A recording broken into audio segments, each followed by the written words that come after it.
The paradise of all realms has descended, granting every individual who reaches the age of 18 the opportunity to awaken as a professional.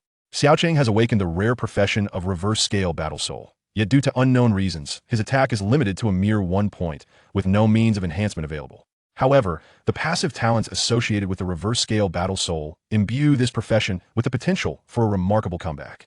Talent 1, Thorn of Thorns, reflects any attribute attack by 1,000. Talent 2, As Solid as a Rock, mitigates any attribute attack by 100. Talent 3, Divine Contempt, compels the opponent to attack oneself. Thus, an unprecedented existence has emerged on Blue Star, one who remains invincible despite never engaging in combat. What does it matter if my attack is permanently limited to 1 point? I remain unparalleled in this world. Xiao Chen, who never strikes. Chapter 1. Awakening the Rare Profession, Reverse Scale Battle Soul. Ding! You've activated the Paradise of All Realms system. Please select your profession. The Emperor has arrived. The Goddess has descended. Greetings, host. I am your exclusive system, and I shall accompany you in the days to come. I hope to fight and grow alongside you. Xiao Chen has traversed the world of Blue Star for 1 year. Over a decade ago, this realm was chosen by the Paradise of All Realms to serve as a trial ground. Every individual who reaches the age of 18 is granted one opportunity to awaken as a professional. At New City High School, Class 3 of senior year, today marks the most significant moment of your lives. Whether you successfully awaken as a professional or remain an ordinary person hinges on today. Becoming a professional allows you to bypass the college entrance examination and directly enter the Warrior Academy. The benefits need not be reiterated. I hope you all succeed in your awakenings, gaining formidable strength to stand up during future crises and protect the Dragon Kingdom. Class is dismissed. Gather in the awakening chamber in 1 hour. The voice of the homeroom teacher, Zhou Ping, echoed through the classroom. Xiao Chen reflected on the information regarding awakenings in his mind. More than a decade ago, the Paradise of All Realms descended upon this world, allowing any individual who turns 18 and finds an awakening stone to have one chance to awaken. Those who successfully awaken will bind to a suite of the Paradise of All Realms system, enabling them to enter the various dungeons that the Paradise manifests across the globe to combat monsters and level up. By defeating monsters, one can gain attribute points and various equipment items, thereby enhancing their own strength. This bears resemblance to games on Earth, yet there are distinctions. The difference lies in the fact that death within a dungeon for a professional means true demise. There is no notion of infinite resurrection. It is said that only at higher tiers can one acquire resurrection items. Becoming a professional and entering various dungeons entails life-threatening dangers, yet the immense rewards compel the vast majority to conquer their fears and aspire to become professionals. After Zhou Ping departed the classroom, excitement erupted among the students. At last, the day has come. I will surely awaken as a professional. You? With luck so poor you can nearly choke on water. You wish to become a professional? Have you heard?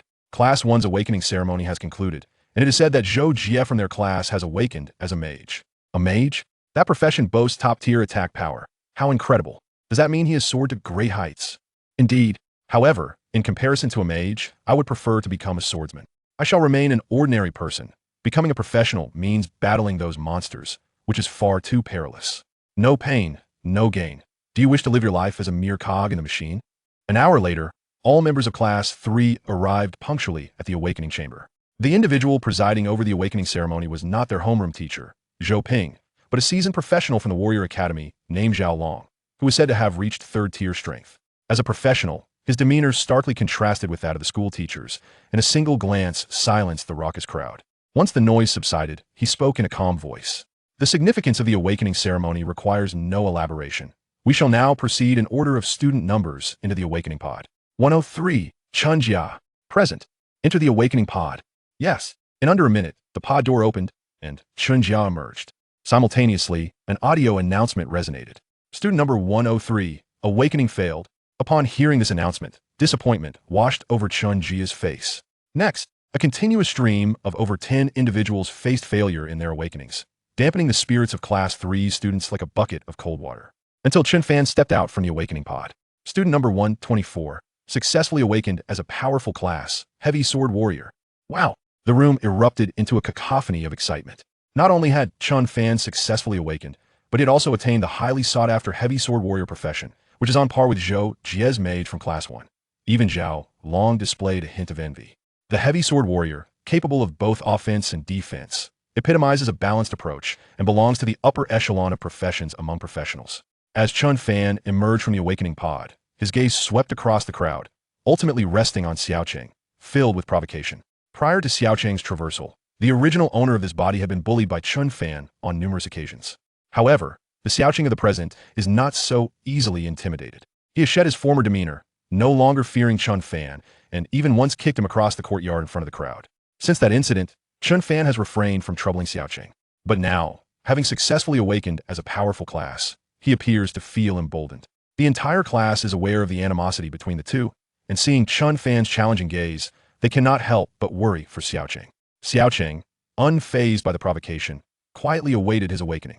Next, during this time, another student successfully awakened, though merely as a support class. After a span of over 10 minutes, it was finally Xiao Chen's turn. As a time traveler, he too felt the pangs of anxiety. His future in this world hinges upon this moment. As the pod door sealed, a surge of dark red energy coursed into his body, and with its infusion, it felt as though his cells were undergoing a transformation. Moments later, the red energy dissipated, and Xiao Chen sensed some change within himself, though he could not quite articulate what it was. The pod door opened, and an audio announcement simultaneously rang out. Student number 139 successfully awakened as the rare profession, reverse scale battle soul. At that moment, not only did the students erupt in astonishment once more, but even Zhao Long was taken aback. Rare professions often signify mystery and strength, with only one emerging among 10,000 professionals. Since the arrival of the Universal Amusement Park, rare professions have not emerged at Xinqing High School. Thus, the awakening of a rare profession by Xiao Chen is nothing short of astonishing. Zhao Long immediately contacted the Professional Alliance to report this remarkable event. Successfully awakening a rare profession within his jurisdiction is undoubtedly a significant achievement. Moments later, Zhao Long received a message from the Alliance that helped him regain his composure. Upon observing Xiao Chen, a hint of regret flickered across Zhao Long's face. Xiao Chen's heart tightened involuntarily as an ominous premonition began to take root within him. Following his successful awakening, all professionals possess a personal system, and Xiao Chen was no exception. He promptly accessed the system panel to review it, employing the method his instructor had delineated. Name: Xiao Chen, can be renamed once. Profession: Reverse Scale Battle Soul, Rare Profession. Level: First Tier, Level 0. Note: each tier consists of 100 levels, and to advance beyond level 100, one must break through the genetic lock. Health points: 80, base health points increase with physical constitution. Mana points: 60, base mana points increase with intelligence. Constitution: 8 related to health points, defense, endurance, recovery, and resistance to abnormalities. Strength: 5 related to attack power and carrying capacity. Agility: 5 related to attack speed, bodily reaction speed, and movement speed. Intelligence: 6 related to magical attacks and mana recovery. Attack: 1, unable to increase by any means due to unknown reasons. Physical defense: 4, base defense increases with physical constitution. Magical defense: 4, base defense increases with physical constitution. Combat power assessment: 24, comprehensive evaluation based on level, attributes, equipment, etc. Note: the system only displays rounded integer values. Note: combat power is merely an estimated value on the system panel. Actual combat strength is influenced by skills, environment, and numerous other factors. At first glance, there seem to be no significant issues. However, were the 3 red exclamation marks indicating an attack from behind. Chapter 2. Dual Systems Unveiled, Skill Enhancement. Attack power, 1 point, cannot be enhanced by any means. Upon reading this notification, Xiao Chen felt as though struck by lightning. Surely, this cannot be a jest. What can 1 point of attack power possibly achieve? Patience, typically. Such professions possess extraordinarily potent innate skills. Xiao Chen reassured himself as he opened the skill panel for inspection. Skill name: Thorn Spike. Skill level: Level 1. Skill type: Passive.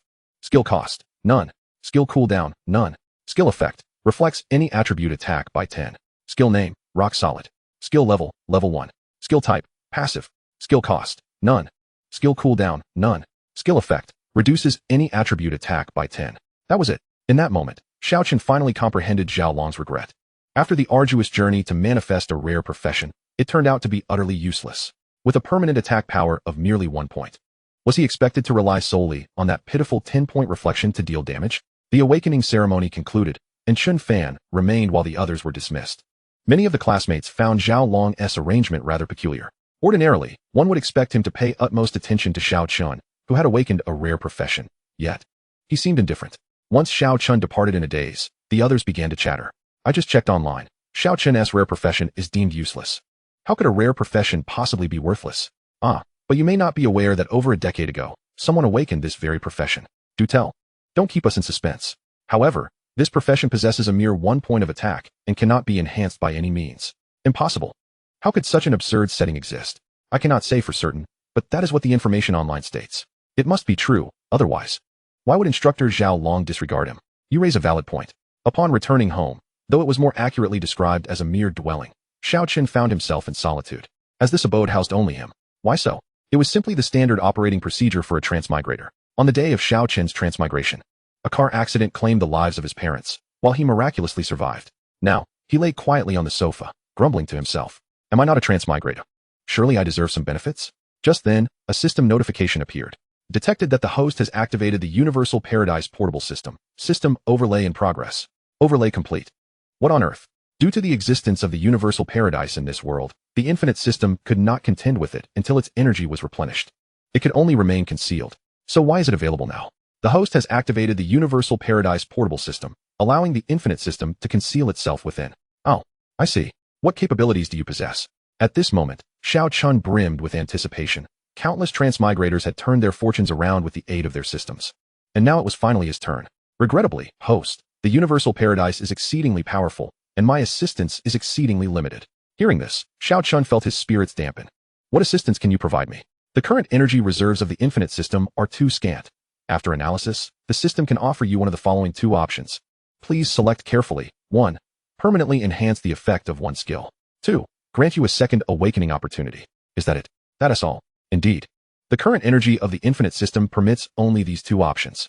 Current? Does that imply there could be more choices in the future? Yes, however. The host must slay monsters to acquire sufficient biological energy to unlock more permissions for the system. Once the system has grown, will it be able to lift the permanent limitation of 1 point in attack? Certainly. This revelation filled Xiao Chen with elation.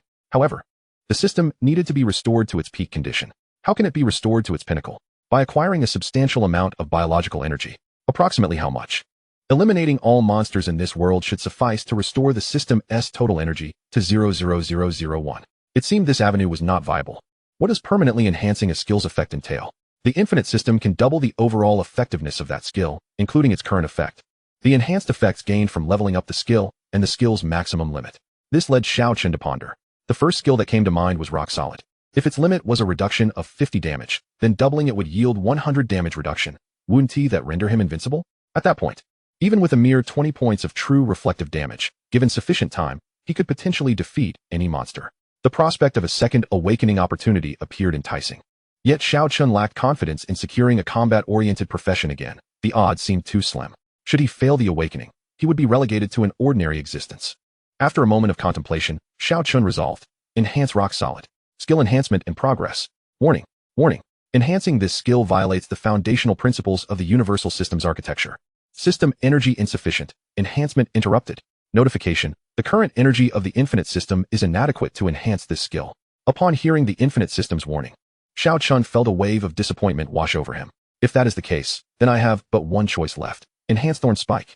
If the effect of Thorn Spike could be doubled, that would indeed be quite favorable. Defense could be bolstered by increasing physique or changing equipment.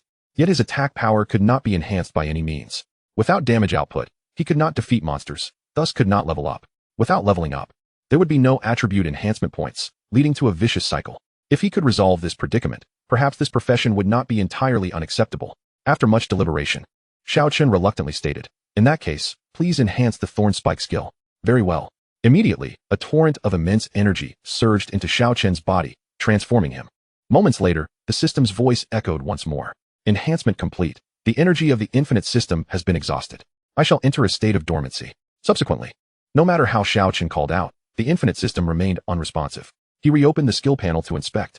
Skill name, Thorn Spike. Skill level, level 1. Skill type, passive. Skill cost, none. Skill cooldown, none. Skill effect, reflects any attribute attack by 20. Apart from the reflection damage increasing to 20, there were no other changes. Xiao Chen had anticipated this outcome. He closed the system panel and pondered his future development. Although he had successfully awakened as a profession, Xiao Long's reaction indicated that others did not hold his profession in high regard. Whether he could smoothly gain entry into the Warrior Academy remained uncertain. Chapter 3. Insufficient damage, yet abundant quantity. The Warrior Academy is affiliated with the Practitioner Alliance, which is established by the government of the Dragon Kingdom. Its primary purpose is to cultivate a greater number of warriors who are loyal to the government. When the multiverse system first descended, the various governments paid little heed to its significance. It was only when a practitioner emerged unscathed from the explosion of a nuclear bomb that they began to realize its importance. In an effort to control this formidable power, the government took measures to regulate the awakening crystals from their origins. By mastering these awakening crystals, they naturally gained dominion over the new practitioners. The awakening crystals, which were once scattered randomly across the globe, were forcibly seized by the government. Of course, numerous awakening crystals still remained lost, but they are merely a fraction of the total. The most accessible path for ordinary individuals to awaken is through education. Students reach the age threshold of 18 during their senior year of high school, allowing them to awaken via the school's awakening chambers. Upon awakening as practitioners, they may enroll in the Warrior Academy, which boasts the most comprehensive training system for practitioners, generous benefits, and the swiftest methods for gaining strength. Gaining admission to the Warrior Academy has become the aspiration of all. Originally, Xiao Chen had already secured such a qualification, but judging by Zhao Long's demeanor, that was far from guaranteed. To gain entry into the Warrior Academy, it was imperative to demonstrate that this profession was not a waste. The best way to prove oneself was, of course, to level up and become powerful.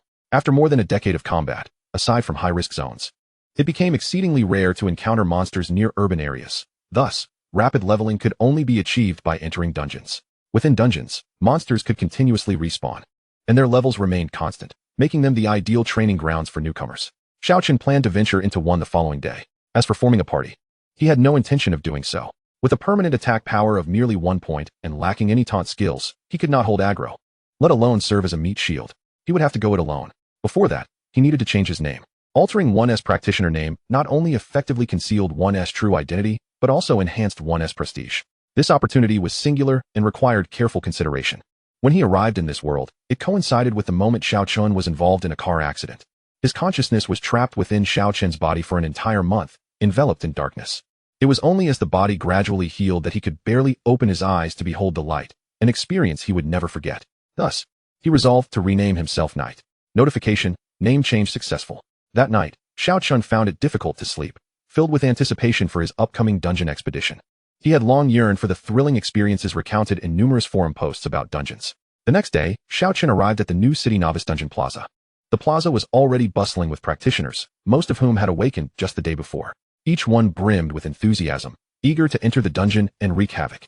Yet, there were also those who were filled with trepidation at the prospect of battling monsters within the dungeon.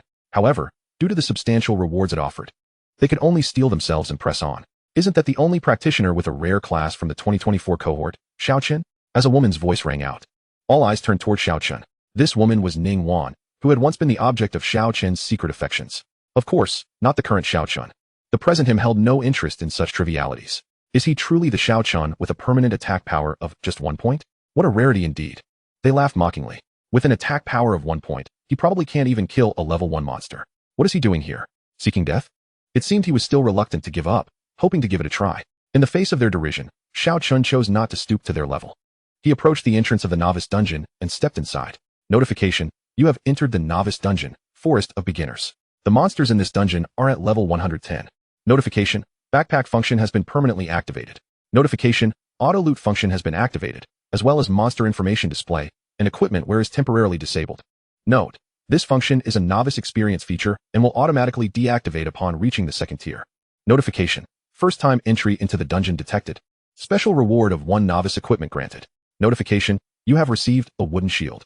Warning: this is not a game. This is not a game. This is not a game. He reviewed the attributes of the newly acquired novice shield. Equipment name: wooden shield. Equipment level 0. Equipment quality: white equipment. Equipment is categorized into white, green, blue, purple, gold, and red.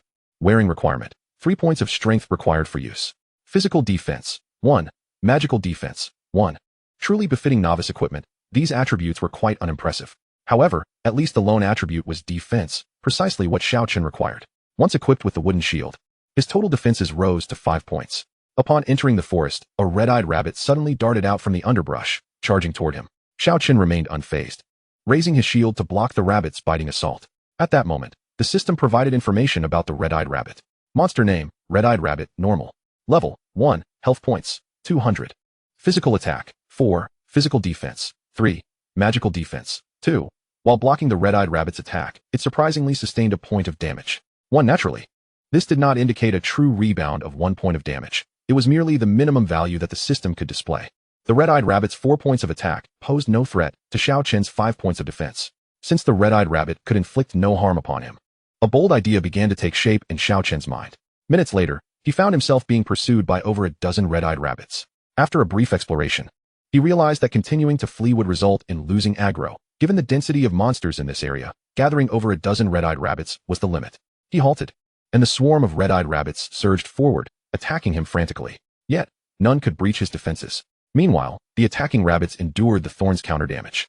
The red-eyed rabbits were not particularly fast, and it took over 8 minutes for the cumulative 200 health points to be completely depleted.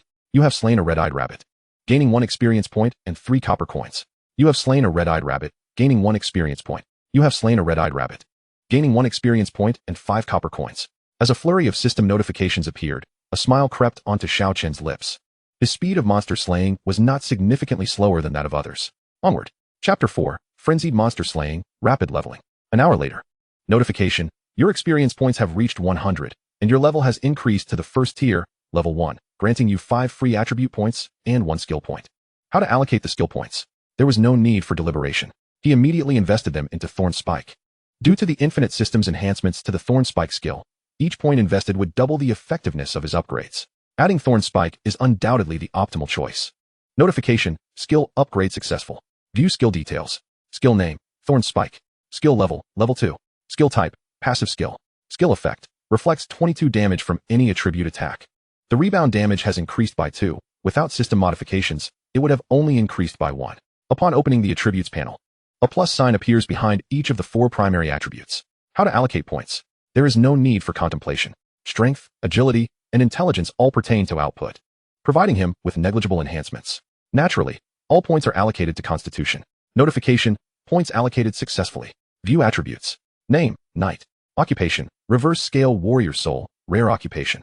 Level, First Order, Level 1. Health points, 130. Mana points, 60. Constitution, 13. Strength, 5. Agility, 5. Intelligence, 6. Physical attack, 1. Magical attack, 1. Physical defense, 71. Equipment bonus. Magical defense, 71. Equipment bonus. Combat power assessment, 30. Note, the system only displays rounded integer values. Although his defense has reached 8 points, continuing to hunt the red-eyed rabbits remains the most advantageous choice. Slaying monsters at least 5 levels higher yields rewards. Continuing on, as the rebound damage increases, his monster hunting efficiency improves. However, the experience required for leveling up also escalates. This time, it took him over 70 minutes to level up. Notification, your experience has reached 100, and your level has increased to First Order, Level 2, earning 5 free attribute points and 1 skill point. The choices for point allocation remain unchanged. After allocation, his defense reached 10 points, and the rebound damage of Thorn Spike increased to 24. 3 hours later. Notification, your experience has reached 100, and your level has increased to First Order, Level 5, earning 5 free attribute points and 1 skill point. After successfully allocating points, his health reached 330 points. Defense reached 18 points, and rebound damage soared to 30. Few can match this leveling efficiency, aside from mages and archers. However, such good fortune cannot persist indefinitely. Having reached level 5, continuing to slay red-eyed rabbits yields no further rewards. He must defeat higher-level monsters to gain benefits. Passing through the area inhabited by red-eyed rabbits, he arrives at a vast grassland. In this expanse, a type of small herbivore presents itself. Monster name, Herbivore, Common. Level, 2. Health points, 280. Physical attack, 11. Physical defense, 8. Magical defense, 6. Observing the herbivore's 11 points of attack and his own 18 points of defense, he feels utterly untroubled. After 90 minutes. Notification, your experience has reached 100, and your level has increased to First Order, Level 6, earning 5 free attribute points and 1 skill point. Although he had slain hundreds of red-eyed rabbits without obtaining any equipment, defeating the herbivore yielded a piece of leather armor. Equipment name, Leather Armor. Equipment level, 5. Equipment quality, White Equipment. Wearing requirement, requires 3 points of strength to equip. Physical defense, 2. Magical defense, 1. After donning the leather armor, his physical defense reached 22 points. It is time to hunt more formidable monsters. With his defense now at 22 points, he is impervious to monsters with attacks of 22 points or less. He ventures forth to challenge higher-level creatures. Deep within the forest, in a valley, he discovers swarms of mice. These mice glisten with a metallic sheen, and their eyes gleam with a menacing red light, appearing exceptionally fierce. Monster name, Ironhide Mouse, Common. Level, 5. Health points, 400. Physical attack, 15. Physical defense, 12. Magical defense, 8. With an attack power of only 15 points, they cannot breach his defense. Initially intending to seek out even stronger monsters, he finds himself overwhelmed by the sheer number of ironhide mice. This would be a nightmare for other adventurers, but for Xiao Chen, it is a boon. Ignoring the ironhide mice's biting attacks, he rushes straight to the area where they are most concentrated. After a round, at least 80 ironhide mice are trailing behind him. Noticing that several have broken off their aggression and begun to flee, Xiao Chen realizes he has reached his limit. Standing in the midst of dozens of ironhide mice with his shield raised, he allows them to attack him. The ironhide mice's attack power reaches 15 points, causing the rebound damage of Thorn Spike to rise to 32. For every attack they make, he reflects 48 damage. Note, rebound damage is true damage and is unaffected by defense. The attack speed of the ironhide mice approaches once per second, significantly quicker than that of the red-eyed rabbits and herbivores. The 400 health points of the ironhide mice are completely depleted in just over a minute. Notification: you have slain an ironhide mouse, earning 5 experience points and 21 copper coins. Notification: you have slain an ironhide mouse, earning 5 experience points and 12 copper coins. Notification: you have slain an ironhide mouse, earning 5 experience points. Checking the experience progress, he notes that leveling from 6 to 7 requires 3,600 experience points, while defeating an ironhide mouse only grants 5 experience points. To reach level 7, he must slay 720 ironhide mice. With a single pull of 80 ironhide mice, it would take only 9 rounds to level up. Choosing to grind in this area was undoubtedly a wise decision. The leveling speed here is immensely faster than before. 15 minutes later, notification: your experience has reached 100, and your level has increased to First Order, level 7, earning 5 free attribute points and 1 skill point. The method of point allocation remains unchanged. His defense now stands at 25 points, and the rebound damage of Thorn Spike has escalated to 34. This place is truly a sanctuary for leveling up. To progress from level 7 to 8 requires 4,900 experience points. From level 8 to 9 requires 6,400 points, and from level 9 to 10 requires 8,100 points, totaling 19,400 experience points. He needs to defeat 3,880 ironhide mice to reach level 10, with the ability to kill approximately 80 at a time. He would need around 50 pulls to achieve this. Each pull taking just over a minute means he could reach level 10 in a little over an hour. As Xiao Chen continues to pull monsters, he mentally calculates his progress. An hour and a half later, notification: your experience has reached 100, and your level has increased to First Order, level 10, earning 5 free attribute points and 1 skill point. Notification: you have activated the skill Soul Awakening. Chapter 5, Achievement Chest acquired, Wolf King appears. Skill name: Soul Awakening. Skill level: level 1. Skill type: active. Skill consumption: consumes 10 mana points per second. Skill cooldown: 1 hour. Skill effect: can be applied to skills you have mastered, enhancing the effect of the skill by 50 for a maximum duration of 10 seconds. Goodness. Possessing this skill is akin to gaining wings. If both Thorn of the Bramble and this skill reach their maximum level simultaneously, the combined effect will be astonishing. One must admit, however, that Xiao Chen's luck has not been particularly favorable. After slaying thousands of monsters, he has only acquired a handful of copper coins and a single piece of leather armor. Yet, this is to be expected, as the prices for professional gear are exorbitantly high. If such items could be easily obtained, wealth would be far too easily acquired. Level 10 is the upper limit for ordinary monsters within this dungeon, but it is not the cap for professional advancement. Theoretically, one can ascend to level 15 within the novice dungeon. Checking attributes. Name: Knight. Class: Reverse Scale Battle Soul, Rare Class. Level: First Order, level 10. Health points: 580. Mana points: 60. Constitution: 58. Strength: 5. Agility: 5. Intelligence: 6. Physical attack: 1. Magical attack: 1. Physical defense: 293. Equipment bonus. Magical defense: 292. Equipment bonus. Combat power assessment: 74. Thorn of the Bramble, level 10, reflects 40 of any attribute attack. This attribute panel can certainly stride confidently across the novice map. Although having reached level 10, allowing access to more advanced dungeons, Xiao Chen chose not to depart just yet. It is far wiser to attain the highest level here before venturing into higher level dungeons. Without delay, he proceeded deeper into the novice forest, where he anticipated encountering the mightiest creature of the novice woodland, the Silver Moon Wolf. As he traversed the forest, a vast prairie unfolded before him. In the depths of the prairie, Xiao Chen spotted numerous Silver Moon Wolves lurking, poised to pounce on unsuspecting prey. Monster name: Silver Moon Wolf, Ordinary. Level: 10. Health points: 600. Physical attack: 23. Physical defense: 18. Magical defense: 12. Is this it? With an attack power of 23, faced with his formidable defense of 32, they are utterly insignificant. Level 15 is assured. Xiao Chen did not hasten to strike. As the adage goes, sharpening the axe does not delay the work of cutting wood. Before commencing his monster hunt, he needed to locate the area where the creatures congregated most densely, allowing him to lure multiple foes at once. As long as the monsters could not breach his defenses, the more, the merrier. After all, he need not attack each one individually to deal damage. After more than 10 minutes, Xiao Chen finally spotted a pack of silver moon wolves beneath a barren, leafless tree. This was the spot. Wolves are social animals. And the mutated wolf packs in the dungeon are no exception, often clustering in groups of 3 to 5, increasing the difficulty of solo dungeons. Yet Xiao Chen was an exception. As long as they could not penetrate his defenses, the more monsters, the better. After a brief sprint, he attracted over 100 silver moon wolves. However, Xiao Chen soon realized a problem. These silver moon wolves were not like the smaller ironhide mice. Among the 100 wolves, only about 50 could reach him, while the others were squeezed out and unable to enter. This significantly hampered his monster-slaying efficiency. If other novices were privy to Xiao Chen's current thoughts, they would surely suffer a fit of envy. 999. A series of damage values appeared. At this rate of damage, he could dispatch a silver moon wolf in just over a minute. 3 minutes later, the 100 silver moon wolves were effortlessly vanquished. To ascend from level 10 to 11 requires 10,000 experience points, while slaying a single silver moon wolf yields only 10 experience points. Based on this calculation, he must eliminate 1,000 silver moon wolves to reach level 11. This quantity may seem daunting to other professionals, but for Xiao Chen, it would take less than an hour.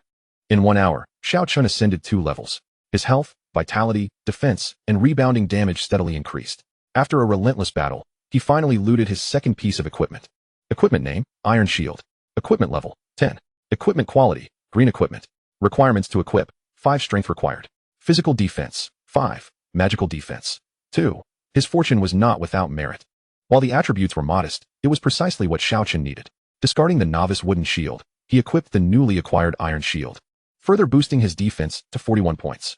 Such a high defense at this level is truly remarkable. Who would allocate all their attribute points solely to constitution? While the increase in defense provides a sense of security, it does not enhance his monster-slaying efficiency. 2 hours later. Notice, your experience points have reached 100. And your level has increased to First Order, level 15, granting you 5 free attribute points and 1 skill point.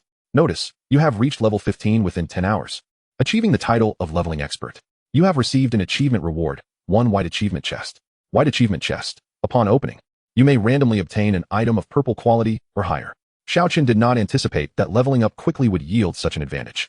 Notice, would you like to open the white achievement chest? Open. The chest shimmered before Xiao Chen, and the notification followed. You have obtained the Silver Moon Shield.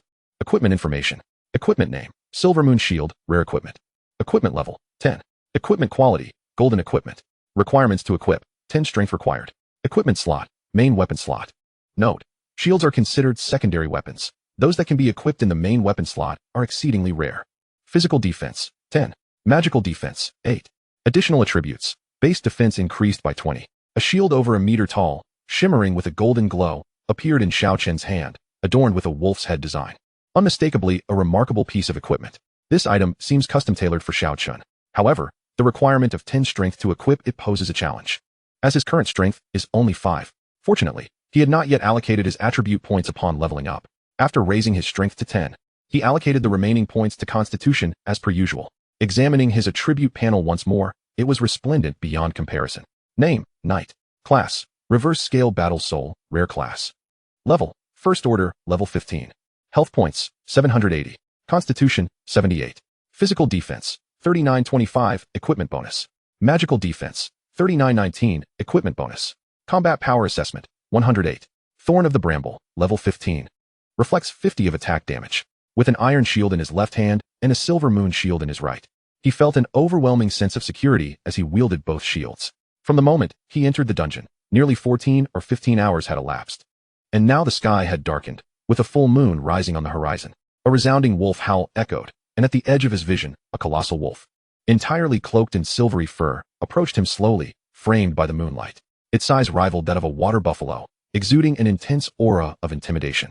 Chapter 6. Battling the Rare Boss. Warning, the final boss of the Novice Forest, the Silver Moon Wolf King, has appeared. The Silver Moon Wolf King, which Xiao Chen had seen mentioned on forums, was known to be the most formidable boss in the Novice Forest. With a minuscule chance of manifesting only on nights of the full moon, few adventurers had ever laid eyes upon it, and the prospect of defeating it was akin to scaling a mountain.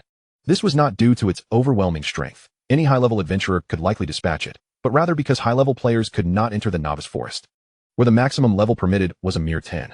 It was rare for anyone to reach level 10 and still grind within the novice forest. At level 10, silver moon wolves appeared in swarms, and without a stable, professional team, it was exceedingly difficult to eliminate them swiftly and safely. Most would opt to grind in higher-level maps, which were far more efficient and secure. Consequently, very few adventurers had succeeded in defeating the Silver Moon Wolf King. As the Silver Moon Wolf King drew closer, the system provided its details. Monster name: Silver Moon Wolf King, rare boss.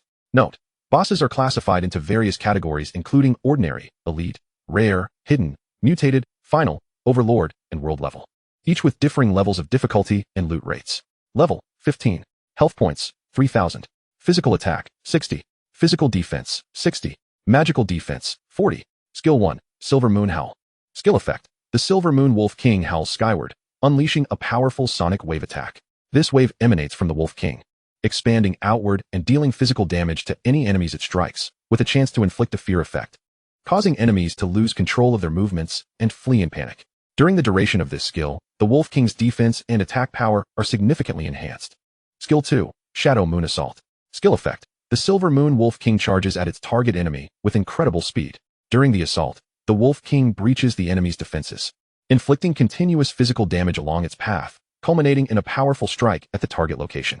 If the target is not defeated by the end of the skill, they will suffer an additional crippling effect, reducing their movement and attack speed. Skill 3. Moonlight Domain.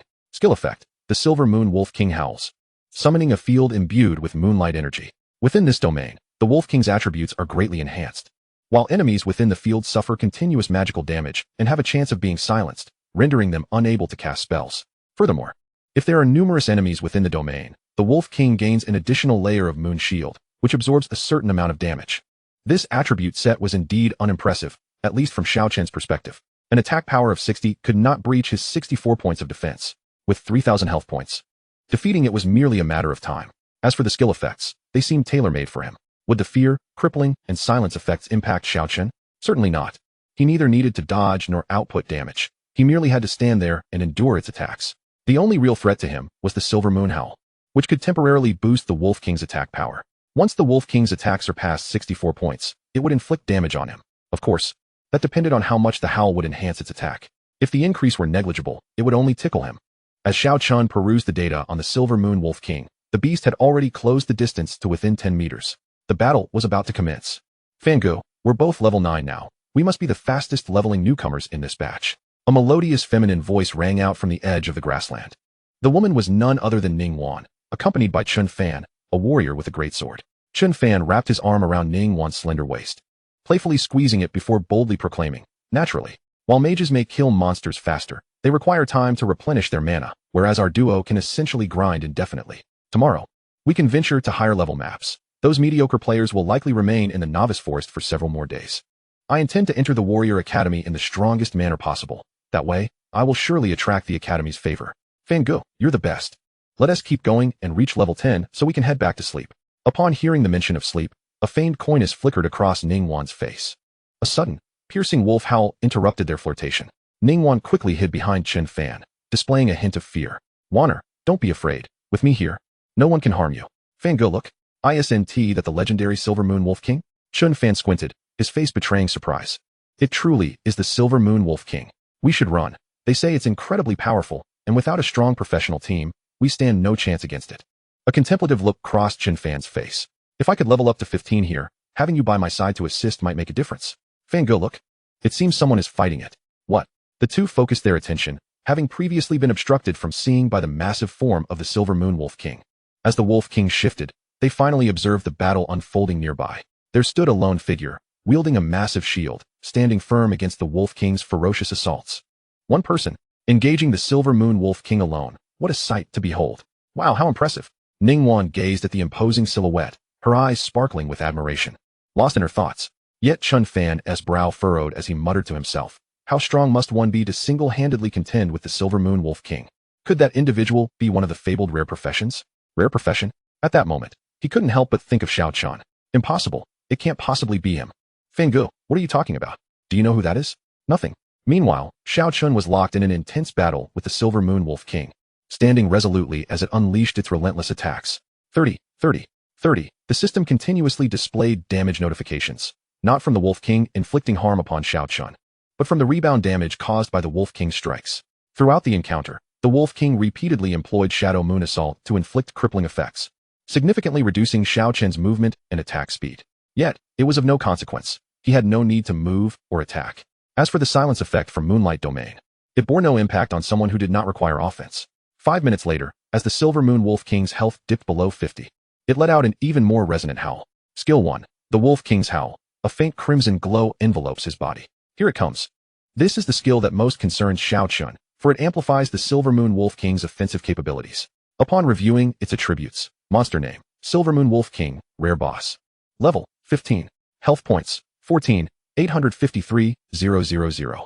Physical attack, 90. Physical defense, 90. Magical defense, 60. Both its attack and defense have surged by 50. After unleashing the Wolf King's howl, the beast finally breached Xiao Chen's defenses. 23, 45. The former denotes the damage inflicted upon Xiao Chen by the Wolf King, while the latter signifies the retaliatory damage. Observing the simultaneous decline in both his and the Wolf King's health, anxiety surged within him, yet he found himself utterly powerless. He possessed neither offensive skills nor restorative potions. He could only watch helplessly.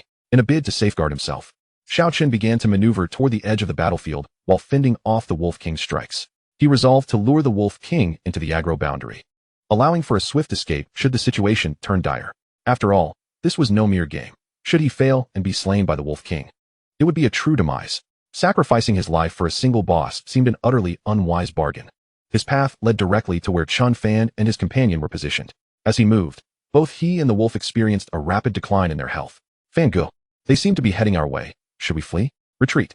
The Silver Moon Wolf King's attacks are beyond our endurance. Just as the two prepared to depart, Chun Fan abruptly halted. With Xiao Chen's approach, he finally discerned Xiao Chen's features. Xiao Chen. Chapter 7. Slaying the Wolf King, Exacting Revenge. Upon hearing Xiao Chen's name, Ningwan also paused, her eyes wide with astonishment as she regarded the individual battling the Silver Moon Wolf King. Is it really him? Wasn't he said to possess only one point of attack? How could he possibly contend with the Wolf King? At that moment, Chun Fan's expression was a mixture of turmoil and contemplation. After a brief silence, he gestured to Ningwan with a throat-slitting motion. Both our and the Wolf King's health are dwindling. We should consider. Ningwan's eyes brightened. If he falls to the Wolf King, the beast's health will be critically low. We might stand a chance to seize the boss. Conversely, if he defeats the Wolf King, Thus, the two concealed themselves within nearby foliage, intently observing the clash between Xiao Chen and the Wolf King. 23, 45. Several minutes later, Xiao Chen's health plummeted to 468 points, while the Wolf King stood at 900. The likelihood of mutual destruction loomed large. Yet, he still had a trump card.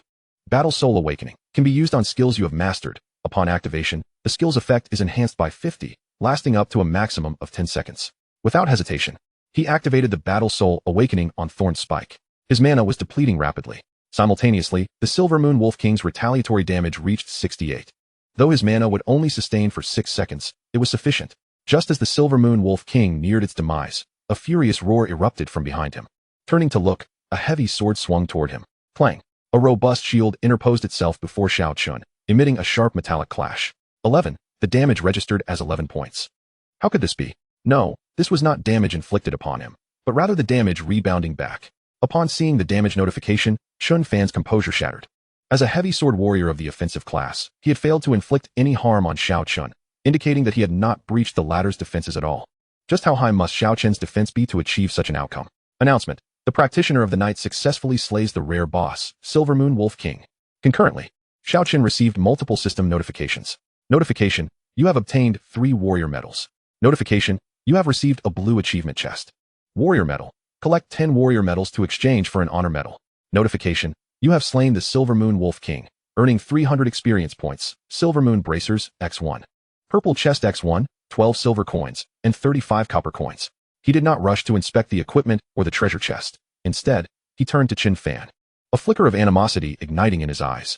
That previous strike had clearly been intended to kill him.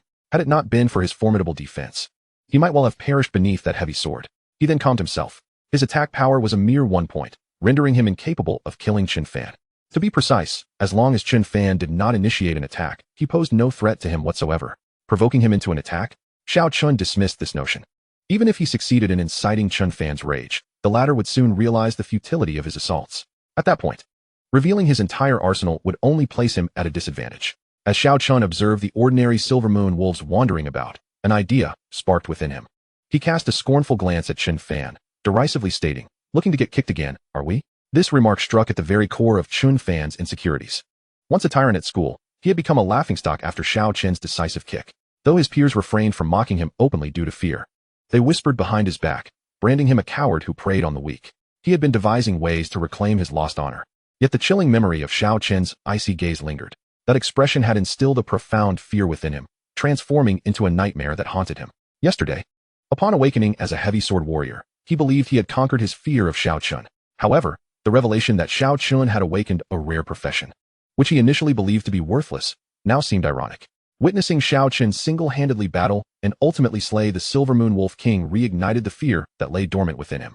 Ningguan observed the conflicted rage and fear etched across Chun Fan's face, a hint of disdain flickering in her gaze. Though she concealed it well, Chun Fan noticed. This incited a blaze of anger within him. "Xiao Chen, do not be so arrogant." Xiao Chen did not deign to acknowledge him, slowly turning to leave. Faced with Xiao Chen's disdain and Ningguan's scorn, Chun Fan could no longer contain himself. How brazen! With his health nearly depleted, Xiao Chen had the audacity to turn his back on him. Such blatant disregard. Any man would find such humiliation intolerable, especially in the presence of a woman. As Chun Fan hesitated, Xiao Chen had already distanced himself. "Fangge, do you think he might be bluffing?" What do you mean? Think about it. Ever since that accident, Xiao Chen has been taciturn. He never retaliates against provocations. Today, however, he actively provoked you. There must be something amiss." Ningguan's words struck a chord with Chun Fan. The previous strike, though it had not harmed Xiao Chen, did not imply that he could continuously withstand his attacks. He refused to believe that Xiao Chen's current defense was impenetrable. Resolute, Chun Fan's gaze darkened with intent. "Since you have chosen to court death, I shall not be held accountable. Deaths within dungeons are a common occurrence." Chun Fan, gripping his heavy sword, advanced step by step toward Xiao Chen, his agility of 18 points granting him a speed that far surpassed that of Xiao Chen. In no time, he had closed the distance. "Xiao Chen, in your next life, do not be so arrogant," he exclaimed, swinging his sword toward Xiao Chen. Aware of Chun Fan's pursuit, Xiao Chen was precisely aiming for this reaction. The heavy sword struck against the shield with a resounding clang. "I refuse to believe you can withstand my assaults indefinitely." At this moment, Chun Fan, consumed by fury, unleashed a flurry of frantic strikes at Xiao Chen. Despite a relentless barrage of over 10 strikes, not only did he fail to eliminate Xiao Chen, who was left with but a sliver of health, but he also sustained considerable injuries himself.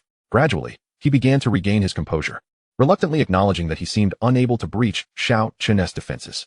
Yet, rather than despair, he felt a tinge of delight, for throughout this prolonged engagement, Xiao Chen had remained entirely on the defensive, never once retaliating. This was ample proof that the rumors held truth. With Xiao Chen's attack power eternally capped at a mere 1 point, he posed no threat whatsoever. Xiao Chen's lack of offensive capability would inevitably lead to his surpassing of Chun Fan in levels. When that day arrived, Chun Fan was convinced he would surely be able to overcome Xiao Chen's defenses. Just as he prepared to withdraw, his expression altered dramatically. Unbeknownst to him, he and Xiao Chen had been encircled by a pack of dozens of Silver Moon wolves. If there were only 3 or 4, he and Ningguan could have dispatched them with their combined efforts. But now, confronted by a formidable throng of 30 to 40 level 10 Silver Moon wolves, victory seemed unattainable. A chorus of howls erupted from the wolves as they simultaneously launched their attack on the two. In a mere instant, Chun Fan was overwhelmed and slain by the pack, his remains torn asunder. Witnessing this scene, Ningguan, who had been lurking nearby, turned pale with terror. For Xiao Chen was now advancing steadily toward her, flanked by a formidable horde of Silver Moon wolves, all of them moving in her direction. "Xiao Chen, I promise to be your girlfriend," she thought desperately, the only solution that came to her mind as the wolves and Xiao Chen drew nearer. Yet Xiao Chen did not spare her a glance, simply passing by her as he made his way toward the exit of the dungeon. "Xiao Chen, may you meet a wretched fate," she screamed, her voice abruptly silenced. Chapter 8, The Harvest of the Silver Moon Set. Xiao Chen bore no moral qualms about luring the wolves to slaughter the two. Having traversed into this world and inherited Xiao Chen's memories, he was acutely aware of Ningguan's true nature. Today, he considered it a form of retribution for the original Xiao Chen. From this moment forth, he owed nothing to anyone in this world.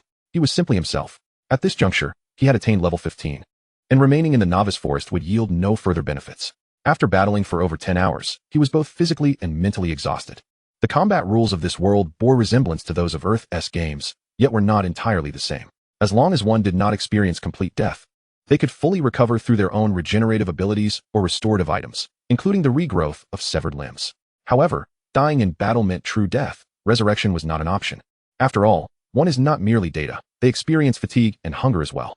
As he made his way toward the dungeon exit, he reviewed his gains from the novice forest. After battling for over 10 hours, he had ascended from level 0 to level 15, acquiring 35 silver coins and 39 copper coins. Note: 1 gold coin equals 100 silver coins, and 10,000 copper coins. Currency among practitioners circulates only among themselves. Although the paradise coin could only be exchanged among practitioners, human desires remain worldly. Numerous practitioners would sell their currency to obtain necessities of life. The current exchange rate was approximately 1 copper coin for 1 yuan. By this conversion, Xiao Chen's total earnings amounted to 3,539 yuan, a far more lucrative endeavor than traditional employment. In addition, he had acquired the following items: leather armor X1, iron shield X1, silver moon shield X1, silver moon bracers X1, purple treasure chest X1, blue achievement treasure chest X1. This encompassed all his spoils from the novice forest. Prompt: do you wish to open the purple treasure chest? Open. A shimmering violet light enveloped him as a scroll materialized in Xiao Chen's hand. Prompt: you have opened the purple treasure chest and obtained a skill scroll. A skill? Let us examine the skill scroll's details. Skill name: Summon Wolves. Skill level: Level 1. Skill type: Active. Usage requirements: Summoner, intelligence of 20 or above. Skill cost: 100 mana points per summon. Skill cooldown: 30 minutes. Skill effect: Summons 2 silver moon wolves to fight by your side. Note: the strength of summoned creatures increases with the practitioner's intelligence. This skill is rather impressive, being vital for a summoner, its significance paralleling that of a mage's lightning spell. Yet, it was of no use to Xiao Chen, who would have to find a way to sell it in exchange for something he desired. Prompt: do you wish to open the blue achievement treasure chest? Open. Prompt: you have opened the blue achievement treasure chest and obtained a skill scroll. Another skill scroll. One must acknowledge that Xiao Chen was indeed fortunate. Skill scrolls are among the rarest items, yet he had acquired 2 in succession. He could only hope that this skill would be applicable to him. Examining the skill scroll's details: skill name: Silver Moon Power. Skill level: Level 1. Skill type: Passive. Usage requirements: Melee class, Constitution of 30 or above. Skill effect: Restores 0.1 of maximum health per second. Note: can restore even in combat. As he perused the skill description, Xiao Chen's eyes sparkled with excitement. The ability to continuously restore health during combat was remarkable. Combined with his exceptionally high constitution, this skill could prove invaluable. Although the recovery amount may be modest, it would surely improve with the skill S level. Without hesitation, he utilized the skill scroll. Prompt: do you wish to use the Silver Moon Power skill scroll? Yes. Prompt: you have mastered the skill Silver Moon Power. Health: 1. Health: 1. The moment he activated the skill scroll, his health began to recover steadily. Although the pace was exceedingly slow, full recovery was merely a matter of time. Finally, his gaze fell upon the solitary piece of equipment dropped by the Silver Moon Wolf King. Equipment name: Silver Moon Bracers, Rare Equipment. Equipment level: 10. Equipment quality: Golden Equipment. Wearing requirements: Strength of 10 or above. Equipment slot: Arm, Physical Defense, 5. Magical Defense, 3. Additional attributes: Basic Defense increased by 10. A splendid item indeed. Not only does it enhance defense, but it also boosts basic defense. While it may not match the Silver Moon Shield in sheer attributes, possessing such defense as bracers is already quite commendable. He donned it on his right arm without delay. Prompt: you have activated the Silver Moon set attributes. You have gained the Silver Moon Power buff enhancement. The power of the Silver Moon, the Silver Moon Shield, and Silver Moon Bracers enhance attributes by 50. Set. According to what he had learned, only mid to high tier equipment possessed set attributes, so he was astonished to discover that the Wolf King's drop, the Silver Moon Bracers, was indeed a part of a set. Moreover, it was a set that augmented fundamental attributes. If it merely increased equipment stats, the Silver Moon set would merely be considered exceptional starter gear. However, these 2 pieces of equipment, along with their set attributes, could significantly elevate basic attributes, which was truly alarming. Imagine, if Xiao Chen's base defense reached 1,000 points, how monumental would the enhancement from these 2 pieces be? After donning the equipment, his defense soared to 79 points. It is noteworthy that the ultimate boss of the newbie forest, the Silver Moon Wolf King, only had an attack power of 60. Glancing at the 4 pieces of equipment adorning him, Xiao Chen felt a profound sense of satisfaction. This journey through the newbie forest dungeon could be deemed a resounding success. Upon reaching the dungeon's exit, Xiao Chen stowed all his equipment into his backpack and stepped outside. The newbie dungeon square was a designated safe zone, presided over by the Professional Alliance, where no one dared to engage in hostility.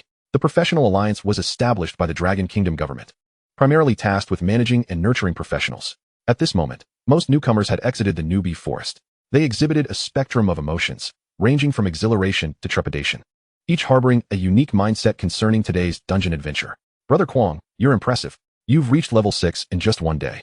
I bet in another 2 or 3 days, you'll hit level 10 and be ready for higher level dungeons. Don't you see what profession I am? Haha, it's your turn to be impressed. I awakened as a gunsmith. The gunsmith is on par with a mage. Alas, but this profession is truly costly. Just from one day in the dungeon, I spent 3 silver coins on bullets, and I only earned 5 silver coins today. High investment leads to high returns, right? Otherwise, how could you possibly reach level 6? By the way, who do you think will be the highest level among this batch of newcomers? Isn't it obvious? It must be the mage, Zhou Jie. Although gunsmiths are said to be comparable to mages, have you considered Zhou Jie's background? Indeed, given his family's resources, he must have prepared luxurious gear and an abundance of mana recovery potions before entering the dungeon. Sigh, one cannot compare oneself to others. Who knows what will happen next? If we happen to uncover a mythical grade piece of equipment, there is still a chance for a turnaround. Look, Zhou Jie is coming out. Chapter 9, New Dungeon, Dim Cavern. A throng gathered around him, their envy palpable as they beheld Zhou Jie clad in resplendent golden gear. This was indeed the advantage of being born into a wealthy family. Not only could he don lavish equipment during the novice phase, but he was also accompanied by 2 exceptionally skilled healers, both in appearance and stature. Such an ensemble was impossible to overlook. Brother Zhou Jie, what level are you at? I'd wager you've reached level 10. With such opulent gear, and being a mage, reaching level 10 should be a cinch. I suspect he is already at level 11, or perhaps even higher. Zhou Jie, in a rather ostentatious manner, waved to the crowd and feigned a cough before speaking. I hardly practiced today. I've merely just hit level 12. What? You've advanced to level 12 in just one day? Incredible. By the time we enter the Warrior Academy, you'll probably be the highest level. Level 12? I doubt I could reach that in 5 days, sigh. At this moment, a discordant voice emerged. I assume you are the one who defeated the Silver Moon Wolf King? What? Zhou Jie is the one mentioned in the system announcement as the knight? He actually vanquished the legendary Silver Moon Wolf King. The Silver Moon Wolf King was reputed to be the super boss of the newbie forest, with very few having laid eyes upon it. Yet Zhou Jie had slain it. It made sense. Who besides Zhou Jie had the capability to kill the Silver Moon Wolf King? Upon hearing the flattery from the crowd, Zhou Jie's expression turned slightly uncomfortable. After reaching level 12, he had ceased leveling up and sought refuge in a cave with the 2 healers to recover from injuries. Thus, he had completely missed the system announcement. Upon reviewing the announcement, Zhou Jie's expression soured considerably. The knight? The crowd discerned from Zhou Jie's demeanor that he was not the one who had slain the Silver Moon Wolf King. At the back of the throng, a tall, burly man wielding a massive sword scoffed. How could a mage accompanied by 2 healers possibly defeat the Silver Moon Wolf King? Indeed, while mages possess formidable output, they lack the resilience. In the face of the Silver Moon Wolf King's attacks, even 10 healers would likely prove insufficient. If not Zhou Jie, who else could it be? It appears there aren't many experts among the newcomers entering the newbie forest this time. The burly man displayed a disdainful expression. If anyone has the best chance of defeating the Silver Moon Wolf King, it would undoubtedly be us heavy sword warriors. Capable of both withstanding and dealing damage, we possess no shortcomings. Only then did the crowd realize that not only Zhou Jie had entered the newbie forest, but also Chen Fan, who had awakened as a heavy sword warrior. Recognizing the burly man's fervent defense of Chen Fan, it was likely that Chen Fan had already joined the warrior guild. With the support of the warrior guild's equipment and experience, he might indeed have a chance to slay the Silver Moon Wolf King. Humph. Zhou Jie pushed through the crowd, storming away in a fit of rage. Xiao Chen emerged from the dungeon, largely overlooked by the onlookers. Stowing away his gear, he appeared no different from the curious crowd, devoid of dazzling equipment or beautiful healers at his side, making him seem rather ordinary. As time passed, the burly man's expression grew increasingly grim. He had been assigned as a guide to Chen Fan by the Warrior Guild, primarily tasked with helping new members swiftly enhance their strength. At this juncture, he ought to have exited long ago, yet Chen Fan still had not made an appearance. Initially, he had not regarded the newcomer with much importance. But had it not been for the benefits bestowed upon guides by the Alliance, he would have been indifferent to the matter. However, if Chen Fan had indeed slain the Silver Moon Wolf King, it would signify his potential, swiftly elevating his standing within the guild. Had he known, he would have added him as a friend, avoiding this idle wait. At that moment, a message pinged in his friend list. After reading it, his expression shifted drastically. What? Chen Fan is dead.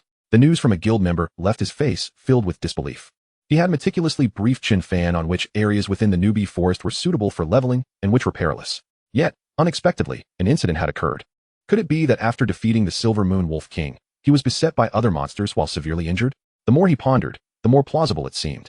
Moments later, he could only sigh in resignation as he departed the newbie square. Such is the life of a professional. While many admire their strength and wealth, few consider those who have perished. No matter how much potential one possesses, it amounts to nothing before growth. Upon returning home, Xiao Chen was utterly exhausted after a day of battle. He retrieved yesterday's leftovers from the refrigerator, heated them in the microwave, and hastily ate before retiring to bed early. The following morning, Xiao Chen was roused by the ringing of his phone. Groggily, he picked it up to find it was his homeroom teacher, Zhou Ping, calling. He was already a professional, and logically, he had no obligation to attend school, so why was Zhou Ping calling him? Hello, Teacher Zhou. Xiao Chen. I have heard about your situation. After taking a day off, your mindset should be quite adjusted by now, don't you think? Why haven't you come to class today? Even if you cannot join the Warrior Academy, being admitted to a good university is still a commendable path. The college entrance examination is just over 10 days away. If you continue to wallow in despair, what will become of your future? Xiao Chen held a favorable impression of this homeroom teacher. During his hospitalization due to the car accident, it was this very teacher who tirelessly assisted him with various procedures. His ability to continue studying at New City High School was largely due to this help. If there was anyone Xiao Chen cared about in this world, it was undoubtedly Mr. Zhou Ping. Mr. Zhou, I have already become a professional, so I don't need to participate in the college entrance examination, right? Xiao Chen, everyone knows about your situation. It is highly likely that the Warrior Academy will not accept you. Let us consider this as a failed awakening. Diligently preparing for the entrance exams and gaining admission to a good university can also lead to success. Mr. Zhou, for a moment. Xiao Chen was at a loss for words. Should he reveal that his profession was not that of a failure? After a brief pause, Xiao Chen smiled. Hiding his abilities? There was absolutely no need. Such an approach would only lead to missed opportunities. It was far better to boldly showcase his strength, attract more advantages, and rise swiftly. Mr. Zhou, I have already reached level 15 and even defeated the Silver Moon Wolf King. Upon hearing Xiao Chen's words, there was a long silence on the other end of the phone before Zhou Ping's voice finally emerged. Xiao Chen, if you truly have not adjusted your mindset, then take a few more days to recuperate at home. However, you must participate in the college entrance examination. The call was abruptly terminated. Xiao Chen stood in stunned silence. Was it so difficult for anyone to believe the truth? It was only natural to think so. How could a profession with an attack power of merely 1 point accomplish such extraordinary feats? Well, since Mr. Zhou did not believe him, he would simply give him a surprise on the day of the exam. Chapter 10. Now this is leveling up. After rising and having a simple breakfast, Xiao Chen made his way to the Novice Plaza. The Novice Plaza featured 5 dungeons: the Novice Forest, the Dark Cave, the Sunset Dunes, the Forgotten Tomb, and the Death Marsh. The monster levels within the dungeons were as follows: Novice Forest, level 110, Dark Cave, level 1130, Sunset Dunes, level 3150, Forgotten Tomb, level 5170, Death Marsh, level 71100. One could only be considered to have graduated from the novice category after reaching level 100 and successfully advancing to the second tier in the Death Marsh. Today, Xiao Chen's goal was the Dark Cave. Upon arriving at the Novice Dungeon Square, it was as bustling as ever. Not only were various professionals entering the dungeons to fight monsters and level up, but there were also many life-class professionals setting up stalls to sell their wares. Currently, Xiao Chen possessed only one skill scroll that was of no use to him and could be sold. However, he was unfamiliar with the pricing of professional items. So to avoid being taken advantage of, he decided to hold on to it for now and assess the situation later. Unlike equipment, skill scrolls would not depreciate over time. As consumables, once used, they would vanish. Such items would always find buyers. Approaching the entrance of the Dark Cave dungeon, Xiao Chen stepped inside. At that moment, Zhou Jia happened to arrive at the entrance as well. Noticing Xiao Chen's retreating figure as he entered, a look of confusion crossed his face. Brother Zhou, what is the matter? Nothing. I must have been seeing things. Couldn't he possibly have reached level 10 in just one day? Let us go and aim to reach level 20 today. Inside the dark cave, dim light filtered through the sparse cracks in the rocks, barely illuminating the winding path ahead. The cave walls were adorned with moss and slick stones, with occasional drops of water creating a crisp sound. The air was thick with a blend of dampness and earthiness, imparting a sense of oppression and mystery. Prompt: you have entered the dark cave. The monster level in this dungeon is 1130. After retrieving his equipment from his backpack and donning it anew, he ventured deeper into the cave. The interior of the cave was spacious, with the sound of dripping water echoing, evoking a chilling and desolate ambience. After progressing for 5 or 6 minutes, 3 or 4 lizards suddenly leapt from the cave walls and lunged at Xiao Chen. Monster name: Mutated Lizard, Ordinary. Level 11. Health points: 1100. Physical attack: 33.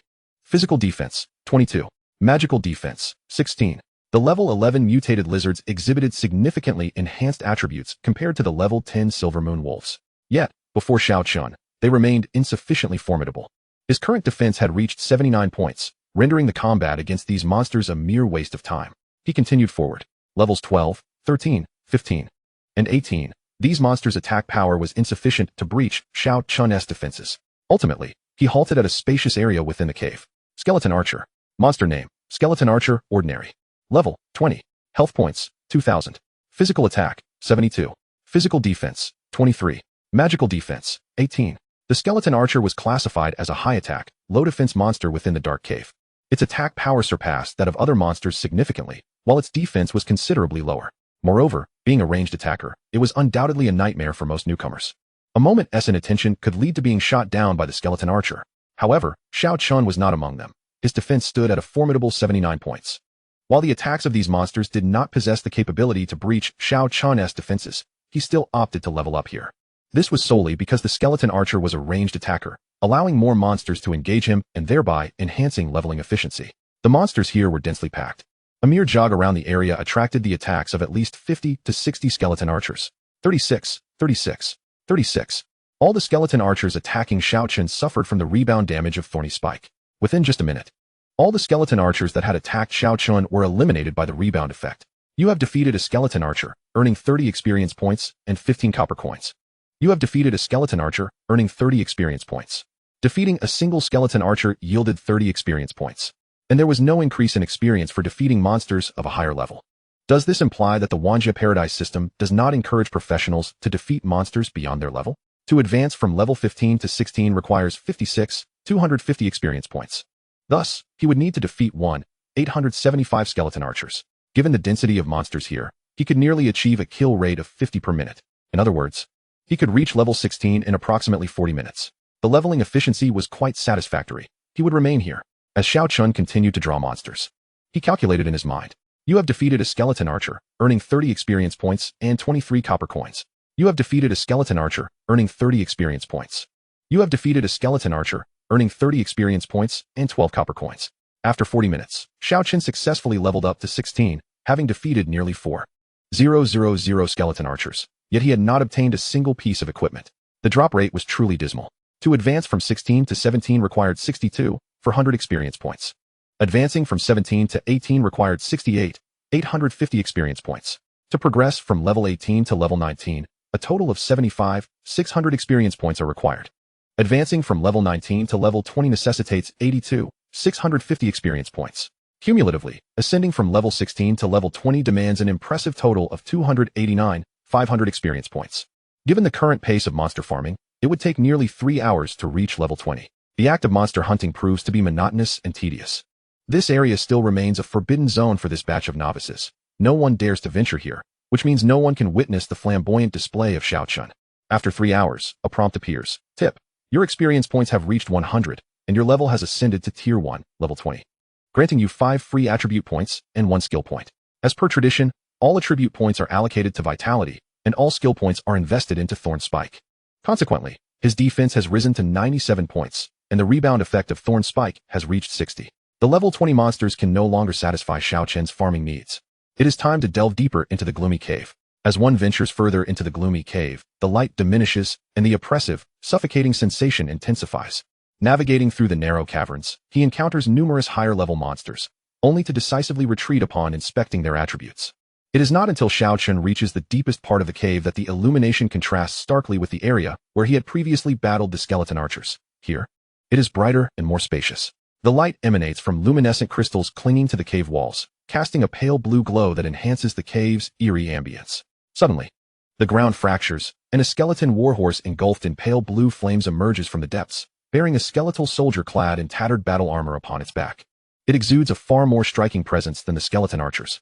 Chapter 11, Sales Channels. Upon inspecting the attributes of the skeleton knight, monster name, skeleton knight, common, level 30, health points, 4000, physical attack, 90, physical defense, 75, magical defense, 60. While its attack power is not particularly high, its sheer size results in a limited number of skeleton knights being able to strike Xiao Chen simultaneously, significantly hindering his leveling speed. However, since traversing from the skeleton archer area, he has not discovered a more suitable grinding zone. Thus, here he shall remain. As Xiao Chen approaches, more skeleton knights continually rise from the ground, and soon over 30 of them emerge. After surveying the area, he selects a spot where the skeleton knights congregate most densely.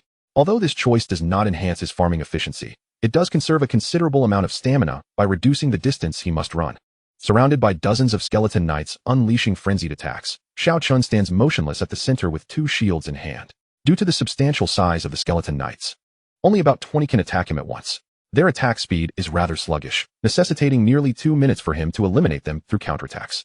You have slain a skeleton knight, earning 45 experience points and 56 copper coins. You have slain a skeleton knight, earning 45 experience points and 18 copper coins. You have slain a skeleton knight, earning 45 experience points. Advancing from level 20 to level 21 requires 90,000 experience points, meaning he must defeat 2,000 skeleton knights to level up. With his current efficiency, he can only vanquish approximately 15 per minute. This calculation indicates that it would take around 2 hours to attain the next level. Xiao Chen furrows his brow. This efficiency is considerably slower compared to his battles against the skeleton archers. At that moment, several damage notifications appear. 10. Xiao Chen is taken aback. This is not the damage output from the skeleton knights, but rather from his own health. The skeleton knights have breached his defenses. How is this possible? In the midst of the onslaught from the skeleton knights, he spots a particularly slender one, its blue flames more vigorous than the others. Upon examining its attributes, he discovers that it is not a common monster at all. Monster name, Skeleton Knight, Desperate. Level, 30. Health points, 3,000. Physical attack, 108. Physical defense, 60. Magical defense, 60. In comparison to the ordinary skeleton knights, this one possesses significantly lower health and defense, yet its attack power has increased by 20. While a lower defense could be beneficial if his own defenses were sufficient, the current scenario indicates that it can indeed penetrate his defenses, posing a lethal threat. After observing for a moment, he realizes that desperate skeleton knights are relatively rare, appearing roughly once in 100. With the healing abilities granted by the Silver Moon power skill, he can barely maintain equilibrium. This forces the otherwise carefree Xiao Chen to adopt a more serious demeanor, constantly monitoring the quantity of desperate monsters in the vicinity and his own health. Should his health drop too low, a swift retreat is imperative. As long as he vacates this area and retreats to a lower-level monster zone, he can ensure his safety, as those monsters cannot breach his defenses. You have slain a skeleton knight, earning 90 experience points and 26 copper coins. The experience gained from desperate monsters is indeed double that of ordinary ones. A welcome boon. 2 hours later, Xiao Chen finally ascends to level 21, with his defense reaching 100 points and the rebound damage of Thorn Spike escalating to 62. Now, even if a few desperate skeleton knights appear, as long as their numbers are not overwhelming, he faces no issues. With the enhancement of Thorn Spike, his farming speed steadily increases, yet the experience required for leveling also rises incrementally, from 90,000 to 97,650. Ultimately, the pace of leveling remains nearly constant. After vanquishing over 3,000 skeleton knights, he finally acquires the first piece of equipment within this dungeon. Equipment name, Knight's Greatsword. Equipment level, 30. Equipment quality, blue equipment. Wearing requirement, melee class, requires 30 points in strength to use. Physical attack, 20. Additional attribute, heavy strike, with a chance to add 20 base attack upon striking. Weapons, aside from special items, are the most coveted gear, and naturally, they are also the priciest, particularly for a heavy sword, which is a favored class equipment. The price exceeds that of other class equipment of the same level by 20 to 30%. Moreover, this weapon possesses the heavy strike attribute, ensuring a considerable market value. It is conservatively estimated that this equipment could fetch 50 silver coins, approximately 5,000 yuan, for someone who has not become a professional, toiling through university. Their monthly income post-graduation would likely amount to about this figure. This is precisely why the majority aspire to become professionals. The speed at which they earn money far surpasses that of ordinary individuals. Stowing away the equipment, he resumes his monster hunting. 5 hours later, his level has risen to 24, with his defense now at 111 points and rebound damage at 68. At this juncture, the desperate skeleton knights can no longer breach his defenses. Having been in the dungeon for 11 hours, he is now famished, with his muscles aching painfully. Let today be concluded. Upon returning home, Xiao Chen gazed despondently at his empty refrigerator and let out a resigned sigh. It seems that with newfound wealth, hiring a housekeeper has become a necessity. After ordering takeout, Xiao Chen slumped onto the sofa, only to discover a plethora of friend requests awaiting his attention. Since he had opted to mute notifications after deciding to vanquish the Silver Moon Wolf King, this decision now appeared remarkably prudent. Otherwise, he would have found it impossible to focus on grinding monsters. Each friend request was accompanied by a message, and it wouldn't hurt to peruse them out of idle curiosity. Bro, are you a newcomer? The Wanderers Guild welcomes you. Big shot, please carry me. High prices paid for various equipment. Night Lord, seeking assistance. Attached, a photo in black silk. A barrage of chaotic messages left Xiao Chen feeling somewhat overwhelmed. After deliberation, he chose not to reject them all and decided to accept one friend request.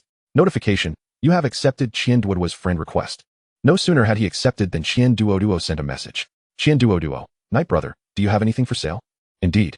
The individual he chose to accept was the one seeking to purchase equipment at a high price. Night, Qian Duoduo, what good items do you have? Let me take a look. Xiao Chen sent over the introduction information for the Pack Wolf Summoning Skill Scroll and the Knight's Greatsword. Qian Duo, Knight Brother, impressive. You've acquired such good items in just 2 days. Knight, how do you want to trade? Qian Duo, do you prefer profession coins or real-world currency? Note, profession coins are the currency used among professionals, traded through the system, while real-world currency is the universal currency issued by the government. The choice between the two was not difficult, although profession coins had a relatively clear exchange rate with real-world currency. This was the result of a collaborative effort between the professional alliance and the government. In private transactions, profession coins often commanded a premium of around 20. Knight, profession coins. Qian Duo, Pack Wolf Summoning Skill Scroll for 50 silver, Knight's Greatsword for 100 silver coins. Over the past 2 days, he had also gained some understanding of the market prices through forums, and Qian Duo's offer was not low, indeed slightly above market value. Qian Duo, what do you think? Am I sincere enough? Knight, deal. Immediately, he received an email from Qian Duo, and upon opening the attachment, he found 150 silver coins credited to his account. Without hesitation, Xiao Chen transferred the 2 items to Qian Duo via email. Transaction complete. Chapter 12. The Emergence of a Hidden Boss. Qian Duo was not simply a fool with abundant resources. He had already gathered information on several outstanding newcomers among this batch, yet none had included the enigmatic Knight. Given the extent of his intelligence network, there could only be one conclusion. Knight was an unorganized wanderer. He had great confidence in his information network. Talents nurtured by large organizations naturally had no shortage of trading channels. Hence his primary business source came from those wanderers. Ordinary wanderers possessed limited strength, making it difficult to slay bosses, and they also had very restricted purchasing power. A wanderer with immense potential like Xiao Chen was precisely the target they sought. This explained the above-market offer for Xiao Chen's equipment. The previous day, he earned a total of 35 silver and 39 copper in the newbie forest. Today, he amassed 43 silver and 72 copper in the dark cavern, and with the recent sale of 150 silver coins, his profession coins now totaled 229 silver and 11 copper. Calculating at an exchange rate of 1 copper coin to 1 yuan, he had earned a total of 22,911 yuan over the past 2 days. Of course, this does not take into account the several pieces of equipment he was wearing. If he were to work a regular job, who knows if he could earn over 10,000 yuan a month before turning 30? Having only been a professional for 2 days, he was already making over 10,000 yuan daily. It must be said, earning as a professional is remarkably swift.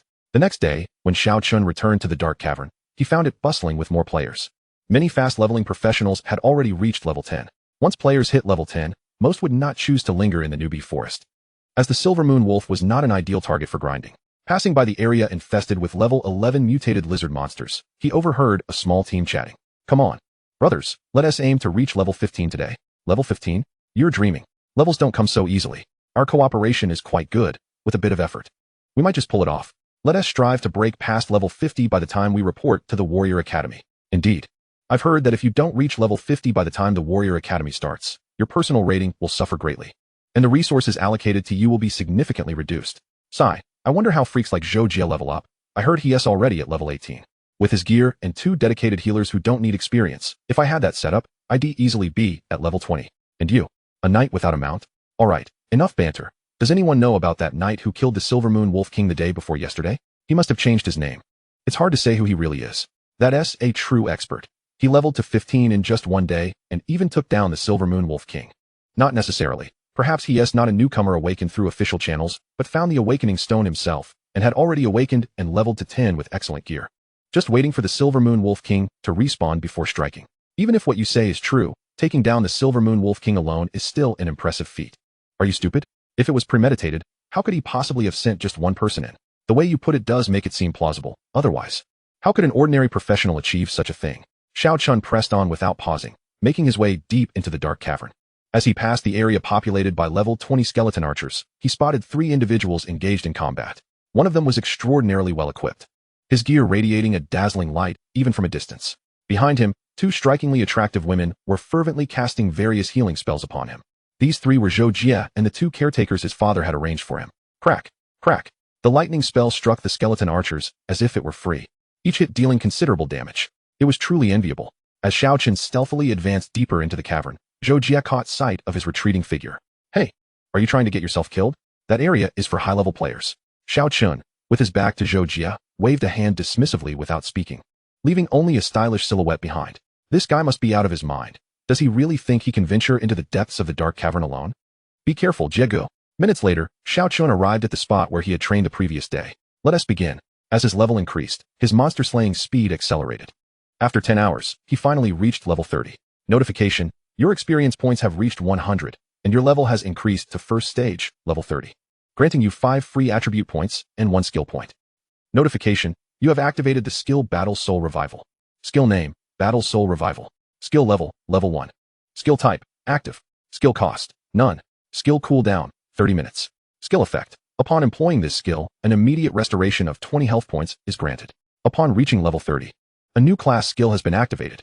It must be said that the configuration of this profession's skills is remarkably perfect, all pertaining to enhancing survivability. This skill incurs no cost and possesses a relatively brief cooldown period, significantly augmenting Xiao Chen's endurance in combat. Notice: your level has reached 30, and the regional public communication channel has now been activated. Note: the regional public communication channel is restricted to practitioners within a specific vicinity. Opening the regional communication channel reveals it to be entirely empty, save for himself. This is likely due to his confinement within the shadowy cave. The channel can only be accessed by practitioners within this dungeon, and currently, he is the sole individual to have attained level 30 within it, thus resulting in this desolate circumstance. After a relentless 10 hours of monster hunting, he has dispatched at least over 20,000 skeletal knights. Today's yield is quite satisfactory, totaling over 80 silver coins, along with the acquisition of 2 pieces of white-quality level 30 equipment and a blue-quality weapon. His defensive capabilities have also been elevated to 133 points, with the rebound damage of Thorn Spike reaching an impressive 80.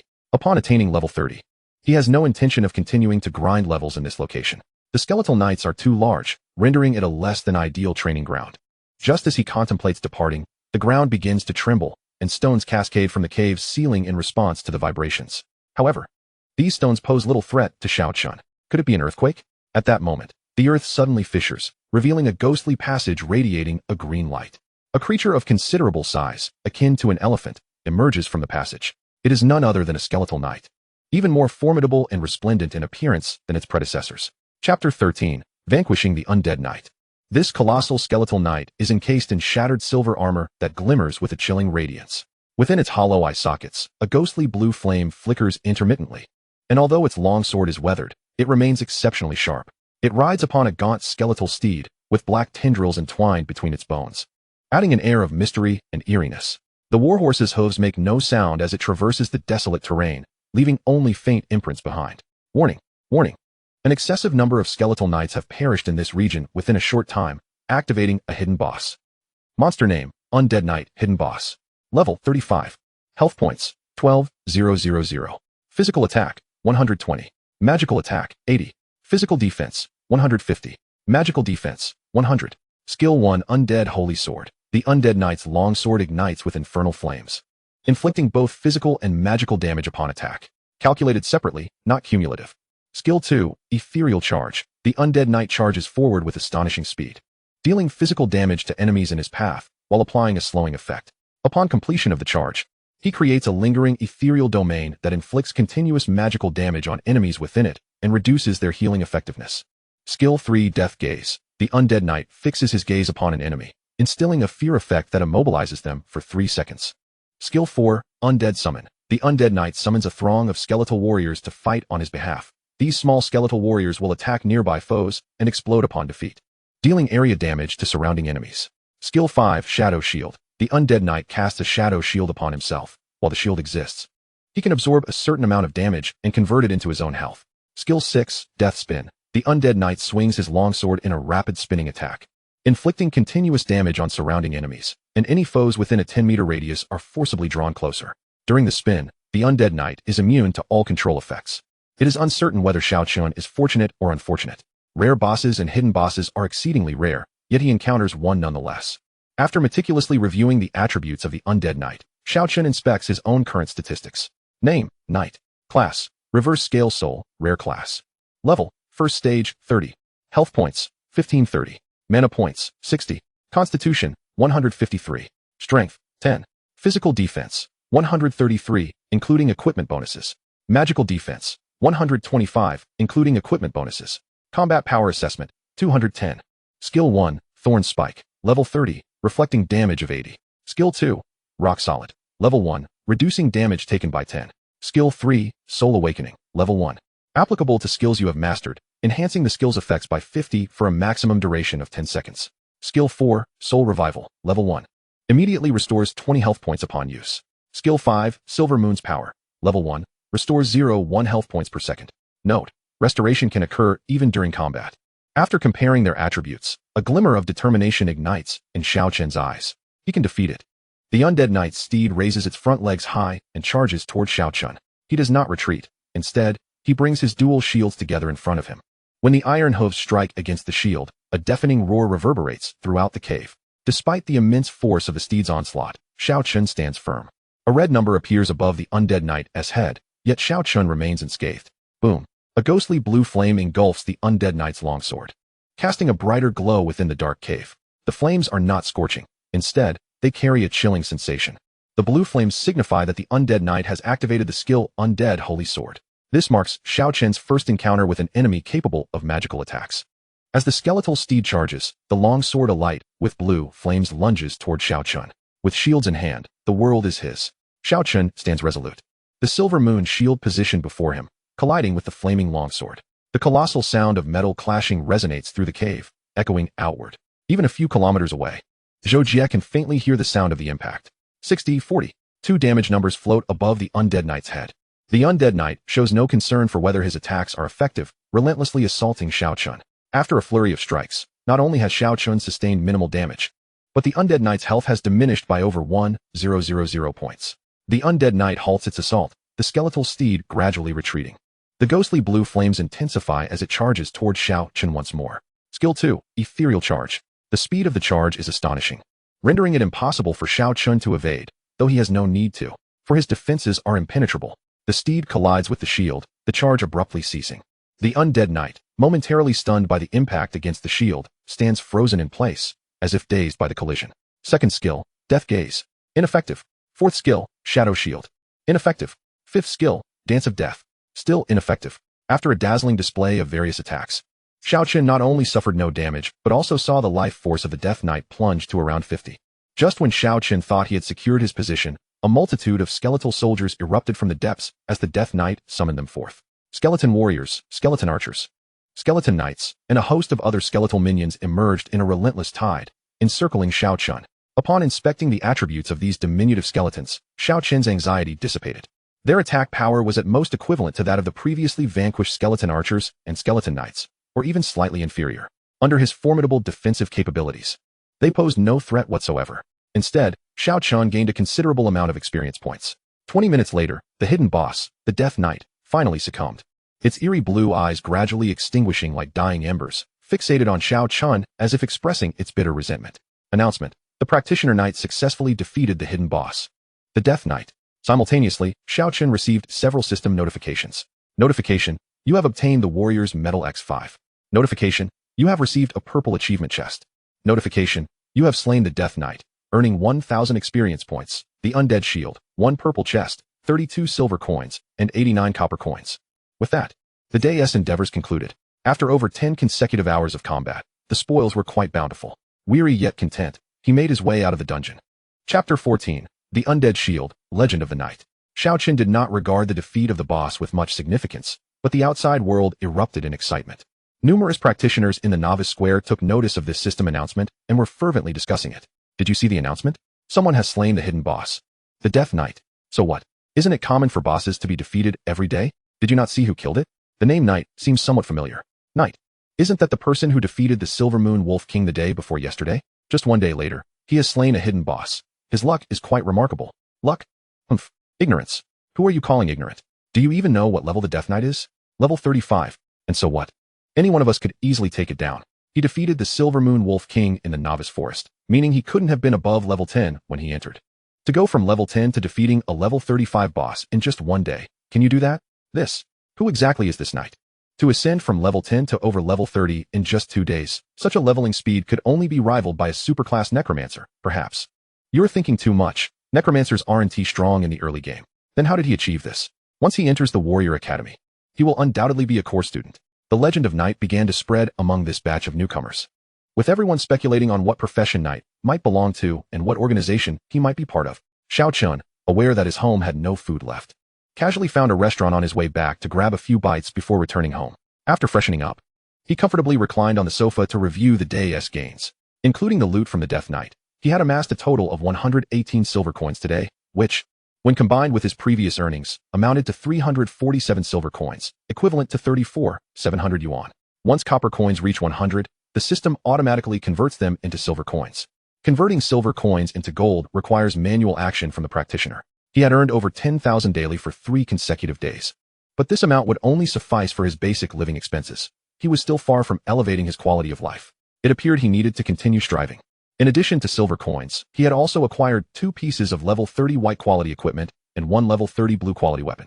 He did not intend to sell these items just yet, as their limited quantity might undermine his standing in the eyes of Qianduoduo.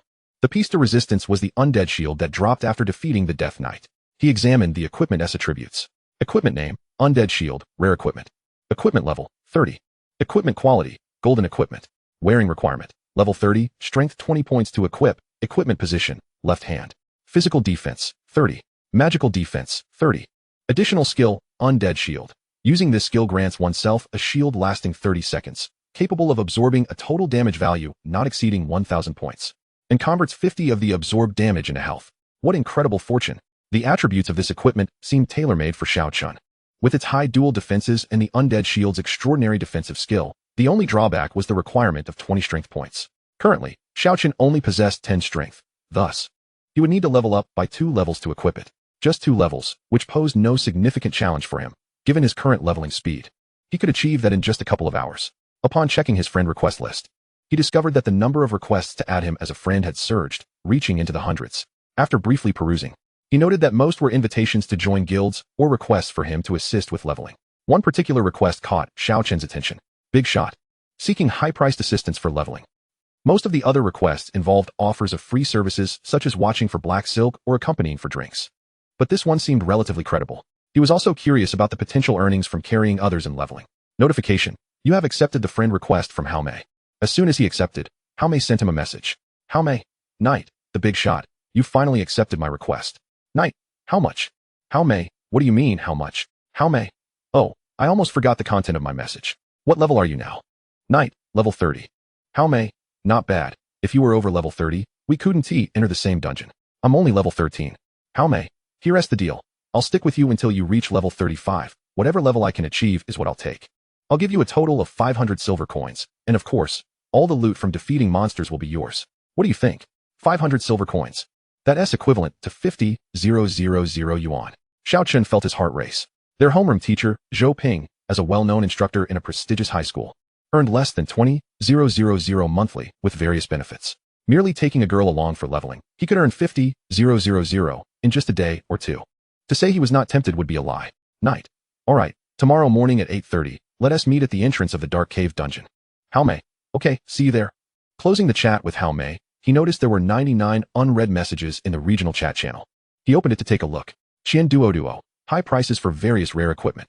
Zhang Daolong. The Dark Abyss Guild is inviting all talented individuals to join. Brother Dao. High prices for first tier level 90 red quality two-handed great swords. Most messages were invitations to join guilds or buy and sell various equipment and items. Just as Xiao Chen was about to close the chat, one message caught his eye, causing him to focus intently. The demon. Recently, I received news that the new member Chen Fan was slain in the Novice Forest. A reward of 100 silver coins will be granted to anyone who provides information about the murderer. The Myriad Realms Paradise system imposes no restrictions on the skirmishes among professionists, and thus, there exist no records of kills. The Professionist Alliance firmly prohibits any aggression towards ordinary individuals, a rule universally acknowledged by all professionists. Should anyone dare to contravene this principle, they would become a target for collective retribution from all professionists. The Alliance's stance on the mutual slaughter among professionists is starkly different. Although the regulations explicitly forbid such acts, some professionists possess overwhelming strength, making it impossible for the Alliance to entirely eradicate such occurrences.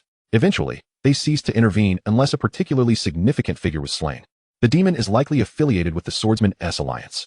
Their announcement may not genuinely seek to apprehend the culprit, but rather serves as a means to publicly affirm their commitment to their members, thereby enticing more individuals to join.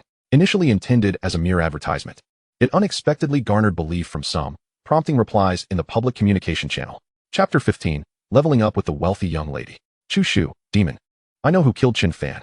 The demon ignored Chu Shu entirely, feigning ignorance. However, after several attempts, Chu Shu had no choice but to respond in the group. Demon, do share your insights. Chu Shu, what if you don't pay me for the information? Demon, our swordsman-s guild would never default on a mere 100 silver coins. Chu Shu, everyone, bear witness. I will reveal that the one who killed Qin Fan must be He Yi. Demon, He Yi? Who is He Yi? Chu Shu, you don't even know? He is the one who defeated the Silver Moon Wolf King in the Novice Forest the day before yesterday. By the way, today he also killed the hidden boss, the Undead Knight, in the Dusky Cave. Demon, little girl, don't fabricate stories. How could someone level up over 20 levels in just one day and defeat the Undead Knight? Chu Shu, it's all over the system announcement. Would I lie? Monk, Chu Shu is correct. There are still people on the forum who have shared screenshots of the announcement. I must say, that He Yi fellow has some skills. Xiao, indeed, I've seen it too. Demon, Chu Shu, if I were to believe what you say is true, how would you prove that he killed Qin Fan? Chu Shu, are you foolish? How many people were in the Novice Forest the day before yesterday? Who else could possibly have the capability to kill Qin Fan? It's obvious, isn't it? The demon gritted his teeth in frustration. He only intended to advertise and believe that a newcomer's death was inconsequential. He never anticipated encountering Chu Shu, this headstrong girl. If he continued to evade, it would undoubtedly tarnish the guild's reputation. Demon, Chu Shu, we will verify the information you provided. Once confirmed, we will naturally reward you for your intel. Chu Shu, that one do, payment must be made now. What if you default? Demon, you a moment later. The demon posted a transfer of 100 silver coins in the regional chat channel. Simultaneously, he issued a bounty for He Yi. Upon witnessing this, Xiao Chen was utterly speechless. Although Qin Fan's demise was indeed connected to him, Chu Shu was clearly fabricating stories merely for the 100 silver coins. He initially considered adding the demon as a friend to clarify the matter, but ultimately abandoned the idea. After all, the bounty issued by the demon made no mention of a reward, and it seemed more about preserving the guild's dignity than a genuine intent to take action against him. The following morning, after breakfast, Xiao Chen arrived at the Novice Square. Through a chat with friends, he learned that the wealthy young lady was already waiting at the entrance of the Dusky Cave. Upon arriving, he found a short-haired girl wielding a magic wand standing at the cave's entrance. Her hair bore a natural curl, shimmering healthily in the sunlight. Her bright and spirited eyes radiated an infectious energy and enthusiasm, as if she could ignite every ounce of air around her. As Xiao Chen walked past her, he gently said, "Follow me," and strode directly into the depths of the Dusky Cave. Darkness. Just as the wealthy young lady was about to call out Xiao Chen's name, he suddenly turned to her and said, "Silence," faced with his deathly cold gaze. She obediently responded with a quiet "oh" and followed him into the dungeon. Once inside, the wealthy young lady sent a party invitation to Xiao Chen. Notification: you have accepted the party invitation from the wealthy young lady. Party successful. During the party, all items will be randomly distributed, and experience will be evenly shared.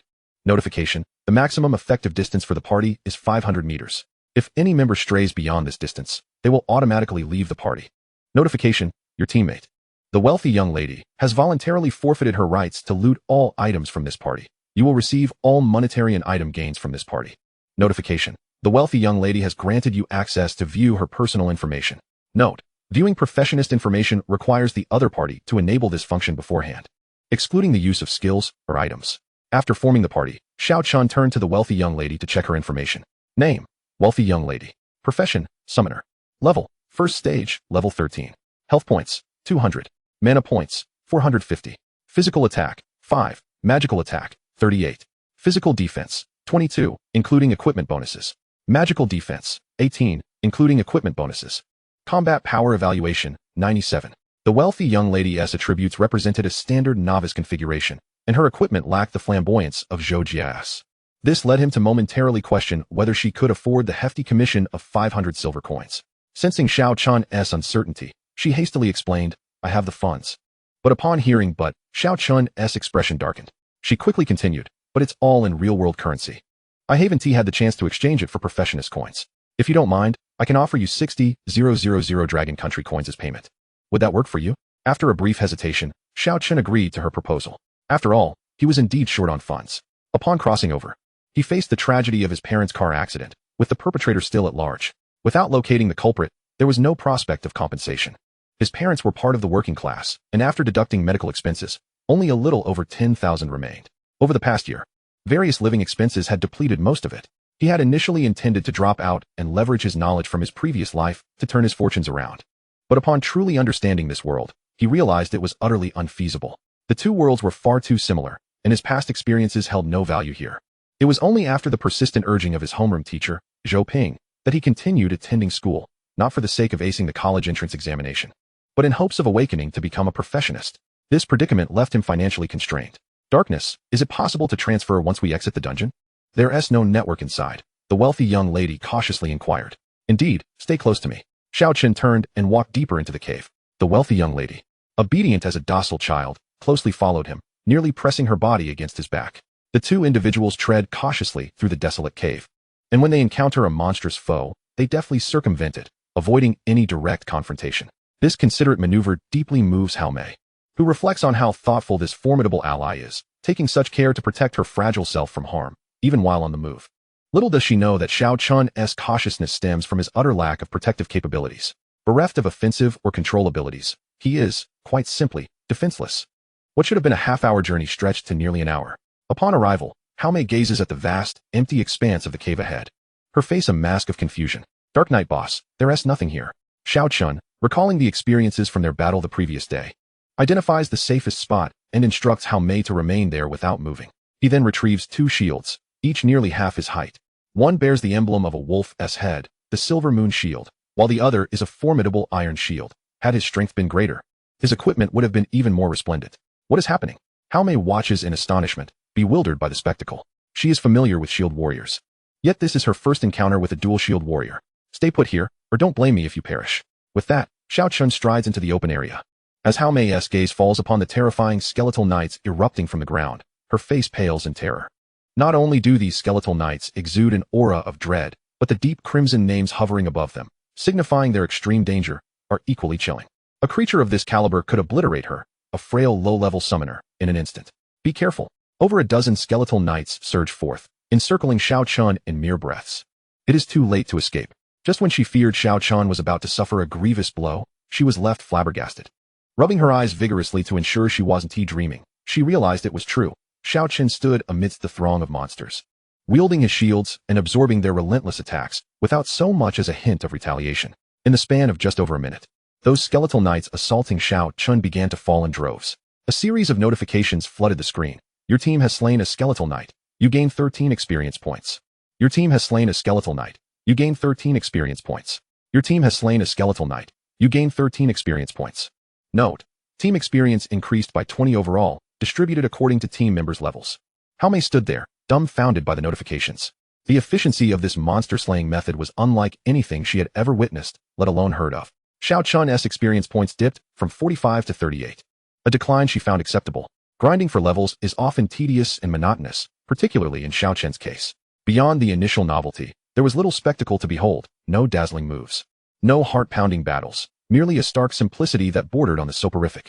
Was this what it meant to be a master in solitude? Hao Mei pondered, finding herself bored. She squatted in a corner, pulled out her phone to play a game, and captured the scene of Xiao Chun's relentless monster slaying. Eventually, she even fell into a light slumber, only to be roused when Xiao Chen tapped her on the head. "Who? Is there danger?" she exclaimed, dazed as she scanned her surroundings. After a moment, she recollected their situation, a sheepish expression crossing her face. "Dark Knight boss, I'm terribly sorry, I dozed off. Let us move." With that, Xiao Chen led the way towards the dungeon exit. It took a moment for Hao Mei to regain her composure, shivering in the dim, eerie environment. She called out, "Wait for me." Upon exiting the dungeon, Xiao Chen disbanded the team and walked away. "Remember to transfer the money. I've sent you my account number." It wasn't he until his figure vanished into the crowd that she processed what had just happened. Her level had soared to 25, a remarkable increase of 12 levels. Checking her friend list for Dark Knight, she was stunned to find that he had reached level 35. It was only then that the reality struck her. She had gained 12 levels from a single nap. That 60,000 yuan spent was indeed worthwhile. With such exceptional leveling efficiency, she wasted no time in transferring 60,000 to Xiao Chen. After dinner, back at home, Xiao Chen lounged on the sofa, a smile creeping across his face as he reviewed the payment notifications. Today, aside from the 60,000 yuan, his other gains were commendable as well. His level had steadily risen to 35, and he had accumulated 112 silver coins, bringing his total to 459 coins. With the addition of today's cash, his assets had surpassed the 100,000 yuan mark. However, his equipment remained lackluster, even after slaying tens of thousands of skeletal knights. He had yet to obtain any noteworthy gear, which he would eventually sell for a handsome profit. After allocating points, he finally equipped the undead shield.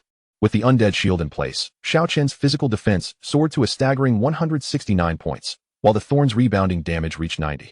At just level 35, he could only imagine the terror he would embody upon reaching level 100 or even higher tiers. The The thought was almost too daunting to fathom. Having awakened as a reverse-scale battle soul, Xiao Chen had researched his class online. Logically, even without system enhancements, this class should yield impressive results after overcoming its initial challenges. Yet, why had the practitioner of this class remained obscure, even if hidden and protected? Why did the Practitioner Alliance ignore him? Was it possible that the individual had never thrived and had perished instead? After much contemplation, this seemed the only plausible explanation. That night, Xiao Chen was jolted awake by a sudden chill. A flash of cold light passed by. Had he not dodged in time, his throat would have been pierced. Swiftly, he retrieved his gear from the system backpack. As the two shields appeared in his grasp, a semblance of calm washed over him. The shadow that had attacked vanished in an instant, moving with blinding speed. Xiao Chen barely caught a glimpse before it disappeared. Nevertheless, he did not believe it had fled. It was likely lurking nearby, waiting for its next opportunity to strike. Although he had avoided a fatal blow, he had lost nearly a third of his health. The assailant possessed formidable attack power. Suddenly, a gust of wind surged from behind him, but Xiao Chen was prepared. A massive shield materialized at his back, just in time. The clash of the dagger against the shield rang out sharply. 112, 265. Both combatants were momentarily stunned. The assassin's full-force strike inflicted a mere 112 points of damage on Xiao Chen, while the rebound damage inflicted upon the assassin reached an astounding 265.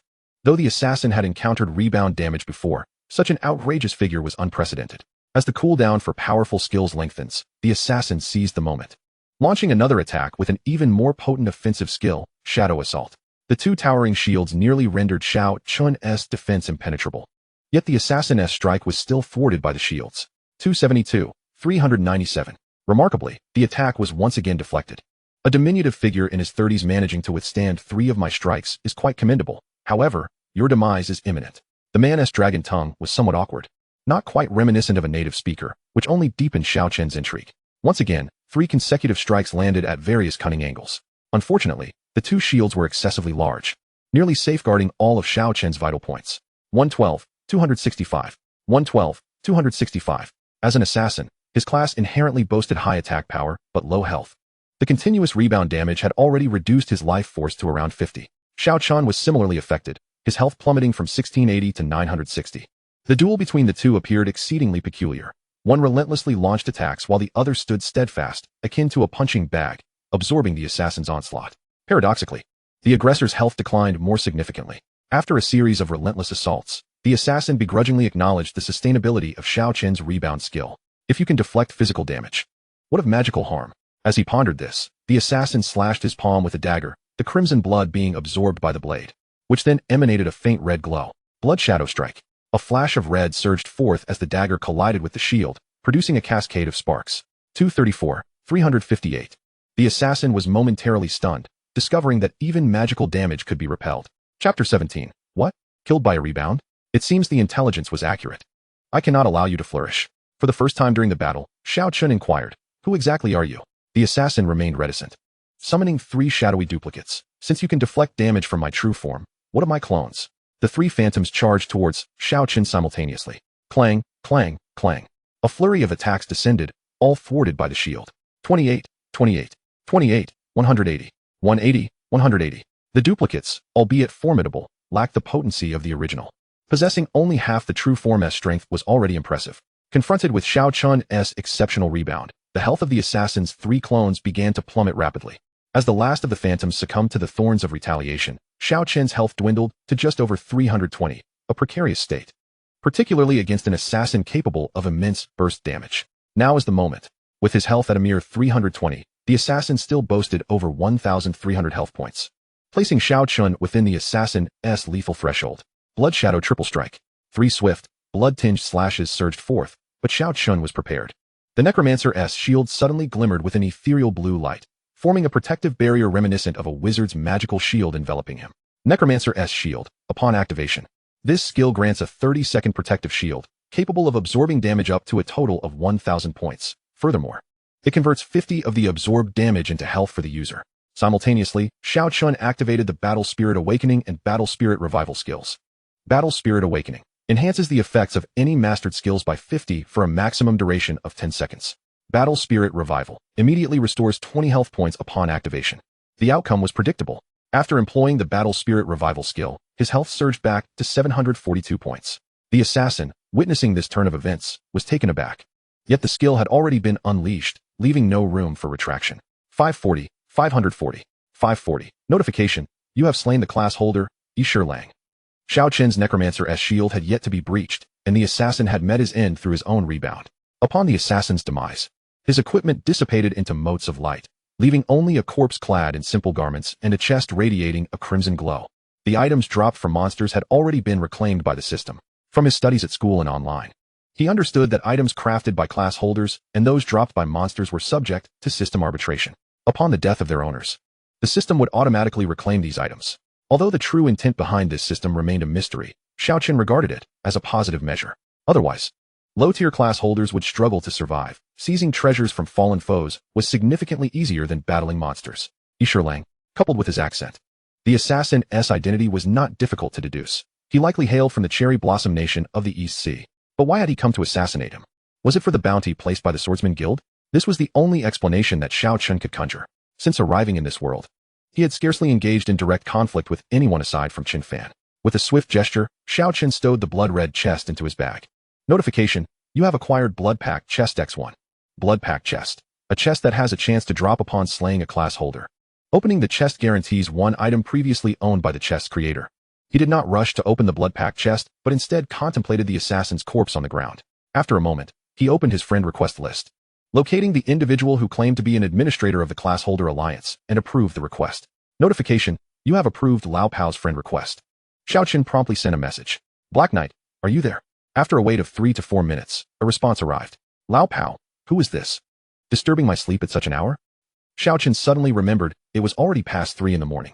Black Knight, I was attacked by an assassin from the Cherry Blossom Nation.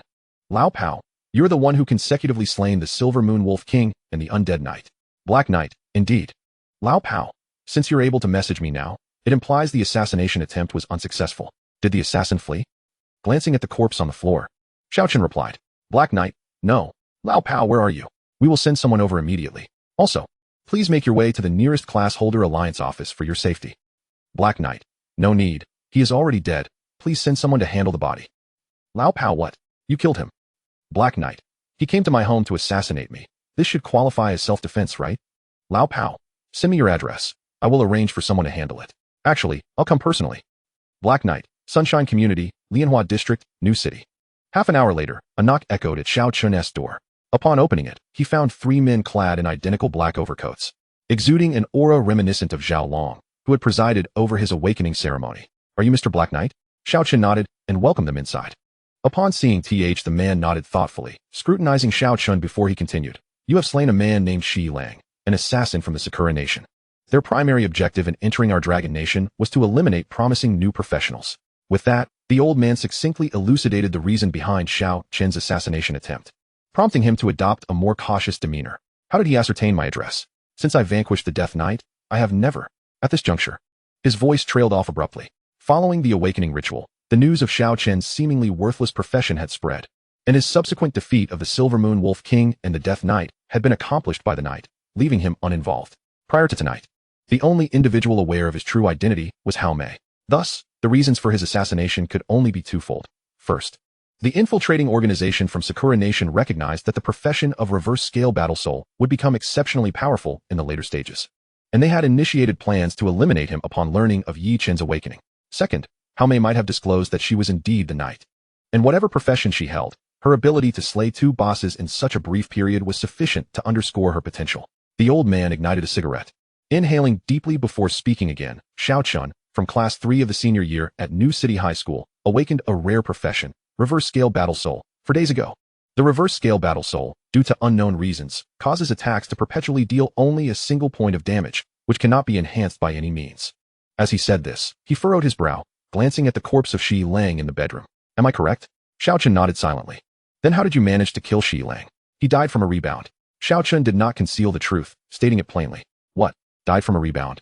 The old man appeared not to comprehend Xiao Chen's words, repeating them incredulously. Chapter 18. Joining the Shadows. Xiao Chen recounted the general sequence of events, naturally omitting some crucial details, such as the enhancement of his skills by the infinite system. After listening to Xiao Chen's account, the old man fell into a prolonged silence. Eventually, he exhaled a deep puff of smoke. It seems that many years ago, that was no mere accident. What? Xiao Chen was rendered somewhat bewildered by the old man's words. It is of no consequence. Xiao Chen, I hereby extend a formal invitation for you to join the professional alliance. Are you willing? Xiao Chen was momentarily taken aback, not anticipating an invitation from the professional alliance. I am about to attend the Warrior Academy. Can I still join the professional alliance? Ha ha ha. Isn't the Warrior Academy part of the professional alliance? Most outstanding graduates will join the alliance after completing their studies. You would merely be joining ahead of time. Even so, Xiao Chen did not immediately acquiesce. Instead, he inquired, what must I sacrifice, and what shall I gain in return? In response to Xiao Chen's candidness, the old man laughed heartily, refreshing. The professional alliance, established by the Dragon Nation's government, has a primary purpose beyond managing and regulating professionals. It bears an even more crucial responsibility. What responsibility? To resist foreign invasions. Foreign invasions? Indeed. Ever since the paradise of all realms descended upon Blue Star, the strength of professionals has surged dramatically. Some high-ranking professionals can even withstand nuclear blasts. Therefore, conventional military forces have become less effective, and the outcome of war now largely depends on the high-end combat power among professionals. Our Dragon Nation, with its vast population and inherent strength, has seen an influx of talent since the arrival of the paradise of all realms, causing smaller nations to refrain from provoking us. The old man's words resonated with conviction and authority. Then why was he here? Xiao Chen pointed at Shi Lang's corpse. Well, a hint of embarrassment crossed the old man's face. It is precisely because our Dragon Nation is too formidable that other smaller nations have become even more fearful, leading them to unite against us. Enough of this. When you grow stronger, all will be revealed. Let us discuss what truly piques your interest. Please, go on. The old man reignited his cigarette, stating, joining the professional alliance offers numerous benefits. Not only will you gain access to more information, but you will also have priority in purchasing high-end equipment within the alliance. Of course, the most significant advantage lies in the opportunity for substantial cultivation if you become a core member of the alliance. Chen was not swayed by the old man's words. Instead, he asked, what must I sacrifice? Quite simple. Become a civil servant. A civil servant? Indeed, a civil servant, albeit with different job responsibilities and benefits. Without a moment's hesitation, Xiao Chen declined. While civil service may be stable and easy, he understood that the earnings would ultimately belong to the government and be redistributed.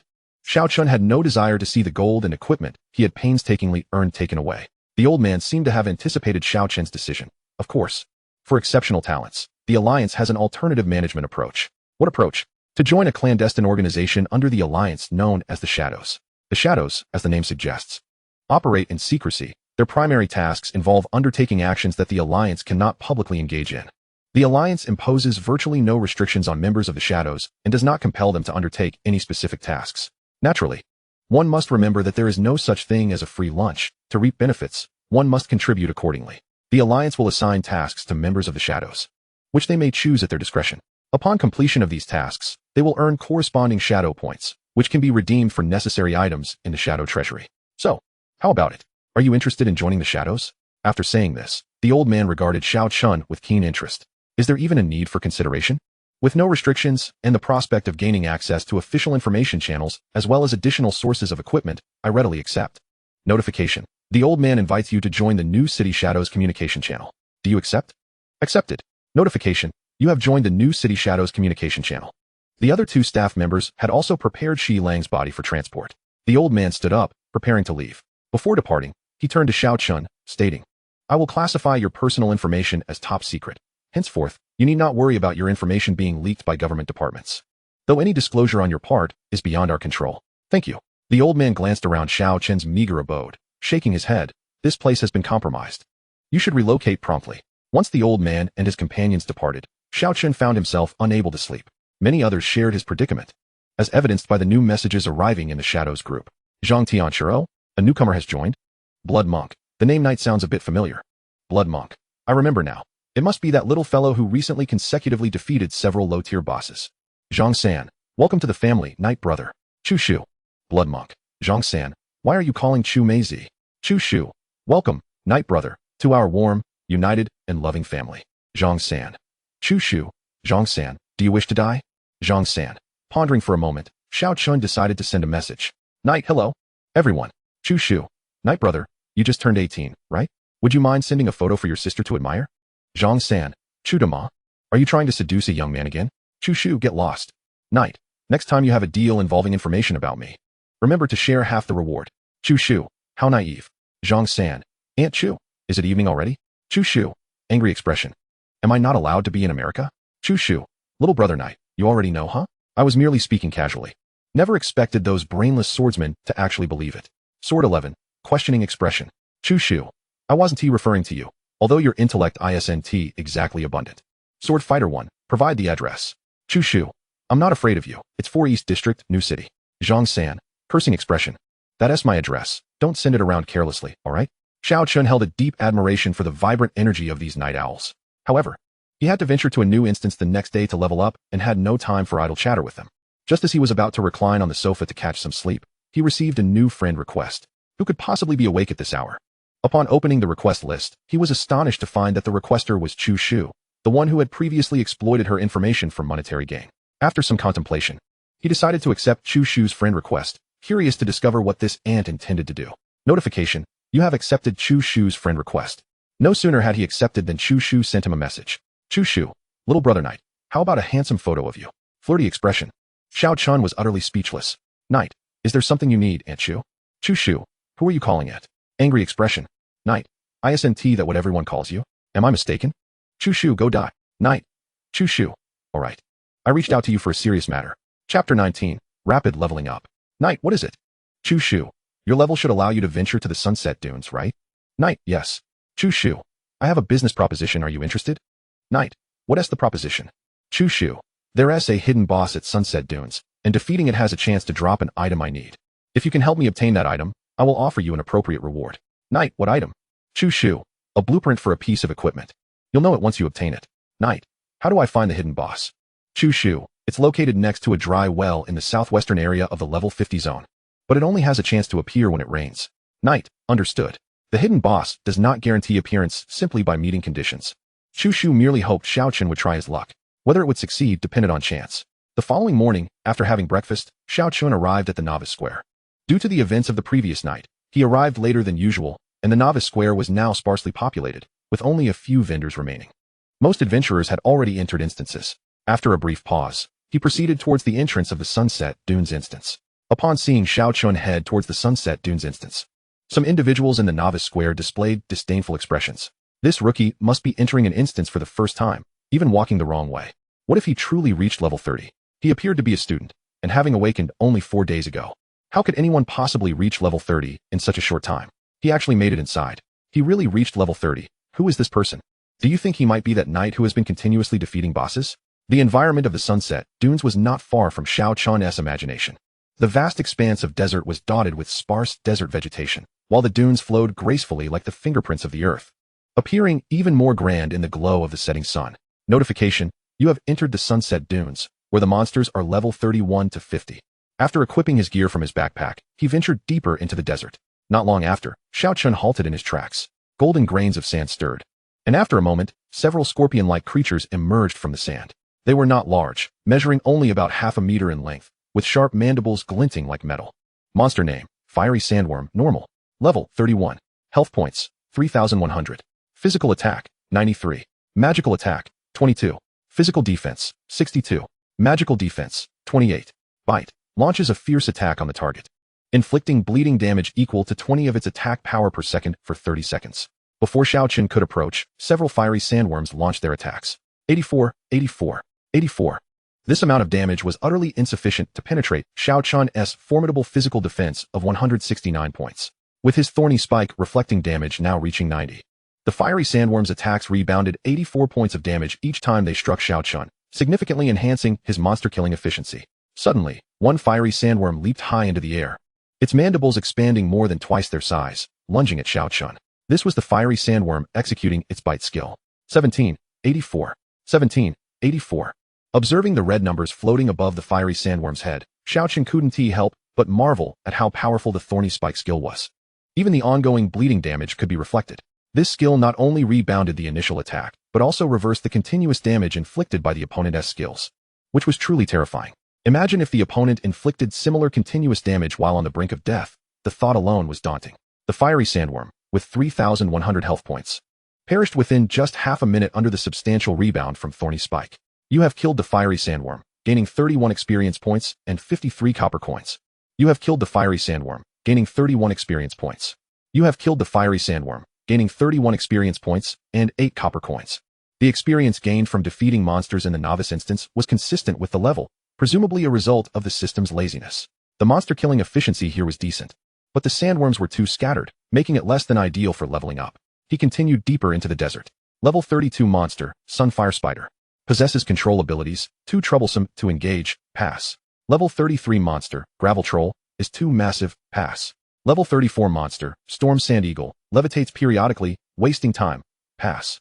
It wasn't until he reached the area of level 40 monsters that Xiao Chen finally paused. Monster name, Scorching Scorpion King, normal. Level 40. Health points, 5,000. Physical attack, 150. Physical defense, 88. Magical defense, 68. Combo, has a chance to trigger a double attack upon striking the enemy. This was the one. The Scorching Scorpion King matched Xiao Chen's monster-killing needs in terms of attack style, size, and power. Most importantly, the Scorching Scorpion Kings appeared in groups, which greatly facilitated leveling up. After searching around, Xiao Chen found a prime monster spawning point. It seemed to be the lair of the Scorching Scorpions, with a steady stream of them emerging from the sand pits. He even eliminated the need to run around to gather monsters. 135, 135, 135. Surrounded by 50 or 60 blazing Scorpion Kings, Xiao Chen unleashed a relentless assault, and within a mere 30 seconds, every last one of them lay vanquished. You have slain a blazing Scorpion King, earning 40 experience points and 21 copper coins. You have slain a blazing Scorpion King, earning 40 experience points and 5 copper coins. You have slain a blazing Scorpion King, earning 40 experience points. The efficiency of his monster slaying was nothing short of terrifying. One could only imagine the tumult of emotions that would stir within Zhou Jia upon witnessing such a spectacle. At present, Xiao Chen stood at level 35. To ascend to level 36, he required a staggering 12,250,000 experience points. His current pace allowed him to annihilate nearly 2 batches of Scorpion Kings every minute, with each batch comprising approximately 60 creatures. This equated to a phenomenal rate of 120 slain blazing Scorpion Kings per minute, each yielding 40 experience points. Thus, he could amass around 4,800 experience points each minute. At this rate, reaching 12,250,000 experience points would take merely 25 minutes. Even contemplating this result filled him with awe. The efficiency of leveling up while slaying skeletal knights in the dark cavern paled in comparison to this. Notification: your experience points have reached 100, and your level has increased to Tier 1, level 36, granting you 5 free attribute points and 1 skill point. Notification: your experience points have reached 100, and your level has increased to Tier 1, level 37, granting you 5 free attribute points and 1 skill point. Chapter 20. The Howl of the Dried Well. In just 4 short hours, he had ascended from level 35 to level 40, averaging over 1 level per hour. Such a rate of advancement would surely bring tears to the eyes of even the most seasoned necromancer. As he continued to grind, he allocated his points. Upon exhausting all skill points, his Thorn Spike skill had reached level 40, with a terrifying damage reflection of 100. With 1 skill point remaining, he found that the Thorn Spike skill could no longer be upgraded. This revelation caused Xiao Chen to furrow his brow. Had the Thorn Spike skill reached its limit? This was after enhancements from the Infinite system. Without such enhancements, the cap on Thorn Spike would have been a mere 50. If that were indeed the case, it could prove troublesome. Encountering a tank warrior, both would engage in a drawn-out battle, only to discover neither had lost significant health, leading to an awkward stalemate. He could only hope that a breakthrough to Tier 2 would yield changes, since Thorn Spike could not be further enhanced. Subsequent skill points earned through leveling would naturally be allocated to the rock-solid skill. With the continual rise in monster levels, his defenses were quickly becoming insufficient, which would severely impede his leveling speed. After nearly 4 hours of slaying close to 20,000 blazing Scorpion Kings, he had only obtained 5 pieces of equipment, none of which were suitable for his use. The highest quality of these items was merely blue. The drop rate was truly disheartening. He began to wonder if other adventurers were experiencing the same fate, if everyone faced the same drop rates. It was likely that others would not acquire a single piece of equipment in a day or two. Although Thorn Spike could not be improved, he resolved to continue leveling. The efficiency of this location was still commendable, so he planned to remain for the time being. After 6 hours, his level finally reached 45. Continuing to linger here held little purpose. Checking the time, he realized he had been in the dungeon for nearly 10 hours. It was time to return home and resume tomorrow. Finding such a monster-slaying location was indeed fortuitous. In just 10 hours, he had advanced 10 levels, averaging 1 level per hour. Aside from the meager equipment drops, his other gains were quite satisfactory. His silver coin earnings totaled an impressive 353, and his paradise coins had reached 812 silver coins. The total value soared to over 80,000, and with an additional 60,000 transferred from his sister, he had now become a modestly wealthy individual with over 100,000. Earning over 10,000 a day seemed far from difficult. The following day, Xiao Chen returned to the Sunset Dunes. This time, He did not linger at the entrance, but headed straight into the depths of the desert. Monsters below level 40 no longer offered any worthwhile rewards. He swiftly navigated through the realms of levels 41, 42, and 43, arriving at the territory of level 50 monsters. The sands shifted, countless grains writhed, and soon, beings resembling sand golems arose from the earth. It appeared as though some unseen force had coalesced the desert sands into these creatures. Monster name, Magma Sand Demon, common. Level, 50. Health points, 8,000. Physical attack, 198. Magical attack, 172. Physical defense, 135. Magical defense, 98. Undying Sand Body, reduces physical damage by 90. Upon observing his formidable physical defense of 205, Xiao Chen promptly decided these would be his next targets. The attack methods of the Magma Sand Demons were quite unique. They seemed to manipulate sand particles to form spikes of rock-like hardness that pierced toward him. Rather than alarm him, this revelation brought great joy. These dim-witted Magma Sand Demons were, in fact, ranged attackers. Moments ago, he had worried that their large size would limit their ability to simultaneously strike him, thereby hindering his leveling progress. Now, he had no such concern. The damage output from the Magma Sand Demons fluctuated around 198, with occasional hits of 192 and 188. Their undying sand body did not mitigate the reflected damage from Thorn Spike. The damage rebounding was true damage, further solidifying the prowess of the Thorn Spike skill. The only drawback was their relatively low attack frequency, launching a sand spike attack approximately every 3 seconds. It was reasonable for ranged attackers to have a slower attack speed. Otherwise, how could fragile mages endure? While enduring the assaults of dozens of Magma Sand Demons, Xiao Chen also attracted even more monsters to engage him. After a few minutes, he found an optimal grinding spot. Here, he could draw the attention of over 120 sand demons simultaneously. This meant he could potentially slay around 120 Magma Sand Demons in a minute. Defeating each demon yielded 50 experience points, allowing him to earn 6,000 experience points within a minute, an average of 100 experience points per second. What leveling speed could rival this? To progress from level 45 to 50, a total of 100,000 experience points was required. 3 hours later, he attained level 50. It was still early in the day, and given the exceptional grinding efficiency of this location, there was no reason to depart. Continuing to level up, he discovered that the experience required for advancement had nearly doubled upon reaching level 50. Transitioning from level 49 to 50 required only 240,000 experience points, while the leap from level 50 to 51 demanded 500,000 experience points. To progress from level 51 to 55, one would need a staggering 700,000 experience points. At his current rate of 100 experience points per second, he would require a full 7.5 hours. As time progressed, Xiao Chen grew increasingly familiar with the terrain and the grinding patterns, further enhancing his efficiency. After 7 hours, he finally reached level 55. The journey from level 35 to 45 had taken him over 10 hours. Yet the ascent from 45 to 55 was even swifter. Such a terrifying rate of advancement. Having reached the limit of this dungeon, further combat would yield no rewards. As Xiao Chen contemplated concluding his endeavors for the day, he suddenly recalled the commission from Chu Shu. With ample time remaining, he figured it would be prudent to investigate. Perhaps he might encounter something worth eliminating. Once he departed, re-entry into this dungeon would be impossible. Following the information provided by Chu Shu, he indeed discovered a well in the southwestern direction of the desert. The well was profound, its depths obscured from view, and echoes reminiscent of a howling wind emanated from its abyss. Aside from that, it bore no remarkable features. Gazing upward, the vast expanse of swirling yellow sand could not obscure the brilliance of the starry sky. Having spent 2 days in the Sunset Dune dungeon, the air was exceedingly arid, indicating that rain was unlikely in the near future. Just as Xiao Chen was about to abandon his search, a dark cloud suddenly drifted across the sky, shrouding the radiant stars. Thunder rumbled ominously. Could fortune truly be on his side? Was it really going to rain? In the blink of an eye, torrential raindrops descended from the heavens, landing on Xiao Chen's form, providing a refreshing sensation.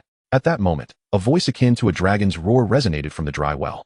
Chapter 21, Extreme Pull, Slaying the Serpent King. The sudden beastly roar startled Xiao Chen. A serpent-like creature, thicker than a barrel, sprang forth from the well. Its body was adorned with resplendent golden scales, and its form bore the intricate patterns of wind and sand, resembling a flowing dune.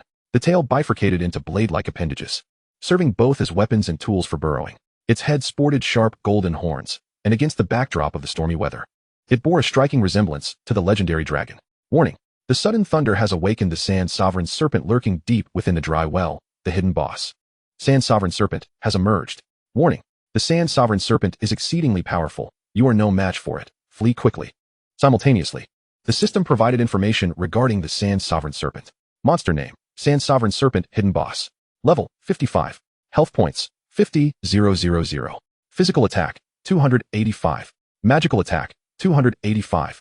Physical defense 198. Magical defense 232. Skill 1 Golden Sandstorm. The Sand Sovereign Serpent can summon a ferocious golden sandstorm, ensnaring foes within, obstructing their vision and restricting their movement. Within the storm, the Sand Sovereign Serpent can traverse freely, launching lethal strikes under the cover of the wind and sand.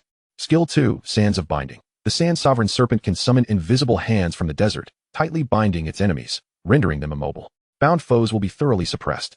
Skill 3 Soul Devouring Golden Light. The serpent's eyes can emit golden rays, directly assaulting the enemy's soul. Those struck by the light will feel their souls being gradually consumed, with health points depleting rapidly. After using this skill, the Sand Sovereign Serpent will enter a weakened state. Skill 4 Sand Shift Teleportation. The Sand Sovereign Serpent can instantly meld into the desert, achieving short-distance teleportation, catching foes off guard whether in attack or retreat. Skill 5 Heart of the Desert. As the guardian of the desert, the Sand Sovereign Serpent can harness the powers of the desert to create a formidable shield, repelling all external attacks while simultaneously restoring its own vitality and strength. After carefully scrutinizing the attributes and skills of the Sand Sovereign Serpent, Xiao Chen grew cautious. This was the first boss whose basic attacks could breach his defenses. With a staggering health pool of 50,000 against his mere 680. The disparity was nearly 19 times. How could he possibly contend with this? The sole silver lining was that its 5 skills would not significantly affect him. Most were ambush, evasion, and control abilities, with few enhancing its attack. After a moment's contemplation, Xiao Chen's gaze hardened with resolve. He could fight. Clang. The collision of 2 massive shields produced a deafening sound, akin to the clarion call of battle. The Sand Sovereign Serpent, enraged by the impact, opened its cavernous jaws and lunged at Xiao Chen. The 2 shields served as his ironclad bulwark, capable of withstanding any assault. 285. At this moment, Xiao Chen had reached level 55, possessing 680 health points, with physical defense at 241 and magical defense at 236. Coupled with the rock-solid skill upgraded to level 10, he could mitigate 20 damage. Under such formidable defense, the Sand Sovereign Serpent inflicted a mere 35 points of damage upon him. Simultaneously, the serpent received 100 points of thorns damage in return. Seeing this seemingly frail human withstand its attack with minimal harm, the Sand Sovereign Serpent hissed and unleashed a flurry of strikes. After 30 consecutive blows, Xiao Chen's health had dwindled to 61, while the serpent still retained 83 health points. Upon the serpent's health dipping to 80, it unleashed its first skill, Golden Sandstorm. Suddenly, the grains of sand at the serpent's breath coalesced into a swirling vortex of sand.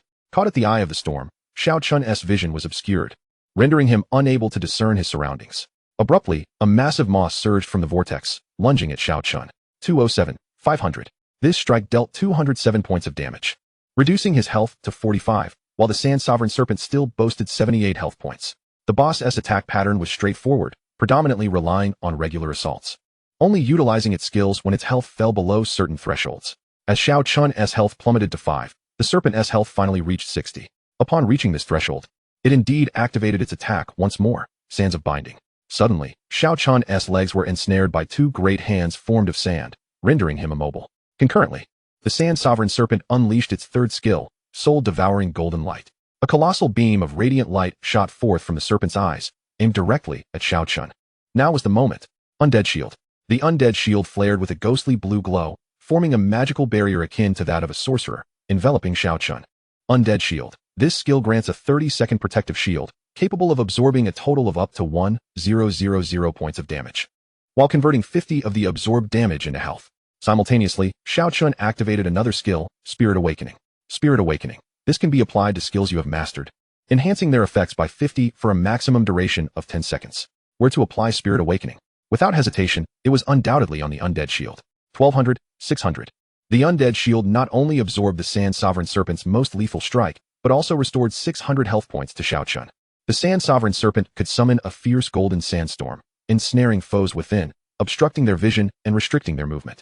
Within the storm, the Sand Sovereign Serpent could traverse freely, launching lethal strikes under the cover of wind and sand.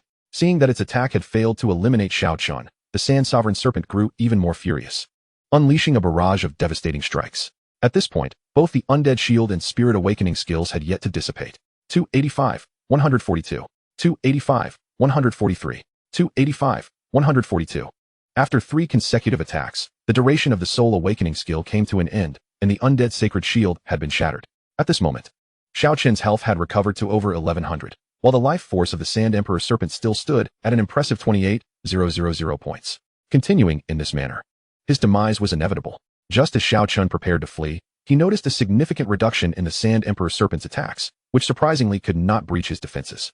Recalling the system's description of the Sand Emperor Serpent's abilities, it was evident that this was the weakened state following the activation of its third skill, Soul-Devouring Golden Light. Based on the reflected damage, Xiao Chen deduced that the serpent's attack power had diminished by at least 30. This revelation eased his anxious heart, although he remained uncertain about the duration of this weakened state. As the Sand Emperor Serpent's health dwindled to 20, the weakened state dissipated. At this juncture, Xiao Chen's health was still a robust 42. Subsequently, the Sand Emperor Serpent unleashed skills such as Sand Escape, Sand Binding, and Heart of the Desert. However, these abilities posed no threat to Xiao Chen. When the serpent's health dropped to 10, Xiao Chen still had 17 left. The health of both man and serpent was rapidly declining. When Xiao Chen's health plummeted to a mere 50 points, the Sand Emperor Serpent still possessed 1560 points. Yet Xiao Chen remained unfazed. He still had one skill yet to employ, War Soul Revival. Upon activating this skill, he would immediately restore 20 health points. Instantly, his health surged to 22. Moments later, the hidden boss, the Sand Emperor Serpent, collapsed helplessly at Xiao Chen's feet. The Sand Emperor Serpent had been slain. Chapter 22, Great Loot, Opening Treasure Chests. Announcement. The Adventurer Knight successfully defeated the hidden boss, the Sand Emperor Serpent. The 3 consecutive kill announcements ignited a frenzy across the public channels of New City. Could it be true? Just 2 days had passed, and he had vanquished another hidden boss? Does anyone know the level of the Sand Emperor Serpent? We once saw in the forums that it was a level 55 boss. Immensely powerful. Level 55, is that right? 5 days ago, he defeated the Silver Moon Wolf King. 3 days prior, the Undead Knight. And now he could slay the level 55 Sand Emperor Serpent? Is this something an ordinary human can achieve? Who said he was an ordinary human? We still do not know who this knight is, but he should certainly have a place among the core students of the Warrior Academy. That is debatable. The Warrior Academy boasts top-tier adventurers from all over the country, with a plethora of special and hidden professions. It is exceedingly difficult to become a core student there.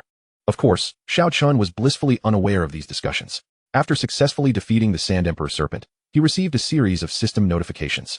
Notification: you have defeated the Sand Emperor Serpent, earning 5,000 experience points, a crafting blueprint for the serpent set, 1 golden treasure chest, 65 silver coins, and 89 copper coins. Notification: you have received 8 warrior medals. Notification: you have obtained a golden achievement treasure chest, a crafting blueprint for the serpent set. This must be the item that Chu Shu wished to acquire. Serpent set crafting blueprint, a necessary item for crafting the serpent set.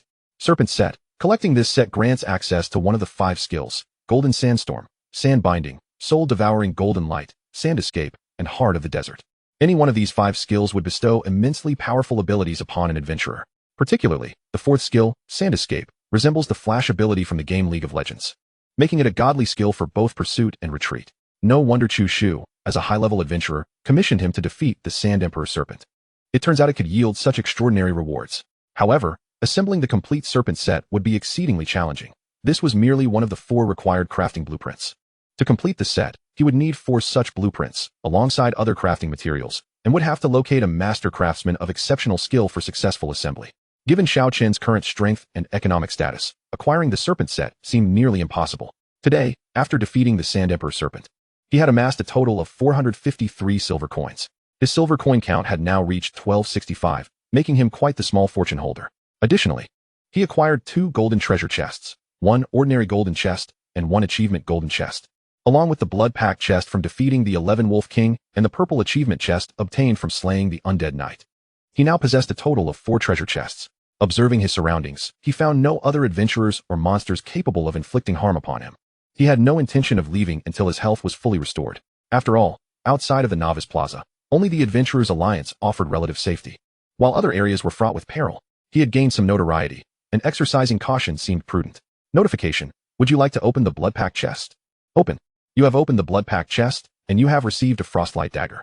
Frostlight Dagger, a first-tier golden quality weapon, usable at level 100.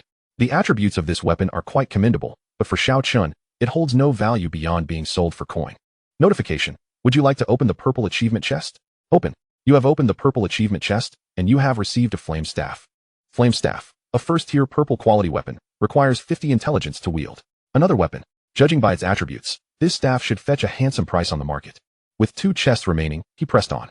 Notification: Would you like to open the golden treasure chest? Open. You have opened the golden treasure chest. And you have received the serpent armor. A surge of joy filled Xiao Chen's heart as he quickly examined the equipment attributes. Equipment name, serpent armor, rare equipment. Equipment level, 50. Equipment quality, golden equipment. Wearing requirements, level 50, 50 constitution points required. Equipment position, armor. Physical defense, 60. Magical defense, 20. Additional attribute, serpent's embrace. This equipment is crafted from the molted skin of the Sand Emperor serpent, enhancing the wearer's base constitution by 10 upon donning it.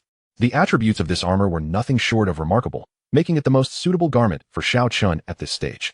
He swiftly removed the leather armor he had obtained from the novice forest and donned the brand new serpent armor. Upon wearing the serpent armor, it felt as though countless delicate tendrils were intertwining with Xiao Chen's body, resonating with him in a peculiar manner. His constitution surged as a result. The armor shimmered a deep black, reflecting starlight in a dazzling array of points, exuding an aesthetic allure. Finally, Xiao Chen's gaze fell upon the treasure chest of the highest value. The previous 2 boss kills had yielded excellent rewards. He wondered what marvelous item this higher quality achievement chest might contain. Notification. Would you like to open the golden achievement treasure chest? Open. A brilliant golden light emanated from within the chest, dazzling Xiao Chen and rendering him momentarily blind. This is a harbinger of extraordinary items. And a wave of joy surged within Xiao Chen's heart. You have unlocked a golden achievement treasure chest. You have received 5 Tier 1 skill point certificates. Tier 1 skill point certificate, upon use, grants 1 skill enhancement point, exclusively for Tier 1 professionals. To think such a thing could be obtained. This is not mere equipment or materials, but skill enhancement points typically acquired through leveling up. It is astonishing that they can also be obtained from treasure chests. If this item were not restricted by tier, it could undoubtedly fetch a staggering price. Yet, even if it could be sold for an exorbitant sum, Xiao Chen had no intention of parting with it. This was precisely the item he needed most at present. As the levels of monsters increased, his defensive capabilities were gradually lagging behind. Unlike other professionals, he could not rely on tactics such as kiting to level up by slaying monsters. His thorn spike had reached its limit, and now the only way to endure stronger foes was to continuously enhance his defensive prowess, thus allowing him to level up swiftly. Notification. You have utilized a Tier 1 skill quality, gaining 5 skill enhancement points. Without hesitation, Xiao Chen allocated all 5 skill enhancement points to Rock Solid. At this moment, Rock Solid reached level 21, with damage mitigation effects soaring to 30. Should he face the Sand Serpent again, it would undoubtedly be far less perilous. Chapter 23. An invitation from the Warrior Academy. This time, after defeating the Sand Serpent, he received 8 warrior medals, bringing his total to 16. Collecting 10 warrior medals allows for the exchange of an honor medal. Now is the time to redeem an honor medal. Notification. You may choose from the following medals for redemption. Blazing Medal 1 star. Wearing this medal enhances your base physical attack by 10. Magic Flame Medal 1 star. Wearing this medal enhances your base magical attack by 10. Holy Shield Medal 1 star. Wearing this medal enhances both your base physical and magical defenses by 10. Holy Body Medal 1 star. Wearing this medal enhances your health and mana by 10. Omni Medal 1 star. Wearing this medal enhances all base attributes by 5. There are a total of 5 medals to choose from. The Blazing Medal and Magic Flame Medal both increase output and can be immediately disregarded. Among the remaining 3, the Holy Shield Medal, Holy Body Medal, and Omni Medal are all well suited for Xiao Chen. Should he enhance his dual defenses by 10, his health and mana by 10, or all 4 foundational attributes by 5? After a moment of contemplation, Xiao Chen made his decision. Notification. Do you wish to consume 10 warrior medals to exchange for an honor medal? Redemption confirmed. Notification. You have successfully exchanged for an Omni Medal 1 star. After adorning the medal, Xiao Chen's attributes underwent a remarkable transformation. Name, Knight. Profession, Reverse Scale Battle Soul, Rare Profession. Level, Tier 1, Level 55. Health 3082. Mana, 63. Constitution, 268. Strength, 20. Physical Defense, 319. 154 base defense, 165 additional defense. Magical defense, 285, 154 base magic defense, 131 additional magic defense. Combat power assessment, 400.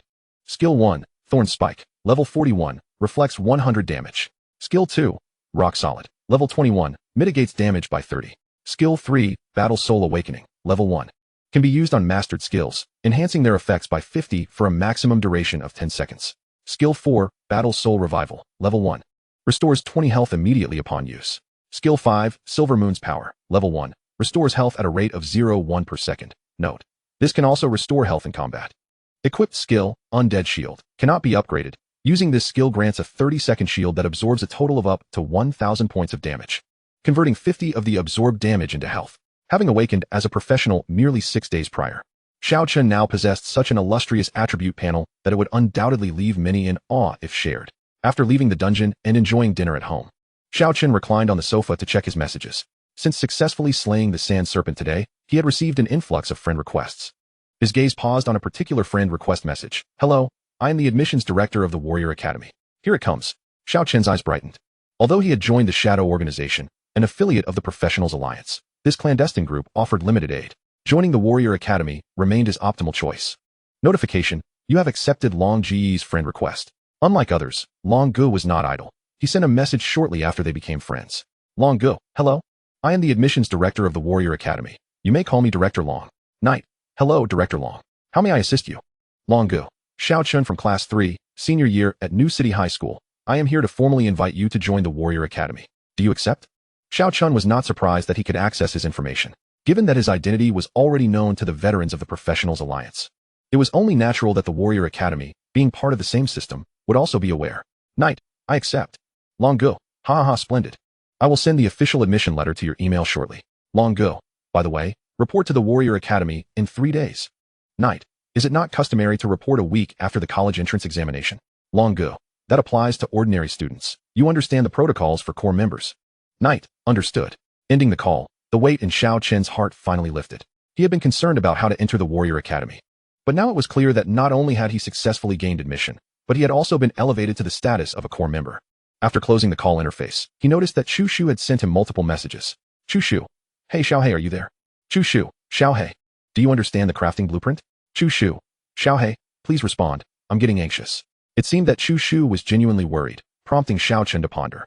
The value of the serpent set crafting blueprint might exceed his initial expectations. Otherwise, Chu Shu would not be so impatient. After a moment's reflection, Xiao Chen sent a message back to Chu Shu. Knight, here. Chu Shu. Finally, you replied. Tell me quickly, did the blueprint drop? Knight, it did. Chu Shu, really? Are you pulling my leg? Knight, I have the serpent set crafting blueprint. Chu Shu, what kind of luck are you having? You actually got it. You must be blessed by fortune. Knight, it's alright. Chu Shu. Honestly, the crafting blueprint is just okay. I just happen to need it. Chu Shu. Since your level is too low to use it, why not sell it to me? I have something you can't refuse. Knight, what is it? Chu Shu. A skill scroll. Click to view. Xiao Chen opened the skill scroll to examine its contents. Skill name, Ruthless Taunt. Skill level, level 1. Skill type, active. Skill cost. Each use of this skill requires 50 points of mana. Skill cooldown, 60 minutes. Usage requirements. Melee class, must possess at least 50 constitution points. Skill effect. Upon activation, the skill inflicts a ruthless taunt upon all enemy units within a 30-meter radius, forcing taunted enemies to launch normal attacks against you for a duration of 10 seconds. Upon witnessing the skill's effects, Xiao Chen's eyes sparkled with excitement. This skill was of paramount importance to him. While for others it merely served as a means of aggro control, for Xiao Chen, it represented not just a control skill, but also a formidable offensive capability. The only drawback was that it could only compel enemies to use normal attacks against him. Had it allowed the use of skills as well, it would have been even more delightful. Chapter 24, Ruthless Taunt. Xiao Chen understood that although this skill was commendable, it held particular significance solely for him. To those of other professions, it was rather commonplace. In comparison to the value of the crafting blueprint for the serpent set, it was certainly inferior. If the serpent set crafted from the blueprint could grant teleportation, that would indeed be a monumental gain. Chu Shu must have recognized the uniqueness of her profession, which is why she offered this item for exchange. Xiao Chen did not respond to Chu Shu immediately. Instead, he located Qian Duo in his friends list and promptly sent the attributes of the serpent set crafting blueprint. Within 3 seconds, Qian Duo inundated him with multiple messages, revealing just how much he valued the item. Qian Duo, Brother Knight, that's impressive. You managed to acquire such a precious item. Qian Duo, Brother Knight, tell me, how do you intend to trade? As long as it's not excessively above market price, I can accept it. Qian Duo, Brother Knight, trust me, with my reputation, I would never deceive you. Knight, how many scrolls similar to Ruthless Taunt can be exchanged? Qian Duo, Ruthless Taunt, skill scroll. Qian Duo, I just looked into that skill scroll. It can be bought for a maximum of 10 gold coins. The market price for the serpent set crafting blueprint is currently at least 100 gold coins, and I can offer 120 gold coins for it. 100 gold coins. That equates to 1,000,000. Xiao Chen recognized the value of the blueprint, but had not anticipated it to be worth so much. Fortunately, he had been cautious. Otherwise, he might have been deceived by Aunt Chu Shu. Knight, allow me to consider it. After contemplating, Xiao Chen shared the chat screenshots with Qian Duo. Moments later, Chu Shu responded. Chu Shu, Brother Knight, I must admit, I am not well versed in the prices of these low-tier items. Chu Shu, how about this? The ruthless taunt skill scroll plus 100 gold coins for the blueprint? That is my utmost sincerity. Knight, deal. Chu sure, wait, did I just offer too high a price? Knight, you may reconsider. Chu sure, forget it, let us proceed as is. Subsequently, the two conducted their transaction through the email feature of the system. Xiao Chen was willing to accept a slight loss in selling to Chu sure due to her provision of valuable information and their shared affiliation with the Shadow Organization. Out of both emotional and logical considerations, it was only fitting to sell to her. The 10 gold coins he forfeited could be viewed as the cost of the information. Upon receiving the skill, Xiao Chen immediately utilized the skill scroll. He finally had an offensive skill at his disposal, no longer needing to watch helplessly as his low-health enemies flaunted their prowess before him. Qian Duo, Brother Knight, how is it? I offered a price significantly above market value. Knight, apologies, but this item was already reserved. I merely inquired about the price. Being a merchant, Qian Duo was accustomed to such behavior from Xiao Chen. Qian Duo, since it's reserved, I have nothing to say. Make sure to find me for any other good items in the future. Knight, are you interested in other equipment? Qian Duo, send them over for me to see. Xiao Chen sent over the Frostblade Dagger, Flame Staff, and over 10 white-grade items along with 6 other pieces of equipment. After a round of haggling, they agreed on a bundled price of 10 gold coins. The ability to sell at such a price was largely due to the high value of the Frostblade Dagger, as it was a top-tier equipment of golden quality. With a significant influx of newly awakened individuals, stockpiling was a common practice among merchants. Thus, Xiao Chen now possessed 110 gold coins and 1265 silver coins. After manually converting the silver coins into gold, his total reached 122 gold coins and 65 silver coins. When converted to Dragon Country currency, that amounted to 226. 500 yuan. Having become a professional just 6 days prior, he had amassed 22 million, a sum that would take an ordinary person a lifetime to earn. Glancing at the dilapidated and somewhat desolate house, Xiao Chen sighed softly. He had lived here for nearly a year and had developed some attachment. It was the only valuable item left to him by his parents in this world. However, the place had been exposed, and he was about to leave the city for the Warrior Academy.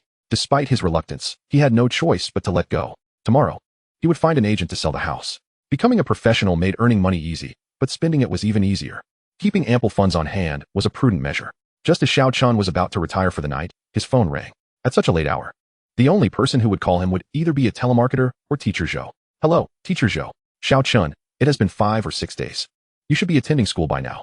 There are only 3 days left until the college entrance examination. Teacher Zhou, I am already a professional, and I have been admitted to the Warrior Academy. I do not need to take the college entrance examination. Xiao Chen, I specifically verified with instructor Zhao Long, and your name is not on the admission list. Xiao Chen was left utterly speechless. His homeroom teacher was far too diligent, leaving him at a loss for words. After a moment's hesitation, he finally spoke. Teacher Zhou, I would never joke about my future. I am speaking the truth. Really?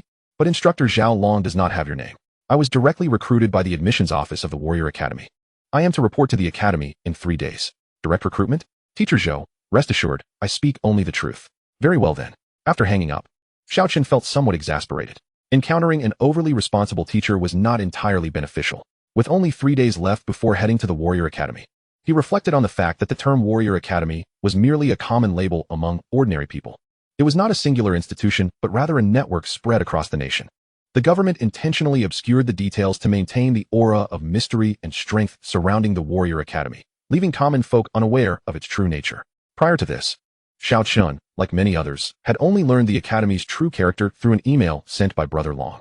The Warrior Academy that invited Xiao Chen was the Shijing Warrior Academy, the largest in the southwestern region of Dragon Country. According to the email, this academy ranked among the best in terms of strength among numerous others. This piqued Xiao Chen's interest even further. It had been a year since his arrival in this world, and only now was he beginning to grasp its true nature. With just 3 days remaining, he aimed to reach level 70 or above, preparing himself to enter the academy in optimal condition. For it was only through demonstrating one's worth that one could gain recognition in any realm. Xiao Chen, having lived 2 lives, was acutely aware of this truth. Just as he contemplated retiring for the night, a message pinged in his friend list. Upon opening it, he was surprised to find it was from Hao Mei. Was she seeking him out for leveling again? With merely 3 days left before he was to head to the Warrior Academy, he had no desire to compromise his leveling speed for a few thousand coins. As he read the message, his expression gradually darkened. Chapter 25. The new dungeon continues to surge. Hao Mei, Night Boss, you've become famous. Hao Mei, I posted a striking photo of you single-handedly battling dozens of skeleton knights on the professional social platform, and it has sparked quite a reaction. Everyone is now speculating about your identity. Along with this, Hao Mei had sent a screenshot of the social platform, showcasing an astonishing number of likes and views. The sole piece of good news was that the shot was taken from a distance, obscuring their faces to mere silhouettes. It seemed highly likely that 11 would track him down due to this video. It appeared he should refrain from teaming up with such thoughtless individuals in the future, lest he find himself in perilous situations without understanding how he came to such a fate. As his fame grew, other organizations would undoubtedly seek to impede his progress, dispatching ever more formidable assassins to eliminate him. He needed to enhance his strength post-haste, otherwise he might genuinely find himself in jeopardy. Reflecting on this, since his true identity remained concealed, perhaps he could leverage the name Knight to cultivate a certain notoriety and elevate his profile. Upon further contemplation, it seemed that this was not entirely a negative development, provided he possessed sufficient capability for self-preservation. At the break of dawn the following day, Xiao Chen arranged a meeting with the local real estate agent to discuss the sale of his property, delegating all matters pertaining to the sale to them. With only 3 days to finalize the agreement, he was willing to accept a slightly lower price. Naturally, he would continue to grind levels in the novice dungeon. At this point, Xiao Chen had reached level 55 and could no longer enter the Sunset Dunes. There were 5 novice dungeons in total, with the first 3 already cleared. Now, only the Forgotten Tomb and the Death Marsh remained. Today, Xiao Chen's target was the Forgotten Tomb. The monsters within the Forgotten Tomb ranged from levels 51 to 70. And with his current defenses, he believed he could venture directly to the depths of the tomb. As Xiao Chen stepped into the Forgotten Tomb, he noticed 2 ordinary-looking men near the entrance quickly dialing their phones. The ambience of the Forgotten Tomb was reminiscent of a dim cavern, dark and damp, yet distinctly different. Unlike the naturally formed environment of the dim cavern, this place bore the marks of deliberate excavation. Stone Shadow Guardians, level 51, with an attack power of 168. Pathetic. Netherbats, level 55, with an attack power of 185. Too weak. Putrid Flesh Worms, level 60, with an attack power of 208, still insufficient. Eventually, Xiao Chen reached the deepest chamber of the Forgotten Tomb. This was a remarkably spacious stone room, illuminated by suddenly ignited candelabras. 9 immensely thick iron chains anchored to the surrounding stone walls, with the other ends secured to a bronze coffin positioned in the center of the chamber, evoking the image of 9 dragons pulling a coffin. As Xiao Chen approached the stone coffin, phantoms began to materialize before him, hovering in midair with their forms flickering in and out of visibility. These monsters wielded scythes and donned black cloaks, beneath which lay skeletal heads devoid of flesh, with 2 fiery green orbs blazing in their eye sockets, reminiscent of the grim reapers of Western lore. Monster name, Undead Sorcerer, common. Level, 70. Health points, 9,800. Physical attack, 138. Magical attack, 276. Physical defense, 999. Magical defense, 140. Energy body, immune to all physical damage. To his astonishment, they were immune to all physical damage. A magical attack of 276 was a terrifying figure for ordinary adventurers, but Xiao Chen was not among them. Fortunately, following his substantial enhancements the previous day, his magical defense had reached 285 points. Otherwise, he would have been hesitant to level here. The undead sorcerer's attack method was peculiar, their enormous scythes, nearly as long as their own bodies, sliced through the air, sending a green blade swooping towards Xiao Chen. No matter how he maneuvered, the blades seemed to have a will of their own, relentlessly tracking him until they dissipated upon striking him. This attack possessed an absolute homing feature. 276, 276, 276. Their attacks inflicted no damage upon Xiao Chen, yet a series of damage values appeared above their heads. The undead sorcerers did not strike rapidly, every 2 seconds or so. Thankfully, the abundance and density of monsters here, combined with their homing ranged attacks, significantly accelerated Xiao Chen's leveling pace. After a circuit around the coffin, he inadvertently drew the attention of over 100 undead sorcerers. You have slain an undead sorcerer, gaining 70 experience points and 88 copper coins. You have slain an undead sorcerer, gaining 70 experience points. You have slain an undead sorcerer, gaining 70 experience points and 3 copper coins. It took approximately 70 seconds to defeat a single undead sorcerer. Each kill yielded 70 experience points and attracted 100 more undead sorcerers. Thus, he could expect to gain around 6,000 experience points per minute. Cumulatively, that would amount to 360,000 experience points per hour. If he were to grind here for 12 hours each day, he could amass approximately 13 million experience points in 3 days. Leveling from 55 to 70 required a total of 12 million experience points. By this calculation, reaching level 70 before heading to the Shijing Warrior Academy seemed well within reach. Leveling was monotonous and tedious. While grinding, Xiao Chen also opened the regional chat channel to observe the ongoing conversations, as acquiring more information about fellow adventurers could prove beneficial. Pinned, Qian Duo, buying and selling various rare items at high prices. Pinned, Hao Mei, seeking high-price partners for leveling. Pinned, Dao Gu, the Zodiac Guild is recruiting members long-term. Upon entering the regional chat channel, he was greeted by the pinned messages of these two affluent individuals. The cost for pinning messages in the regional chat channel was not negligible, requiring 1 gold coin per hour, and that was merely the baseline price without competition. There were only 3 positions available for pinned messages, with a minimum price of 1 gold coin per hour. If competition arose, the highest bidder would prevail. In this small place of New City, particularly in the novice dungeon area, few were willing to spend money to compete. In more popular regions, the prices for pinned messages could skyrocket. Saying go, How may, send a photo over. If you're pretty, I'll carry you for free. How may, what level are you? Saying go, I'm a gunsmith, currently level 29, and will be heading to the Sunset Dunes for leveling tomorrow. How may, I'm already level 32. Saying go, are you purposely trying to annoy people? At level 32, one still requires assistance. Is there anyone in this channel who can guide you? How may, of course there are. My level has reached such heights precisely because I had someone to help me along the way. Zhojia, how may, would you like me to assist you? I am currently at level 40. How may, no thanks. Following you might lead to some unkind remarks from others. Saying go, Zhojia, that's impressive. Level 40 already. Among the newcomers in New City, you must surely be the strongest. Zhojia, oh, it's nothing extraordinary. I will strive to reach level 50 before entering the Warrior Academy. Saying go, as you progress, leveling up becomes increasingly challenging. However, with your current pace, you should manage it within a week. How may, level 50? Wasn't the hidden boss that was defeated last night at level 55? That means he must have been at level 50 yesterday. Upon this revelation, the chat channel fell abruptly silent. Chapter 26. Journey to the Western Capital Warrior Academy. On the first day in the Forgotten Ancient Tomb, Xiao Chen ascended to level 62. By the second day, he had gained an additional 6 levels, reaching 68. On the third day, marking his final day in the Novice Dungeon Zone of New City, he prepared to depart for the Western Capital Warrior Academy the following day. The Undead Sorcerers proved to be an excellent farming location.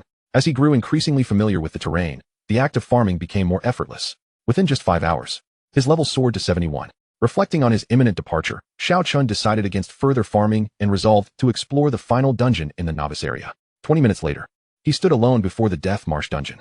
Notification, you have entered the Death Marsh dungeon. The monsters within are level 71 to 100. True to its name, the Death Marsh was a vast expanse of swamp, teeming with venomous insects and shrouded in poisonous mists, rendering visibility severely limited. This oppressive environment was quite uncomfortable. After searching the area and finding no suitable leveling spots, he exited the Death Marsh. Returning home, he tidied up his valuables and retired early for the night. His house had been sold, and its new owner would arrive the following morning. This would be his last night in New City, and he likely would not return.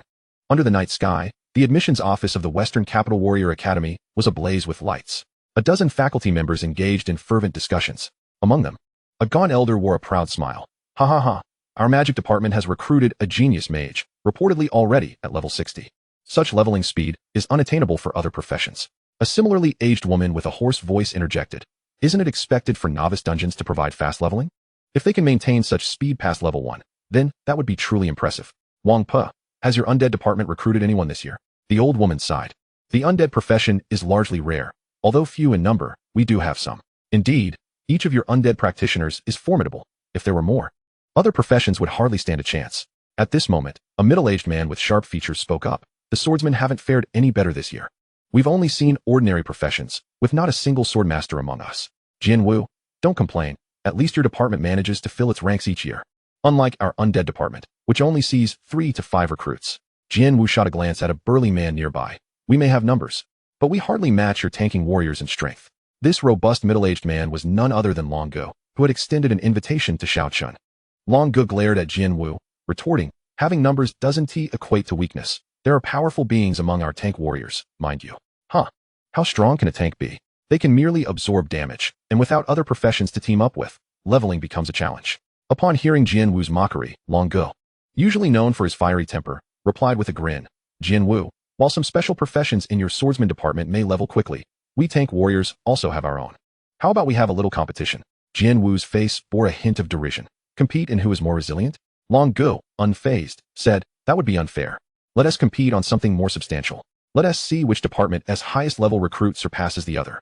The nearby mages and necromancers watched with interest as 2 notoriously slow leveling professions engaged in a competition. Jian Wu, no fool, realized that Long Ge's newfound confidence indicated he had discovered a remarkably fast leveling recruit. However, to his knowledge, the tank profession had never produced a fast leveling class, even among rare professions. Noticing Jian Wu's hesitation to respond, Long Ge chuckled. What's the matter? Are you afraid to compete in leveling speed? Has your swordsman department fallen to such depths? Let us compete. I'm not afraid of you, Jianwu replied, but we can't just play for fun. Should we add some stakes? Oh, you seem quite confident. What stakes do you have in mind? How about this? Whoever loses must gift the opposing department's highest level recruit a piece of growth equipment. Long Gu exclaimed, that's quite a gamble. Do you know the value of growth equipment? Isn't it around 5 to 600 gold coins? I can manage that. 5 to 600? Fair enough, after all. Your tank department doesn't place much emphasis on weapons, focusing more on armor, which generally costs less. Enough chatter, just say it. Are we competing or not? After a moment's hesitation, Jianwu declared, I happen to have a piece of unused red quality armor. If you have the skill, take it. Agreed, it's a deal. Just as they finalized their agreement, the mage Li Lao shook his head in resignation. Little Long, you've been duped. Longo was taken aback. Looking at Li Lao in confusion, what do you mean? Though your swordsman department didn't recruit a swordmaster this time, you did secure a magic swordsman, who is hardly inferior to a swordmaster. What? A magic swordsman has emerged? Longo was astounded. It was too late to backtrack now. After a moment of shock, he sighed. Your swordsman department truly boasts remarkable talent, but I, Longo, am a man of my word. Very well. The mages, Li Lao and Wang Pu, exchanged knowing smiles, as leveling speed was of little concern to them. They were more focused on genuine combat prowess. The next morning, a real estate agent awaited Xiao Chen at his doorstep. Upon seeing him, the agent took the keys Xiao Chen tossed and led the new owner into the house. Thus, in this city, he bore no more ties. Observing the various slogans for college entrance exams, Xiao Chen felt as if he had returned to Earth. After a brief pause, he set off in the direction opposite the rising sun. Riding the intercity high-speed train, he arrived in Shijing City, the largest city in the western part of Longhua. After 3 hours, driver, to the Western Capital Warrior Academy. The taxi driver turned to the young man in plain attire and smiled. Young man, are you going to school or just visiting? What? Xiao Chen inquired. As the driver started the vehicle, he continued chatting. The Western Capital Warrior Academy is the most formidable institution in all of Western Longhua, renowned for both its prestige and strength. Belonging to the top tier in the nation, many come to visit, but that place is hardly accessible for ordinary folks. If you're just visiting, I can only drop you off 5 kilometers away in the Eastern District. You'll have to walk the rest of the way. Upon hearing this, Xiao Chen furrowed his brow. Is it not permissible to enter directly? If ordinary people are allowed inside, would it not turn into a bustling marketplace? Chapter 27, The School Entry Incident. Before the gates of the West Capital Warrior Academy, a considerable number of young individuals had gathered, seemingly those who had arrived early for enrollment. However, they were all barred from entry by the Academy's security personnel. Among them, a young man with yellow hair shouted at the guard, on what grounds are you preventing us from entering? We are all students of this academy. The security guard, cigarette dangling from his lips, replied impatiently, it is not yet the start of the school term. You can only enter in 7 days. Who are you trying to fool? Those 2 young men just went in. The guard, with a mocking tone, retorted, they are special recruits. Do you understand? Special recruits? What does that even mean? Are they people who got in through connections? Do not mistake this place for just any ordinary university. This is the West Capital Warrior Academy. The guard emphasized the name of the academy, and a powerful aura emanated from him, causing the students to fall silent in awe. Once the guard noticed their sudden compliance, he retracted his imposing demeanor and coldly stated, return from whence you came. The academy will not commence for another 7 days. At that moment, a young man in plain attire stepped forward from the crowd. Is it possible to enter the academy from here? Everyone turned in unison to gaze at this oblivious youth. The security guard had just made it abundantly clear that only special recruits were permitted entry, yet this young man seemed to disregard his words entirely. The newcomer was, of course, Xiao Chen. Realizing that he had garnered the attention of the crowd, he confirmed that he had indeed washed his face today, and although his attire was unremarkable, it was still presentable. Why, then, had he attracted such scrutiny? The guard, feeling his authority challenged, displayed an unpleasant expression. Are you deaf? Did you not hear what I just said? Xiao Chen's expression turned icy. Here, at the West Capital Warrior Academy, how could a mere security guard be so arrogant? After a moment's contemplation, he chose not to engage further with the guard. Instead, he opened his communication list and found Long Gu. Dark night. Long Gu, I've arrived. But I'm being stopped by the guard at the entrance. Long Gu quickly replied. Long Gu, I'm on my way back. Just mention my name to the guard, and he will let you in. Closing the message, Xiao Chen turned to the guard. I am a student summoned by teacher Long Gu. Long Gu? Never heard of him. Kid, don't think you can bluff your way through by throwing around names. I've seen plenty of your kind. Suppressing his anger, Xiao Chen patiently explained. The Long Gu from the admissions office. The guard, growing impatient, retorted. As I said before, I've never heard of any Long Gu. Now scram. Or I won't hesitate to be rude. Even a clay figurine has its limits. How much more so for someone who is not an easygoing person? Xiao Chen's gaze sharpened, and he coldly replied, you should check the records or make a phone call to inquire. Faced with the scrutiny of numerous onlookers, the guard felt his authority severely undermined, and his expression darkened further. Do I need you to instruct me on how to do my job? Xiao Chen remained silent, merely observing the guard. The disdain and contempt reflected in his eyes were familiar to the guard, stirring memories of past encounters and igniting his ire. So, you've come here looking for trouble, have you? In that case, prepare to face the consequences. As he spoke, the guard swung a fist at Xiao Chen. The tremendous force propelled Xiao Chen backward more than 10 steps, his defense only at 197 points without any equipment. The impact caused his health to plummet by over 800 points. 835, 1032. However, the guard also suffered damage from the recoil, losing 1032 points of health. Interesting. The guard, confident in his own defensive capabilities, had believed that even a second-tier offensive class would struggle to inflict such damage. Yet, this young man before him, clearly a first-tier novice, had caused him such significant harm. Wait a moment. The young man had struck back. How had he sustained this injury? Could it be the recoil damage? Estimating based on the strength of his previous strike and the damage he had received, the guard arrived at a shocking conclusion. This young man's rebound damage exceeded 80. He was undoubtedly a prodigy of the tank class. Just as the guard was preparing to strike again, a commanding voice rang out from behind. Stop. Upon hearing the reprimand, the guard turned, ready to unleash his fury, only to be met by the sight of an approaching figure. As he recognized the newcomer, the guard's face transformed into a mask of obsequiousness. Director Long, what brings you here? The newcomer was none other than Long Gu from the Special Recruitment Office. Connecting the dots with Xiao Chun's mention of Teacher Long, the guard's countenance drained of color.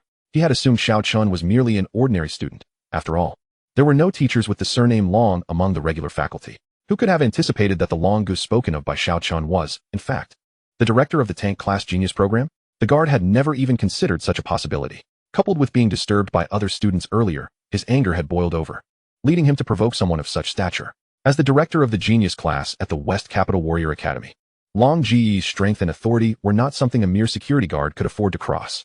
Just as the guard prepared to explain himself, he noticed Long Gu and Xiao Chen already strolling into the campus. Without even a glance in the guard's direction, Long Gu's voice echoed from behind. You are dismissed and await the academy's investigation. To lay hands on a student in such a manner, had it been someone with weaker constitution, you could have killed them. The once arrogant guard now stood dejected, like a deflated balloon, filled with regret. The surrounding students watched in stunned silence at this unexpected turn of events. Yet for Xiao Chen, it was merely a minor episode. He paid no heed to someone who only bullied the weak and feared the strong.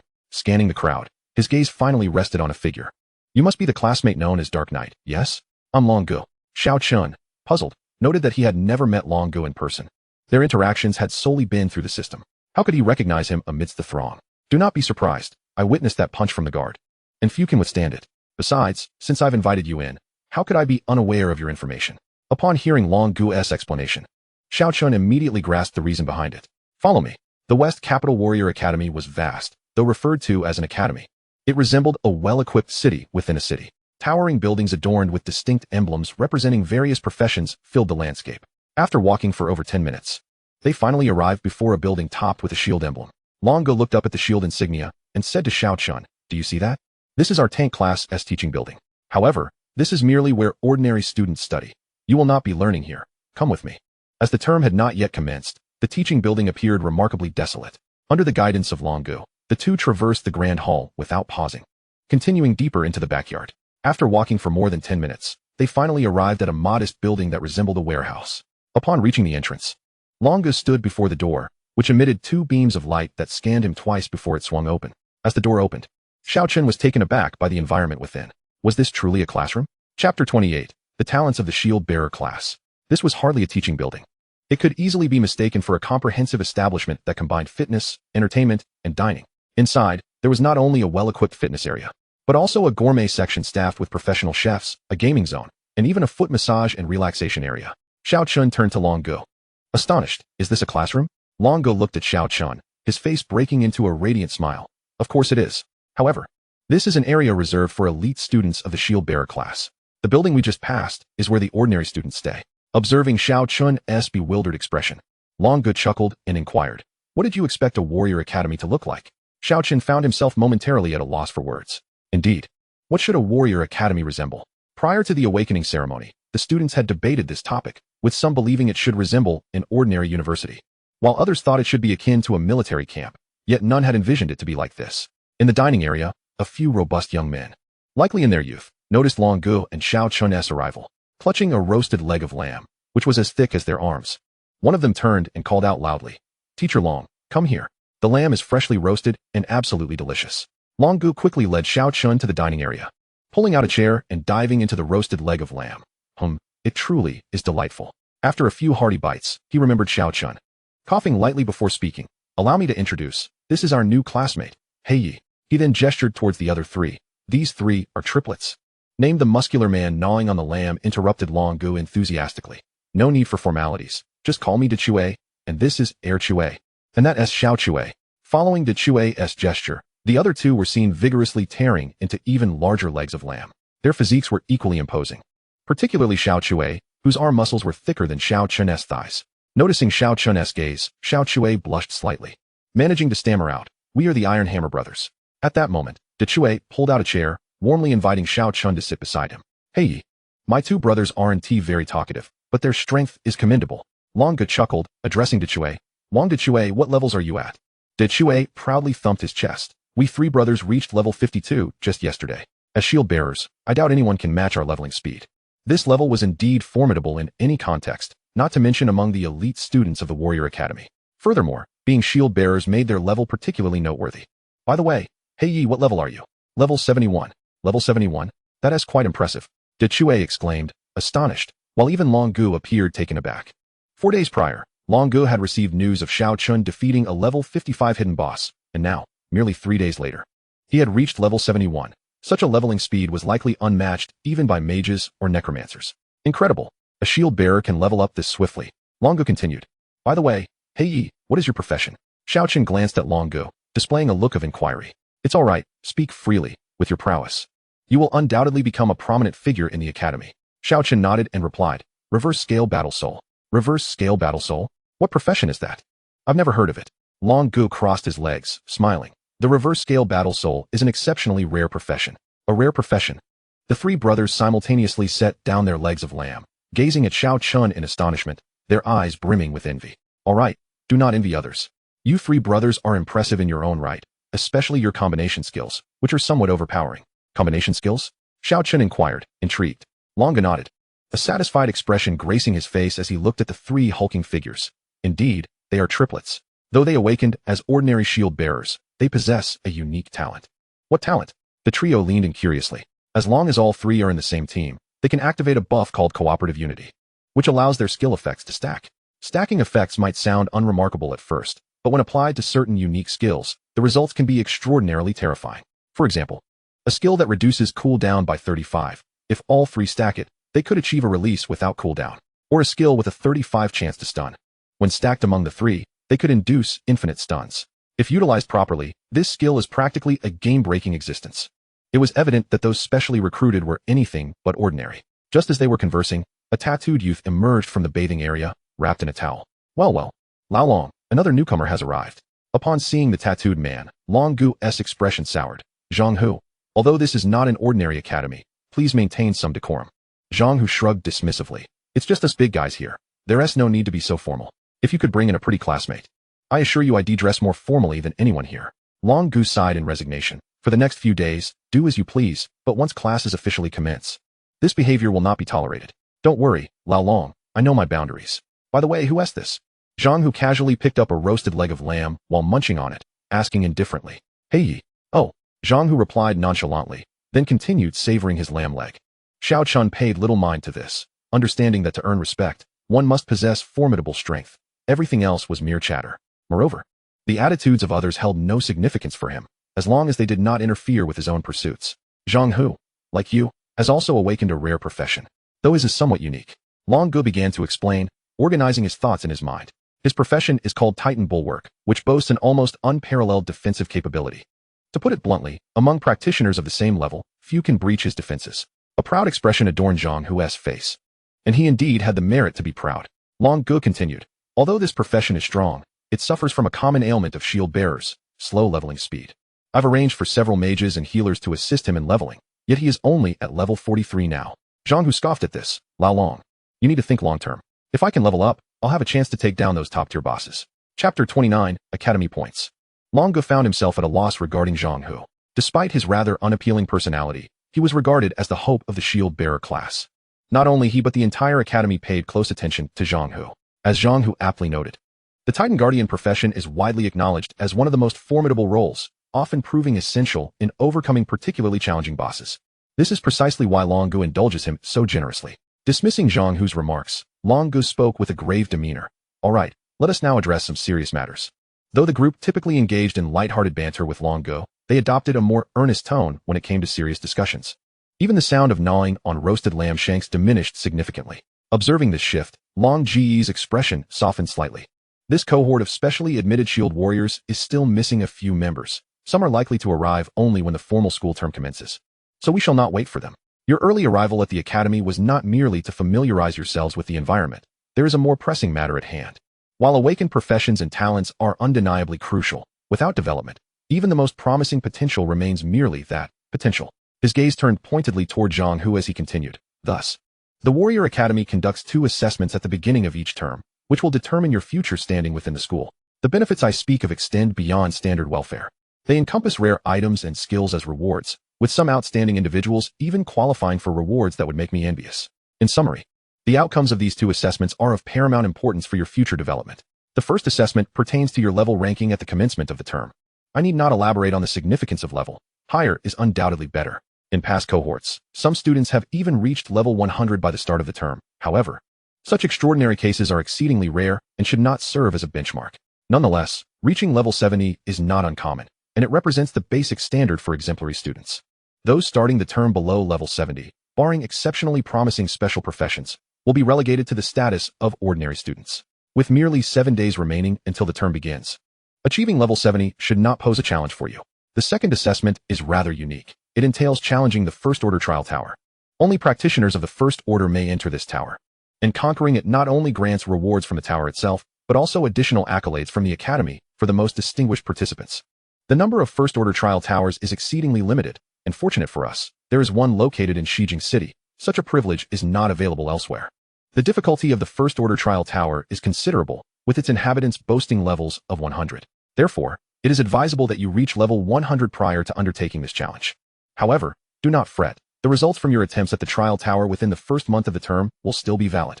If, after a month, you have not attained level 100, then the value of further training diminishes significantly, and the trial tower challenge becomes less relevant. As he spoke, Long Gu tossed each of the 5 individuals a badge, emblazoned with a shield motif identical to the emblem atop the previous teaching building. This badge signifies your status as elite students of the Shield Warrior Department, granting you the freedom to traverse most areas of the Academy. Furthermore, this badge will serve as a means of accumulating Academy points, which can be utilized for purchasing and trading various items within the institution. In essence, Academy points function as the sole universal currency within the school. Naturally, should you possess wealth, you may procure Academy points from other students, provided they are willing to sell, as the school imposes no restrictions on such transactions. Notification: you have activated the internal system of Shijing Warrior Academy. Notification: the internal system of Shijing Warrior Academy is a unique system activated by special items, sanctioned by the Infinite System, possessing certain system privileges. Upon reviewing the information, he noted, student name, Black Knight. Student ID, 35421. Department, Shield Warrior Department. Student level, First Order, level 71. Student combat power, 374, without equipped gear. Academy points, 0 points. The power of the Infinite System is well known. The fact that Shijing Warrior Academy has access to certain privileges of this system provided Xiao Chen with a profound understanding of the Academy's strength. Long Gu continued, there are numerous ways to acquire Academy points, the primary source being the rewards distributed based on your monthly assessment results. Any student who passes the assessment will receive a substantial sum of Academy points. Naturally, the better your assessment results, the more points you will earn. Furthermore, points can also be obtained by completing tasks assigned by the school. In summary, there are myriad methods to accrue points. I will not enumerate them all, as you may explore the rules regarding points through the Academy's internal system. Well, I believe I have covered everything necessary. You should all take the remainder of the day to rest, and tomorrow, I expect you to focus on leveling up. I have matters to attend to. Dechue, please escort Black Knight to his room. It's just next door to yours. Understood, Teacher Long. After Long Gu departed, Zhang Hu casually inquired, Black Knight, what level are you at? 71 what? You've reached level 71? Xiao Chen refrained from elaborating. After finishing his meal, he checked the time. It was just past 2. It seemed rather early to rest, and after a moment's thought, he asked, are there any dungeon entrances within the Academy? Dechue, having just finished a hearty belch, chuckled. Black Knight, we were just thinking the same thing. The 3 of us were planning on leveling up for a bit longer. Would you care to join us? Zhang Hu interjected lazily. You all go ahead. I'm feeling a bit fatigued today and need to rest properly before leveling up tomorrow. After lunch, under the guidance of the Iron Hammer trio, they navigated the intricate terrain to arrive at a plaza. The layout of the plaza resembled that of the novice area in the new city. 5 entrances to novice dungeons were arranged in sequence. Yet unlike the bustling marketplace of the new city novice plaza, this area was devoid of any hawkers. Here, individuals could directly trade via the academy's internal system, thus eliminating the need to waste time setting up stalls. Approaching the 5 dungeon entrances, the Iron Hammer brothers promptly entered the Forgotten Tomb, while Xiao Chen proceeded to the last dungeon. All novice dungeons in each area shared identical content. However, the dungeons accessed through different entrances existed independently and did not interconnect. Upon re-entering the Swamp of Death dungeon, the oppressive atmosphere remained unchanged. The cacophony of insects and birds filled the air, while the murky green puddles occasionally belched forth noxious bubbles. Pests roamed freely, and the pervasive miasma rendered visibility abysmal, an unsettling experience indeed. Donning his gear from his storage space, his combat power surged back to 493. After a few minutes of progress, Xiao Chen suddenly halted.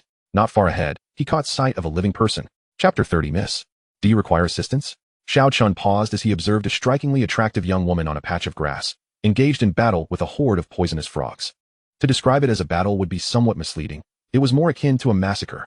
Standing confidently at the center of the grassy area, she methodically unleashed a barrage of arrows, each striking true and swiftly eliminating a poisonous frog. Xiao Chen was astonished. The creatures here were at a minimum level of 71. For a single arrow to obliterate a level 71 monster, her attack power must be formidable indeed. The level 70 undead sorcerer he had previously vanquished possessed a health pool of 9,800. Given that the undead sorcerer was characterized by high attack but low defense, it was likely that the health of the level 71 monsters would be even greater. If that were the case, this woman was nothing short of terrifying. Suddenly, a poisonous frog lunged toward Xiao Chen, prompting the system to provide information about the creature. Monster name: Poison Frog. Skill: Summon creature of the rare boss, Magic Frog. Level: 71. Health points: 300. Physical attack: 199. Magical attack: 299. Physical defense: 55. Magical defense: 55. Skill: Toxicity. Attack inflicts continuous poison damage. The poison frog ejects a slender crimson tongue that collides with a massive shield, causing green liquid to bubble and froth upon the surface. Simultaneously, a notification from the system alerts the player. You have slain the poison frog, gaining 7 experience points. Upon reviewing the poison frog's data and the experience acquired from the kill, it becomes evident what transpired. The girl did not eliminate a true level 71 monster, but rather a minor creature summoned by the rare boss. After a moment of hesitation, Xiao Chen advances further. The woman is taken aback by Xiao Chen's presence. Her rapid leveling is attributed not only to her awakening of the rare class, Elf Archer, but also to the substantial support from her family. The bow in her possession, which significantly enhances her attack speed by 300, was procured at great expense by her family. Despite this, she dedicates over 18 hours daily to leveling in dungeons, barely achieving level 71. She is utterly confident that she ranks among the top in this batch of new students. But who is this newcomer, armed with 2 shields taller than herself? He unmistakably resembles a tank warrior. Can a tank warrior truly reach level 71? She finds this hard to believe. Suspecting that he must be a seasoned player awakened through alternative means, or perhaps even a veteran from the previous batch, Xiao Chen halts approximately 30 meters away from her. Contemplating before inquiring, classmate, do you require assistance in defeating this hidden boss? The girl is momentarily stunned, not anticipating such a proposition from Xiao Chen. No. Our combined strength is insufficient to defeat the magic frog, and I still need to utilize its summoned creatures for leveling. With her response, Xiao Chen refrains from pressing further. Indeed, with his current capabilities, he would likely struggle to vanquish a rare boss of over level 70. Ignoring the girl, Xiao Chen resumes his journey deeper into the swamp. The girl watches his retreating figure, lost in thought, before she shakes her head and continues to grind for experience.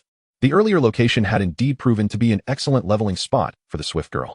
Had she not been present, Xiao Chen might have opted for that area as well. Finding a suitable place for leveling within the Death Marsh is no simple task. It is not due to a scarcity of monsters, but rather that most areas are engulfed in swamp, making it difficult for Xiao Chen to draw aggro. Eventually, he pauses on a patch of grass overrun with vines. Not far ahead, a large tree draped in vines looms, its trunk teeming with fist-sized black beetles. Monster name: Iron Beetle. Level: 75. Health points: 7,500. Physical attack: 350. Magical attack: 280. Physical defense: 200. Magical defense: 98. Skill: Iron Shell. When health drops below 50, physical defense increases by 50 for 10 seconds. This will suffice. Xiao Chen approaches, forcefully clashing his 2 shields together, producing a resounding metallic clang. The swarming iron beetles rush towards him like a dark cloud. Witnessing this, Xiao Chen's spirits soar. With such numbers, his leveling speed will undoubtedly accelerate. Although the health points of these iron beetles are not excessively high, their attack and defense stats are somewhat formidable for minor creatures. However, this poses no hindrance to Xiao Chen. His rebound damage is authentic, unaffected by the foe's defenses. The damage they sustain is contingent upon their attack strength. The stronger their attacks, the greater the damage rebounds to them. Despite the multitude of iron beetles, they cannot breach Xiao Chen's defenses, making their numbers advantageous. The iron beetles attack infrequently, approximately every 3 seconds. Each instance of rebound damage hovers around 350, culminating in an approximate constant damage reflection of 120 per second. With 7,500 health points, it will take over a minute to eliminate them. While this pace is not exceedingly rapid, the sheer volume compensates. The iron beetles are diminutive in size, allowing a significantly increased number to assault Xiao Chen simultaneously. A rough estimate suggests around 200 iron beetles are attacking him at once. Consequently, he can eliminate approximately 200 iron beetles per minute.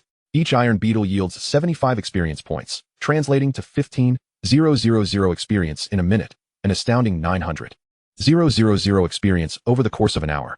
This leveling speed far surpasses that of grinding against the undead sorcerers, exceeding it by more than fourfold.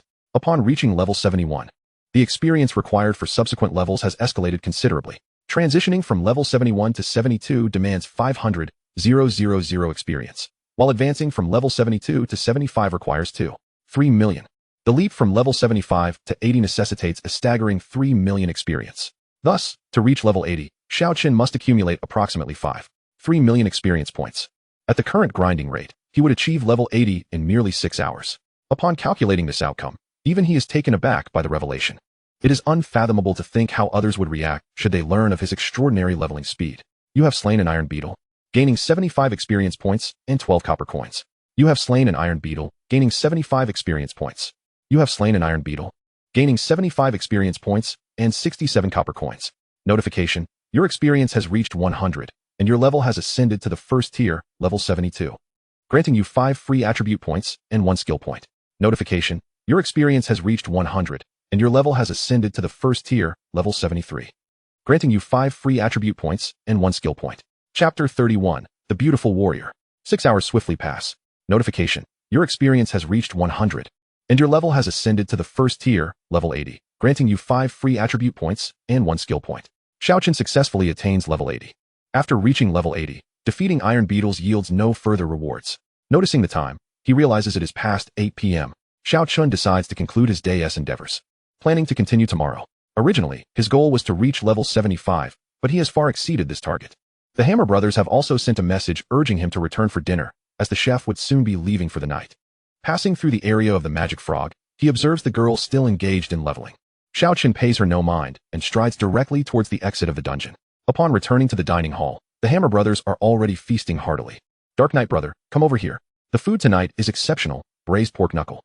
The braised pork knuckle on the table boasts a vibrant red hue, its skin crispy and slightly wrinkled as though enveloped in a rich, savory sauce. The meat is succulent, with distinct marbling, glistening invitingly. Its overall shape is plump and rounded, resembling a work of art as it rests on the plate, exuding a tantalizing aroma that instantly whets the appetite. After dinner, Xiao Chen follows the Hammer brothers to the basement of the activity area. This perplexes him. Are they not heading to the accommodation area? Why are they descending into the basement? After traversing a lengthy corridor, upon opening a heavy iron door, Xiao Chen's eyes brightened at the sight within. Dark Knight brother, this shall be your room. My brothers and I reside next door. Call upon me should you require anything. Thank you. Upon entering the chamber and closing the weighty iron door behind him, a profound sense of security enveloped him. The room was spacious, featuring a bedroom, bathroom, lounge, and living area, all replete with lavish furnishings and amenities that rivaled those of a 5-star hotel suite. Most astonishing to Xiao Chen was the vividly lifelike garden visible through the window. At that moment, an intelligent robot resembling a garbage bin announced, "Welcome home, master. I am your robotic butler, capable of managing all affairs within this room." Noticing Xiao Chen gazing outside, the robot elaborated, "Master, this is a simulated image utilizing holographic projection technology, enhanced with 9D viewing effects. Would you like me to demonstrate?" Seeing that Xiao Chen did not decline, the robot manipulated the intelligent operating system to alter the external scenery. The starry night sky abruptly transformed into a pristine, snow-covered world. A gust of cold wind swept through the window, causing Xiao Chen to shiver involuntarily. The scene shifted once more, revealing a warm sunset, with gentle sunlight streaming through the window and enveloping Xiao Chen in a comforting embrace. With this simulation system in place, The oppressive atmosphere of residing in a basement was entirely alleviated. Ultimately, Xiao Chen settled on an idyllic image of mountains and rivers, evoking the essence of a rural summer. Reclining on the sofa, he savored a cup of artisanal coffee brewed by the robot, listening to the soothing sound of a babbling brook outside, indulging in the moment. The environment here was vastly superior to the cramped dormitory he had previously inhabited. Upon arriving at the Warrior Academy, he would automatically join the regional chat channel. With nothing much to do, he opened the channel. Perhaps due to the academic year not yet commencing, the number of participants was scant and the conversation sparse, predominantly expressing awe at the Academy's impressive facilities. After closing the regional chat channel, he drifted into a deep slumber in the remarkably secure room. The following morning, as Xiao Chen entered the dining hall, he spotted a slender, demure girl already seated and dining. At another table, the Hammer brothers were vigorously enjoying their meal, while Zhang Hu squatted in a corner, arms crossed and head buried between his knees. If not for the tattoos adorning his arms, one might not have recognized him. Approaching the Hammer brothers' table, Xiao Chen inquired about Zhang Hu's predicament. What happened? De Chue gestured discreetly towards the girl at the adjacent table, whispering, Zhang Hu got thoroughly beaten by that girl. Chue chuckled, haha, I've long found Zhang Hu insufferable. That girl is something else. She didn't hesitate to give him a pounding in response to his harassment, even making him sit there motionless, or else face further punishment. Is fighting allowed in the academy? In principle, it's prohibited, but since the semester hasn't officially started, I doubt anyone will intervene. Besides, that guy is simply asking for it. Hearing their conversation, the girl turned her head, locking eyes with Xiao Chen. She had shoulder-length hair and a strikingly delicate face. How could such an unassuming girl bring the so-called strongest defender, Zhang Hu, to his knees? It was utterly incredulous. Sensing Xiao Chen's bewilderment, she shyly explained, my mother told me that people like him need to be dealt with harshly. Otherwise, he'll continue to provoke me. Xiao Chen, upon hearing her reasoning, found himself even more speechless. How could such a seemingly harmless and pure girl commit such violent acts? He chose to refrain from commenting on the matter, as it bore no relevance to him. Nodding at the girl, he focused on his meal, dismissing the incident altogether. Dark Knight brother, we leveled up 5 times in just half a day yesterday, and we are now at level 57. At this rate, in no more than 2 days, my brothers and I will reach level 70, and then we can train together. That's excellent, keep it up. How many levels did you gain yesterday? About the same as you. Wang Dechue gave a thumbs up to Xiao Chen, exclaiming, you're amazing. Over level 70 already and still managed to level up 5 times in half a day. Impressive. To avoid dampening their spirits, Xiao Chen refrained from revealing the truth. The short-haired girl, overhearing their conversation, gasped in disbelief. What did you say? He's over level 70. How is that possible? Isn't he one of us in the tank class? Of course, Dark Knight brother is in our tank class, and he boasts a rare profession.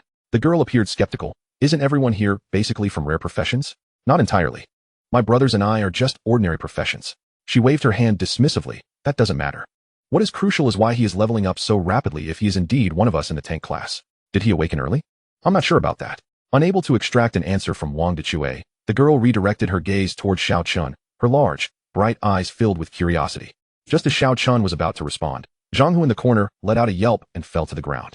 Upon witnessing Zhang Hu's fall, the girl set down her utensils and rushed over. The ensuing spectacle left Xiao Chen utterly dumbfounded. Chapter 32, Hidden Talents. The seemingly innocent girl unleashed a barrage of punches and kicks upon Zhang Hu. Perhaps terrified, he lacked even the courage to resist. One could only wonder what kind of horrific events had transpired here before he had arrived at the dining hall. The beating persisted for approximately 5 minutes, only ceasing when Zhang Hu lay on the ground, having given up the struggle. I'll spare you today, but beware, if you dare provoke me again, I shall ensure you suffer dire consequences. Hearing her words, Xiao Chen couldn't help but twitch at the corners of his mouth.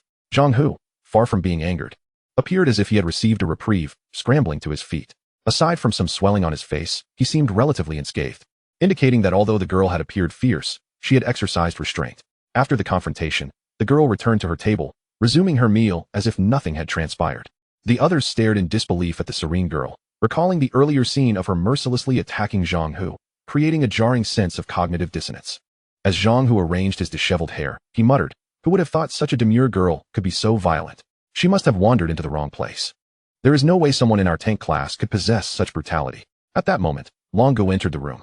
Upon seeing Zhang Hu's battered appearance, he paused in surprise, then glanced at Xiao Chen with a knowing expression. Xiao Chen, utterly speechless, chose not to elaborate. The girl noticed Long Ji's arrival and, putting down her utensils, sweetly greeted, Good morning, Teacher Longo, visibly pleased to see her, exclaimed, Ha, Xiaomei, you're up early. Yes, Teacher Long. I aim to reach level 60 today. I won't let you down. Observing her diligence, Long Ji's smile broadened. Very good. With such talent and hard work, I have high hopes for you. Yes. Xiaomei nodded emphatically, appearing both adorable and obedient. Brother Long turned to introduce the new member of our Meat Shield department, saying, "This is Xiao, our newly recruited special student. I trust you are already acquainted with her." The others remained silent, casting peculiar glances at Xiao. Unperturbed, Brother Long continued to address Xiao Chen and Zhang Hu, stating, "Like the two of you, Xiao possesses a rare occupation, though hers is somewhat unique." "Allow me to speak," Xiao interjected, stepping forward. "My name is Xiao. I just turned 18 a fortnight ago, and I awakened my profession, known as the Blazing Armor, or alternatively, the Flame Guardian. This profession enables me to harness fire elements to form a fiery armor, which not only boasts formidable defensive capabilities, but also creates a small area of flame that inflicts continuous damage upon enemies within it. In conjunction with awakening my profession, I also gained the ability to absorb flames. The flames I consume not only enhance the defensive prowess of my fiery armor, but also empower me with formidable fire attacks. Thus, I still belong to the Meat Shield category. However, my future development may lean more towards a powerful offensive role." Upon concluding her self-introduction, the others were left speechless. A delicate and charming neighborly girl was not only a member of the Meat Shield category, but also a potent offensive meat shield. "All right, after breakfast, I expect all of you to head out and level up. The other departments have already ventured into the dungeons. While our Meat Shield department may not match their leveling speed, we must not fall too far behind." Afterward, he turned his attention to Xiao Chen, adding, "You are the exception, but do not become complacent. For the next few days, refrain from attempting to challenge the trial tower. Prioritize leveling up instead." "Understood." After finishing their meal, the entire Meat Shield department set forth towards the dungeon square. The Iron Hammer trio and Xiao had all surpassed level 50, making the Forgotten Ancient Tomb the ideal leveling ground. Zhang Hu, slightly behind at over level 40, arranged for several mages and healers to accompany him for training. With the Academy's permission due to his unique profession, watching the formidable team enter the sunset sand dunes, Xiao Chen shook his head in resignation before proceeding alone into the Death Marsh. Having reached level 80, he had allocated all his attribute points to vitality. As for his skill points, he had invested them entirely into the rock-solid skill, which had now achieved a damage reduction effect of 50. His physical defense stood at 419, magical defense at 385, and his health reached an impressive 520 points, attributes that were undeniably akin to a bug-level existence among this year's freshmen. As he ventured deeper into the Death Marsh, he passed through the Toxic Frog area, where the bow-wielding girl was still hunting monsters.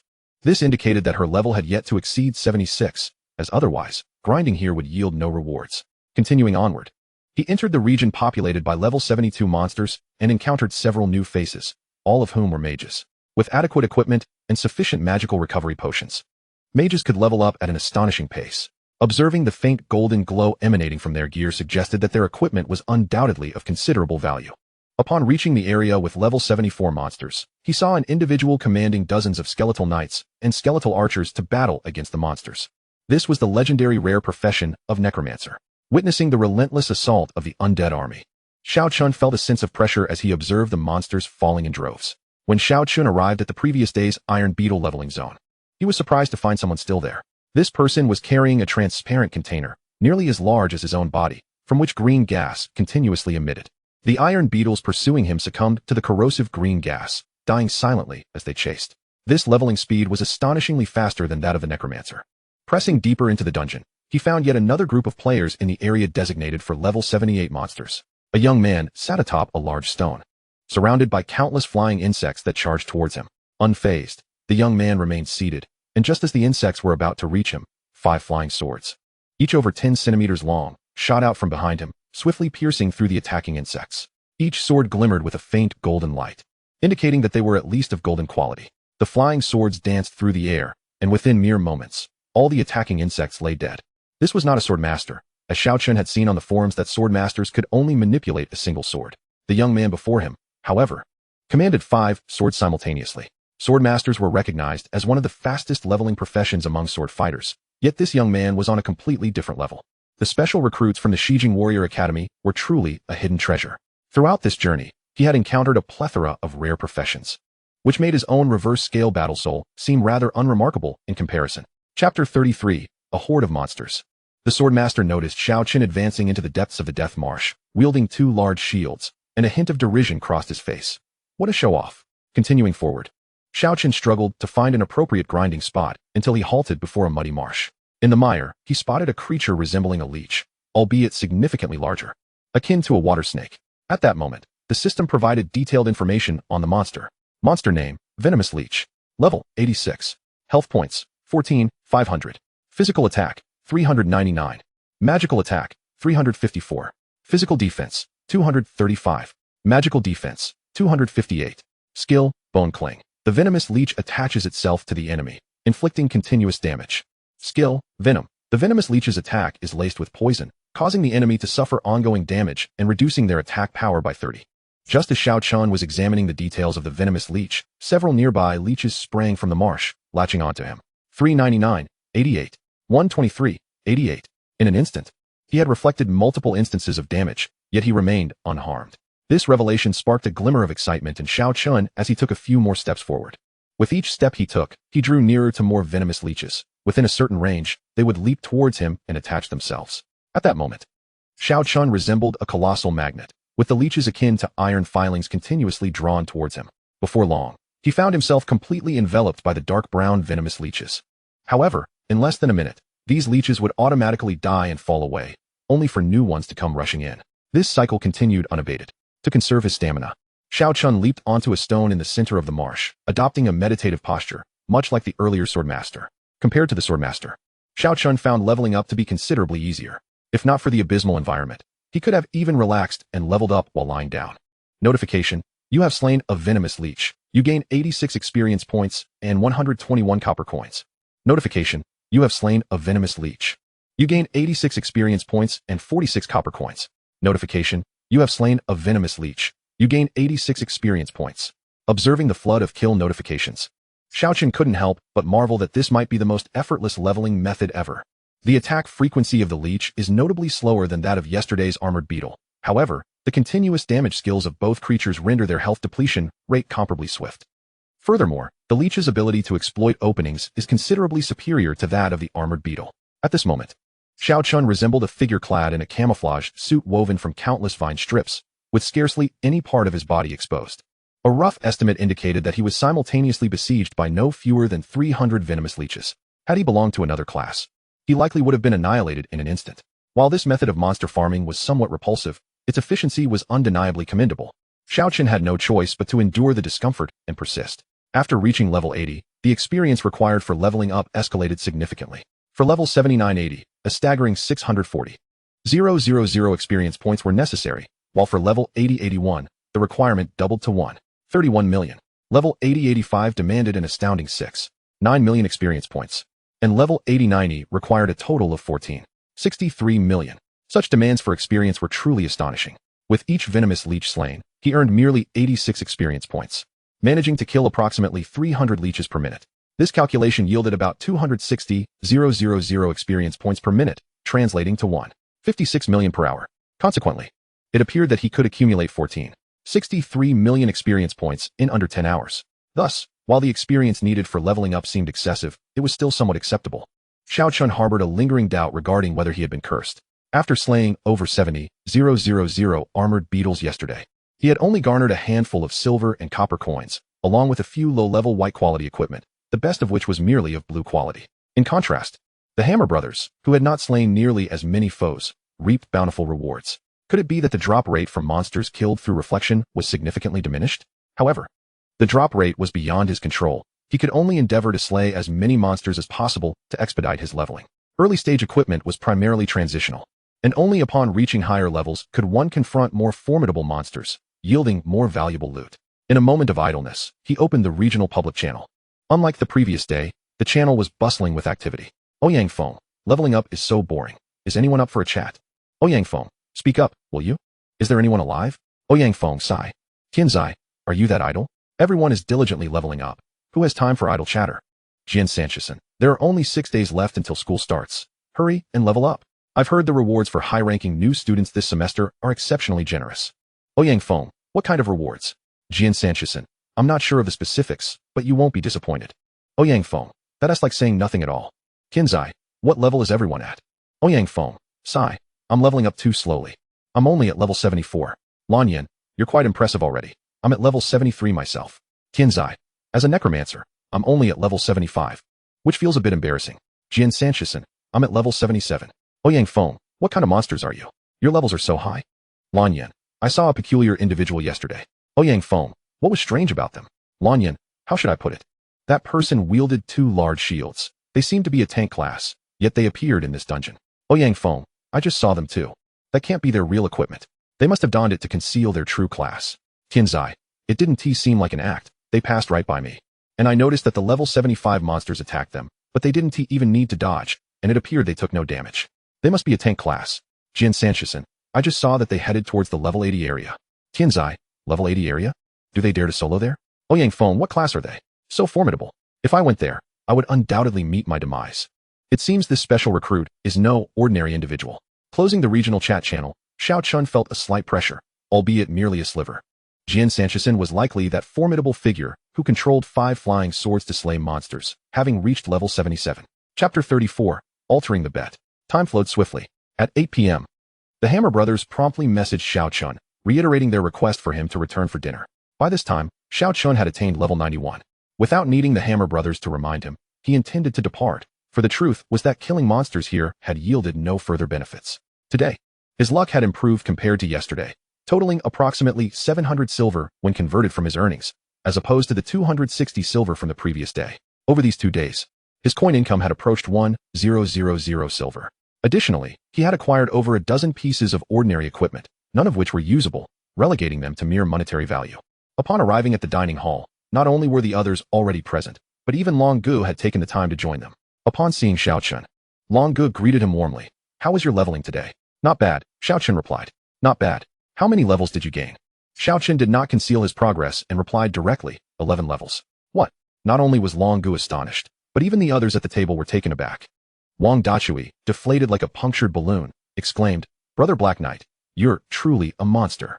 The 3 of us have been grinding hard today and have only gained 7 levels. How could you be so far ahead and still gain 11 levels? It's simply inhuman. Just luck, Xiao Chen responded. Long Gu looked at Xiao Chen, his eyes brimming with enthusiasm. Black Knight, what level are you now? Xiao Chen opened his attribute panel to confirm before replying. Level 91. Level 91. Once again, the group was astonished. Given Xiao Chen's leveling speed, would he not reach level 100 by tomorrow and thus be eligible for the advancement assessment? Upon hearing this, Long Gu could no longer maintain his composure. His face alight with excitement. Haha, it's in the bag. We definitely got this. The others exchanged puzzled glances with Long Gu. Haha. Here's the thing. I made a bet with the Swordmaster teacher. Long Gu then explained the details of the wager and the stakes. Growth-type equipment? This term was entirely new to Xiao Chen. Indeed, growth-type equipment is exceedingly rare. While its initial attributes may not be particularly strong, it can be enhanced through special means. As the equipment S grade increases, so too do its attributes. Teacher Long, wouldn't it be simpler to just purchase equipment suited for your current level cap? Queried He Xiaomei. Long Gu patiently elaborated. Not quite. Once you reach mid to high levels, finding equipment that perfectly matches your current capabilities becomes quite challenging. Moreover, as your level increases, the expensive gear you purchase will quickly become outdated. Thus, possessing equipment that can accompany you as you progress is incredibly vital. Furthermore, this type of equipment has another significant characteristic. Each time it advances, it randomly acquires new attributes, and before each advancement, there is an opportunity to lock in a specific attribute. Do you understand now? At this point, the eyes of the gathered individuals shone with increasing excitement. If what Brother Long asserts is indeed true, then this piece of equipment is undoubtedly the most suitable for novices. However, this equipment bears a critical limitation, one that significantly diminishes its value. What is this limitation? Once adorned, this equipment binds itself to the practitioner, rendering it unsellable thereafter. Furthermore, it evolves in tandem with the practitioner's own progression, making it most advantageous to acquire and don this equipment at the initial tier. Should one don it after advancing to the second tier, they would forfeit an opportunity for progression and the selection of equipment attributes. Otherwise, its price would soar to astronomical heights. Although many aspire to acquire this equipment, they are acutely aware that it is destined solely for Xiao Chen. Only he possesses the potential to enable Brother Long to triumph in this gamble. Brother Long, is the ultimate criterion for victory merely a higher level? Indeed, Xiao Chen continued. Brother Long, if this continues, I shall reach level 100 within 2 days at most. Should I halt my advancement for the sake of this equipment? Brother Long was momentarily taken aback, only then recalling that Xiao Chen, the prodigy, had already attained level 91. During their betting, they had never considered that anyone could reach level 100 before the commencement of classes. Although some had achieved this feat prior, it was an exceedingly rare occurrence. It was only upon Xiao Chen's reminder that Brother Long recollected this fact. No, I must not squander a chance for equipment progression. I shall seek out Jian Wu and amend the rules. Hey, Teacher Long, you haven't eaten yet. No need to wait for me. After Brother Long departed, the gaze of the onlookers refocused on Xiao Chen. Ahem, the food will get cold. At the West Capital Warrior Academy, in the admissions office, The ancient necromancer Wang Po regarded Brother Long with disbelief. Little Long, you jest, surely? Your new recruits in the tank class have reached level 91? Our necromancer recruits are barely below level 80. The wizard Old Li also looked incredulously at Brother Long. Little Long, you must mean level 71? Alas, I haven't had a drink today. How could I confuse level 91 with 71?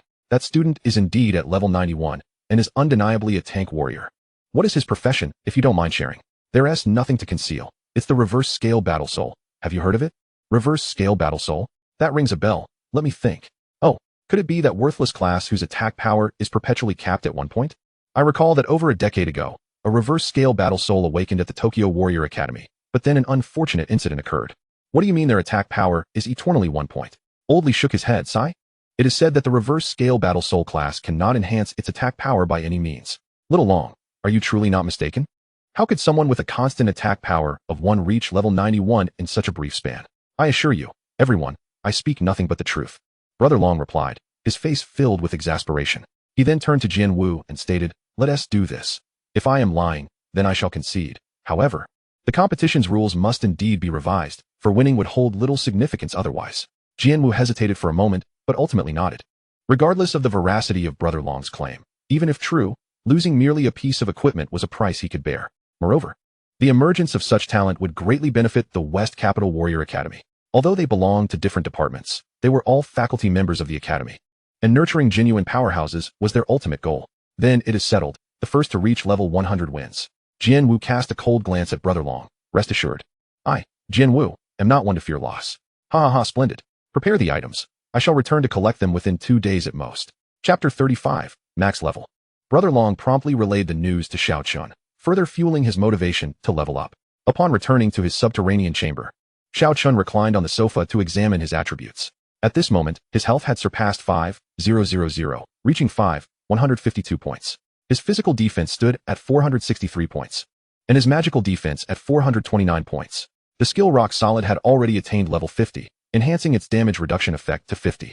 Once the reduction effect reached 50, it could no longer be improved, leaving one to ponder whether further enhancements would be possible after advancing to the second tier. It was reasonable to assume that no standard class would grant a skill that provided 100 damage mitigation. The continuous warnings from the Infinite system during the enhancement of Rock Solid were ample evidence of this. Meanwhile, Xiao Chen's personal information had gradually spread within a limited circle, of which he remained blissfully unaware. The following day, deep within the Death Marshes dungeon, Xiao Chen bypassed the area teeming with level 90 monsters and ventured toward the deepest part of the marsh. Upon arriving at a grove of entirely withered trees, he was astonished to see that the trunks of these dead trees had opened their eyes. Pairs of crimson eyes fixated on Xiao Chen, shifting positions in tandem with his movements. It was not merely the rolling of eyeballs. The entire eyes turned as one, presenting an eerily uncanny sight. Monster name, Decayed Treant. Level 99. Health points, 22,000. Physical attack, 428. Magical attack, 399. Physical defense, 399. Magical defense, 299. Skill, Wrath of Nature. The Decayed Treant can harness its profound connection with nature to summon surrounding trees and vegetation to attack. This skill temporarily activates the plants around the Treant, causing them to grow rapidly and extend their branches to ensnare and assault enemies. Those ensnared will suffer continuous physical damage and may become vulnerable to further attacks from the Treant due to their inability to move. Skill, Touch of Decay. The Decayed Treant can transmit a unique decaying magic through its withered roots upon contact with enemies. Those touched will gradually lose vitality, as if eroded by time. Skill, Endless Life. When the Decayed Treant strikes an enemy, it leaves behind seeds that hatch rapidly with each attack. Upon successful hatching, a new Decayed Treant is born. These Treants, while of level 99, possessed neither formidable physical nor magical attack power sufficient to breach Xiao Chen's defenses. However, their immense size and sluggish movement rendered them unsuitable for leveling. Wait a moment. Xiao Chen suddenly found the 3 skills of the Decayed Treant intriguing. The Wrath of Nature could summon surrounding plants to launch a collective assault against him, precisely the type of skill Xiao Chen wished to encounter. The second skill, Touch of Decay, allowed for ranged attacks through their roots, thus circumventing the limitation posed by their considerable size, preventing simultaneous attacks on Xiao Chen. As for the third skill, it was the decisive factor in Xiao Chen's choice to grind monsters in this location. The third skill indicated a perpetual generation of new foes, transforming an otherwise unsuitable area for leveling into a perfect grinding spot. After surveying the surroundings, Xiao Chen approached a densely clustered area of withered trees. Here, over 10 decayed Treants could initially reach him with their roots. As the trance attacked, a multitude of grayish-black seeds began to cling to Xiao Chen's skin. Each time the trance struck with their roots, these seeds would grow a little longer. Due to the simultaneous assault from a multitude of his decaying trance, the seeds embedded within his body burgeoned and sprouted at an astonishing rate. In a mere few seconds, a new decaying trance had fully formed. Within just half a minute, the area surrounding him was densely populated with withered trees, leaving him ensnared with not a sliver of space to maneuver. He was utterly oblivious to the number of decaying trance that could launch an assault upon him. If an observer were to witness the scene from the periphery, they would not perceive it as hundreds of trees clustered together, but rather as a colossal singular tree of immense girth. Notification: you have slain a decaying trance, gaining 99 experience points and 121 copper coins. Notification: you have slain a decaying trance, gaining 99 experience points and 221 copper coins. Notification: you have slain a decaying trance, gaining 99 experience points and 46 copper coins. It was impossible to ascertain with the naked eye precisely how many trance could simultaneously attack him. He could only deduce their numbers from the experience accrued. To his astonishment, after 1 minute, he had amassed an astounding 560,000 experience points. The rate at which he was defeating monsters exceeded that of the leeches from the previous day by more than double. However, the experience required for leveling up had also escalated significantly. After reaching level 90 the previous day, the experience needed for further advancement had surged dramatically. Level 89 to 90 required 1.62 million experience points, while level 90 to 91 demanded a staggering 3 million. The total experience required for level 92 reached an astonishing 36.5 million. It was no wonder that in past years, freshmen rarely surpassed level 100. Even reaching level 90 was a rarity, as anyone faced with such experience requirements would be utterly confounded. After 10 minutes, the number of decaying trance appeared to have reached a certain limit, and his leveling speed stabilized. He was now able to consistently earn around 60,000 experience points per minute. Over the course of an hour, that amounted to 3.6 million experience points. In 10 hours, the results were simply staggering. A glimmer of hope sparkled in Xiao Chen's eyes. Could he achieve level 100 today? Though this place was undeniably efficient for leveling, it was also exceedingly monotonous. He found himself thoroughly enveloped by the decaying trance, with not a single gap to be found. Even the overwhelmingly irritating swamp scenery was obscured from his view. Xiao Chen was ensnared like a puppet in the midst of the withered trees, utterly immobilized. As time passed gradually, after 10 hours. Notification: your experience has reached 100, and your level has advanced to Tier 1, level 100, granting you 5 free attribute points and 1 skill point. Notification: you have reached the upper limit of Tier 1. Please complete the promotion trial task as soon as possible. Notification: you will not gain any experience rewards for monster kills until you promote to Tier 2. Notification: you have achieved level 100 within 12 days, earning the accomplishment of leveling expert. You receive a Tier 1 golden achievement chest as a reward. Upon seeing the system notification, Xiao Chen felt a surge of delight. He had unexpectedly received an achievement chest, and of golden quality no less, a delightful surprise indeed. However, his joy was short-lived, as he soon encountered an awkward predicament. He was still tightly packed in by countless decaying trance, making any movement a challenge. How was he to escape? Chapter 36, Doubt. Just as Xiao Chen was grappling with how to extricate himself, he received several more system notifications. Notification: you have reached level 100, activating the skill Spirit Charge. He opened the skill panel to inspect the skill description. Skill name: Spirit Charge. Skill level: level 1. Skill type: active. Skill cost: each use of this skill requires 50 mana points. Skill cooldown: 30 minutes. Skill effect: charge forward, covering a distance of 100 meters during the charge. You are uncontrollable and unstoppable, inflicting 1 point of damage to enemies in your path. It was as if fortune had smiled upon him just when he was troubled about how to leave. However, inflicting only 1 point of damage to enemies was rather perplexing. Nevertheless, he had long since grown accustomed to such quirks. Since awakening to this profession, he had accepted it wholeheartedly. With determination, Xiao Chen activated his newly acquired skill. The roots entwining him were swiftly severed, and he shot forth like an arrow released from a bowstring. Everything that obstructed his path was mercilessly smashed aside, with even some sturdy boulders shattering into fragments. The effect was astonishingly powerful. Once freed from the clutches of the decaying trance, Xiao Chen felt an overwhelming sense of relief. Upon arriving at the dining hall, he found that the others had yet to return. They were likely still striving to level up, having been motivated by Xiao Chen's progress. However, Long Gu was unusually leisurely, enjoying a meal in the dining hall. Upon seeing Xiao Chen return, he promptly set down his utensils and inquired eagerly, "How is your leveling today?" "Not too bad. What level are you now?" Upon hearing Xiao Chen's response, Long Ji's face lit up with excitement. "If you put in the effort, strive to reach level 100 within 2 days, then I can go get equipment from Jianwu. I am already at level 100. What? Even though Long Gu was well aware of Xiao Chen's leveling speed, he was still taken aback by Xiao Chen's proclamation. They both knew how much experience was required to reach level 91. It was more than double that of level 90. The fact that Xiao Chen had managed to ascend 9 levels was nothing short of miraculous. They were all too familiar with the monsters inhabiting the Death Marsh. In his memory, there was no location within the marsh that could facilitate such high-efficiency monster farming. Suddenly, a thought struck him, and he asked, "Did you happen to slay the level 99 decaying treants?" Xiao Chen nodded slightly. "Indeed. Ha ha ha. The level 99 decaying treants are the nightmares of most newcomers. Yet they have become your hunting grounds. I shall fetch you some equipment immediately." With that, Long Gu dashed out. After just a few steps, he quickly returned and urged Xiao Chen to accompany him. "Never mind. To ensure those fellows are convinced, you should come with me." Although Xiao Chen had no desire to draw attention to himself, the prospect of obtaining benefits compelled him to acquiesce. 10 minutes later, Xiao Chen followed Long Gu to the admissions office. The other enrollment teachers had not yet finished for the day, and upon seeing Long Gu bring a student, their expressions turned curious. "Xiao Long, what is the situation here?" "Ha ha ha. Wang Pe, this is our genius from the tank class. He has already reached level 100 today." Not only Wang Pe, but even the other teachers set down their work and turned their gazes toward Xiao Chen. "Classmate Hei, please enable personal information viewing permissions for everyone." Note: professionals can set whether to allow others to view their personal information through the system. Only after enabling the viewing function can others see their basic details. As the other teachers perused Xiao Chen's information, silence enveloped the room. "Xiao Long, knowing you as I do, I cannot believe you would fabricate such a claim for a piece of growth equipment. What exactly is your reason for doing this?"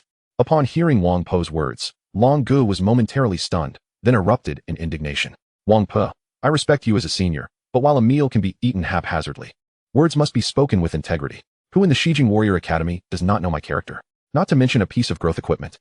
Even if it were 10 or 100 such items, I would never resort to deceit." At this moment, the wizard, Old Li, interjected, "Little dragon, do not be angry. We are merely discussing the matter at hand. In this special recruitment of new students, numerous formidable and rare professions have emerged, including necromancers, poison masters, elven archers, and even thought swordsmen. Each of these professions is renowned for their rapid leveling speed, yet even among them, the highest level barely reaches 80. For those of you in the tank class to match their leveling speed is already quite remarkable, and to now find yourselves ahead by over 20 levels is indeed astonishing." A middle-aged woman seated in the corner by the window scoffed, "Dragon, do you understand the consequences of fabricating information at the Western Capital Warrior Academy?" My brother Dragon was momentarily consumed by rage. Xiao Chen stepped forward, casting a cold glance around the room, and stated, "I am Xiao Chen from Class 3 of Senior Year at New City High School. I awakened as a professional just 12 days ago. If you doubt my words, feel free to verify them through the education system. By the way, I am also an external agent for the Professional Alliance. If you need to confirm my identity, you may contact Old Pao." Upon witnessing Xiao Chen's earnest demeanor, the other teachers fell silent and promptly verified his identity through the system. One even unabashedly called Xiao Long, who had conducted the awakening ceremony at New City High. After receiving affirmative responses, the expressions of the gathered teachers became exceedingly complex. The reverse scale battle soul. You must be the second individual to possess this profession since the arrival of the multiverse paradise. It appears our prior understanding of this profession was rather superficial, they mused. Alas, little dragon, my old eyes have failed me. I did not see clearly, and I sincerely apologize for my oversight. It must be said that Wang Pe is indeed a person of adaptability. Upon realizing her error, she immediately offered an apology to a younger individual without any pretense of superiority. For this reason alone, Xiao Chen's attitude toward her shifted. At this juncture, Jian Wu, who had remained silent, retrieved an item from his storage bag and tossed it to Brother Dragon, saying, "A bet is a bet." He then turned to Xiao Chen, his face displaying approval. "You quite impressive." The grim countenance of Brother Dragon transformed into one of joy upon receiving the item. "Well then, I shall not disturb you further. We have yet to dine." After Xiao Chen and Brother Dragon departed, the once quiet office erupted into discussion. An old dossier concerning the reverse-scale battle soul profession was also unearthed anew. Shortly thereafter, a revised document regarding the profession was completed and uploaded to the Dragon Nation Warrior database. In this new document, the assessment of the reverse-scale battle soul was elevated from E rank directly to A rank. Chapter 37, Growth Set. After leaving the teaching building, Brother Dragon handed Xiao Chen 2 pieces of equipment, a pair of boots and a belt. "Kid, consider yourself fortunate. I never expected that stingy Jian Wu would part with this belt. I just happen to have a matching growth item, so take them both." Receiving the equipment filled Xiao Chen with warmth. "Thank you. Hey, you are a prodigy I personally recruited, so I shall invest in your development. Do not bring me shame later, or I will make you regret it." "Understood. Now that everything is settled, I want to join you for dinner.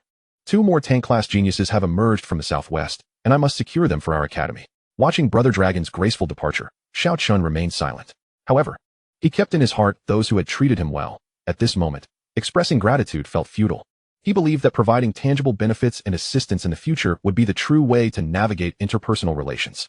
Upon returning to the dining hall, Xiao Chen noticed that the others had yet to return. It seemed they felt the pressure from him and were compelled to work even harder to level up. Otherwise, they would find it embarrassing to admit that they were core students alongside Xiao Chen in the tank warrior class. After dinner, he returned alone to his personal room in the basement and opened his equipment interface. Equipment name, Rock Solid Battle Boots, Growth Equipment. Equipment level, 99. Equipment quality, Golden Equipment. Wearing requirement, requires 200 points in Constitution to equip, equipment slot, boots. Physical defense, 99. Magical defense, 99. Additional skill, Swift Resilience. Movement speed 20, Resilience 20. Attachment attribute, Ascension Power. Once bound, this equipment will evolve alongside the professional, gaining an additional property upon advancement. Note, resilience is a crucial attribute that effectively reduces the duration of control effects on the professional. Equipment name, Rock Solid Belt, Growth Equipment. Equipment level, 99. Equipment quality, Golden Equipment. Wearing requirement, requires 200 points in Constitution to equip, equipment slot, belt. Physical defense, 99. Magical defense, 99. Additional skill, Solid Strength, restores 0.5 of maximum health per second. Attachment attribute, Ascension Power. Once bound, this equipment will evolve alongside the professional, gaining an additional property upon advancement. The attributes of these two pieces of equipment aligned almost perfectly with Xiao Chen's capabilities. He fell into deep contemplation. This was no mere coincidence, but rather a testament to Brother Dragon's meticulous selection of gear for him. It seemed that accepting Brother Dragon's invitation to join the Warrior Academy had been an exceedingly wise decision. Prompt: do you wish to equip this item? Once equipped, it will become bound and cannot be traded. Equip. After donning both items, Xiao Chen was pleasantly surprised to discover that he had activated the set bonus. Prompt: you have activated the Rock Solid set bonus. You gain the Unyielding as a mountain buff. Unyielding as a mountain, when the wearer remains stationary in combat. This buff activates, increasing base defense by 10 every 10 seconds, with a maximum cap of 50. The Unyielding as a mountain buff constituted the most significant benefit Xiao Chen derived from these two pieces of equipment. While their base attributes were commendable, they paled in comparison to this particular enhancement. He proceeded to examine his personal attribute panel. Name, Nightfall. Profession, Reverse Scale Battle Soul, Rare Profession. Level, First Order, Level 100. Health points, 5670. Mana points, 63. Constitution, 567. Base attribute, 493. Equipment skill bonus, 74. Strength, 20. Agility, 5. Intelligence, 6. Physical defense, 697. 283. Base defense, 414. Additional defense. Magical defense, 663. 283. Base magic defense, 380. Additional magic defense. Combat power assessment, 758. Should the Unyielding as a mountain buff trigger during combat and stack to its maximum potential, his defensive capabilities would become formidable. Moreover, his skills had also seen significant enhancement. Thorny Spike, level 41, reflects 100 damage. As Solid as a Rock, level 41, reduces damage by 50. Battle Soul Awakening, level 1, can be used on mastered skills, enhancing their effects by 50 for a maximum duration of 10 seconds. Battle Soul Revival, level 1, restores 20 health points immediately upon use. Battle Soul Charge, level 1, charges forward, covering a distance of 10,100 meters, during which the user is immune to control effects and cannot be obstructed. Inflict 1 point of damage to enemies along the way. The aforementioned 5 skills constitute the professional abilities of the Dragon Soul Warrior. Additionally, there are universal skills. Silver Moon's Power, level 1, restores health at a rate of 0.1 per second. Note, restoration is possible even in combat. Relentless Taunt, level 1. This skill targets all enemy units within a 30-meter radius, forcing those affected to attack you for a duration of 10 seconds. The remaining 3 skills are equipment skills. Undead Shield grants a shield lasting 30 seconds, capable of absorbing up to 1,000 points of damage, converting 50 of the absorbed damage into health. Rock Solid Power restores 0.5 of maximum health per second. Unyielding as a mountain. When the wearer remains stationary in battle, this buff activates, increasing base defense by 10 every 10 seconds, with a maximum increase of 50. Both professional and universal skills can be enhanced using skill points, while equipment skills cannot be leveled up. Currently, there are 25 skill points yet to be allocated. How to choose? Excluding the unupgradable Thorn Spike and Rock Solid, along with the 3 equipment skills, only 5 skills remain for enhancement. Although the Dragon Soul Awakening is powerful, its duration is too brief to consider for now. The Dragon Soul Revitalization skill can easily be substituted with recovery potions and is not the most urgent skill to upgrade at present. As for the Dragon Soul charge, there is even less necessity to enhance it, as leveling it only increases the charge distance or decreases cooldown. Thus, only two options remain: Silver Moon's Power and Relentless Taunt. Silver Moon's Power, when paired with the Rock Solid Belt and its accompanying skill, Rock Solid Power, allows for substantial health restoration even in combat. With a focus on vitality, Xiao Chen's health will become extraordinarily high. If passive healing can be enhanced, it would be akin to having several dedicated healers by his side. Prompt: would you like to upgrade the skill Silver Moon's Power? Upgrade. Prompt: the skill Silver Moon's Power has been upgraded to level 2. Upon reviewing the skill attributes, Silver Moon's Power at level 2 restores health at a rate of 0.15 per second, an increase of 0.05, which is quite satisfactory. Xiao Chen then allocates all remaining 24 skill points to Silver Moon's Power. Chapter 38, Blood Surge. After fully allocating the skill points, Silver Moon's Power reaches level 26, restoring health at a rate of 1.35 per second. With the addition of Rock Solid Power's effects, Xiao Chen's total recovery rate reaches 1.85 per second. While this may seem modest, it is crucial to recognize that this is the recovery rate per second. His health maximum has now reached 5,670 points, resulting in a recovery rate of 105 points per second. This recovery rate will continue to increase as his health rises. If Silver Moon's Power is elevated to its maximum level, he would become a mobile healing machine, an astonishing prospect. Coupled with the Thorn Spike skill, dying would become exceedingly difficult. At this moment, Xiao Chen is filled with confidence regarding his future development. Closing the skill panel, he retrieves a first-tier golden achievement chest from his storage space. Prompt: would you like to open the first-tier golden achievement chest? Open. A brilliant golden light bursts forth from the chest, accompanied by a notification. Prompt: you have obtained a rare skill scroll chest. Xiao Chen's heart leaps with joy. Rare skill scrolls typically consist of special abilities, which often signify great power. Prompt: would you like to use the rare skill scroll chest? Using it will randomly grant you one rare skill scroll. Use. Prompt: you have obtained the rare skill scroll Blood Surge. Reviewing the skill attributes. Skill name, Blood Surge. Skill type, active skill. Skill cost. This skill requires the consumption of 10 of your maximum health. Skill cooldown, none. Skill effect. By consuming your health, unleash a blood shockwave centered around yourself with a radius of 50 meters, stunning affected targets for a duration of 13 seconds. Consuming 100 health yields 1 second of stun. Consuming 1,000 health yields 2 seconds. Consuming 10,000 health yields 3 seconds. Additionally, it reduces the target's attack power by 1,100 points. With the reduction depending on the amount of health consumed, for every 100 health consumed, the target's attack power decreases by 1 point. After examining the skill details, Xiao Chen's heart races. This skill is undoubtedly divine for a tank warrior, possessing not only strong control, but also a weakening attribute, with no cooldown. As long as there is sufficient health, theoretically, it can be cast indefinitely. The prerequisite is that your health recovery speed must keep pace. Remarkably, Xiao Chen can perfectly wield this skill. His current self-recovery speed has reached 1.85 per second, meaning he can use this skill approximately every 5 seconds, provided he does not lose additional health when attacked. The reduction in the opponent's attack and the duration of the effect depend on the amount of health he consumes. Lowering the enemy's attack power effectively enhances his defense. Coupled with the stunning effect, Xiao Chen possesses considerable maneuverability.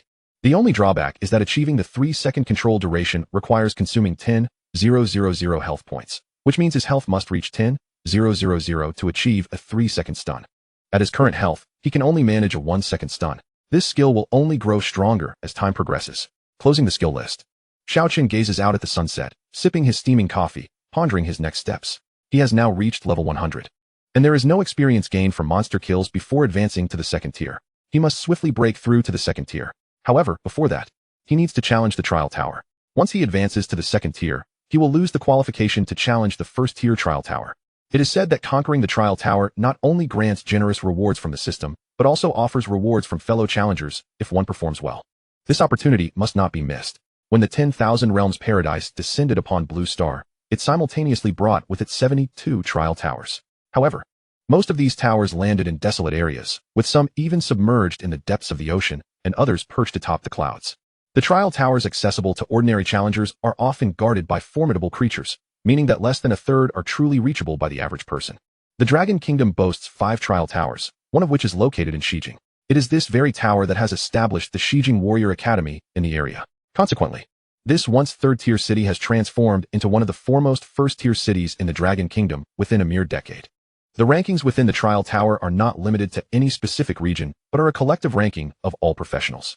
After more than a decade of development, the number of professionals on Blue Star has surpassed hundreds of millions, with low-tier professionals comprising the majority. This has resulted in unprecedented competition for rankings within the trial tower. The rankings of the trial tower are not diminished by the elevation of practitioners. Their names shall remain inscribed upon the tower indefinitely, unless forcibly displaced by another. Periodically, more formidable practitioners emerge, surpassing the ranks established by earlier champions. To eclipse the previous standings of illustrious figures is a matter of immense honor. Whether for the benefits derived from the trial tower, for personal advancement, or for the sake of reputation. Traversing the trial tower has become the most direct and effective means to achieve one's goals. Some factions exhaust their resources to procure top-tier equipment and skills for those practitioners deemed capable of ascending the higher echelons of the trial tower. This illustrates the fierce competition present within the First Order trial tower. As Xiao Chen prepared to retire for the night, a message from Long Gu arrived. Long Gu, hey. Black Knight, are you asleep? Black Knight, not yet. Long Gu, are you planning to challenge the trial tower tomorrow? Black Knight, yes. Long Gu, do you have confidence in reaching the top 10,000? Black Knight, I'm unsure. Long Gu.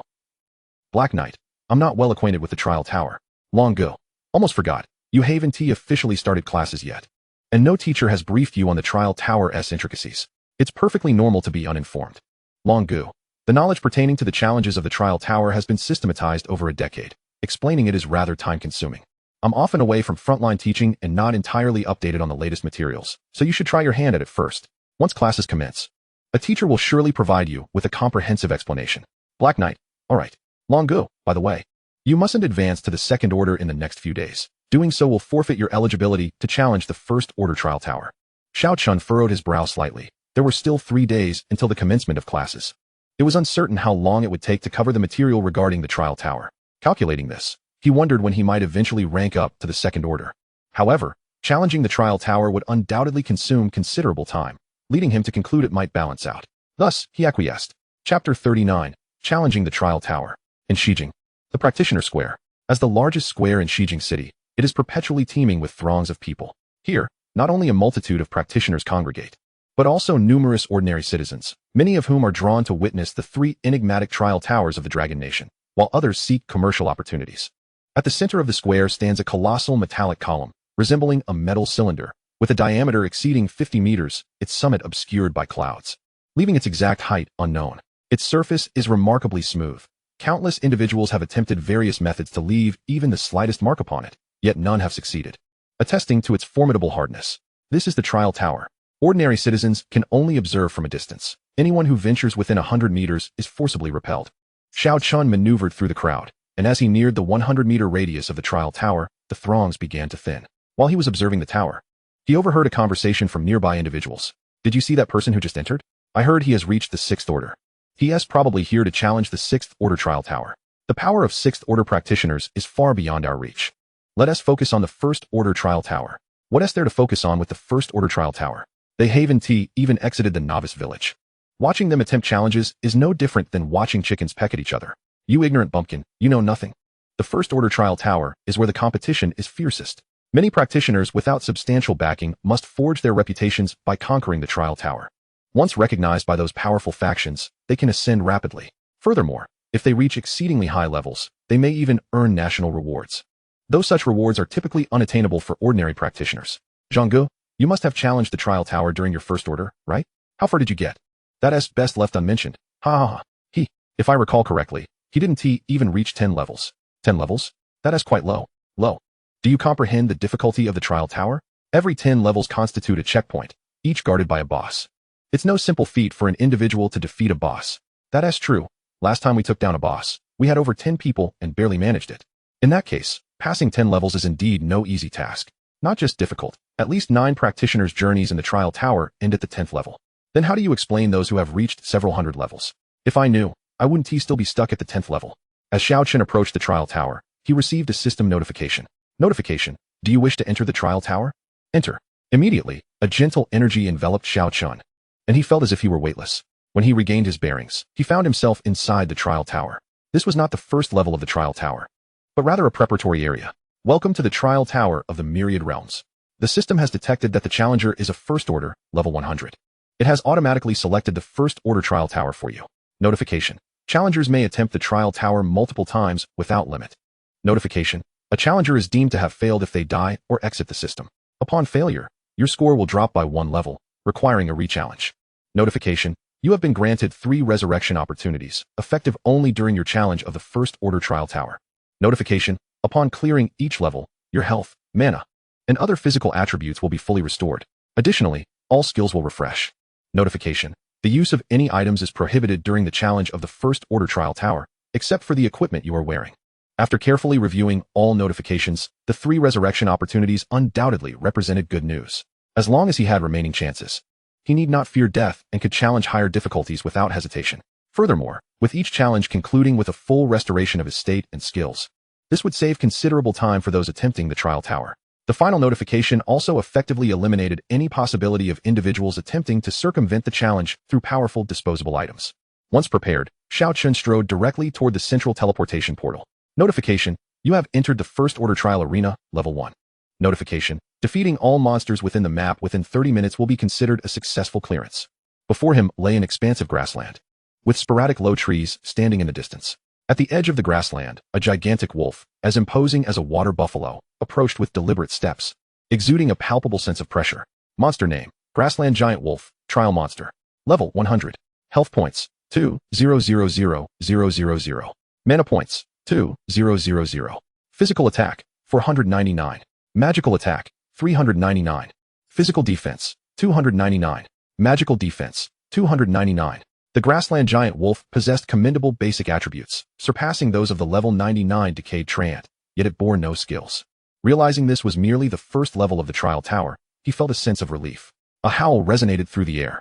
With a ferocious howl, the prairie giant wolf lunged toward Xiao Chen. Its attack power of 499 posed no threat whatsoever. Just 2 minutes later. Notification: you have slain all monsters on the first floor of the trial tower, successfully clearing the challenge. You have earned 1 trial point. Xiao Chen was entirely ignorant of the challenges posed by the trial tower. Longo had failed to provide him with any pertinent information regarding the tower's intricacies the previous day. The purpose of the trial points was unclear to him, but he surmised they functioned similarly to academy points, allowing for the exchange of items. However, the exchange target had shifted to the trial tower. Upon returning to the preparation area and searching thoroughly, he could not find a location to utilize the trial points, leading him to believe that a certain level was necessary to unlock the exchange privileges. With that in mind, he resolved to press on. The second floor of the trial tower mirrored the first, with the only difference being the number of prairie giant wolves, which had increased from 1 to 2. This posed no challenge for Xiao Chen, who breezed through the second level in the same 2 minutes. On the third floor, the number of wolves escalated to 3. For other adventurers, this would be thrice as difficult as the first level, yet for Xiao Chen, it made no difference. After a mere 10 minutes. Notification: you have slain all monsters on the 9th floor of the trial tower, successfully clearing the challenge. You have earned 1 trial point, totaling 9 points. The 9th floor presented 9 prairie giant wolves, but such creatures, incapable of breaching Xiao Chen's defenses, posed no threat regardless of their numbers. Upon entering the 10th challenge, the map remained unchanged, and as anticipated, the number of prairie giant wolves had risen to 10. However, a new creature appeared behind them. Chapter 40, Global Leaderboard. A wolf, drenched in crimson and significantly smaller than the other prairie giant wolves, caught Xiao Chen's attention. Monster name: Blood Wolf King, Trial Boss. Level 100. Health points: 4,000,000. Mana points: 5,000. Physical attack: 499. Magical attack: 499. Physical defense: 299. Magical defense: 299.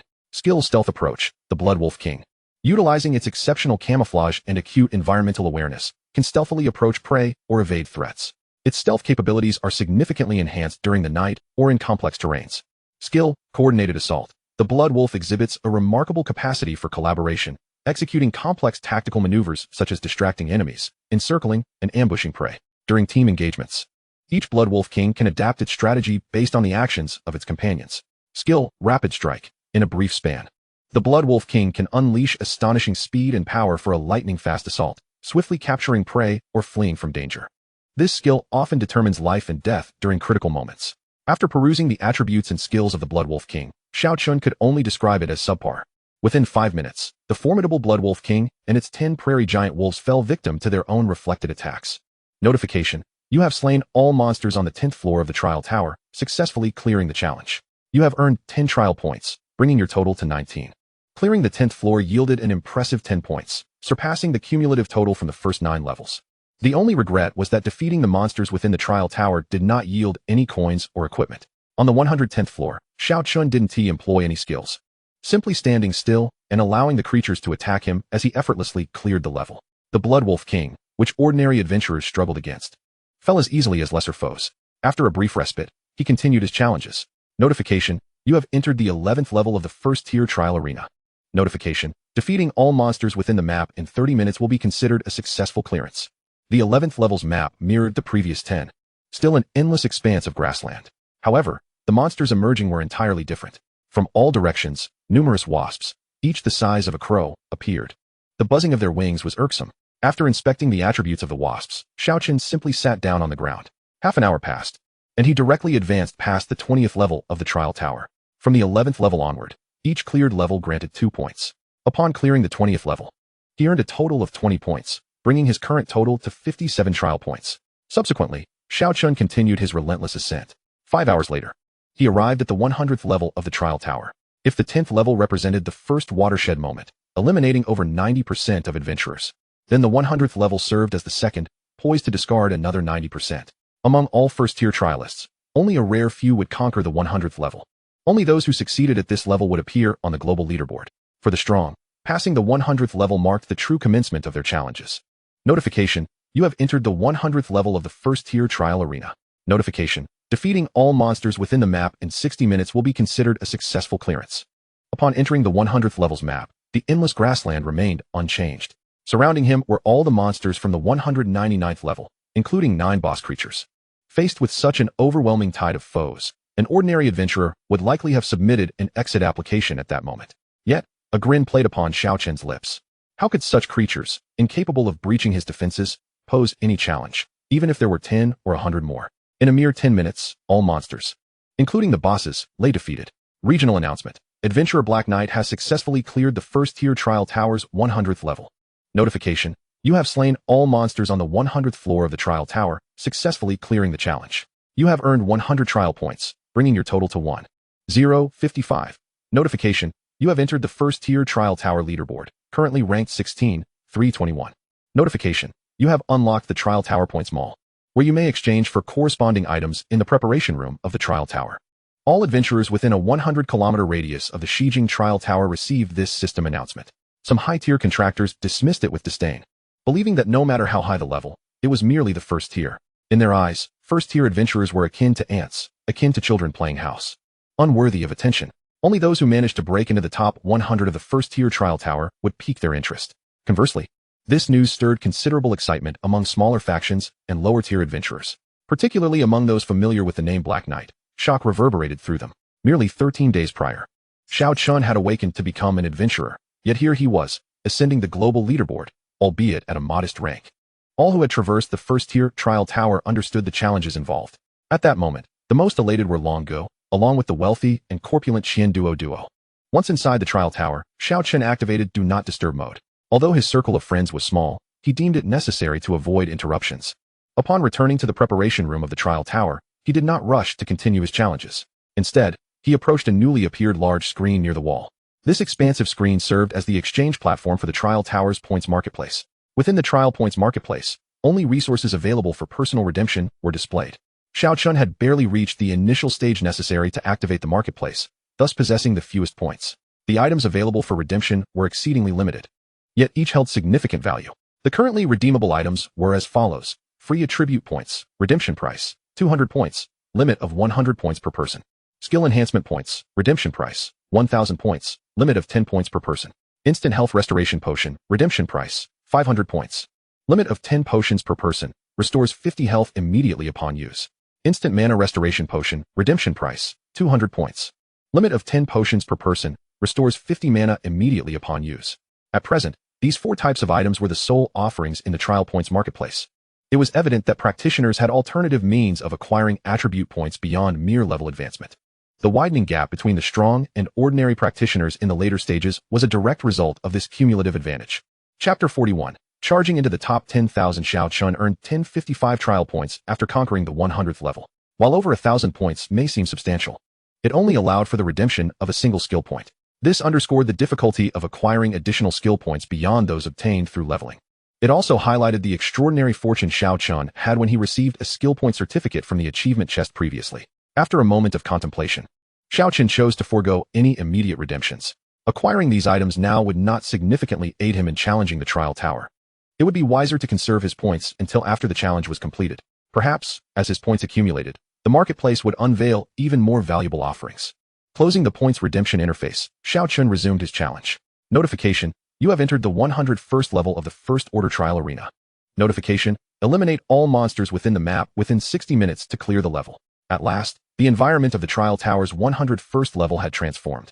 It was no longer an endless expanse of grassland, but a dense jungle. The jungle resonated with the sounds of chirping insects and birds, as sunlight filtered through the thick canopy, casting a dim and tranquil atmosphere. Suddenly, Xiao Chen looked up. A massive python, as thick as a barrel, lunged at him. Until that moment, he had been oblivious to the serpent coiled on a nearby tree branch above him. Instinctively, Xiao Chen raised his shield to block the attack. The collision between the serpent's head and the shield produced a thunderous sound, scattering various small creatures hidden in the jungle. At that moment, several more giant pythons appeared from the branches, launching themselves at him. The two shields enveloped Xiao Chen, rendering the pythons unable to strike him. Monster name: Jungle Python, Trial Monster. Level: 100 health points, 400,000 mana points, 40,000 physical attack, 599 magical attack, 499 physical defense, 399 magical defense, 399 skill, camouflage ambush. The jungle python excels at utilizing its surroundings for concealment. Before launching an attack, it blends its scales with nearby leaves and soil, rendering it almost undetectable. When the enemy lowers their guard, the python strikes with lightning speed to subdue them. Skill: constricting strangle. The jungle python utilizes its long, powerful body to quickly ambush its target. Upon approaching, it ensnares the enemy tightly, gradually exerting pressure to control them. Skill: venom spray. The jungle python sprays a lethal venom from its mouth, inflicting damage while also paralyzing the enemy's nervous system. After reviewing the delayed information about the python, Xiao Chen felt a wave of relief. Although the python's attributes had significantly improved compared to the monsters of the previous 100 levels, and it possessed 3 skills, they proved futile against Xiao Chen's impressive 700 points of defense. Since it could not breach his defenses, the jungle python posed no threat to him. Xiao Chen stood resolutely like a boulder in the center, allowing the pythons to attack him without faltering. 3 minutes later, the 5 pythons assaulting him collapsed in defeat. Notification: you have defeated all monsters in the 101st level of the Trial Tower, successfully clearing the level. You have earned 50 trial points, bringing your total to 1105. Upon clearing the 9199th level, each stage yielded only 10 trial points, while the 101st level awarded a remarkable 50 points, a 5-fold increase. These monsters posed little change for Xiao Chen. However, for other practitioners, the difficulty had escalated far beyond 5 times. As the various attributes of monsters reached certain thresholds, even a slight enhancement could significantly raise the challenge for practitioners. This was akin to the distinction between monsters that could breach Xiao Chen's defenses and those that could not. Thus, a 5-fold increase in points was not overly generous. From the 102nd to the 109th levels, the types of monsters remained unchanged, though their numbers swelled. By the 109th level, their count reached an astonishing 60 or 70. The 110th level introduced a small boss. Upon examining its attributes, Xiao Chen discovered that the disparity in strength between the boss and the smaller monsters was not as pronounced. The Trial Tower did not allow for team challenges as seen in other dungeons, where some larger maps required thousands to collectively defeat a boss. Instead, the Trial Tower was tailored for solo challenges, and while the difficulty was present, it was not insurmountable, or else no one would be able to succeed. Notification: you have defeated all monsters in the 110th level of the Trial Tower, successfully clearing the level. You have earned 500 trial points, bringing your total to 2005. 5 hours later, amidst the corpses of dozens of bosses and countless smaller monsters, Xiao Chen stood at the center, his health still at maximum, having sustained no damage whatsoever. Regional announcement: Practitioner Black Knight has successfully cleared the 200th level of the First Order Trial Tower. Notification: you have defeated all monsters in the 200th level of the Trial Tower, successfully clearing the level. You have earned 1400 trial points, bringing your total to 19105. Notification: you have entered the leaderboard for the First Order Trial Tower, currently ranked 8864. Notification: more items are now available for redemption in your Trial Tower Points Marketplace. 3 consecutive announcements appeared on the system panels of all practitioners within a 100-kilometer radius of the Shijing Trial Tower. Those who had previously scoffed at Xiao Chen's ability to clear 100 levels began to reassess this newcomer. Meanwhile, many sought information about Xiao Chen through various channels. However, due to the previous encryption of his personal information by the veteran players, very few could access his details, with the notable exception of various warrior academies. At that moment, in the recruitment office of the Shijing Warrior Academy, Long Gu stood triumphantly, glancing at his colleagues, no longer unable to hold his head high as he had before. Particularly when looking at Jian Wu, the The pride on his face was unmistakable. The necromancer Wang Po remarked, "We underestimated him before. We never imagined that this young man could reach such heights." The wizard, Old Li, displayed a smile upon his face. "Indeed. I sense that this little fellow possessed an extraordinary demeanor. My judgment remains as astute as ever." Upon hearing these words, the faces of the others in the office involuntarily twitched. Yet, due to his status as the eldest and most seasoned among them, they refrained from diminishing his pride. "Xiaolong, have you adorned him with luxurious equipment? Otherwise, how could that little rascal ascend to the 200th floor in a single day?" "Wang Po, what are you implying? Are you not aware of my assets?" Xiaolong retorted. "All I provided him was a level 5 sword in exchange for that piece of equipment and another I use for gambling.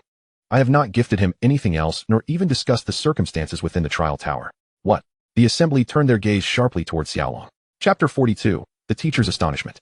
As a newcomer, Xiao Chen, based on his background information, likely had no prior knowledge of the trial tower's existence. This implies that he entered the trial tower utterly oblivious to its internal workings. To ascend to the 200th floor without any prior knowledge signifies but one possibility. Xiao Chen must possess unparalleled strength that allowed him to force his way through the trial tower.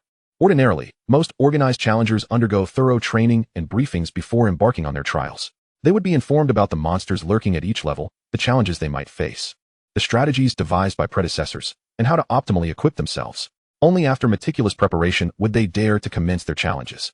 The fact that Xiao Chen, lacking any such preparation, boldly charged through and succeeded in reaching the 200th floor is nothing short of astonishing. At that moment, Wang Po seemed to recall something and suddenly spoke. "Xiaolong, contact him immediately and instruct him to halt his progress." "What's the matter, Wang Po?" "Xiaolong, he managed to pass 200 levels without any information. With our careful guidance and training, he might very well achieve the best results at the Shijing Warrior Academy. If he recklessly wastes his 3 revival opportunities, he will have no chance to learn from his mistakes." Upon hearing Wang Po's words, the others recalled this critical detail. Xiaolong attempted to reach out several more times, but still could not establish contact. He could only shake his head in resignation. "I tried to contact him when he cleared the 100th level, but I couldn't reach him at all. This poses a significant problem." Xiao Chen remained unaware of the external situation. At that moment, he stood before the large screen in the trial preparation room, perusing the point shop. In addition to the previous 4 items, several new items had been added, though most were single-use and offered little enhancement to his abilities. After some contemplation, Xiao Chen decided to refrain from exchanging anything just yet. He would consult Xiaolong upon his return to gather more information and see if there were more worthwhile items to obtain. It had already been 11 hours since he began his challenges. It was time to return. Upon exiting the trial tower, Xiao Chen did not attract any attention. Even though night had fallen, the place remained bustling with activity. As a professional, his physical constitution far surpassed that of ordinary individuals, requiring significantly less sleep. It was not uncommon for high-level practitioners to go for days without rest. Upon returning to the academy's cafeteria, he found that the others had not yet returned. But Xiaolong was already waiting for him. Upon seeing Xiao Chen arrive, Xiaolong stood up excitedly. "You finally made it back. I was nearly frantic with worry." Xiao Chen, puzzled, looked towards Xiaolong. "What's the matter? You said you were fine, so why did you enable Do Not Disturb? I couldn't reach you at all." Only then did Xiao Chen remember to access the system settings and disable the Do Not Disturb mode. Once he did, an avalanche of friend requests flooded his screen. It took several minutes for the notifications to slow down. Xiao Chen knew that after clearing the 200th level, many would wish to add him as a friend. But he had not anticipated such a deluge. A few close friends also sent their greetings and congratulations. Closing the system panel, he asked, "Teacher Long, what is going on?" "Young man, how many revival opportunities did you use today?" Only then did Xiao Chen grasp the urgency behind Xiaolong's attempts to reach him. "Once." Before Xiao Chen could finish his sentence, Xiaolong let out a sigh of relief. "Thank goodness, just once." "Xiaolong, it's not once." "What? Do you mean you have only one left?" Xiao Chen was exasperated. Could he not complete a thought without interruption? "I didn't use any." "What? You're telling me you cleared the first stage of the trial tower to the 200th level without using a single revival?" Upon seeing Xiao Chen nod in affirmation, Xiaolong's heart soared with joy. "Splendid, splendid. What's the matter, Xiaolong?" At that moment, Xiaolong was in high spirits. He pulled Xiao Chen to sit at the dining table, ordered a few dishes from the cook, and after a few bottles of fine wine, he slowly recounted the events. After hearing Xiaolong's account, Xiao Chen's eyes sparkled with excitement. "Young man, after deliberating among ourselves, we've decided that if you can place within the top 1,000 in the first stage of the trial tower, you will receive a special reward. If you manage to break into the top 100, the reward will be even more substantial. As for higher placements, well, that seems nearly impossible." Xiao Chen felt fairly confident about making it into the top 1,000, but he harbored little hope for the top 100. As the levels increased, the monster's strength would also escalate. Should their attacks surpass his defenses by too great a margin, he would find himself at a loss. After all, Unlike other professions, he could not rely on techniques or tactics to defeat the monsters. His sole method of combat was to endure their blows. As long as he survived, there were virtually no monsters he could not conquer. Well then, I've said all I needed to say. With 2 days remaining until the official start of classes, it seems you cannot wait that long. Here, I managed to procure some materials on the first stage of the trial tower from the teaching staff. Study them well, as they will aid you in your challenges. Thank you. Hey, I brought you in, so it is only right that I take responsibility for you. Returning to his room, Xiao Chen instructed the intelligent robot to brew him a cup of coffee and reclined comfortably on the sofa. Initially indifferent to his performance in the trial tower, he now found his perspective shifting, setting aside the various rewards offered by the academy. The trial points obtained from clearing the trial tower could also be exchanged for numerous valuable items. Having decided to earnestly tackle the trial tower challenges, he recognized that preparations were essential. The most effective way to rapidly enhance his strength was to bolster his defenses, and the quickest method to achieve this was through acquiring equipment. Professionals have a total of 15 equipment slots, which are as follows. 1. Main weapon slot, currently equipped with the Silver Moon Shield. 2. Offhand weapon slot, currently equipped with the Undead Shield. 3. Helmet slot, currently vacant. 4. Armor slot, currently equipped with the Spirit Serpent Armor. 5. Boot slot, currently equipped with the Rock Solid Battle Boots. 6. Belt slot, currently equipped with the Rock Solid Belt. 7. Right wrist slot, currently equipped with the Silver Moon Bracers. 8. Left wrist slot, currently vacant. 9. Gloves slot, currently vacant. Gloves must be worn in pairs, counting as one piece of equipment. 10. Necklace slot, currently vacant. 11. Left bracelet slot, currently vacant. 12. Right bracelet slot, currently vacant. 13. Left ring slot, currently vacant. 14. Right ring slot, currently vacant. 15. Metal slot, currently equipped with the all-rounder medal. Of the 15 equipment slots, he currently has 8 pieces equipped, leaving 7 vacancies. The vacancies predominantly consist of accessory equipment, which is relatively scarce compared to other gear, resulting in a naturally elevated price. Chapter 43. The Emergence of the Mutated Boss. The higher cost of accessory gear is attributed not only to its relative rarity, but also to its status as one of the few types of equipment capable of enhancing attack power. Accessories that increase attack are perpetually favored by professionals over those that bolster defense. Consequently, although defensive accessories are rare, their prices tend to be lower than those of attack-oriented accessories. Upon opening his inventory, he noted that he currently possessed a total of 138 gold and 65 silver, which translates to approximately 1.38 million Dragon Kingdom coins. The sale of his house had netted him over 1 million, theoretically allowing him to exchange for 100 gold coins. Thus, his total assets amounted to around 240 gold coins. His inventory also contained over 30 pieces of ordinary white gear along with a few green and blue items. Each time he gazed into his inventory, a wave of frustration washed over Xiao Chen. In recent days, he had slain at least 100,000 monsters, leading to a disheartening drop rate of roughly 1 ordinary piece of equipment for every 3,000 monsters defeated. This drop rate was indeed dismal compared to other professionals. Contemplating this, Xiao Chen opened his friend list and found Qian Duoduo. Hey Yi, are you there? Qian Duoduo. Brother Hey Yi, it's about time you contacted me. I would have reached out earlier, but I didn't want to disturb your progress. Qian Duoduo. Is there anything I can assist you with, Brother Hey Yi? Hey Yi, I have a batch of equipment that I need you to handle. Qian Duoduo. Brother Hey Yi, you've chosen the right moment. The major warrior academies are about to commence, and many newcomers are scouring for equipment. Rest assured, I will offer you a handsome price. After sending dozens of pieces of equipment via mail to Qian Duoduo, he continued. Hey Yi, there's one more thing I need your help with. Qian Duoduo. Brother Hey, please, speak freely. I shall do my utmost if it is within my capabilities. Hey Yi, help me procure a batch of equipment. The requirements are. Qian Duoduo. That's manageable. Is it urgent? Hey Yi, as soon as possible. Qian Duoduo. Understood. Await my news. Since Xiao Chen had cleared level 200, Qian Duoduo's attitude towards him had grown considerably more cordial. He even ventured to procure equipment without requesting payment up front. Closing the chat window with Qian Duoduo, he suddenly recalled that he had forgotten to inquire with Long Gu regarding the exchange of trial points for items. Initially intending to contact him, he decided against it, thinking it could wait until the next morning. Just then, however, Long Gu sent him a message.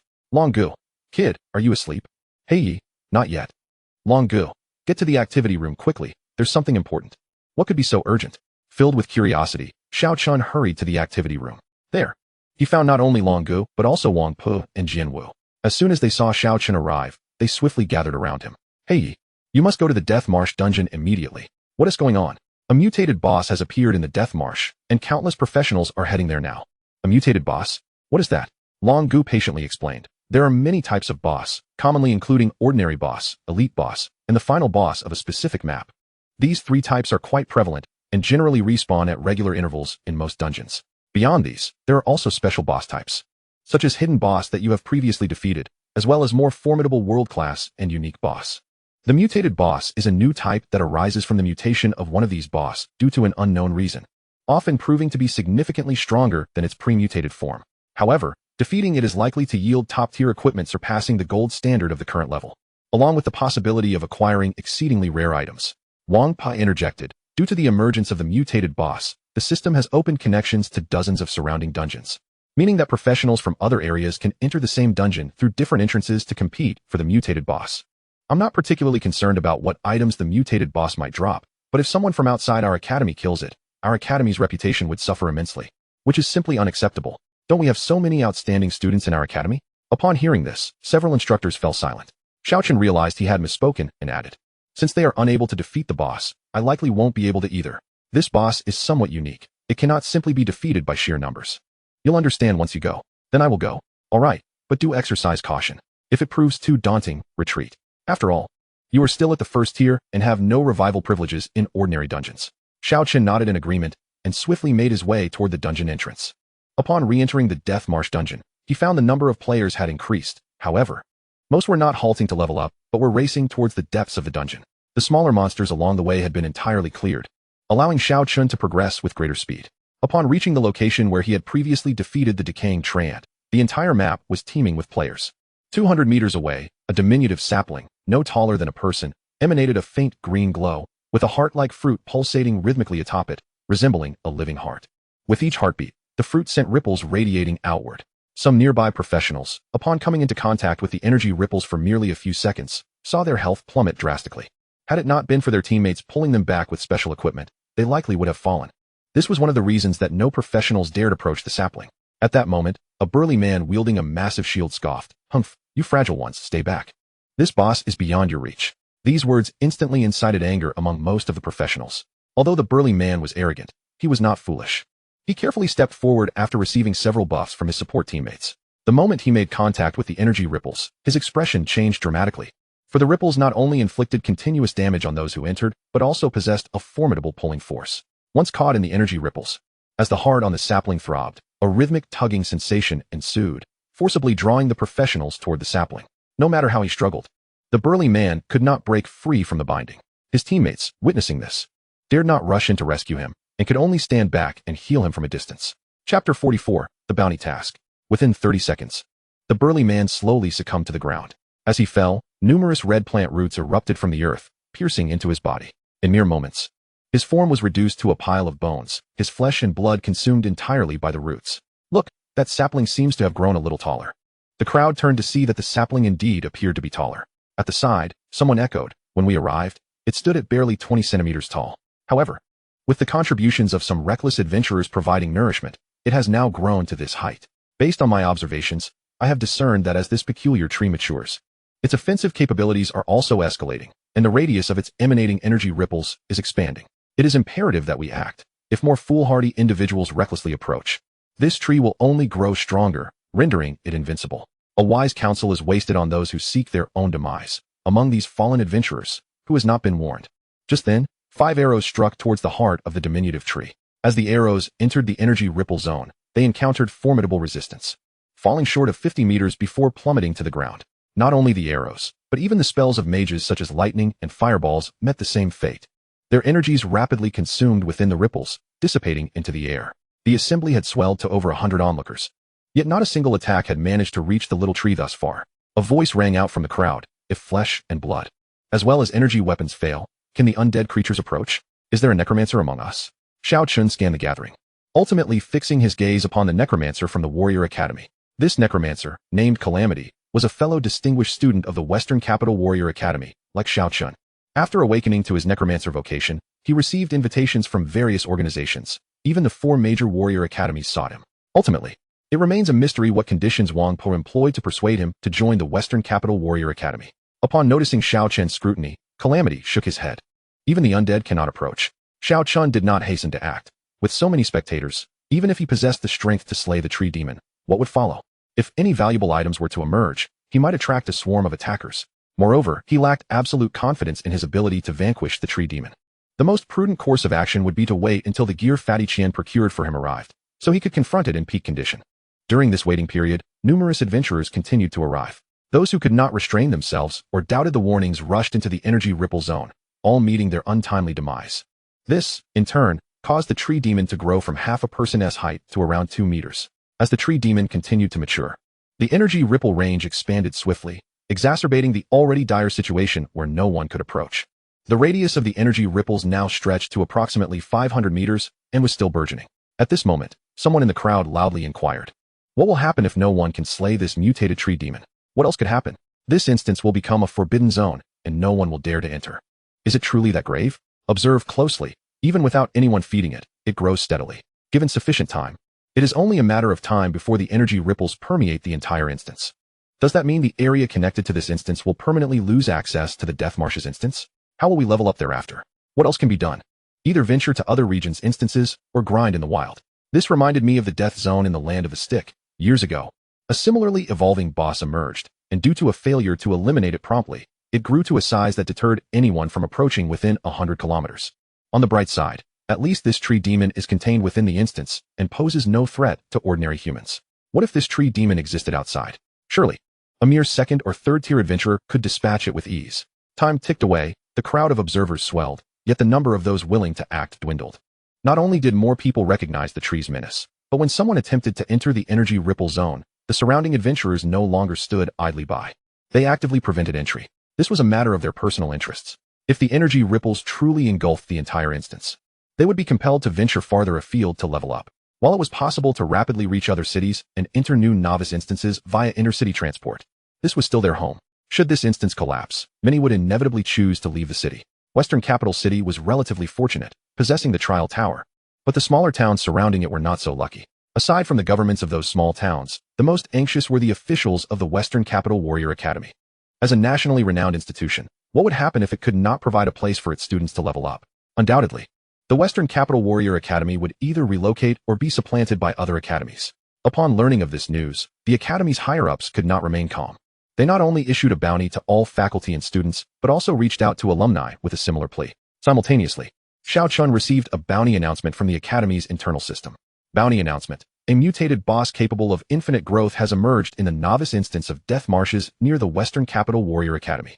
If allowed to continue its growth, the Death Marshes instance will become a forbidden zone for first-tier adventurers, resulting in new students of the Western Capital Warrior Academy losing their leveling grounds. To safeguard the interests of all faculty and students, the Academy has initiated a bounty announcement.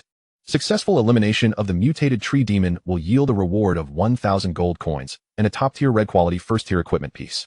Setting aside the piece of top-tier red equipment, the prospect of 1,000 gold coins compelled Xiao Chen to accept the bounty task.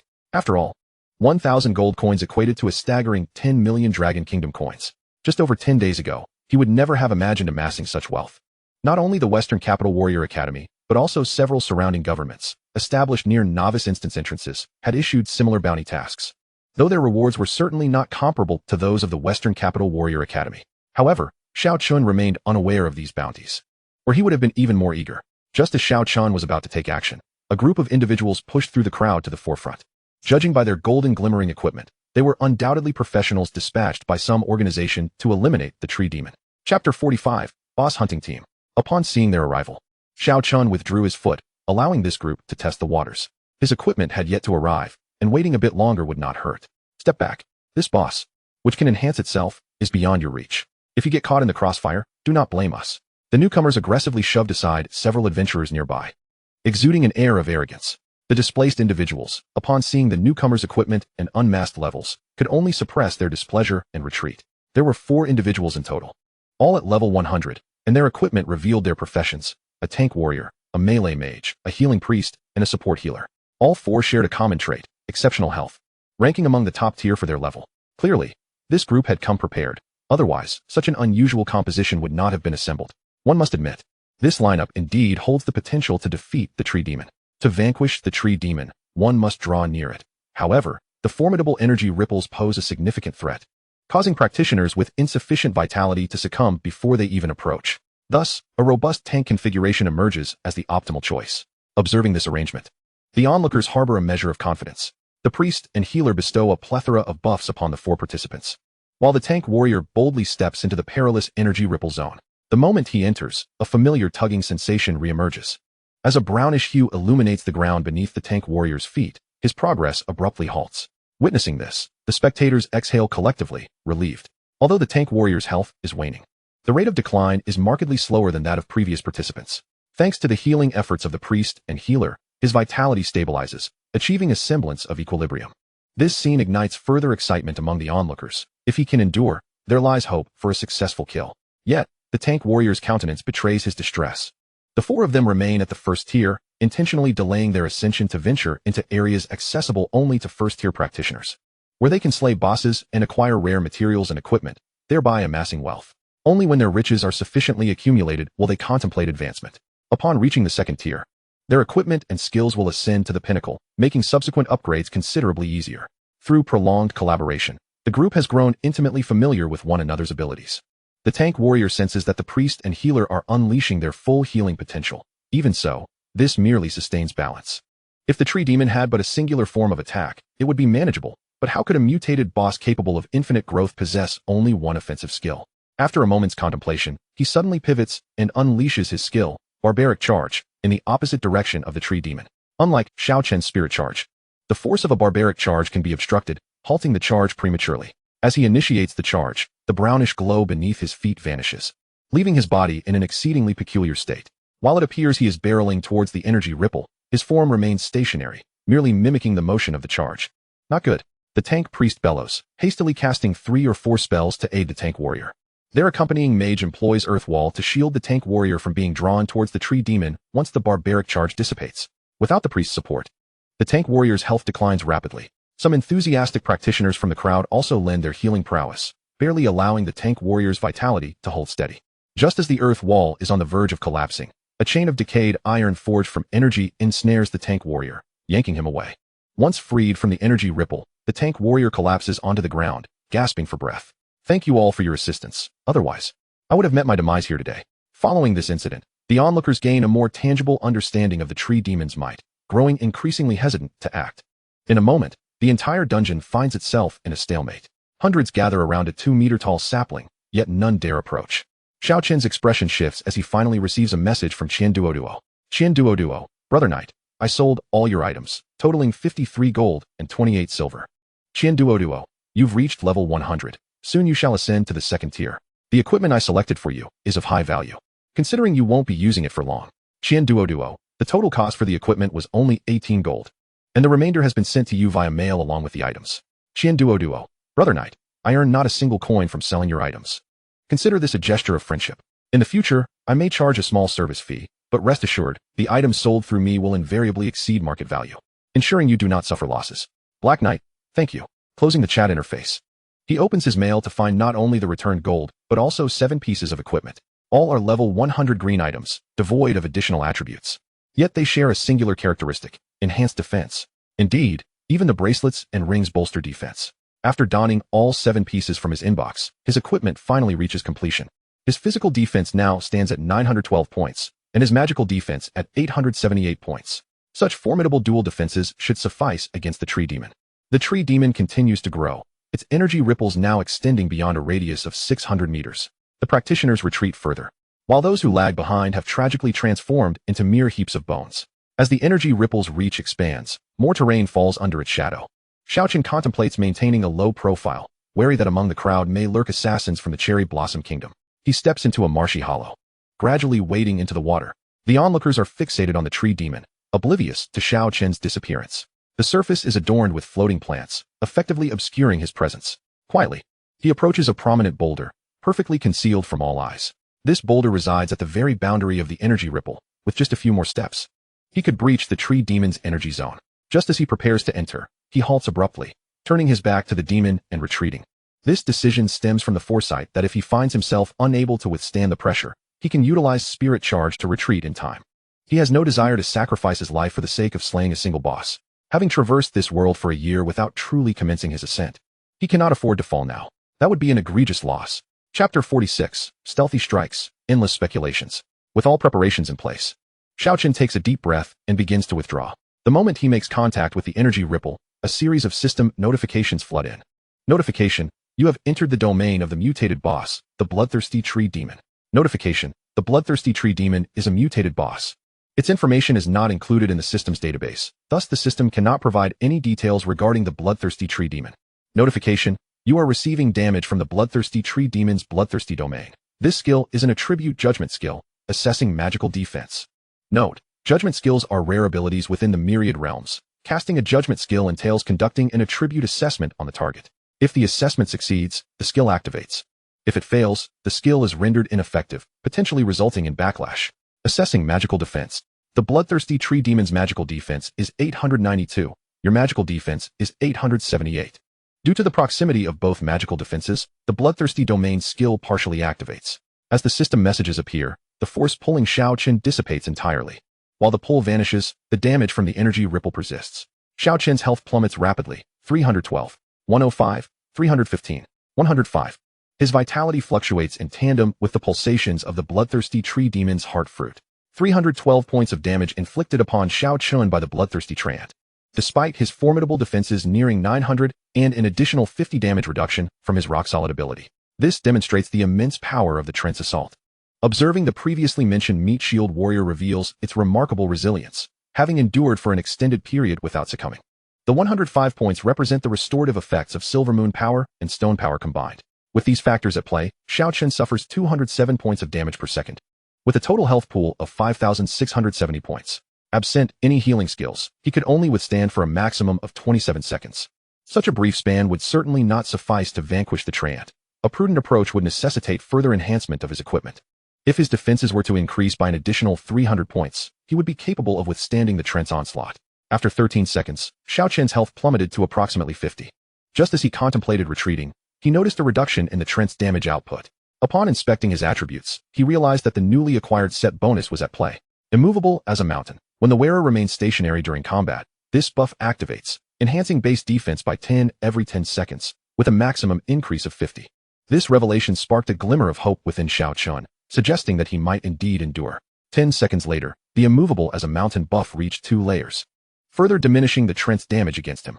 However, his health had dwindled to a mere 20. Without hesitation, Xiao Chen employed the soul revival skill, instantly restoring 20 points of health, bringing him back to 40. Once the immovable as a mountain buff accumulated to its 3rd layer, the treant's damage was reduced to around 120 points.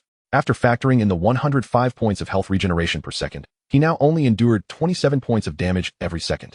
Witnessing this, Xiao Chen's apprehensions dissipated entirely. As the immovable as a mountain buff reached its 5th layer, the treant's damage dwindled to a mere 102 points.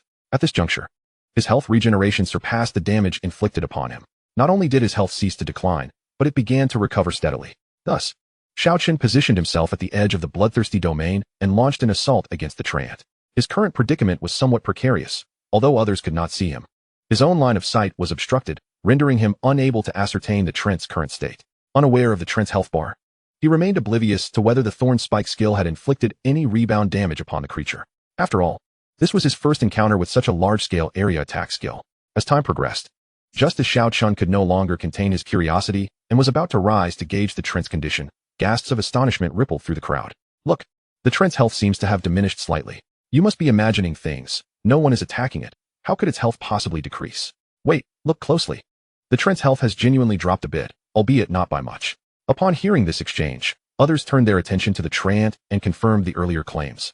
Its health had indeed declined, though the reduction was minimal and easily overlooked without careful observation. Who is attacking the treant? The onlookers began to scan their surroundings. Yet none could identify anyone who had entered the bloodthirsty domain. Could it be that it is withering away on its own? Now that you mention it, it does seem plausible. Look at the heart fruit it has produced. It's absorbing energy. Perhaps the moment that fruit ripens is when the treant will perish. This young man makes an astute point.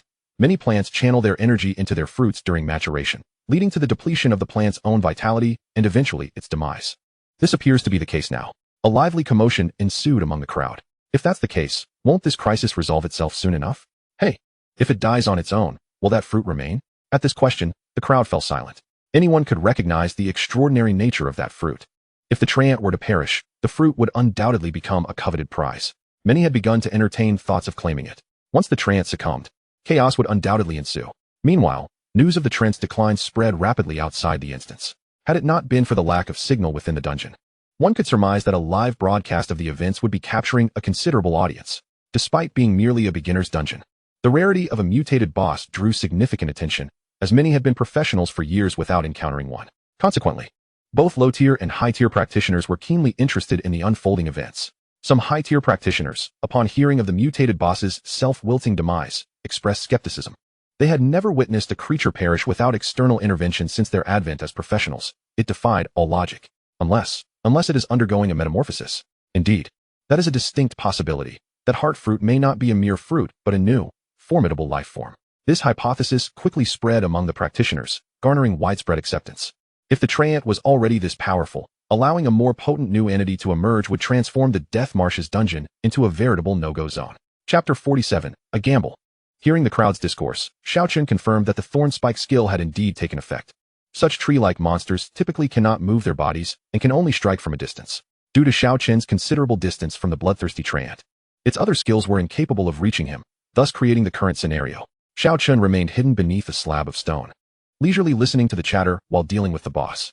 If the hundreds of onlookers were privy to his present situation, one could only imagine their reactions. As time passed, the treant's health continued to diminish slowly. Rather than dwindle, the crowd of spectators grew larger. This was an unavoidable reality. If the situation with the treant was not resolved, they would have to venture to more distant locales for leveling. 2 hours elapsed, yet Xiao Chen had still not received the system's kill notification. With a rebound of 1,248 points of damage per second, the treant had yet to fall. Did this not imply its health was at least in the millions? Of course, this was contingent upon the absence of any recovery skills. This realization deepened Xiao Chen's understanding of the mutated boss's formidable nature. Another half hour passed, and the crowd began to stir restlessly. It's almost over. It has only about 1 health left. Will the treant drop rare fruits upon its demise? Or will it give rise to an even more powerful monster? Should we take a gamble? With hundreds present, if you wish to die, don't drag me down with you. Indeed, under such circumstances, even if something valuable dropped, it wouldn't be within our grasp. What if we were to slay it at the last moment before it completely bled out? Upon hearing this, the surrounding crowd fell silent. If the bloodthirsty treant were to wither away and die on its own, then whoever dealt the final blow would claim the kill. Since they were still at the first tier, they possessed the system's automatic looting privileges, eliminating the risk of theft by others. Furthermore, should the items enter their inventory, others would be unable to claim them even if they killed the looter, potentially yielding only a treasure chest. What lay within would be a matter of chance. The slaying of the bloodthirsty treant had prompted the Shijing Warrior Academy and the local government to issue a bounty notice. Who would dare to risk offending these colossal entities by taking down the creature themselves? The risks and rewards were utterly disproportionate. The eyes of the crowd gleamed with anticipation. As the treant's health dwindled to 0.5, some could no longer contain their excitement and charged towards the creature. Witnessing the initial charge, several self-proclaimed capable adventurers swiftly followed suit. However, a greater number chose to retreat. Those who entered the realm of bloodthirst found their life force rapidly depleting. Some with lower health transformed into mere bones within 3 seconds, dying silently. Yet, those with sufficient defense and health managed to endure just a little longer. They entirely relinquished any notion of resisting the treant's pull, opting instead to cooperate actively, aiming to reach the creature as swiftly as possible for a final strike. Should they successfully vanquish the treant, not only would they be rewarded with rare items dropped by the boss, but they would also earn bounties from various regions. Most crucially, only by slaying the bloodthirsty treant could they hope to survive. The scene was rife with anguished cries as those who overestimated their abilities fell one after another. Nevertheless, the majority of those daring to take the risk possessed genuine skills. A 5-member team cooperated effectively and surprisingly drew near to the bloodthirsty treant. Just as they prepared to launch their final assault, an unexpected turn of events occurred. Dozens of root-like spikes erupted from beneath their feet, aiming directly at them. Those with half health were instantly impaled by the multitude of roots, their health bars vanishing in an instant. They could not even emit a scream before meeting their demise. Upon witnessing this, the adventurers approaching the treant were struck with dread, yet it was too late to retreat. The formidable pull of the bloodthirst domain rendered escape impossible. The air was filled with screams. Only a select few, possessing abilities to break free and swiftly withdraw, managed to evade disaster. A calamity unfolded as dozens perished simultaneously, revitalizing the treant with energy and causing its form to grow even taller. As the treant's power surged, Xiao Chen's health equilibrium was shattered. The rebound damage escalated from 1,200 to a staggering 2,000, an increase of over 800. Meanwhile, the damage he sustained rose from 88 to 488. After accounting for his regeneration of 105 health points per second, he was still losing nearly 400 health points each second. At this rate, he could only last a little over 10 seconds. Following the treant's power enhancement, the bloodthirst domain expanded once more, forcing the crowd to retreat even further. Those who had previously rushed in to seize opportunities were all now dead, with the trent's height increasing. Xiao Chen could see through the gaps its form created and catch a glimpse of its health bar, which now fell below 0.3. He contemplated using his battle soul charge to flee, but gritted his teeth and resolved, I must risk it all. After more than 2 hours of combat, all his skills had finally cooled down. When his health dipped to 1,000 points, he decisively activated both the Battle Soul Awakening and Battle Soul Revival skills. With the enhancement from Battle Soul Awakening, the recovery from Battle Soul Revival increased from 20 to 30. His health surged by 1,700 points, restoring him to approximately 47 health. As the bloodthirsty trent's health fell to around 0.1, Xiao Chen's health once again dropped to 1,000 points. Undead Shield activate. Undead Shield. This skill grants the user a shield lasting 30 seconds, capable of absorbing up to 1,000 points of damage and converting 50 of that damage into health. In merely 3 seconds, the Undead Shield detonated, during which Xiao Chen regained over 3,000 health points. This was his final healing skill. Xiao Chen now found himself in a precarious situation. With the trent's power amplified, its defenses had undoubtedly increased as well. The reason he had not yet been drawn in was due to the considerable defensive boost provided by his immovable as a mountain skill. Any movement on his part would disrupt this balance. Previously, he had positioned himself at the edge of the Bloodthirst domain, where he could have swiftly retreated using the Battle Soul Charge skill.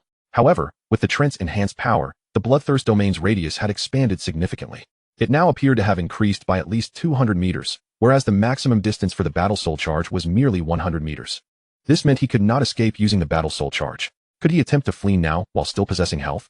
Absolutely not. The moment he moved, the immovable as a mountain buff would dissipate, drastically lowering his defenses and hastening his demise. Regret flooded Xiao Chen. Had he known this predicament would arise, he would have exchanged for instant health potions within the trial tower. Alas, there exists no remedy for regret. All he could do now was endure.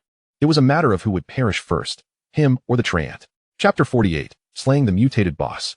As Xiao Chun's health plummeted to 1,000 points once more, his chest heaved violently. His gaze was fixated on the bloodthirsty treant's health bar. Life and death hung in the balance of the next moment. Notification: you have slain the mutated boss, bloodthirsty treant. Do you wish to make this public? Upon seeing this notification, the tension in Xiao Chen's heart finally eased. He had been so close, just a hair's breadth from death. With the demise of the bloodthirsty treant, the bloodthirst domain dissipated, and his health began to recover rapidly. After a moment of hesitation, Xiao Chen ultimately decided to make his achievement public.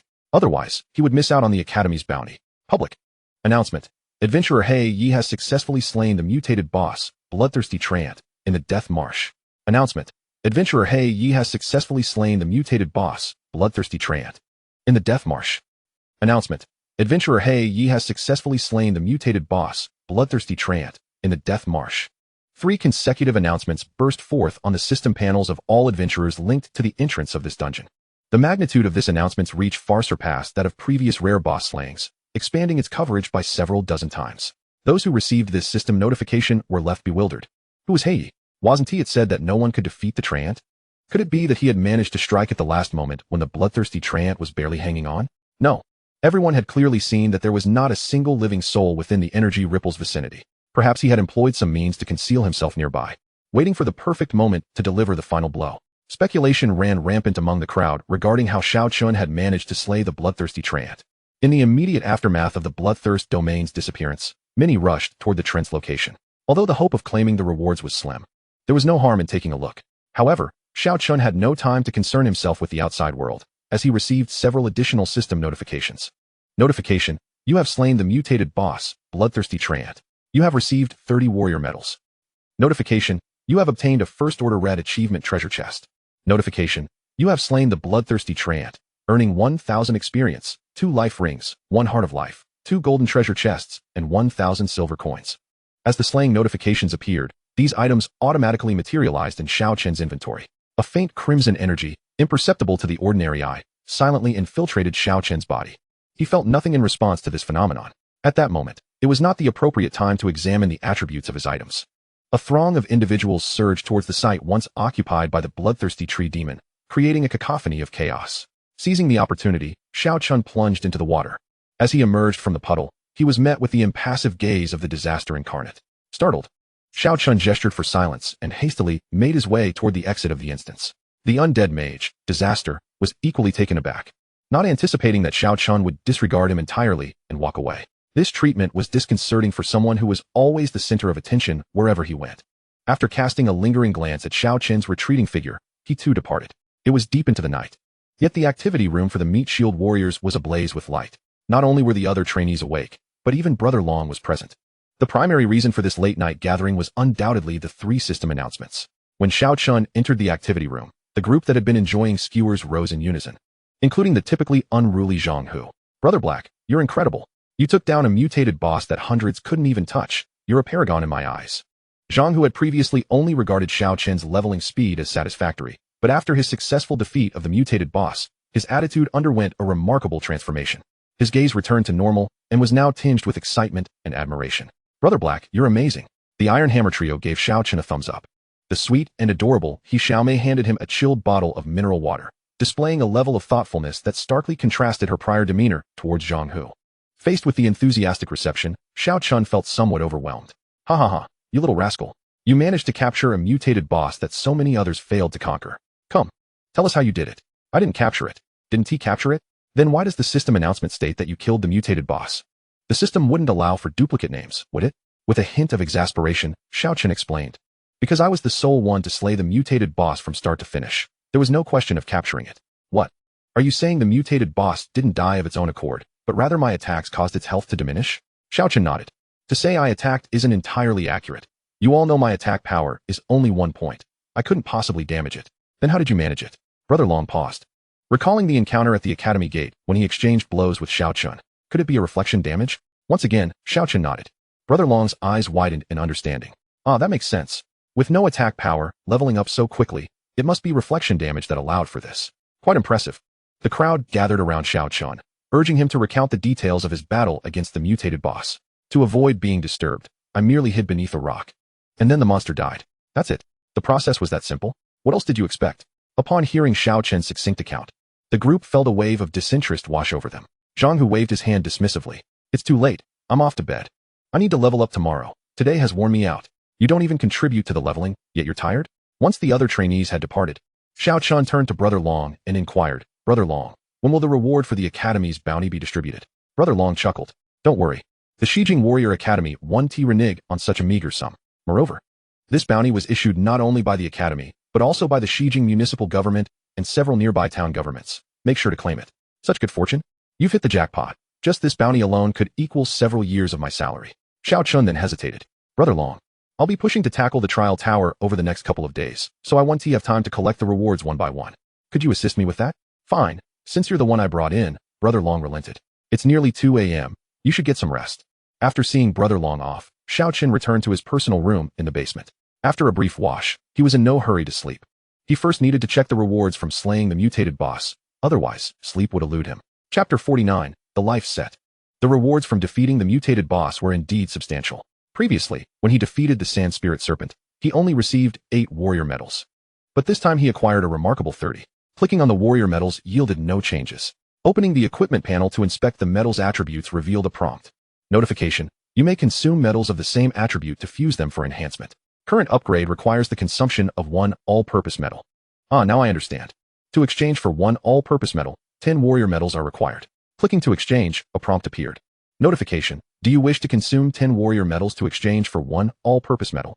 Yes. Notification: do you wish to consume 1 all-purpose medal for attribute enhancement? Yes. Notification: equipment fusion successful. Your all-purpose medal has been upgraded to 2 stars.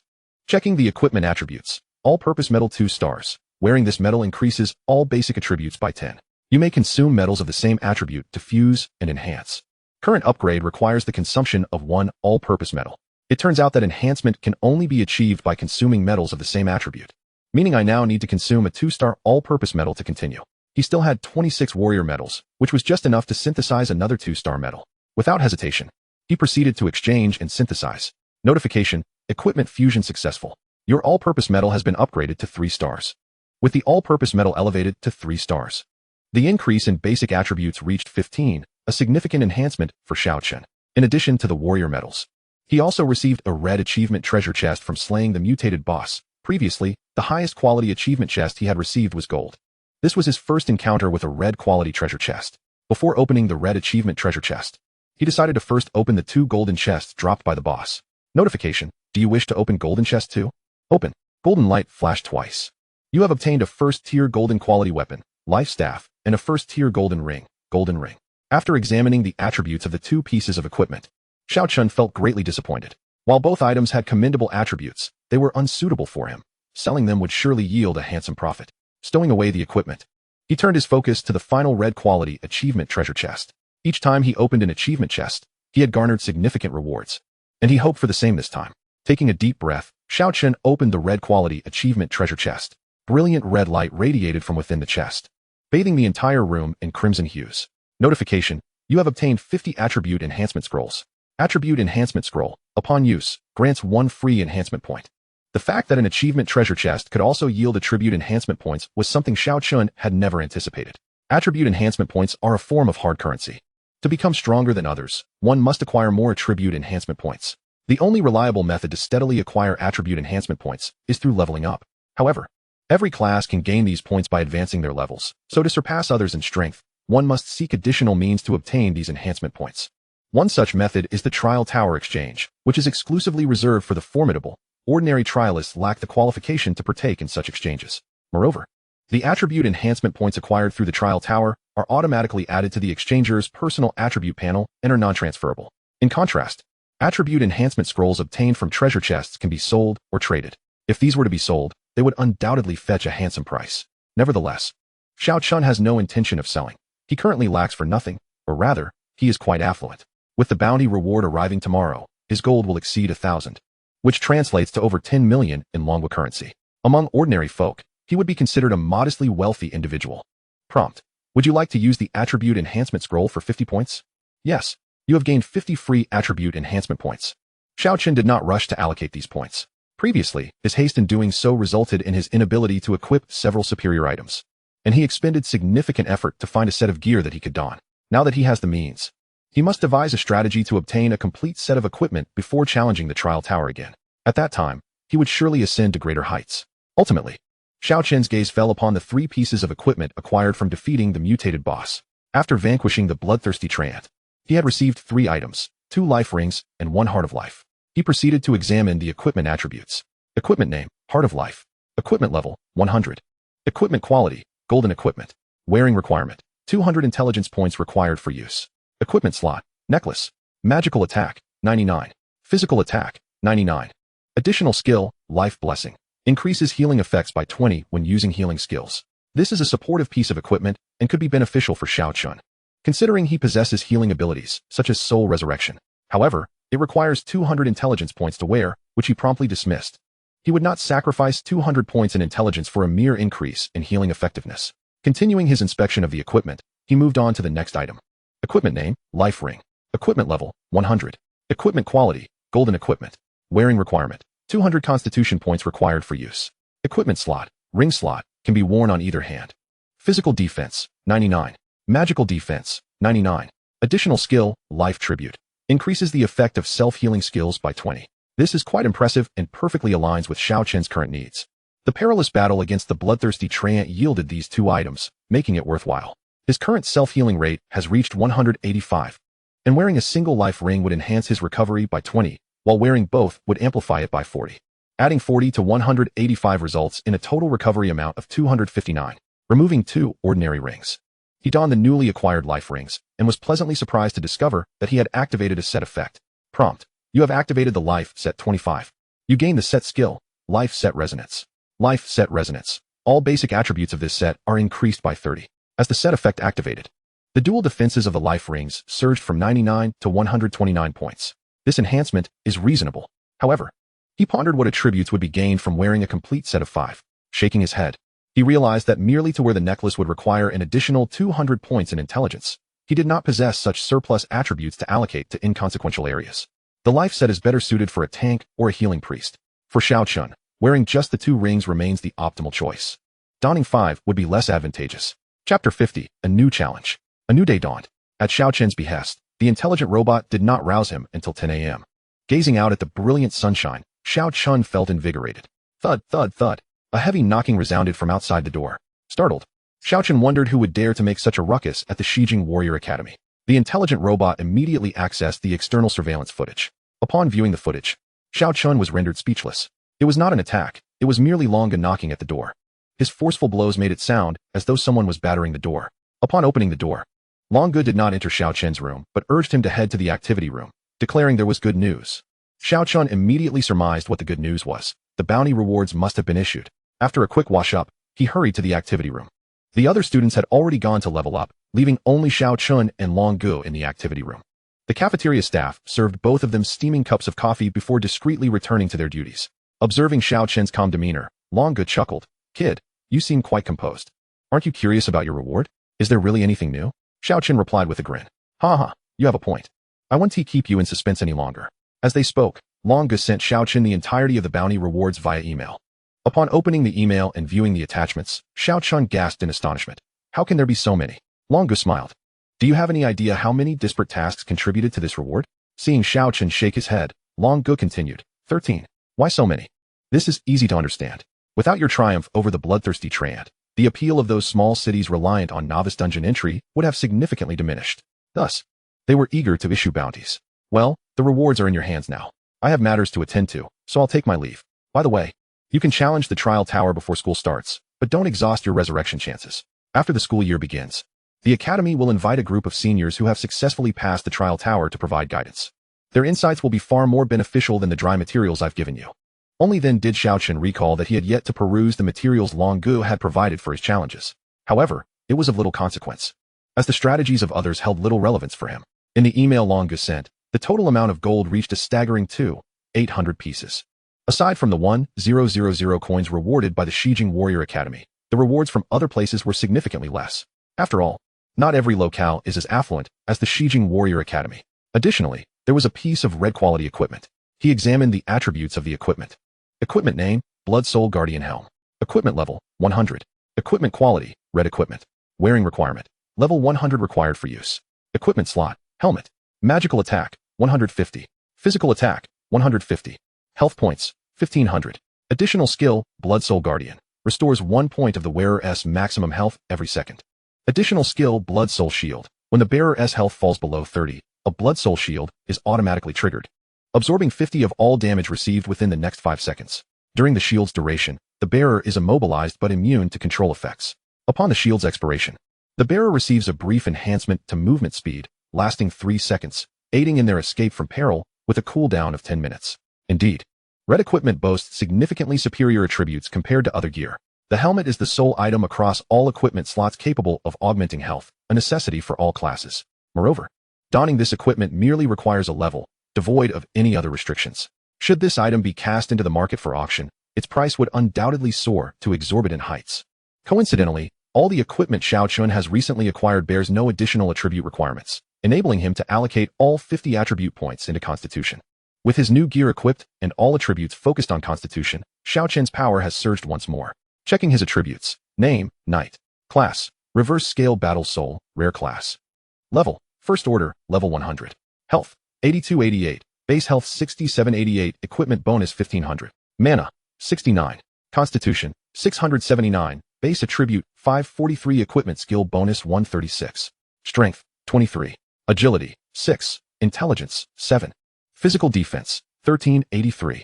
Magical defense, 1349. Combat power assessment, 1175. Additionally, his health recovery rate per second has reached 4. His combat power has also surpassed 1000 points. Presently, his attributes are not merely a slight enhancement compared to his performance during yesterday's challenge in the trial tower. They represent a substantial leap forward. An hour later, Xiao Chen reappears in the trial tower square. Today, the square is more crowded than in previous days, likely due to the impending opening of the West Capital Warrior Academy. With many ordinary students and their families arriving early, Xiao Chen strides directly into the trial tower. He currently possesses 19,105 trial points. Yet he refrains from considering any exchanges for the time being. According to the information provided by Long Gu, it is revealed that once he surpasses the 500th floor of the trial tower, the point store will unveil a plethora of rare items. However, the items that appear are not fixed, and he will also receive 3 opportunities to refresh the store. What he may obtain hinges entirely on his luck.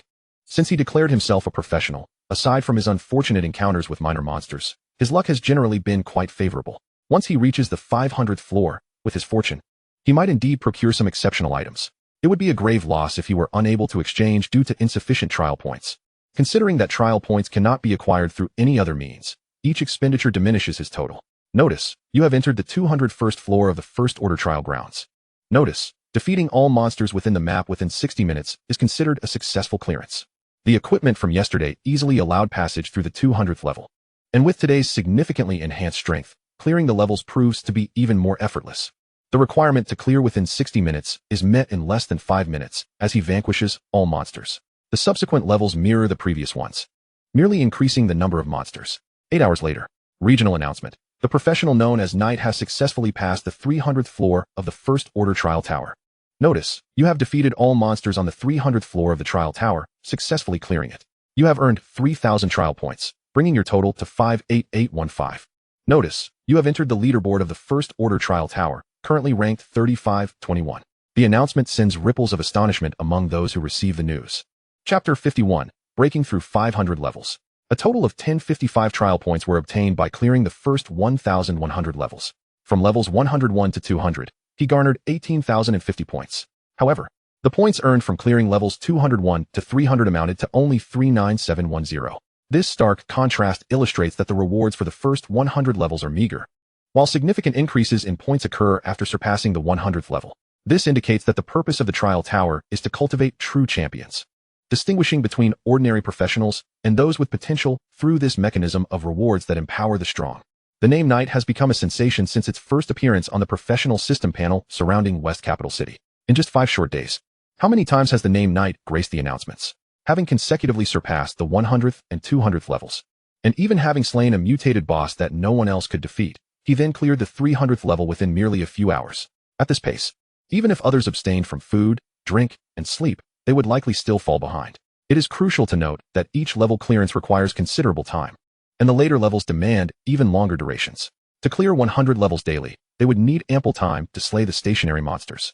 This Knight seems to possess an enigmatic method of clearing levels, completing them in a time frame significantly shorter than that of other strong individuals. Consequently, tales of Knight's exploits have spread throughout West Capital City. Countless individuals and organizations are inquiring about Knight's personal information. Fortunately, the dual encryption of information from Lao Pao and the Academy prevents others from accessing Xiao Chen's personal details. Otherwise, he would face incessant disturbances. Upon returning to his personal quarters in the evening, he reclines on the sofa, deep in contemplation. The day after tomorrow marks the commencement of the new school year. On the opening day, the Academy will host a grand ceremony, where all faculty and students must be present. It will also unveil student rankings and resource allocations, a moment that will determine the fate of this cohort of newcomers. Xiao Chen, however, is unconcerned. His sole interest is whether he can attain the top position, and what benefits that might entail. During dinner, the Iron Hammer trio, He Xiaomei, and even Zhang who were absent. It seems they are all in the final push. The following day, Xiao Chen arrives at the Trial Tower early in the morning. Today his objective is to conquer the 500th floor. According to the Trial Tower rankings, the 500th floor is a significant milestone. Many individuals are stuck at the 499th floor. Yet, upon surpassing the 500th level, one can enter the top 1,000.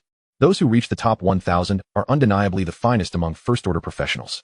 Notice, you have entered the 301st floor of the First Order Trial Grounds. Notice, defeating all monsters within the map within 60 minutes is considered a successful clearance. 6 hours later, Xiao Chen clears the 400th level. Regional announcement. The professional known as Knight has successfully passed the 400th floor of the First Order Trial Tower. Notice, you have defeated all monsters on the 400th floor of the Trial Tower, successfully clearing it. You have earned 6,000 trial points, bringing your total to 138235. Notice, you have entered the leaderboard of the First Order Trial Tower, currently ranked 2132. Observers of this system announcement have grown desensitized. How many times has this occurred? Is there no end in sight? Another 6 hours pass. Notice, you have entered the 500th floor of the First Order Trial Grounds. Notice, defeating all monsters within the map within 60 minutes is considered a successful clearance. Xiao Chen finally arrived at the 500th level of the Trial Tower. This level has ensnared countless prodigies in its grasp. If the 100th level serves as a sieve to differentiate between ordinary adventurers and those with potential, the 500th level is an arena to sift through true geniuses. The map of the 500th level is set on an island with a diameter of less than 2 kilometers, barren save for its golden sands. As Xiao Chen appeared on the beach, a multitude of monsters erupted from the ground, instantly overwhelming the already limited space with their sheer numbers. These creatures were predominantly those he had previously vanquished on levels 401 to 499. However, at the heart of the island stood a creature he had never encountered before, towering at approximately 30 meters. This colossal beast was encased in a formidable exoskeleton composed of sand and crystalline minerals, displaying a mesmerizing pattern of flowing gold and dark brown hues. Its eyes glowed like two blazing amber orbs, illuminating the surroundings even in the darkness. Growing from its back were several sharp sand spines, serving both as defensive weapons and tools for swift excavation through the desert. Its limbs were robust, ending in massive claws capable of effortlessly shredding rock and metal. Concurrently, the system provided pertinent information about the creature. Monster name, Sand-Devouring Giant, Trial Boss. Level 100. Health points, 8,000,000. Physical attack, 999. Magical attack, 999. Physical defense, 588. Magical defense, 488. Skill, Sandstorm Summon. The sand-devouring giant can manipulate desert weather through special organs within its body, instantly conjuring a fierce sandstorm that obscures vision, reduces enemy mobility and accuracy, while providing itself with cover. Skill, Sand Cloak. It can swiftly merge with the surrounding sands, becoming nearly indistinguishable from the desert environment, achieving an invisible state, with only its glowing eyes faintly shimmering beneath the surface, waiting for prey to approach. Skill, Sand Binding. Utilizing its formidable magnetic control, the sand-devouring giant can summon sand flows from the ground to ensnare and immobilize enemies, restricting their movements before delivering a lethal blow. Skill, Thermal Ejection. It can expel a mixture of scorching sand and flames from its mouth, delivering not only powerful physical impact, but also inflicting severe burn damage, making it a primary means of long-range assault. Skill, Regenerative Sand Armor. In combat, if its exoskeleton is damaged, the sand-devouring giant can absorb sand from its surroundings to swiftly repair and enhance its defensive layer, making it increasingly difficult to breach. Monster description. The sand-devouring giant is the guardian of the ancient desert deity, originally existing to protect this land from external threats. However, as time has passed, the deity's power has waned, and the sand-devouring giant has fallen under the control of malevolent forces, becoming the most fearsome threat lurking deep within the desert. Legends say that only a pure heart and unwavering will can uncover its true lair and lift the curse it casts over the desert. Xiao Chen gazed up at the towering sand-devouring giant, a smile curling at the corners of his mouth. This boss, formidable in both form and attributes, posed no concern to him. After all, his defenses had surpassed 1,300, with a remarkable health regeneration rate of 331 points per second. This seemingly mighty boss appeared no different from the lesser monsters in Xiao Chen's eyes. Chapter 52, Skill Advancement Certificate. Alone against the throng of monsters, Xiao Chen felt no trepidation. Gripping his dual shields, he steadily approached the sand-devouring giant. With a thunderous roar, the sand-devouring giant summoned all the island's monsters to attack Xiao Chen simultaneously. Thousands of creatures surrounded him, forming a queue to assault him. A necessity given their overwhelming numbers, as some distant monsters could not even draw near. Only those already close to Xiao Chen, along with a few ranged attackers, posed any threat. 20 minutes later, all monsters except the sand-devouring giant lay defeated. Upon their demise, their corpses transformed into a mound of yellow sand, merging back into the beach. The fact that the sand-devouring giant had endured until this point was remarkable. Had it not boasted an astounding 8 million health points and a notably sluggish attack speed, it too would have crumbled into a mere heap of sand like the others. Yet even so, it could not escape the fate of being vanquished by Xiao Chen. Regional announcement. The adventurer Black Knight has successfully passed the 500th level of the Trial Tower. Note: announcements are categorized into regular, regional, major regional, national, and global, each varying in scope and requirements for dissemination. Alert: you have defeated all monsters on the 500th level of the Trial Tower, successfully clearing the level. You have earned 20,000 trial points, bringing your total to 312,959. Alert: you have entered the leaderboard for the first tier Trial Tower, currently ranked 1665. The defeat of the sand-devouring giant even triggered a major regional announcement. From the information provided by Dragon Brother, it was understood that the coverage of this announcement was extensive, nearly encompassing the entire southwestern region of Long Nation. Naturally, this announcement also reached the city where Xiao Chen had previously resided, New City. Upon seeing this news, reactions were mixed. Some were elated while others were disheartened. The most troubled of all was Zhao Long, who had overseen Xiao Chen's awakening. As Xiao Chen's performance at the Warrior Academy grew increasingly impressive, the discontent within Zhao Long's academy regarding their abandonment of him became ever more pronounced. Upon witnessing this major regional announcement, he realized that his career had come to an end. Meanwhile, those such as Qian Duo, who had cooperated amicably, were now filled with excitement. Those who could rank within the top 1,000 of the first-tier Trial Tower were destined to become immensely powerful figures, provided they survived the trials ahead. Xiao Chen, however, paid no heed to the external affairs, as he now stood in the preparation room of the Trial Tower. Before him was a colossal display screen, showcasing a multitude of redeemable items. Following his triumph in surpassing the 500th level, his access to the Trial Point shop had notably expanded. and the items available for redemption had undergone significant transformation.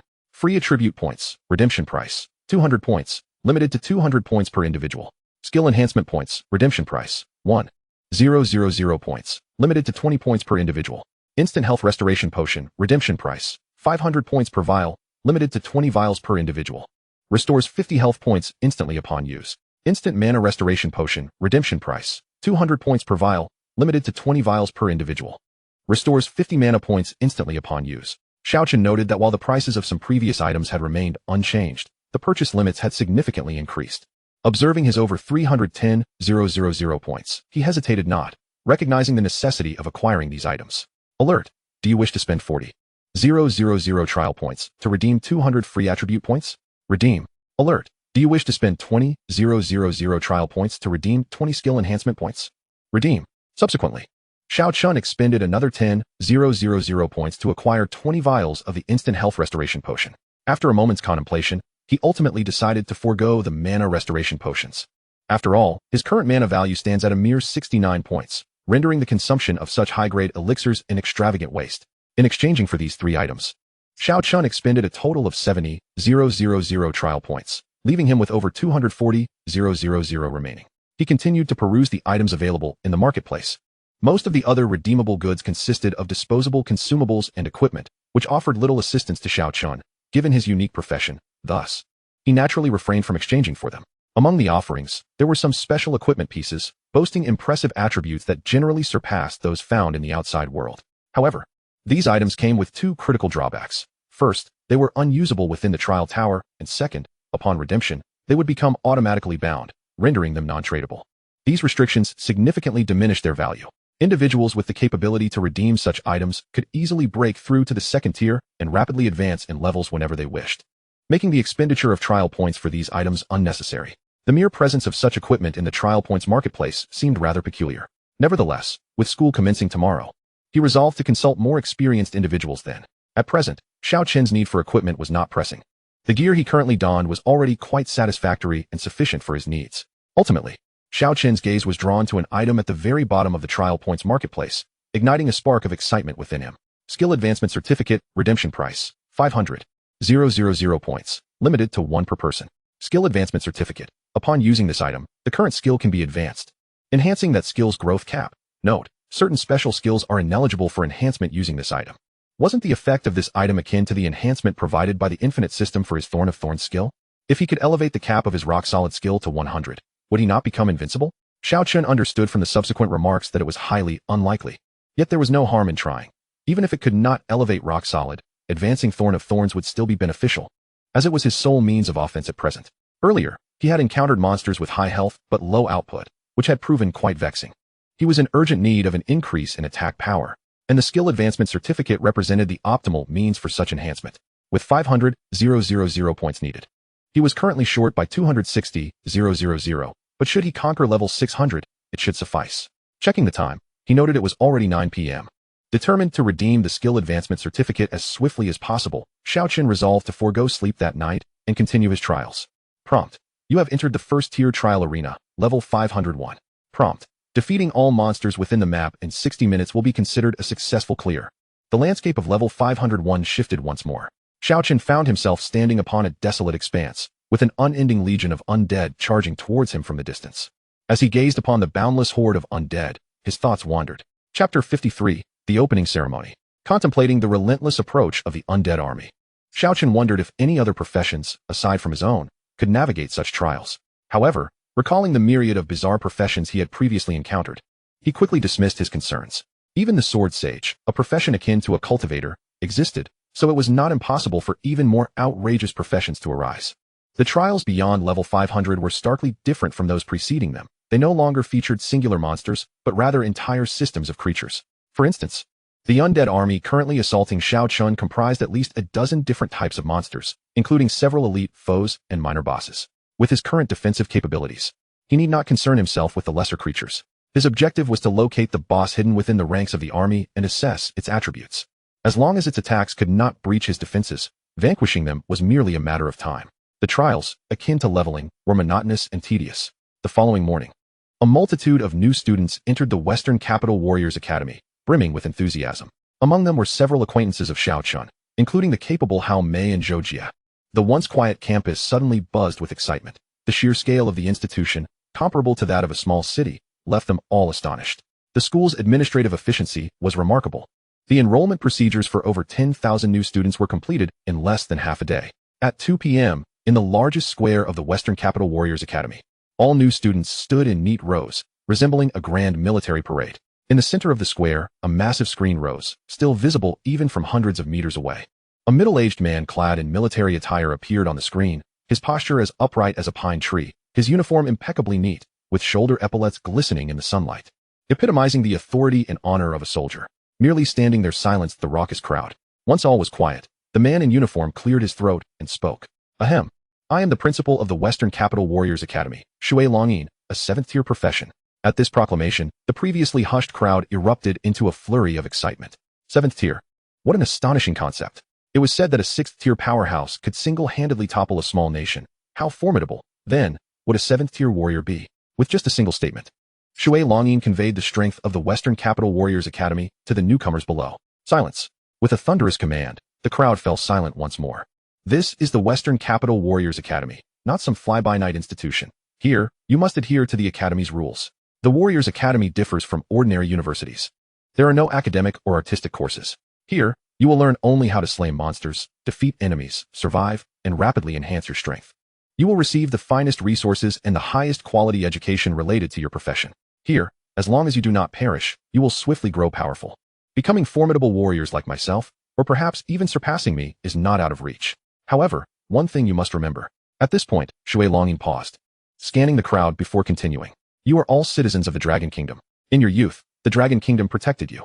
Once you have grown strong, you will transition from being the protected to the protectors. It is through the unwavering guardianship of individuals like you and me that the Dragon Kingdom has stood strong on Blue Star for 5,000 years. His impassioned speech ignited a fervor among the new students in the square. Following the principal's address, a tall and exceptionally attractive woman took to the podium. The audience, comprised of 18 and 19-year-olds, were captivated, their eyes fixated on the enchanting figure before them. Though their school was not devoid of beautiful women, they had never encountered anyone as strikingly poised and exuding such mature charm. Thank you, Principal Shui, for your inspiring words. Now, we shall move on to the segment that everyone is most eager to hear. Before that, I would like to summarize the enrollment data for this year's new students. This year, the Academy admitted a total of 13,511 students, including 588 with rare professions and 5 with hidden professions, marking the highest number of admissions, rare professions, and hidden professions since the Academy's establishment. To ensure the safety of these students, their information will not be disclosed.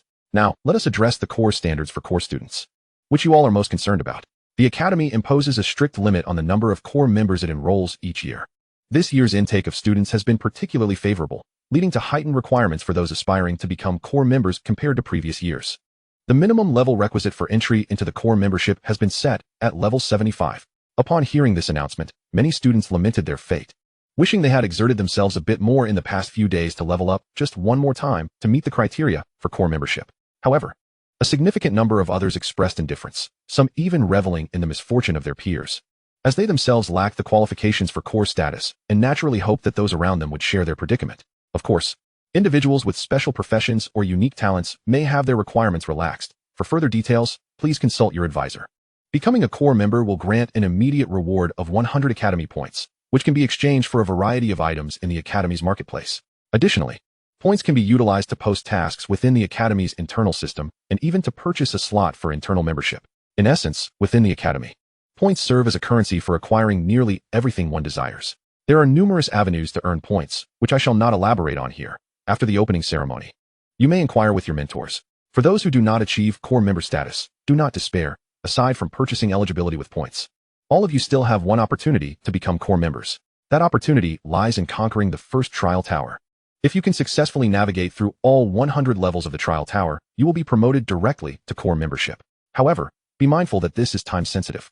You have only 1 month to complete this challenge, and any delays beyond that will render you ineligible for core membership, regardless of your success in overcoming the 100 levels. At this moment, all students simultaneously received 3 announcements. Regional announcement. The practitioner named Knight has successfully passed level 600 of the first trial tower. The woman at the podium also received this news, prompting a staff member to hurriedly approach her and whisper a few words before departing. After a moment's hesitation, The woman addressed the audience. I trust you have all received the recent regional announcement.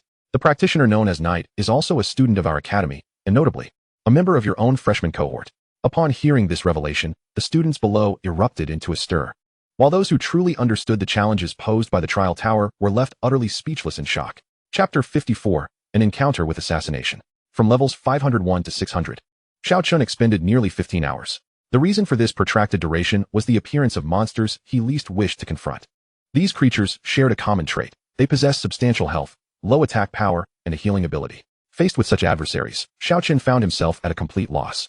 Each time he encountered these monsters, he could only rely on patience, exhausting them to death.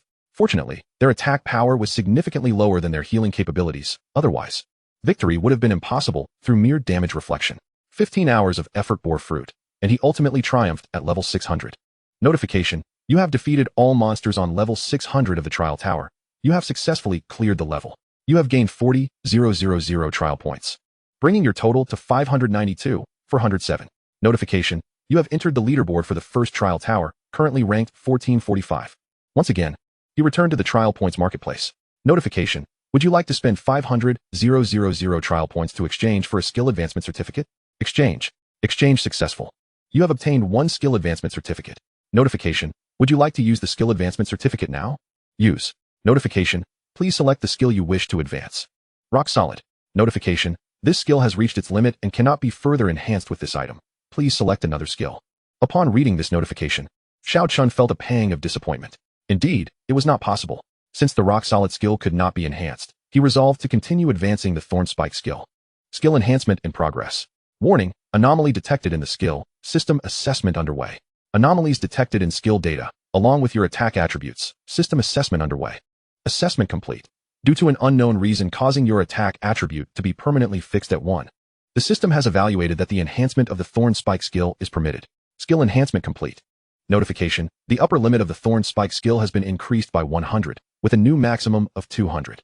Seeing this series of notifications, Xiao Chen finally felt a sense of relief. Despite the setbacks, the outcome was ultimately satisfactory.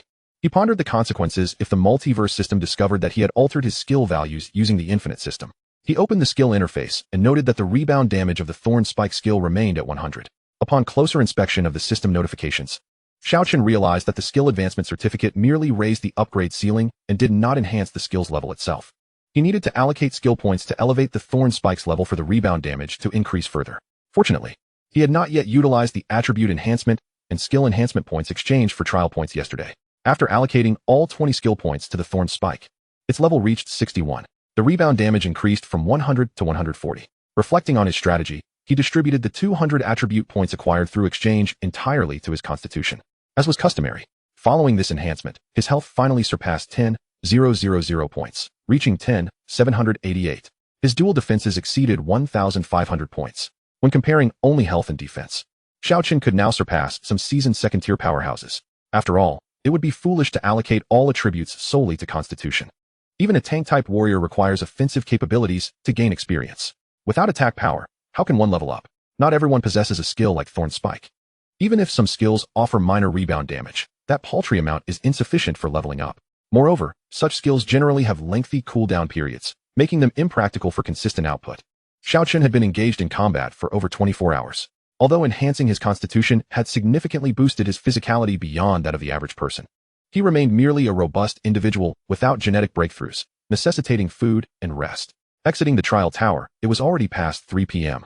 The number of people in the trial tower plaza had noticeably diminished from the previous day, likely due to students officially entering the Shijing Warrior Academy and their accompanying family members returning home. As Xiao stumbled into a narrow path leading to the school's back gate, he suddenly felt a jolt of alertness, all drowsiness instantly evaporating. Shields appeared in an instant, one in each hand. Clang, clang, clang. 3 arrows struck his massive shields in rapid succession, producing a crisp sound of impact. Since the last night's ambush, Xiao Chen had adopted a habit of not shedding his gear until he reached a secure location. Fortunately, aside from the 2 large shields, his other equipment bore little distinction from that of an ordinary person. With the shields raised, he was in peak condition. These 3 arrows carried formidable power, each inflicting a rebound damage of 2,000. This indicated that the assailant's attack power had reached at least 1,400. If the assailant was merely an ordinary professional, they must have reached at least the 2nd tier, or even a stronger variant of it. Otherwise, such formidable attack power would be utterly unattainable. The individual concealed behind the distant tree was equally astonished. Upon entering combat mode, both parties could perceive the health bars hovering above each other's heads. The 3 arrows just launched were his ultimate skill, the chain of 3 arrows. In his estimation, even a genius would not survive such a barrage unscathed, as it should have reduced their health by more than half. Yet, not only did the opponent withstand the assault, their health appeared to be completely intact. This indicated that his lethal triad had failed to breach the opponent's defenses, rather than inflicting harm. The 3 consecutive strikes had instead caused a significant reduction in his own health. As an adept shadow archer, his health was already limited, and the 6,000 points of damage he had just suffered from the backlash had pushed his health below 30. As a seasoned assassin, retreating after a missed strike was standard procedure. Just as he prepared to employ a skill to escape, he suddenly turned his head. Ruthless Taunt. Ruthless Taunt. This skill forces all enemy units within a 30-meter diameter to attack you with normal attacks for a duration of 10 seconds. Witnessing the faintly mocking expression on Xiao Chen's face ignited a surge of inexplicable rage within him. Die! As he bellowed the words in slightly awkward Mandarin. The assassin drew an arrow, knocked it, and released. Then, the unfortunate event unfolded. 2000. The assassin met his demise. Struck down by the very attack he unleashed in a state of extreme fear and indignation. Notification: you have slain the professional, Hachiro. Upon seeing the name Hachiro and recalling the assassin's accent, Xiao Chen immediately grasped the situation. Chapter 55, the official start of school. Observing the corpse on the ground, Xiao Chen furrowed his brow. Have the assassins from the Sakura Nation become so audacious as to attempt an assassination near the Western Capital Warrior Academy? After a moment of contemplation, Xiao Chen decided against contacting Long Gu. Today marked the commencement of the academy, and Long Gu would undoubtedly be preoccupied. He located Lao Pao in his friend list and sent a message. Black Knight, are you there? Within 30 seconds, Lao Pao replied. Lao Pao, kid. You're quite the celebrity now. How do you have time to contact me? Black Knight, I just encountered an assassination attempt again. Lao Pao, what? You faced an assassination during the opening ceremony of the Western Capital Warrior Academy? Black Knight, I wasn't at the school. Lao Pao, if you aren't at the school, where could you be? Wait, kid, I just saw the announcement. You cleared the 600th level of the trial tower so quickly? Impressive. Lao Pao, no wonder you were targeted for assassination. If you were a professional from an enemy nation, I would have found a way to eliminate you too. Black Knight, Lao Pao, alright. Let us get to business. You must be on your way back from the trial tower, right? Black Knight, yes. Lao Pao, I can't handle matters in the Western capital, but I will introduce a colleague from there to address this issue. Rest assured, his abilities and strength are on par with mine. His name is Lao Yanchong, and he will contact you within 3 minutes. Make sure to accept his friend request. Shortly after, Lao Yanchong sent a friend request. Xiao Chen relayed his current location. In under 10 minutes, an elderly man, stooped and holding an old-fashioned pipe measuring over 20 centimeters, appeared beside Xiao Chen. The elder glanced at the corpse on the ground, then turned to Xiao Chen, inquiring in a gravelly voice. Kid, are you the one who just cleared the 600th level of the trial tower? That's me. Hachiro, affiliated with the Sakura Nation's Yelong organization, had the primary mission of infiltrating our nation to eliminate promising low-tier professionals. This organization is nearly ubiquitous across various levels of power, facilitating their assassination missions. Hachiro had previously slain numerous promising newcomers of the first tier and even some second-tier strongmen, never failing in his endeavors. Yet today, he had fallen to you, and it seems you emerged largely unscathed. Clearing the 600th level of the trial tower is indeed no small feat, kid. Your recent notoriety is growing too rapidly. You must have been marked as a primary target for assassination. Xiao Chun's brow furrowed. Is there no countermeasure against the Sakura Nation's assassins operating so brazenly within the borders of Longhua? Lao Yanchong, appearing fatigued, sat beside the corpse, retrieved a bundle of tobacco wrapped in tattered cloth from his pocket, filled his pipe, lit it, and took several deep puffs before exhaling a long plume of smoke. This era is unlike any before, since the arrival of the multiverse paradise. Professionals have been endowed with systems, making communication methods exceedingly difficult to track. Professionals possess a myriad of unique abilities that facilitate their concealment, rendering it no easy task to identify them amidst the vast populace. After listening to Lao Yanchong's words, Xiao Chen fell into contemplation. Indeed, as he stated, setting aside those specialized assassins with stealth and escape skills, even Xiao Chen himself could infiltrate places inaccessible to ordinary individuals, even holding his breath for extended periods. Is there truly no way to counter this? Lao Yanchong's gaze suddenly sharpened. There is but one method. What method? That is to kill. Strike down every one of them, until they are filled with dread, until they no longer dare to appear in any corner of Longhua. Whether in his previous life or in this world, Xiao Chen's perception of the Sakura Nation remained unchanged. Moreover, with the repeated assassination attempts on him by their assassins, his hatred had long since reached its zenith. Lao Yanchong's words resonated perfectly with his sentiments. Understood, Then I will leave this matter in your hands. I shall return to rest. Kid, wait. Xiao Chen halted, turning to face Lao Yanchong. Is there anything else? Be cautious at the academy. Are there assassins within the academy? Lao Yanchong nodded slightly. We suspect that some core members among this batch may be involved within the confines of a vast, empty hall, measuring approximately 100 meters in both length and width and soaring to a height of around 10 meters. The material composition of the floor and ceiling remains a mystery. Upon the entrance of Xiao Chen, Bai Jiangshua's countenance grew increasingly grim. What are you still doing standing at the door? Hurry up and come inside. Only then did Xiao Chen step into the classroom, adopting a seated position on the floor akin to the others. Very well, our core class of the Meat Shield Division is now complete. We shall commence the lesson officially. First, let us introduce ourselves, Bai Jiangshua instructed, pointing at Zhang Hu. You go first. Today, Zhang Hu presented himself differently than usual. Not only was his attire impeccably neat, but his demeanor also mirrored that of He Xiaomei, showcasing an unexpected obedience. Upon observing Zhang Hu's gaze toward the instructor, Bai Jiangshua, Xiao Chen comprehended the underlying reason. Zhang Hu rose and strode to the center of the hall, addressing the gathered audience with an air of pride. I am Zhang Hu, 18 years old, level 58. His declaration elicited furrowed brows among several newly arrived students. How could one with a mere level 58 gain entry into the core class of the Meat Shield Division? The only plausible explanation was that Zhang Hu's profession must be exceptionally unique. Chapter 56. Distribution of Academy Points. Noticing the puzzled expressions upon the faces of his peers, Zhang Hu smiled slightly, exuding arrogance as he continued. I have awakened the profession of Titan Barrier, the most formidable of all professions, without exception. Upon hearing his proclamation, the new students silently acknowledged the truth of his claim. Subsequently, the Hammer brothers and He Xiaomei each took their turns to introduce themselves. Then a stout, rotund man rose from the floor, lumbering to the center of the space. With each step he took, the flesh upon his body wobbled, making it difficult to discern that he was indeed human. Ahem, I am Jean Sampang, but you may call me Brother Jean. I am currently at level 73, and my awakened profession is Fat Guardian. The very mention of this title, coupled with Jean Sanpang's physique, elicited suppressed laughter from the crowd, though they managed to restrain themselves upon witnessing Bai Jiangshua's stern expression. Bai Jiangshua supplemented, the Fat Guardian profession is rather unique. Its defensive capabilities and health points are not only linked to level and equipment, but also correlate with the individual's body fat. In simpler terms, the heavier one is, the greater their defense and health. Truly, every profession is represented. The fact that a profession could depend on one's body fat was astonishing. By merely indulging in food, he could grow stronger. Xiao Chen, contemplating the dining arrangements of the core class, recognized that this individual would undoubtedly have a promising future ahead. After Jean Sampang concluded his introduction, a man even more robust than the Hammer brothers stood. His height was an astonishing 25 meters. I am Tyne Yo, level 75, and my awakened profession is Thunder Guardian.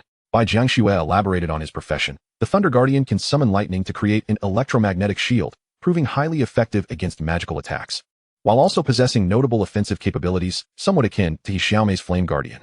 Finally, the last individual, a slender man wearing glasses, rose. Had it not been for the knowledge that only those over the age of 18 could awaken as professionals, one might have doubted his maturity. He exuded a quiet demeanor, speaking in a gentle tone, which seemed incongruous for a student in the Meat Shield Division. Hello, Bai Laosher and fellow classmates. My name is Ming Hui, level 81, and my awakened profession is Holy Light Knight. The Holy Light Knight is considered exceedingly rare among rare professions, gaining comprehensive enhancements in the presence of light. The stronger the light, the more powerful he becomes, and vice versa. This year's intake of the Meat Shield Division is composed entirely of prodigies, significantly more potent than previous cohorts. In earlier years, it was rare to encounter such uniquely exceptional professions, let alone the rare ones. Lastly, all eyes turned to Xiao Chen. Mimicking the others, he stood and declared, Dark Knight, level 100, profession, reverse scale battle soul. At the utterance of the name Dark Knight, the three new students were simultaneously taken aback. Are you the one who conquered the 600th level of the trial tower yesterday?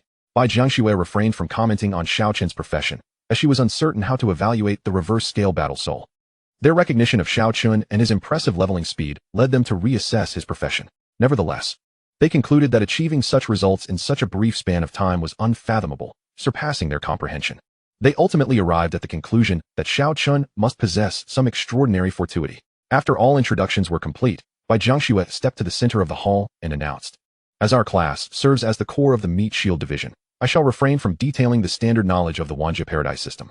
Those who are unaware may refer to the student internal system for exploration. Before we formally commence our lessons, let us distribute the benefits of being core members. All core members are entitled to receive a sum of points sponsored by the Academy, the utility of which requires no further elaboration from me. According to the Academy's point distribution rules and your respective circumstances, Your allocated points are as follows. The Hammer brothers each receive 1,000 points. Zhang Hu receives 2,000 points. Just as Zhang Hu began to bask in his self-satisfaction, Bai Jiangxue continued, after deducting the fees for the training services provided by the academy. Your remaining points stand at 260. What? There are fees? Zhang Hu exclaimed. Isn't the academy a charitable institution? Isn't it reasonable to charge? Bai Jiangxue replied. If you find the academy's fees excessive, you may level up independently. However, should you fail to meet the required level in the monthly assessment after 1 month, even if your profession is steel barrier, you will be downgraded to an ordinary student. The academy will not nurture a slothful individual who simply basks in the benefits. Zhang Hu's face flushed crimson from Bai Jiangxue's reprimand, shedding his previous nonchalant demeanor. Ignoring Zhang Hu, Bai Jiangxue continued. He Xiaomei, 1,800 points. Jin Sampang, 1,600 points.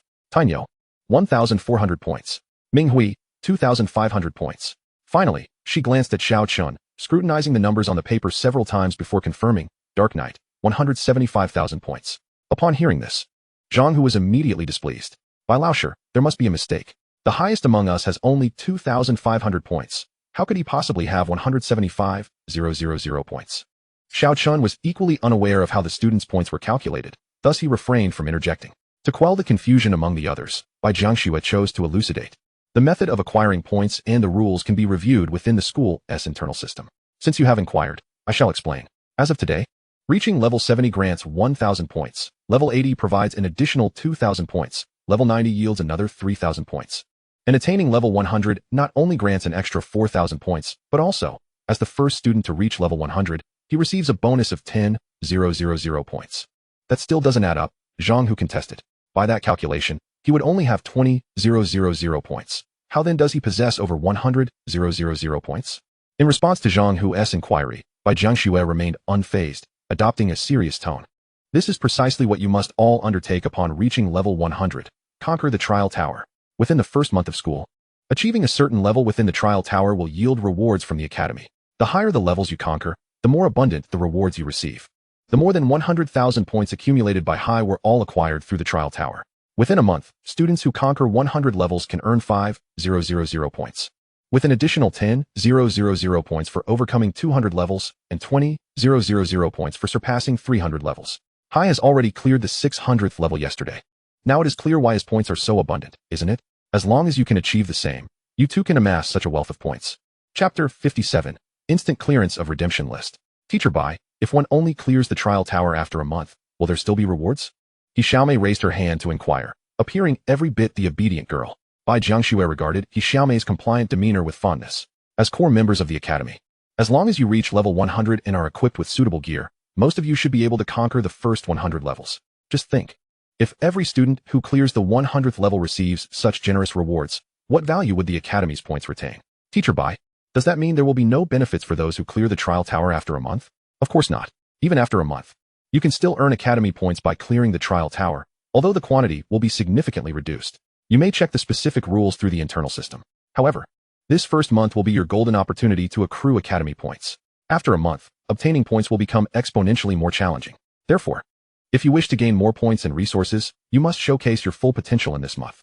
Only when I, and the academy, witness your capabilities will further investments be made in you. Teacher, you've mentioned so much, but what are the actual uses of the academy points? Bai Jiangxue lifted her fair wrist to glance at the time before responding. Uses? Open the campus internal system, and you'll find out.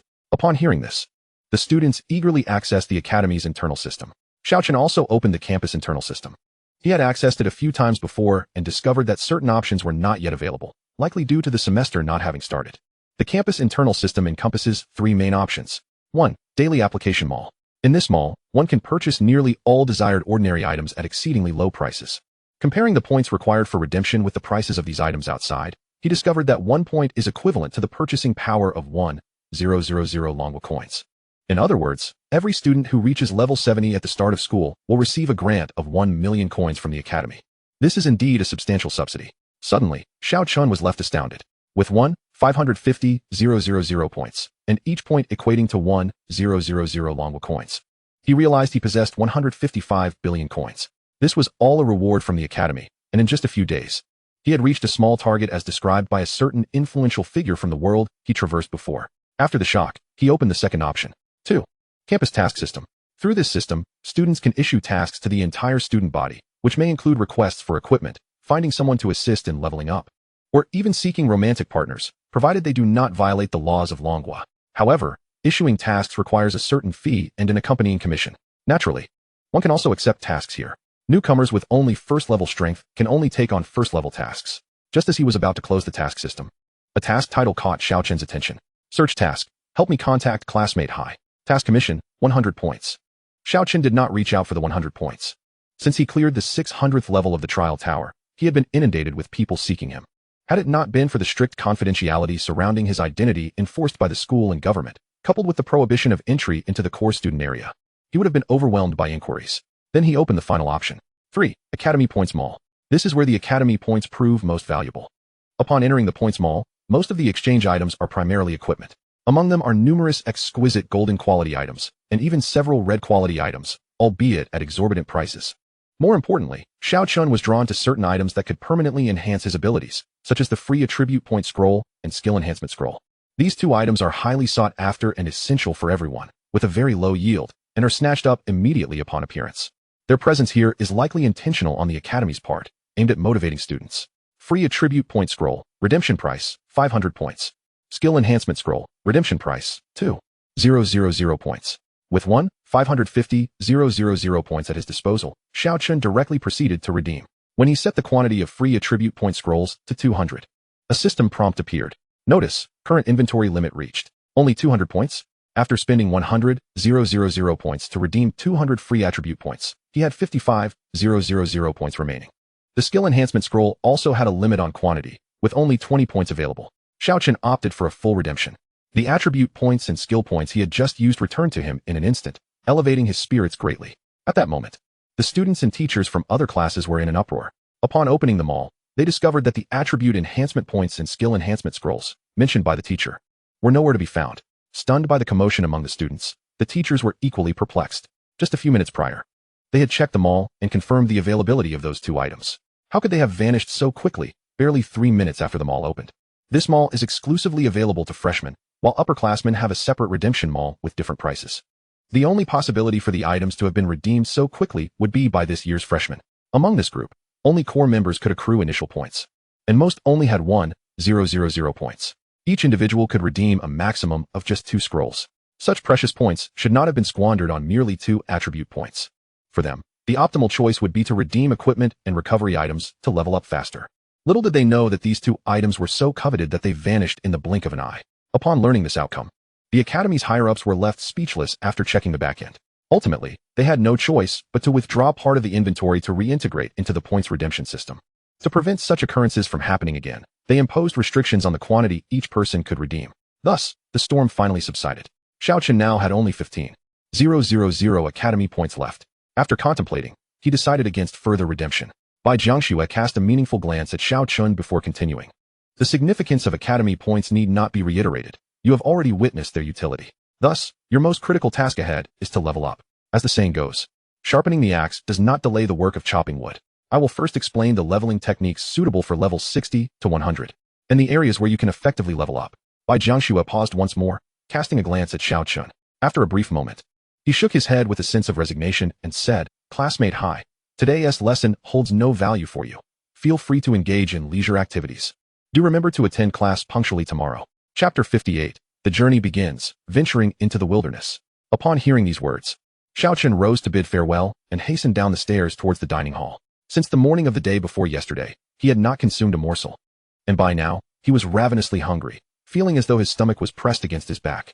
The onlookers gazed enviously at Xiao Chen's departing figure. Indeed, the treatment afforded to core students was quite splendid, as the activity room was open 24 hours a day since the commencement of the semester. During mealtime, Xiao Chen once again accessed the Academy's internal system and discovered that the reward for the task he was sought for had escalated from 100 to 500 points. After a moment's hesitation, he accepted the task and reached out to the individual who had posted it. "Hi, what is it you require of me?" "Zayasaka, classmate Hai. I finally managed to get in touch with you. It was quite a challenge." "Zayasaka, here's the situation. We've encountered a first-tier boss in the wilderness. But its power is overwhelming, and we cannot handle it alone. Hai, why seek my assistance? Wouldn't it be simpler to enlist the help of second or even third-tier powerhouses?" "Zayasaka, you see, my brother Hai, Higher-tier experts can indeed dispatch a first-tier boss effortlessly. However, their levels are so high that defeating lower-tier bosses yields no rewards. It was then that Xiao Chen recalled this stipulation, akin to how he received no benefits from slaying monsters 5 levels beneath his own. Hi. What sort of boss necessitates expending 500 points to persuade me to join you in its defeat? It is worth noting that 500 points held considerable value. Typically, the defeat of an ordinary boss would not guarantee such a reward. Zayasaka, to be candid, it is a hidden boss, albeit a rather unique one. Hi. In what manner is it unique? Zayasaka, I regret that I cannot disclose further details unless you agree to join our team. Hi. Then perhaps it is best to forego this. Zayasaka, oh come now, must I plead further? Zayasaka, I have researched this boss extensively online and within the system, yet found no information about it. This suggests it is likely making its inaugural appearance. Do you grasp the significance of this? Hi, what significance? Zayasaka, it implies that if we manage to defeat it, we could very well achieve the first kill. The first kill of a boss carries a chance of dropping exceptional equipment and provides additional rewards. First kill? Such a distant notion. If the myriad realms were likened to a game, this game had been operational for over a decade. The notion that a first-tier boss had yet to be felled seemed utterly preposterous. At that moment, Xiao Chen recalled the words of the old smoker. Since this person had the means to post a task for him via the internal network, it indicated they were also affiliated with the academy. Was this outlandish pretext merely a ruse to lure him into a trap? After a brief contemplation, Xiao Chen relayed Zayasaka's name to the old smoker, requesting an investigation into his background. Before long, the old smoker assured him with unwavering conviction that this individual posed no threat, guaranteeing it with his integrity. Although the reasons were not disclosed, Xiao Chen chose to trust him, given his earnestness. Hi. What benefits shall I receive? Zayasaka, any drops will be auctioned, and the proceeds will be equally divided among us. After deliberating, Xiao Chen resolved to partake in the venture. The opportunity for a first kill of a boss was exceedingly rare, rumored not only to yield growth-type equipment, but also to have a significant chance of dropping attribute enhancement scrolls and skill enhancement points. Furthermore, the primary objective was to obtain a Warrior-S medal from slaying the boss, with additional medals awarded for first kills. His current all-encompassing medal was merely 3 stars, yet it had already conferred substantial attributes upon him. Further enhancement would yield even more pronounced effects. After arranging a meeting location, Xiao Chen finished his meal and took a brief respite before setting off. The meeting place was a cafe not far from the Shijing Warrior Academy. Upon arrival, he was surprised to find 2 familiar faces. To call them familiar might be a stretch, as they had only exchanged glances and never spoken. One was the necromancer named Tianzai, and the other was the mind sword master. Both were visibly taken aback upon seeing Xiao Chen. In addition to the 2, there was a youth with green hair and a cigarette dangling from his lips. Upon noticing Xiao Chen, the green-haired individual quickly stood to greet him, saying, "You must be Brother Hai?" Xiao Chen nodded slightly. "Ha ha ha, splendid. Brother Hai, with your joining, our objective is surely attainable. Time waits for no one. Let us depart swiftly to vanquish the foe before the night grows long and dreams linger." At the entrance, a 7-seater business vehicle awaited them. Once everyone boarded, the car set off towards the outskirts of the city. Following the arrival of the myriad realms, monsters had proliferated across the globe, rendering Blue Star akin to an apocalyptic landscape. Thankfully, all individuals over the age of 18 had the chance to awaken as professionals. The rapid emergence of countless professionals was instrumental in repelling the monsters and safeguarding various cities. It was through over a decade of development that the current situation had emerged. While the cities were now free of monsters, the wilderness remained perilous. Numerous areas still harbored residual wild creatures, compelling ordinary individuals to confine their movements to regions deemed safe. As for uncharted territories, they were beyond the reach of ordinary folk, and even high-tier professionals hesitated to tread there. The location they were bound for today was situated at the periphery of a government-designated safe zone. The vehicle traveled for over an hour until it reached a dead end. "Young master, we can proceed no further. We go. I've told you to call me Zayasaka when we are outside. Refrain from using that term." "Understood, young master." Zayasaka could only shake his head in resignation at the stubborn driver. "We shall now proceed on foot." None of the 4, being seasoned professionals and among the elite of their cohort, expressed any objections. The 4 of them shared the attributes of being professionals, their physical prowess far surpassing that of ordinary individuals. In a mere decade, what were once factories, farmlands, and villages had reverted to their primal states. Along the journey, Xiao Chen and his companions engaged in little conversation, perhaps in an effort to ease the atmosphere. Zayasaka initiated, "Brother Hai need not elaborate. I assume you have already reached level 100. As for Tianzai and Brother Jian, what levels have you attained?" Were it not for Xiao Chen, these 2 would undoubtedly have stood out as the brightest stars among the current cohort of students. However, in his presence, they seemed rather ordinary. Yet, aware of Zayasaka's standing, they felt compelled to respond to his inquiry. Tianzai replied coolly, "Level 97. Jian Sansen glanced at Tianzai, somewhat surprised at his rapid advancement. I'm at level 99. Upon hearing their levels, Zayasaka sighed despondently. Alas, you both are indeed monsters. I'm only at level 94. Chapter 59, The Boss Emerges. Preparations for combat. The three turned simultaneously to gaze at Zayasaka, astonished that this seemingly nonchalant youth, suspected of being from a privileged background, had reached level 94. Indeed, appearances can be deceiving. It seemed that Zayasaka, despite his status, was not without his merits. After entering the perilous zone, the group occasionally encountered some low-level monsters, which posed no challenge for their current prowess. After more than an hour of arduous trekking, the four adventurers arrived at an abandoned mine. The site had long been deserted, overtaken by dense weeds and shrubs. Strangely, the area surrounding the mine's entrance was devoid of any vegetation. A gust of wind occasionally billowed from within the mine, and although it was the peak of summer, the chill of the breeze sent shivers down their spines, even with their robust physiques capable of enduring temperatures well below freezing. The mere touch of this wind made them feel an unnatural cold, suggesting that this place was anything but ordinary. Brothers, the boss lies deep within the mine, one of them remarked. A fugitive had once fled here to evade capture, and if not for a member of the enforcement team utilizing a tracking skill, this location would have remained undiscovered. Tianzai's expression grew serious. Now that we are here, can you tell us what kind of monster awaits? With a mysterious smile, Zayashwich replied. Patience, my friends. Shortly thereafter, the three companions received a group invitation from Zayashwich. Notification: you have received a group invitation from Zayashwich. Group mode. Auction. Do you wish to join the team? Join. Notification: you have joined the team. Once the three had accepted Zayashwich's invitation, he smiled slightly. Watch closely. A mouse suddenly materialized out of thin air and swiftly darted into the mine. To their astonishment, Xiao Chen and his companions could see through the mouse's eyes, gaining insight into the interior of the cave. I am a beastmaster, employing a skill known as vision sharing, he explained. This skill proved exceptionally useful, particularly for exploring uncharted territories. Entering unknown environments without such a skill could lead to encounters with formidable monsters, thus placing oneself in peril. With the mouse's perspective, they discovered that the cave was not shrouded in darkness. Several stones embedded in the walls emitted a faint blue glow, illuminating the surroundings. Yet, the cave remained barren, devoid of any plant life or signs of existence. As the summoned mouse scurried through the narrow passages for several kilometers, the view opened up dramatically. Although it was difficult to ascertain the precise dimensions of this subterranean space, it was estimated to be at least 100 meters in length and width. Above them, there appeared to be a shaft leading directly to the surface, with sunlight streaming down, illuminating a solitary large tree that stood vibrantly green amidst the surrounding desolation. Suddenly, the scene jolted, and the connection was severed. Just before the disconnection, they caught a fleeting glimpse of a gaping maw. It seemed that the creature responsible for slaying the summoned mouse was indeed the boss Zayashwich had mentioned. You've seen it. That's the situation inside, he stated. Tianzai inquired. Are you certain that monster is merely a first tier? Absolutely, Zayashwich affirmed. There have been previous teams that battled it, and if it were anything beyond a first tier boss, they wouldn't have made it back. He pondered for a moment before adding, moreover, I intend to fight alongside you. Would I sabotage myself? The others considered this and ceased their inquiries. By the way, hey Yi, what is your profession? Xiao Chen felt a bit speechless. They had invited him to battle the boss, yet remained unaware of his class. Tianzai and Jian Sanshur also turned to him, curiosity etched on their faces. Xiao Chen, without hesitation, replied, Reverse Scale Soul. Reverse Scale Soul?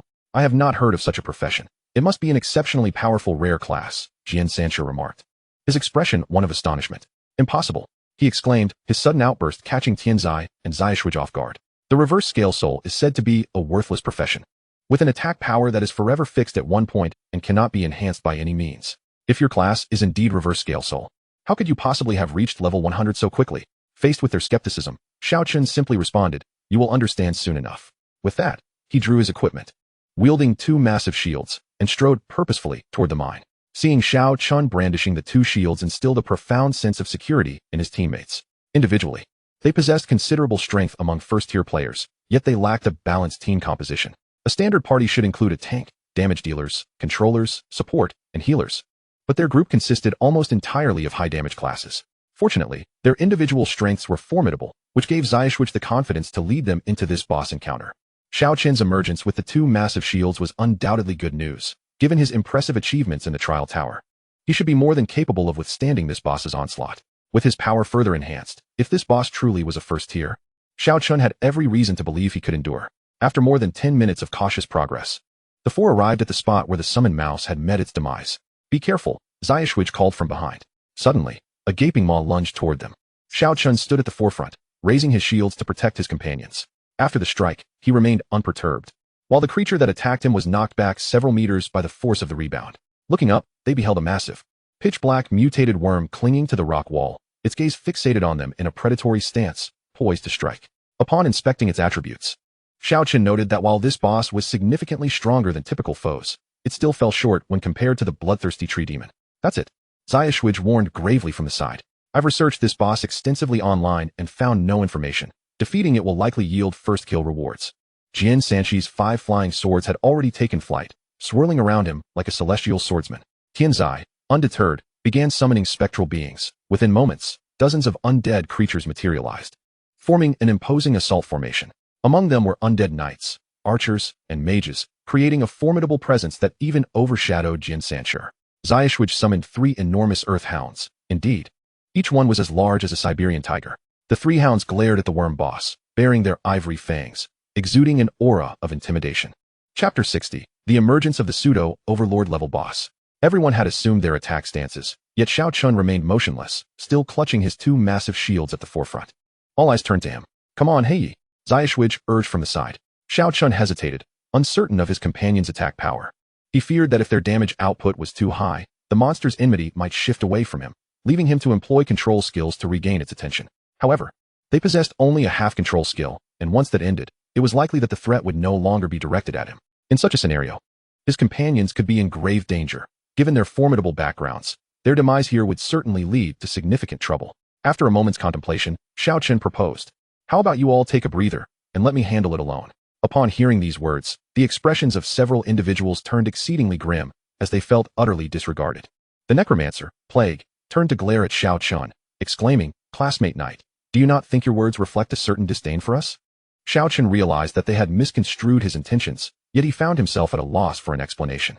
Just as he prepared to engage the creature, Jian Sanshi spoke coldly from behind. "While this boss is formidable, I believe that even without Classmate Knight, the 3 of us should be capable of handling it.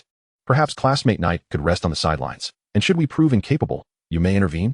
Xiao Chen intended to assuage the tension, but after a moment's hesitation, he chose to remain silent. These 3 were exceptional talents, possessing their own pride. There was little use in speaking until mutual trust was established. Hearing this, Xiao Chen paused momentarily. He then took a few steps back, gesturing courteously for them to proceed. Without further ado, they launched a fierce assault against the worm boss. In an instant, the air was filled with the clash of swords and the cacophony of barking hounds, while the undead army charged fearlessly into battle. The trio, indeed the most elite among the new students, exhibited remarkable proficiency in their skills and impeccable timing. The only shortcoming was their somewhat awkward coordination, a consequence of their first collaboration, which was unavoidable. After observing for a while, Xiao Chen felt confident that they would manage to subdue the worm boss without much trouble. This particular worm boss, though not overly powerful, possessed an exceptionally high health pool and a regenerative ability. Given the trio's current state, defeating it would require a considerable amount of time. Bored, Xiao Chen wandered over to the large tree. Ever since he entered this cavern, he had sensed an inexplicable allure emanating from it. The deeper he ventured, the more intense this attraction became. Upon encountering the peculiar tree, the feeling reached its zenith. He was certain that the source of his fascination was indeed the tree. After scrutinizing it closely for a while, he found no apparent anomalies. However, when he touched the trunk, the mysterious energy he had absorbed from the bloodthirsty treant resonated with the great tree. This enigmatic energy ignited the dormant tree like a spark to kindling. A surge of immense power radiated from the tree, momentarily halting the battle among the others. They all turned in unison to gaze at Xiao Chen. He glanced back at them, an expression of apology crossing his features. Yet, the looks they cast toward him were filled with trepidation. No, it was not him they feared, but the towering tree behind him. A chilling sensation coursed down Xiao Chen's spine. Boom. A tremendous force struck against his shield. With a constitution now at 929 points, he had gained substantial health and defense, enabling him to withstand the impact. Otherwise, that single blow would have sent him flying. Turning around, he beheld the awakened treant. The tree was no longer the tranquil and lively entity it once appeared to be. An aura of malevolence surged from its trunk.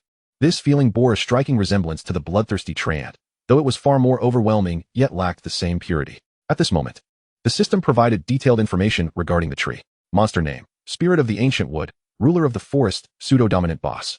Level: Tier 2, Level 100. Health points: 5,000, 00010, 000, Physical attack: 2,000, originally 4,000. Magical attack: 2,000, originally 4,000. Physical defense: 1, 200, originally 2, for 100. Magical defense, 1, 200, originally 2, for 100. Skill 1, Nature's Bind. The ruler of the forest unleashes rapidly growing vines that swiftly ensnare enemies, restricting their movement and attacks while draining their health over time. Skill 2, Life Drain. By rooting its tendrils deep into the earth, the ruler can absorb the vitality of surrounding beings, converting it into healing or increased strength.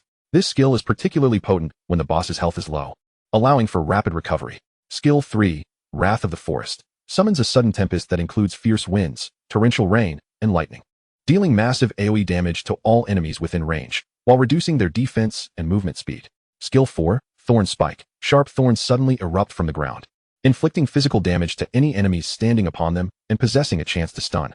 This skill is often employed to control enemy positioning, creating opportunities for subsequent attacks. Skill 5, Soul Resonance. The ruler establishes a connection with every tree in the forest, significantly enhancing its defense and attack power for a brief period, while also summoning several smaller trants to assist. Though these trants possess limited combat strength, they can disrupt enemies and divert attention. Ultimate skill, Fallen Ancient Wood. When the ruler's health drops to critically low levels, it sacrifices a portion of its vitality to summon a massive seed. After a brief delay, the seed explodes, releasing a toxic spore cloud that engulfs the entire battlefield, inflicting massive damage and applying a lingering poison effect to all enemies. If the ruler is not defeated in time, the spore cloud will persist until the battle concludes. Important note, the Spirit of the Ancient Wood was originally a top-tier dominant boss of Tier 2, having fallen into dormancy for reasons unknown, although it has now awakened. Its power has yet to reach its peak. As time progresses, its strength will gradually return. Thus, now is the optimal moment to eliminate it. As the ruler revived, dark clouds inexplicably gathered at the ceiling of the subterranean space, accompanied by gusts of fierce wind. This was the ruler activating its third skill, Wrath of the Forest. Crack! Thunder erupted from the clear sky, and several bolts of lightning descended upon the four of them simultaneously. Even though the ruler's strength had not fully returned, its attack power was still formidable, exceeding 2,000. The successive strikes from the lightning caused a significant drop in the health of the three individuals, excluding Xiao Chen. No longer possessing their earlier composure, they turned to Xiao Chen in sheer panic. They could not comprehend how an ordinary tree had suddenly transformed into a Tier 2 dominant boss. Xiao Chen, equally baffled, found himself at a loss for words. Unsure of the reason, even for himself. You are no match for it, flee. The moment the word flee escaped his lips, green vines erupted from the ground, ensnaring the ankles of his companions, rendering them immobile. This was the ruler's first skill, Nature's Bind. Once again, dark clouds gathered above, and if the other three were struck by another wave of lightning, their fates would be sealed. Seeing this, Xiao Chen activated his skill, Ruthless Taunt. Ruthless Taunt. This skill forces all enemy units within a 30-meter radius to engage in relentless attacks against you for a duration of 10 seconds.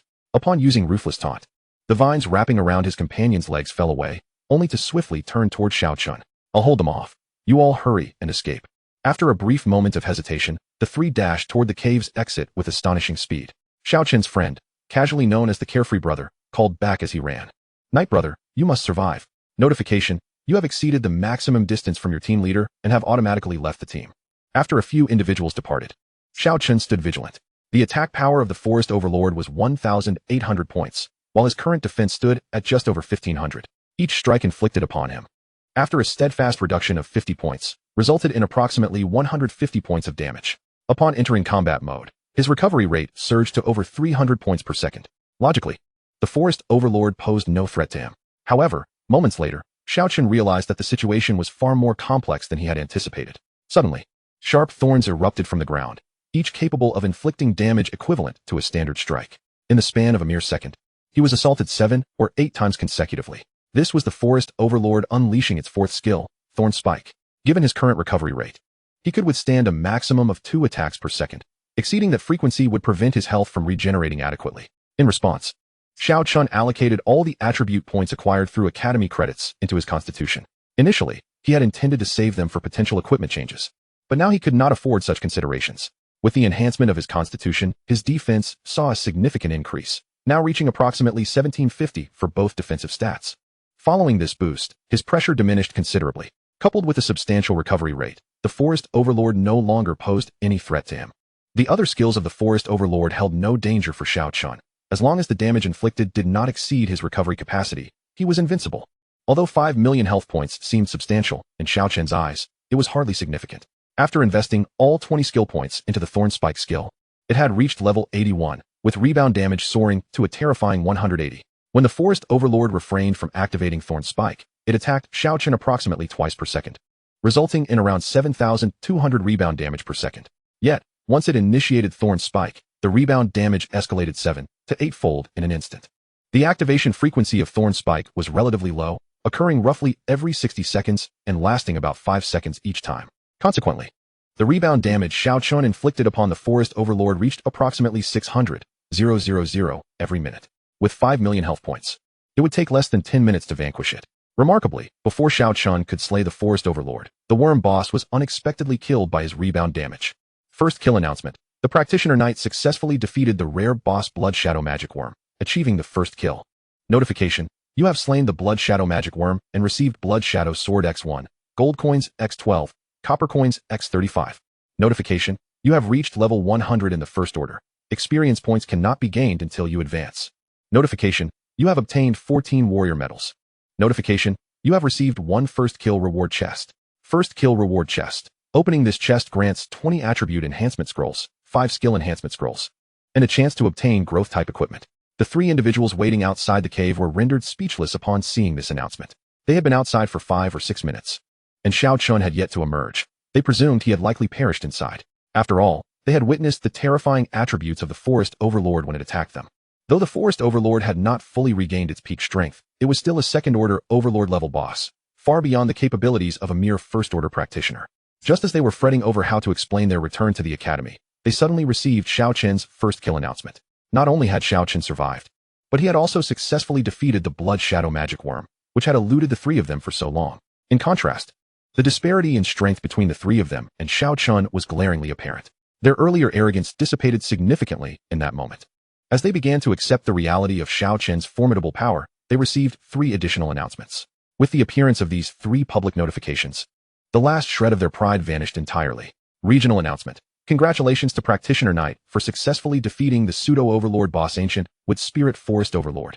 Regional announcement. Congratulations to Practitioner Knight for successfully defeating the pseudo-overlord boss Ancient with Spirit Forest Overlord. Regional announcement. Congratulations to Practitioner Knight for successfully defeating the pseudo-overlord boss Ancient with Spirit Forest Overlord. Green-haired Xiao Shui plopped down on the ground, looking up at the 2 members of the disaster team with a sigh. What sort of monster is he that a first order can kill a second order overlord boss? The members of disaster were equally baffled. The necromancer was an acknowledged strong class, yet compared to Xiao Chen, it was on an entirely different dimension. As for the awakened legendary class Mind Sword Master, Jin 33 fell into a contemplative silence, beginning to doubt whether Xiao Chen's profession truly possessed the rumored permanent attack of only 1 point. Upon the death of the Forest Overlord, its trunk rapidly withered, disintegrating into a pile of ashes within 10 seconds, as if a great tree had never existed in this spot. At the moment of the Forest Overlord's demise, an energy similar to that absorbed upon the death of the bloodthirsty tree demon was absorbed into Xiao Chen's body. Of course, Xiao Chen remained oblivious to this. He merely felt as though he had undergone a profound healing after slaying the Forest Overlord, experiencing an unparalleled sense of ease. Chapter 62, Equipment Exchange. Notification. You have slain the Ancient with Spirit Forest Overlord, and received Forest Gloves X1, Forest Armor X1, Gold Coins X38, Silver Coins X35. Notification. You have reached level 100 in the First Order. Experience points cannot be gained until you advance. Notification. You have obtained 50 Warrior Medals. Notification. You have received 1 Second Order Overlord Treasure Chest. Second Order Overlord Treasure Chest. There is a chance to obtain Second Order Overlord level equipment. Exiting the cave, the 3 individuals awaited at the entrance. Upon seeing Xiao Chen emerge unscathed, they all breathed a sigh of relief, despite having anticipated this outcome. Brother Knight, you're amazing. One finally exclaimed after holding it in for quite some time. Tianzai also gave Xiao Chen a thumbs up. Only Jin 33 remained indifferent. Brother Knight, what did you acquire? Xiao Chen did not withhold information and displayed the sole piece of equipment obtained from the Blood Shadow Magic Worm, the Blood Shadow Sword. Equipment name, Blood Shadow Sword. Equipment level, 100. Equipment quality, red equipment. Wearing requirement, 300 points of agility to use. Equipment position, main weapon. Physical attack, 399. Additional skill, attack enhancement. Increases base physical attack by 20. Attached skill, bleeding damage. Attacking an enemy will inflict a continuous bleeding damage of 300 for 10 seconds. Can only take effect once on the same target within 20 seconds. Attached skill, armor break. Attacking an enemy will apply an armor break effect, reducing the enemy's physical defense by 30 for 10 seconds. Can only take effect once on the same target within 30 seconds. Upon seeing this equipment, Jin 33's eyes widened in astonishment. If he could obtain this weapon, his strength would undergo a monumental transformation. It would greatly assist him in leveling up and in future challenges in the trial tower. In addition, Xiao Chen also took out the boss first kill reward chest. The sight of Xiao Chen's impressive haul left the three of them envious. Though it had previously been agreed that the spoils would be distributed through an auction system, with the proceeds shared equally, they now found themselves at a loss for words. Not only had they failed to vanquish the boss, but they had also narrowly escaped death. Had it not been for Xiao Chen's adept control over the boss, the three of them would have perished under the onslaught of the sorrowful sovereign. Moreover, following their escape, the party had disbanded automatically. The defeat of this boss was entirely attributed to Xiao Chen's efforts, leaving no connection to the others. Even the most brazen among them could not muster the courage to speak of dividing the spoils. However, the weapon was of utmost importance to Jian San. Ultimately, he could no longer restrain himself and inquired, "Is the weapon for sale?"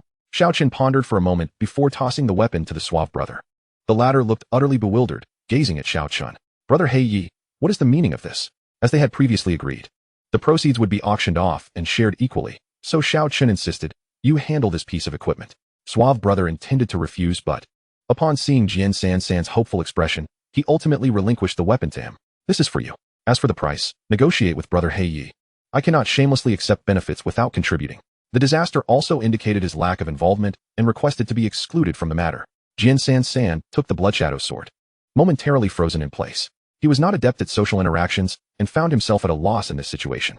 After a prolonged silence, he retrieved an item from his storage space and handed it to Xiao Chen for inspection. Equipment name: Dragonscale Guardian. Equipment level: 100. Equipment quality: red. Wearing requirement: requires 300 points of constitution to equip. Equipment position: offhand.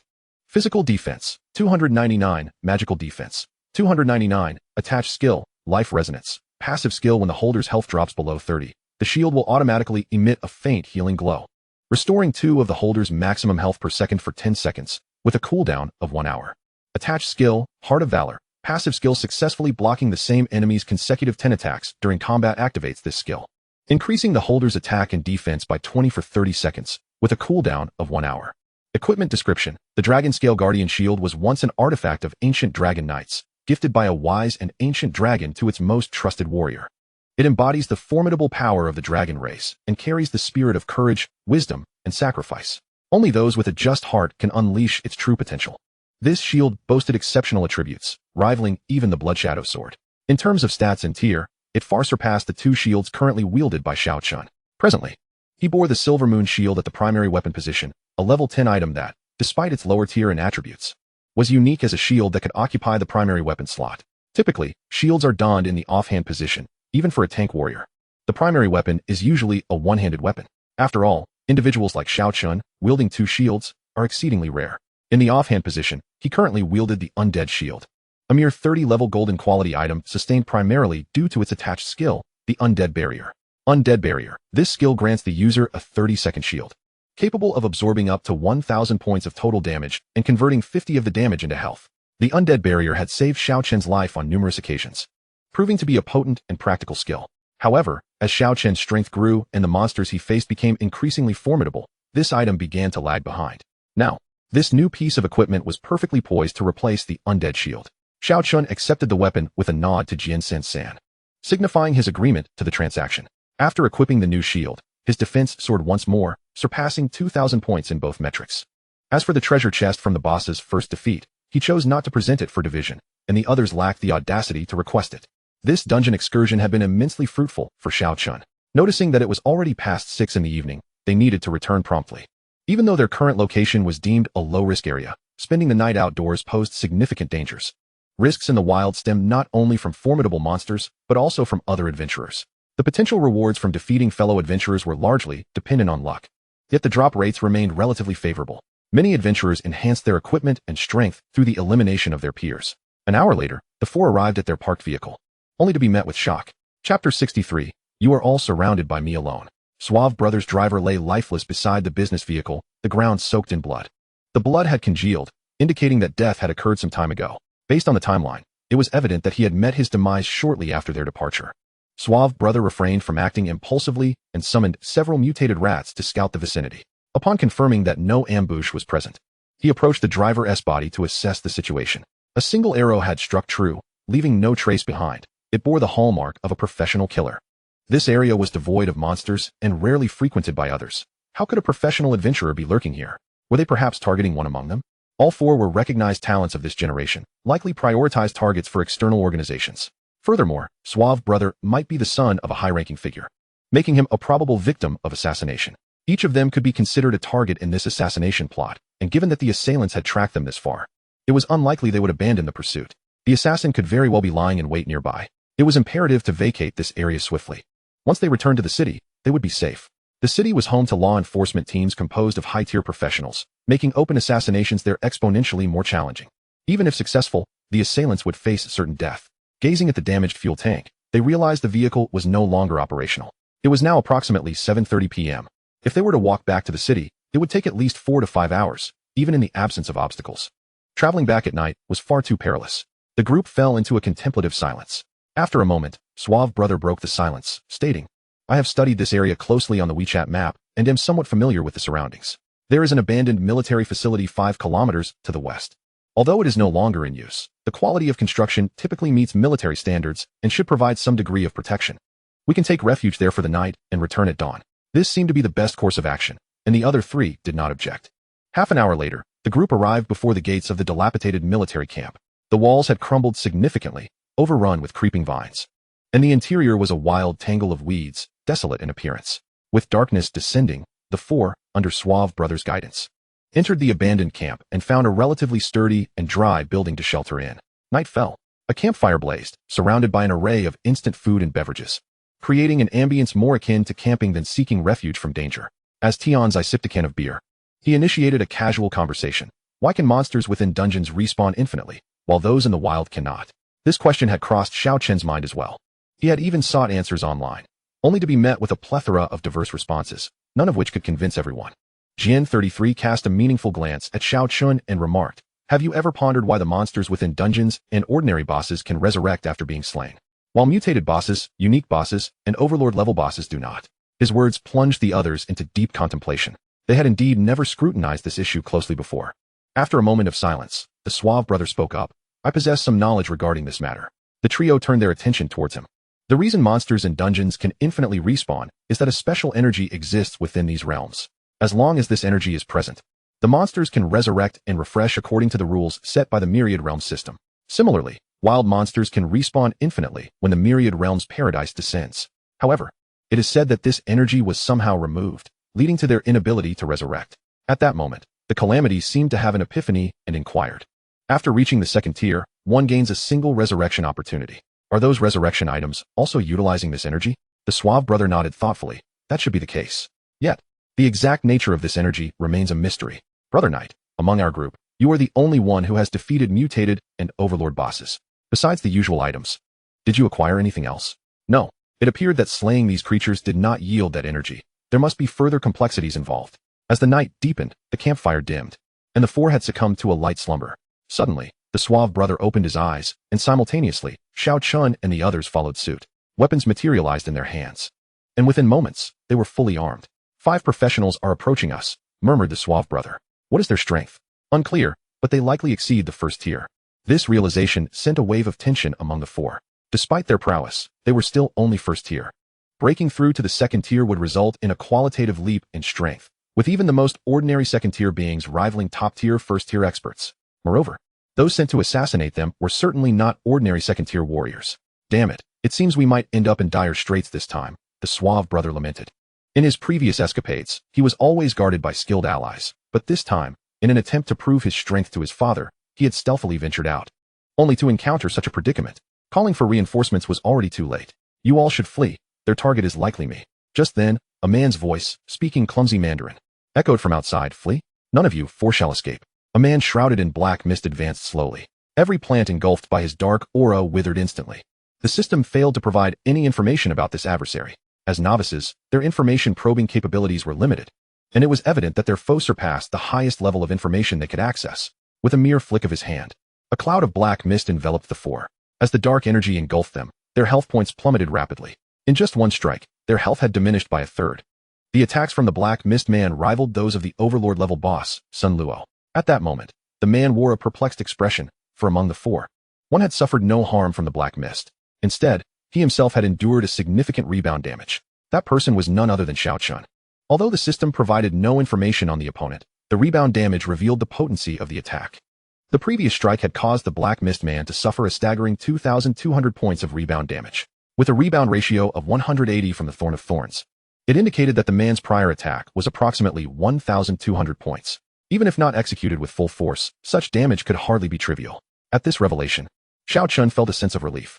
Simultaneously, other figures swiftly encircled them, forming a tight barrier around Xiao Chen and his companions. Little did they know, it was they who had become encircled by Xiao Chen. Chapter 64, The Root-Cutting Plan. With confidence in his ability to subdue them all, Xiao Chen remained unhurried. He stepped forward calmly and inquired, "Nightwolf?" The Black Mist Man erupted into laughter. "Huh. It seems the Night Wolves have left an indelible and fearsome impression on the Dragon Kingdom's professionals. So it is indeed the Night Wolves?" Xiao Chen continued. "How did you track us down? Although you are about to perish, I prefer that you die with reluctance and confusion. Now, prepare to meet your end. Kill them." As he spoke, all 5 of them launched an assault on Xiao Chen and his companions. With a merciless taunt, the skill activated, causing the Night Wolf team members to freeze momentarily, then simultaneously turn their fury towards Xiao Chen. All their attacks shifted focus onto him. Ordinary attacks and a flurry of skills rained down upon Xiao Chen. Yet, under the staggering rebound damage of 180, within a mere 10 seconds, all 5 lay lifeless on the ground. Witnessing this scene, the other 3 gazed at Xiao Chen in disbelief. They finally comprehended why Xiao Chen's leveling speed was so extraordinary. His defense and rebound damage were utterly outrageous. Those 5 were all second-tier experts, yet Xiao Chen had not even moved from his spot, and they had perished solely from the rebound of his attacks. This was indeed surreal. Despite slaying 5 foes, not a single treasure chest dropped, leaving Xiao Chen utterly speechless. His drop rates against bosses were relatively normal, yet against minor creatures and professionals, they were absurdly low. According to other professionals, the chance of a treasure chest dropping from slaying a professional was around 50. However, after taking down 5, not a single chest appeared. His luck was truly unparalleled. "Brother Knight, you've saved us once again," the suave brother stammered after a long pause. Both Calamity and Jin 33 expressed their gratitude to Xiao Chen as well. "Wait. This individual's soul is quite robust. Let me see if I can extract it," Calamity said, gazing at the corpse on the ground. He then produced a staff and began to chant an incantation in a language the others could not comprehend. Shortly after, they witnessed a semi-transparent, faintly blue apparition being extracted from the corpse. The released soul appeared bewildered, as if unaware of its circumstances.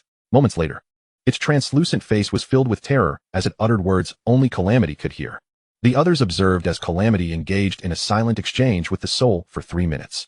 Subsequently, with a swift motion of his hand, the soul transformed into a grotesque visage and dissipated like starlight in the air. What did it say? As the exchange concluded, the suave brother eagerly inquired. Yet Calamity's expression was grave. "This time, their target is not us. Not us." Upon hearing this, confusion washed over the group. Indeed, their target is not us, but the entire Dragon Kingdom. The entire Dragon Kingdom? What does that mean? According to the words of his soul, their purpose for coming here is to seek out something known as the essence of all things. What is the essence of all things? Do you remember the mutated boss that was slain by the night? It is a creature cultivated by these individuals using a mysterious energy. Their intent is to transform all dungeons within the Dragon Kingdom into forbidden zones, thereby obstructing the path of growth for the new generation of professionals in the Dragon Kingdom. However, the silver lining is that the more powerful the monster, the greater the mysterious energy required. Currently, they are only implementing this plan in novice dungeons. Yet, should their scheme succeed, the new generation of professionals in the Dragon Kingdom will indeed face grave challenges. After hearing the Calamity's recounting, the group realized the gravity of the situation. "No, I must urgently relay this information to my father. In the wild, there is no signal. Conventional means of communication are utterly futile. Fortunately, they are all professionals and can contact each other through the professional friends feature." After conveying this news to his father, the elegant brother turned to the others. "It is not yet too late. Only 18 novice dungeons have become forbidden zones, while the mutated boss in other dungeons has been slain before it could grow stronger. Currently, various professional alliances have begun to regulate the entrances to important novice dungeons within the Dragon Kingdom, allowing only those whose identities have been verified as non-traders to enter." Have 18 dungeons indeed become forbidden zones? Yes, among those 18 novice dungeons, 8 are located within the Death Marsh. At this point, the 3 turned their gazes simultaneously towards Xiao Chen. What is a forbidden zone for others may not necessarily be so for Xiao Chen. He understood their implication. If the strength of those mutated bosses were comparable to that of the bloodthirsty tree demon, he could manage, but if they continued to grow, even he might struggle. After a moment's hesitation, the elegant brother finally spoke. "Brother Knight, I know it may be presumptuous to ask, but for the sake of the Dragon Kingdom, I must inquire, if it is convenient, Could you disclose your true strength? Defeating mutated bosses yields numerous valuable items, as well as the warrior's medal. After advancing to the second tier, powerful professionals are abundant. Even when encountering a boss, Xiao Chen may not necessarily be able to claim the kill. Now is the prime opportunity for him to reap rewards. Xiao Chen directly granted the 3 access to view his personal attributes. Upon reviewing Xiao Chen's information, the others exclaimed in disbelief. Such an extreme allocation of points was unprecedented. In terms of health and defense, Xiao Chen now surpassed the majority of second-tier professionals. A typical professional gains merely 5 attribute points for each level increase. Even upon reaching level 100, one would only have 500 attribute points. After advancing to the second tier, the points awarded per level increased to 10. Even so, those who reach the highest level of 200 in the second tier would only possess 1,500 attribute points. Most professionals would at least choose to develop 2 to 3 attributes. No one had ever allocated all their points as Xiao Chen had, focusing entirely on vitality. Xiao Chen's vitality now stands at an astonishing 1179 points, with health exceeding 130,000 and dual defenses surpassing 2,000 points. Even when compared to second-tier tanks, he is by no means inferior. Upon seeing Xiao Chen's attributes, the elegant brothers' eyes lit up. The reason those novice dungeons have become forbidden zones is that only first-tier professionals are allowed entry. Should second-tier, third-tier, or even higher-level professionals gain access, what could they possibly be deemed? Any high-tier professional could effortlessly resolve the situation. It is precisely this reason that has allowed individuals from Sakura country to exploit the opportunity, directly severing the foundation of the Dragon Kingdom. Perhaps Xiao Chen's emergence is the key to breaking the impasse. Chapter 65, The Dragon Seed Squad. In Sichuan City, at the Professional Alliance. It is now past 2 in the morning, and the high-ranking officials of the Alliance sit solemnly in the conference room, enveloped in silence. After a lengthy pause, the middle-aged man seated at the head of the table finally broke the stillness. The western region of the Dragon Kingdom has already witnessed 20 novice dungeons transform into forbidden zones, prompting new professionals in these areas to begin their withdrawal. If this continues, it will not be long before these areas are devoid of professionals, and the consequences of lacking protectors should be evident to you all. Let us discuss. What viable solutions do we have? At this moment, a man seated in a prominent position to the side, resembling the elegant brother, spoke up. Just now, my inept son sent over some crucial news. Speak. The speaker is none other than the elegant brother's father, who serves as the second-in-command of the Southwest District of the Professional Alliance, known as Unrestrained. The names of this father-son duo leave much to be desired. Unrestrained succinctly summarized the information he received from the elegant brother. Upon hearing this, the head of the table became furiously agitated. It is indeed another scheme by Sakura country. It seems we must initiate a national war to crush them into submission for peace to be restored. Calm down, Chief. That is inevitable. But we must first devise a solution to the present situation. The multiverse paradise system is equally infuriating. A weak first-tier mutated boss has us cornered. After a moment, the head of the table regained his composure. Let us discuss. Is there a way to resolve this?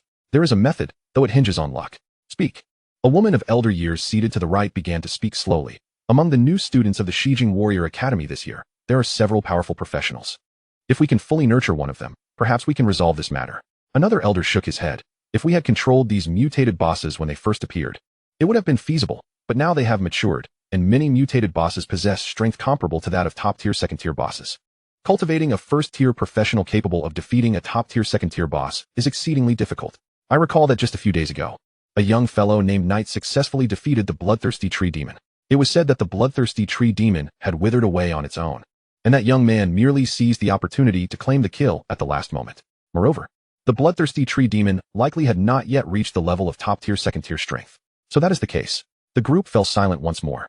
At this juncture, Unrestrained spoke again, a flicker of excitement crossing his face. I have located a powerful first-tier professional. If he intervenes, he will surely be able to resolve this crisis. All eyes turned toward Unrestrained.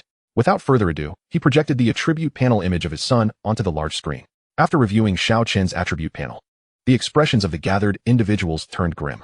The head of the table's countenance darkened considerably. Unrestrained, this individual possesses commendable health and defense, even surpassing the majority of top-tier second-tier tank professionals. But what is this 1 point of attack? Do you expect him to defeat those mutated bosses with a mere 1 point of attack? Chief, do not rush. He is also a new student of the Shijing Warrior Academy. If he lacked powerful offensive capabilities, how could he have reached level 100 in just over 10 days? Along with such extraordinary attributes, the head of the table then turned to the elder seated to the right. He is your academy's student. Do you know anything about him? The elder displayed a look of confusion. May I ask what his name is?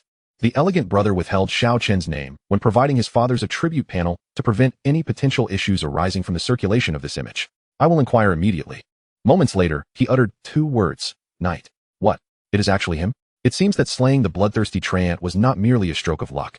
Although the old woman serves as the de facto administrator of the Western Capital Warrior Academy, the institution is not solely comprised of newcomers. It also encompasses upperclassmen and numerous other matters. A relatively powerful newcomer alone would not suffice to capture her attention. Subsequently, the old woman contacted the admissions officer from the Special Recruitment Office. After obtaining a clearer understanding of the true circumstances surrounding Long Ji's half-conscious state, her interest in Xiao Chen grew increasingly piqued. Once everything was clarified, she slowly uttered 2 words, "Rebound." Rebound damage? The old woman nodded slightly. According to his admissions officer, the student known as Hai awakened the profession of reverse scale battle spirit, a class that had emerged over a decade ago, but was deemed a useless profession due to its permanent limitation of only 1 point of attack. However, this student exemplified the fine tradition of our academy, never abandoning nor giving up, always persisting unwaveringly. The foremost man promptly interrupted the old woman. No need for formalities here. After a brief pause, the old woman continued, "It's a habit of mine." According to his admissions officer, his rebound damage has reached at least 80 and is likely sustainable for an extended period. An 80+ sustainable damage output. These 2 aspects alone are sufficient to compensate for the permanent limitation of having only 1 point of attack. Considering these points alongside the attribute panel displayed on the large screen, the crowd's eyes immediately gleamed with excitement. After a moment of contemplation, the foremost man spoke, "I entrust this matter to both of you. If that young lad can resolve this issue, I can offer him a candidate slot to join the Dragon Seed Squad." Upon hearing the name Dragon Seed Squad, everyone present was astounded. The Dragon Seed Squad is the most formidable talent reserve team in the Dragon Kingdom, and the minimum requirement for entry is to rank within the top 100 of the Trial Tower. Clearly, Xiao Chen currently does not possess such qualifications. The core students of the Western Capital Warrior Academy are already positioned at a high vantage point among practitioners. Yet they still fall short in comparison to the Dragon Seed Squad. Every individual who graduates alive from the Dragon Seed Squad serves as an unwavering pillar for the Dragon Kingdom. Countless individuals have strived relentlessly to secure a place for their offspring in the Dragon Seed Squad, yet none have ever succeeded. Those who truly enter the Dragon Seed Squad are undeniably the pinnacle of talent. With a viable solution to the crisis at hand, the heavy hearts of the crowd lightened considerably. The unrestrained one immediately contacted Xiao Sagu and arranged for someone to retrieve them overnight.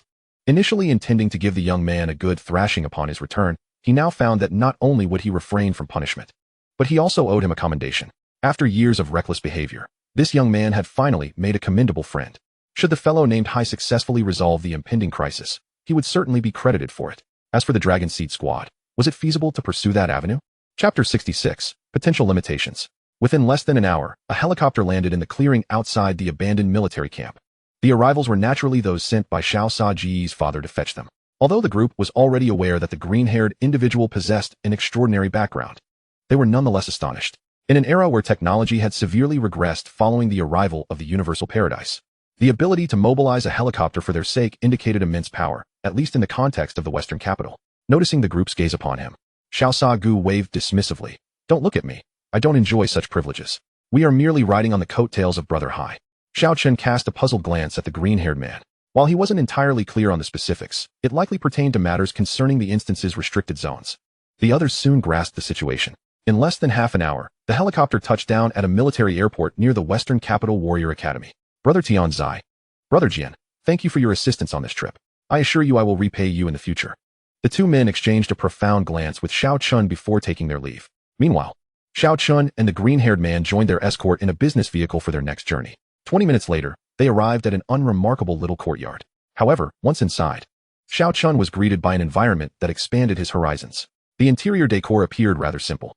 Yet a discerning eye would immediately recognize that every piece of furniture was worth an extraordinary sum. Had Xiao Chen not possessed prior knowledge from his previous life, he would have been unable to discern their value. Nonetheless, considering his current status as a billionaire, he couldn't help but chuckle. Such mundane possessions were no longer their pursuit. Shortly after they sat down, a middle-aged man and an elderly woman burst through the door. "Father, you're back so late?" The newcomers were none other than the unrestrained one and the old woman from the Warrior Academy. The unrestrained one shot a glance at Xiao Sagu, warningly stating, "Next time you run off, beware of me breaking your legs." He then turned to Xiao Chen, adopting a cheerful demeanor and asking, "So, you must be the student known as Hai?" Xiao Chen nodded politely in greeting. "Hello, uncle. Indeed, we owe you a great deal this time. Otherwise, this useless fellow would likely have perished outside. By the way, this is the vice principal of your Western Capital Warrior Academy. You may address her directly as Vice Principal Jiang." Xiao Chen was taken aback. The vice principal of the Warrior Academy was undoubtedly one of the most powerful figures in the city. However, seeing the green-haired man's father exhibit more respect towards the elderly woman than fear, it suggested that his authority might even surpass hers. Xiao Chen gained a clearer understanding of the influence wielded by Xiao Saji's father. Good. Upon hearing this, Xiao Chen remained silent.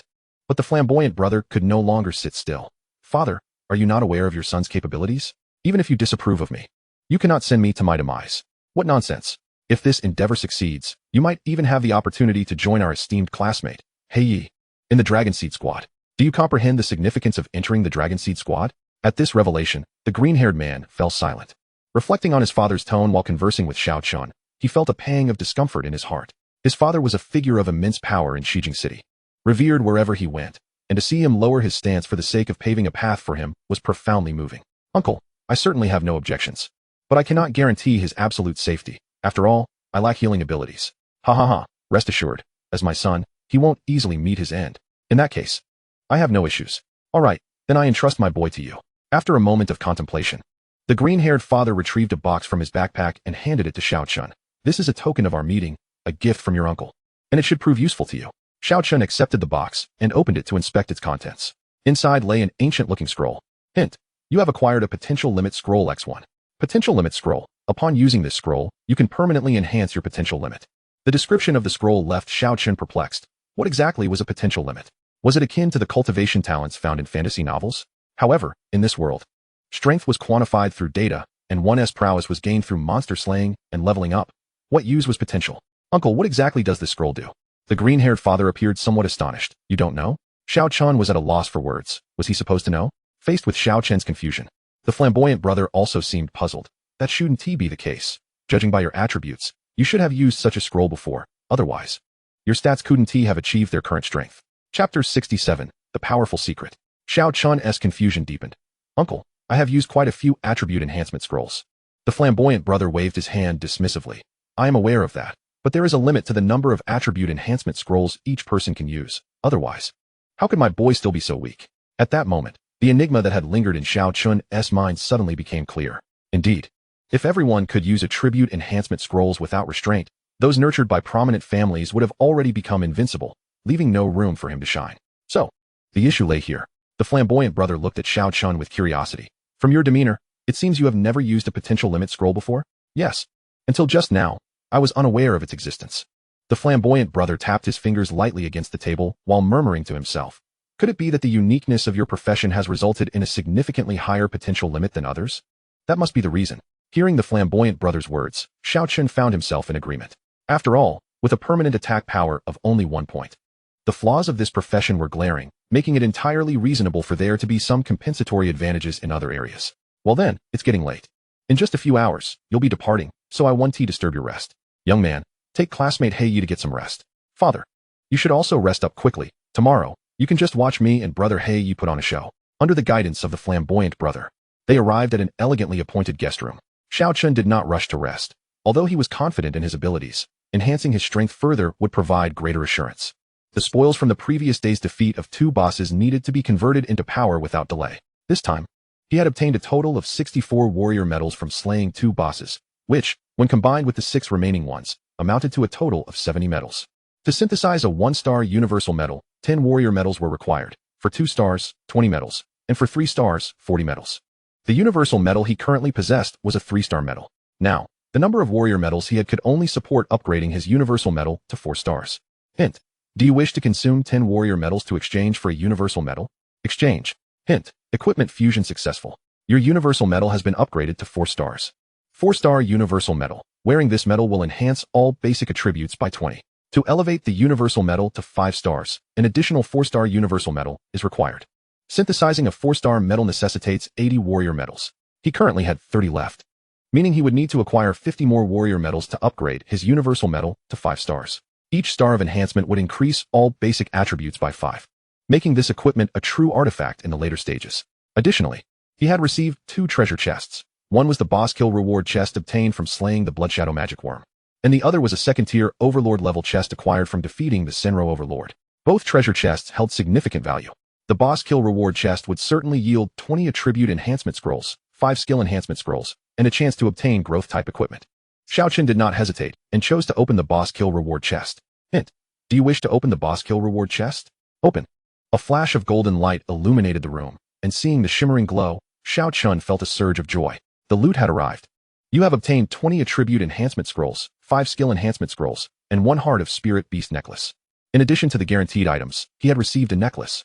From its name, it was clear that it was specialized equipment for summoners. Equipment name: Heart of Spirit Beast, growth type equipment. Equipment level: 100. Equipment quality: golden equipment. Wearing requirement: 200 intelligence points required for use. Equipment slot: necklace. Physical attack: 99. Magical attack: 99. Additional skill: Spirit Beast Inspiration. Wearing this equipment will enhance all summoned creatures' attributes by 20. Additional skill: Heart of Spirit Beast. Wearing this equipment will extend the existence duration of all summoned creatures by 20. Additional attribute: Power of Promotion, once bound.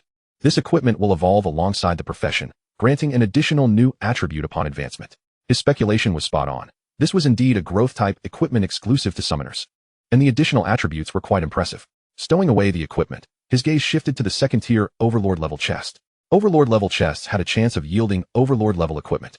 Equipment grades ranged from white, green, blue, purple, gold, red, legendary, and finally Overlord level. Overlord level equipment was virtually the pinnacle of all equipment ratings, and it predominantly appeared only among high-tier equipment. Each piece of Overlord level equipment possessed uniqueness, with no duplicates in existence. Legends abound regarding Overlord level equipment, yet very few have ever encountered one, let alone owned it. If he were to obtain an Overlord level piece, even if he could not use it himself, it could be exchanged for vast resources.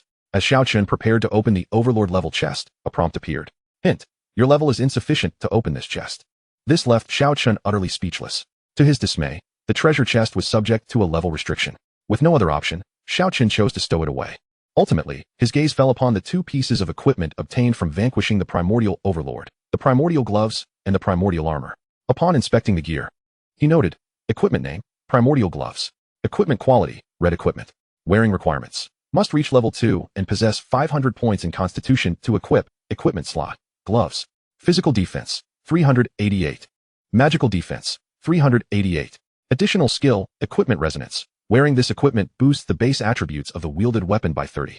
Additional skill: skill of precision. Wearing this equipment reduces the attribute requirements of the wielded weapon by 30. Note: this only applies to the attribute requirements.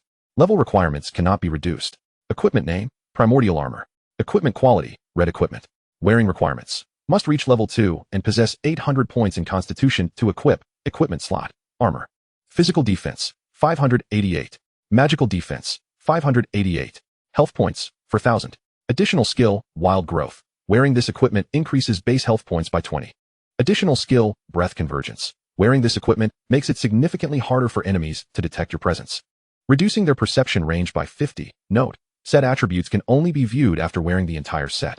Chapter 68. Setting off to eliminate the boss. Both pieces of equipment boasted impressive attributes, perfectly suited for Xiao Chen. The sole drawback was that he was currently unable to equip them. The minimum requirement for donning these 2 pieces of gear was to reach the second tier. Fortunately, he fully met the attribute requirements, meaning he would be able to wear the items the moment his level ascended to the second tier. Both the tier 2 treasure chest and items necessitated a second tier to be utilized. It was clear that he needed to expedite his advancement to tier 2, otherwise, his strength would be significantly hampered. In addition to the 2 pieces of gear he wore and the newly acquired tier 2 equipment, his backpack also contained several valuable items: the Staff of Life, Heart of Life, Golden Ring, and the recently replaced Undead Shield, alongside a growth type item, the Spirit Beast Heart Necklace. These items could fetch a handsome price, conservatively estimated to be in the thousands of gold coins. However, Xiao Chen was not in dire need of funds. In fact, his financial situation was quite ample, so he felt no rush to sell them. Finally, Xiao Chen retrieved the potential sealing scroll that the Audacious One had given him. Although he had yet to encounter any bottlenecks, enhancing his potential sealing could only be beneficial. He chose to use it immediately. Prompt: do you wish to use the potential sealing scroll now? Use. Prompt: you have used the potential sealing scroll. Your current attribute ceiling can be raised by 200 points. Upon reading this prompt, Xiao Chen comprehended the meaning of the potential ceiling. Each individual's potential ceiling represented the maximum capacity for attribute enhancement they could endure. The higher the potential, the greater the permissible attribute enhancement ceiling.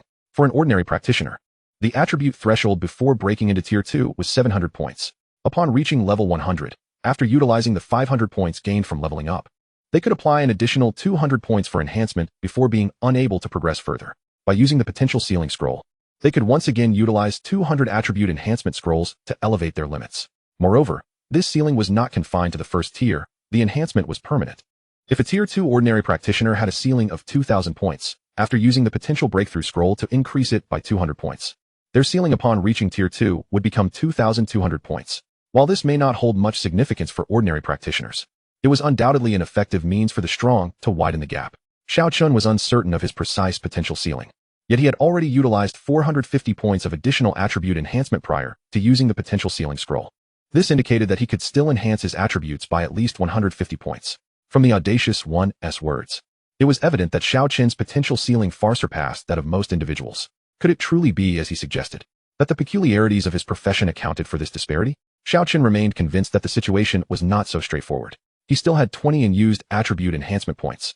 Following the customary procedure, he allocated them all to Constitution. As for the 5 skill enhancement points, naturally, they would all be invested in the Thorn Spike skill. Now fully equipped and having allocated his points, Xiao Chen's attribute panel appeared even more splendid. Name, Nightfall. Profession, Reverse Scale Battle Spirit, Rare Profession.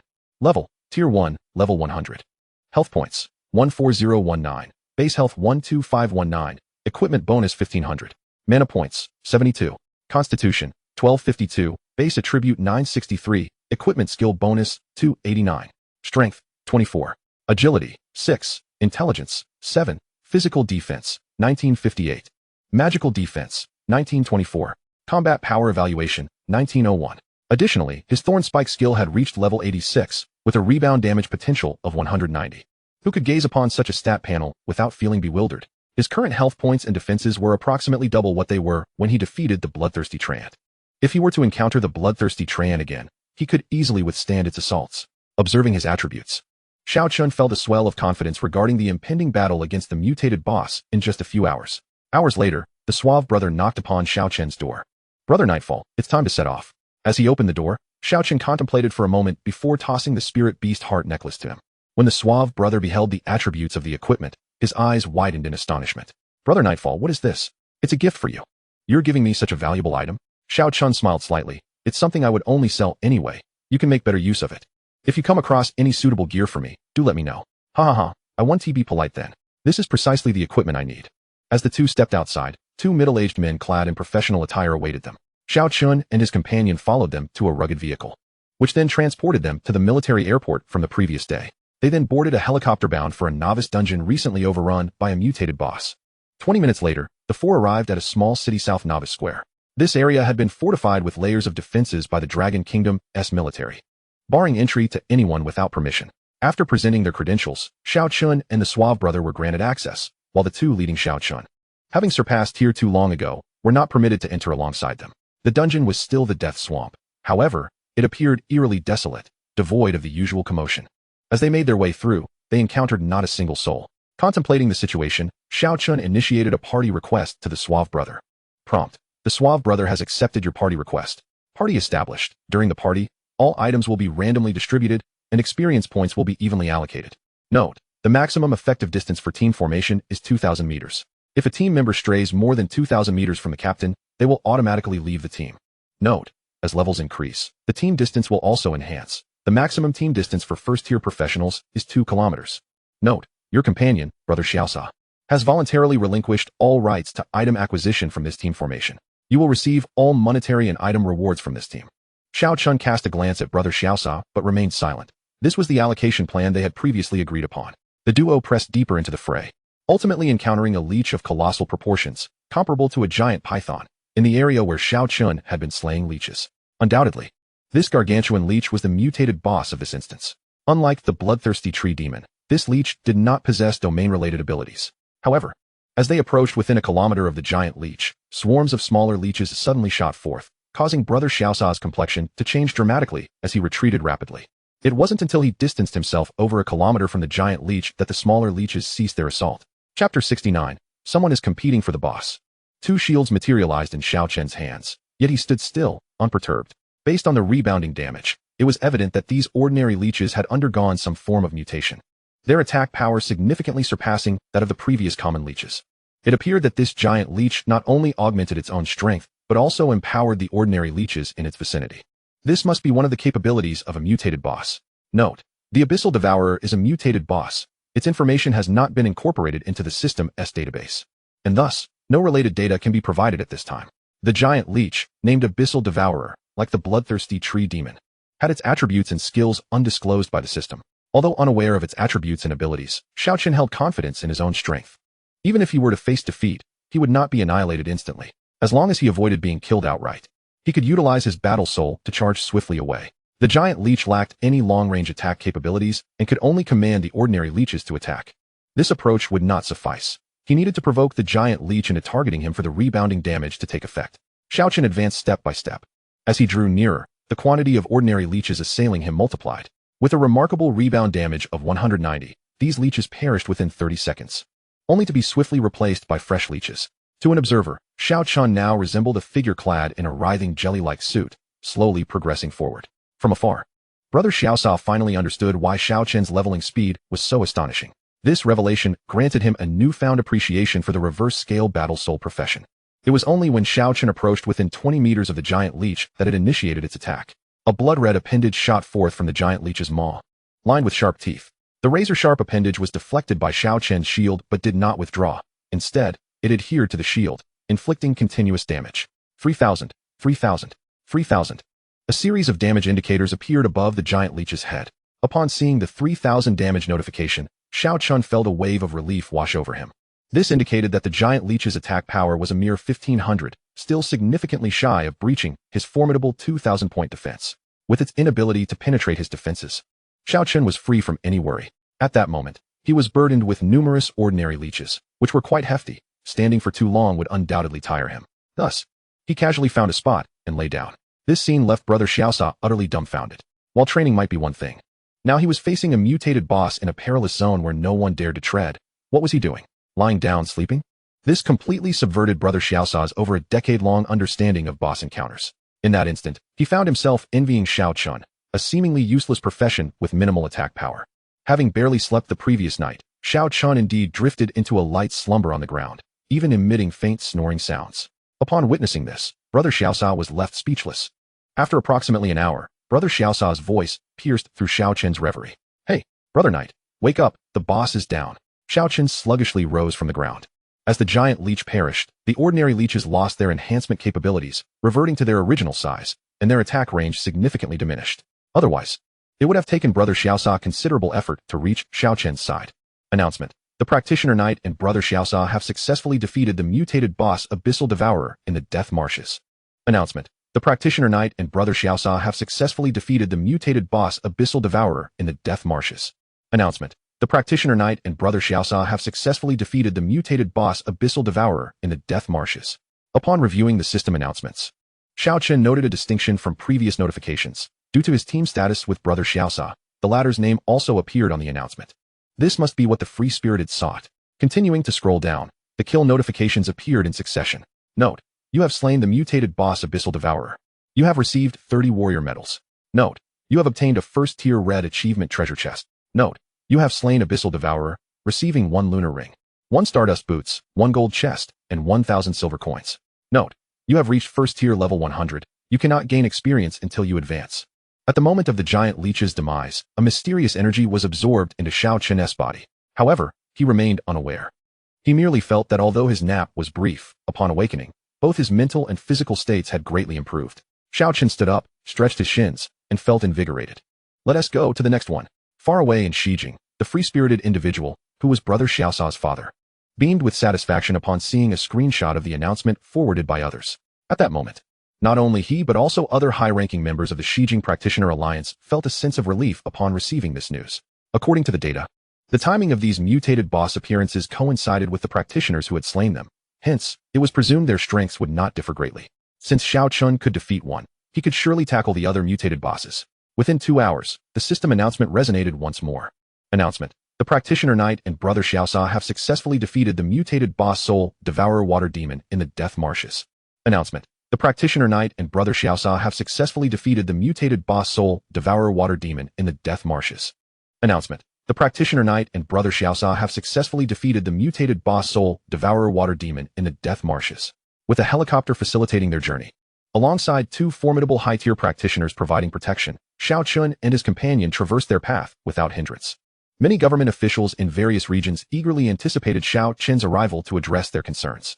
After all, as time progressed, these mutated bosses would only grow stronger. Should he arrive too late, the mutated bosses in that area might evolve to a point where even Xiao Chen would struggle to handle them. At that juncture, finding another first-tier practitioner stronger than Xiao Chen would prove increasingly challenging. From noon until nightfall, Xiao Chen and Greenhair pressed on relentlessly, even having dinner aboard the helicopter. As the clock struck 10 in the evening, Xiao Chen had vanquished the mutated boss in 4 different locations. Upon arriving at the 5th, they were abruptly met with a system announcement. The professionals D. Kuan, Morty, and the God of Death have successfully slain the mutated boss, the Green Venom Lizard, in the Death Swamp. This revelation left Xiao Chen, brother Xiao Sa, and the 2 accompanying staff members momentarily stunned. They had not anticipated that others, aside from themselves, could also defeat mutated bosses. The local residents, upon hearing this news, were naturally elated. However, brother Xiao Sa was far from pleased. Chapter 70, by Bingshua's Astonishment. Had it been arduous for Xiao Chen to slay the mutated boss, brother Xiao Sa might have been concerned for his safety and well-being. Yet, having witnessed Xiao Chen's remarkably nonchalant demeanor during the battles, his perspective shifted. In his eyes, these bosses were exclusively Xiao Chen's domain, and the thought of others claiming them was utterly unacceptable. The 2 staff members, upon learning of this announcement, promptly contacted the higher-ups of the Professionals Alliance, namely, brother Xiao Sa's father. The response from the free-spirited leader was succinct and clear.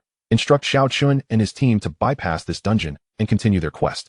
The trio that had entered the dungeon was a cadre of elite professionals, hired at great expense from other regions by another high-ranking member of the Alliance, ostensibly to address this crisis, but also to steal the glory for themselves.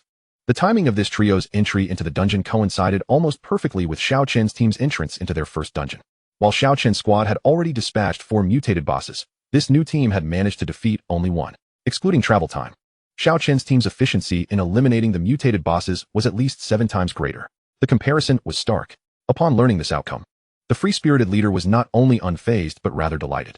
After all, without this high-priced extermination team, how could he showcase the prowess of his son's duo? 6 hours later, after Xiao Chen had dispatched the 8th mutated boss, the other team finally managed to clear another dungeon.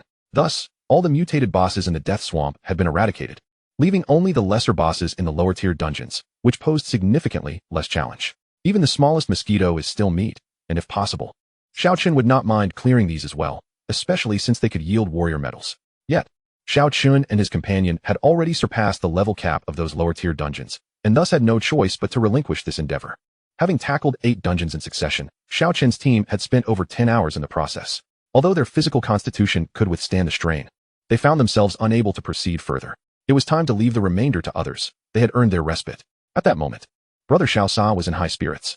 This day marked one of his most triumphant, with his name appearing on regional announcements across various areas, filling him with a sense of camaraderie with Xiao Chen.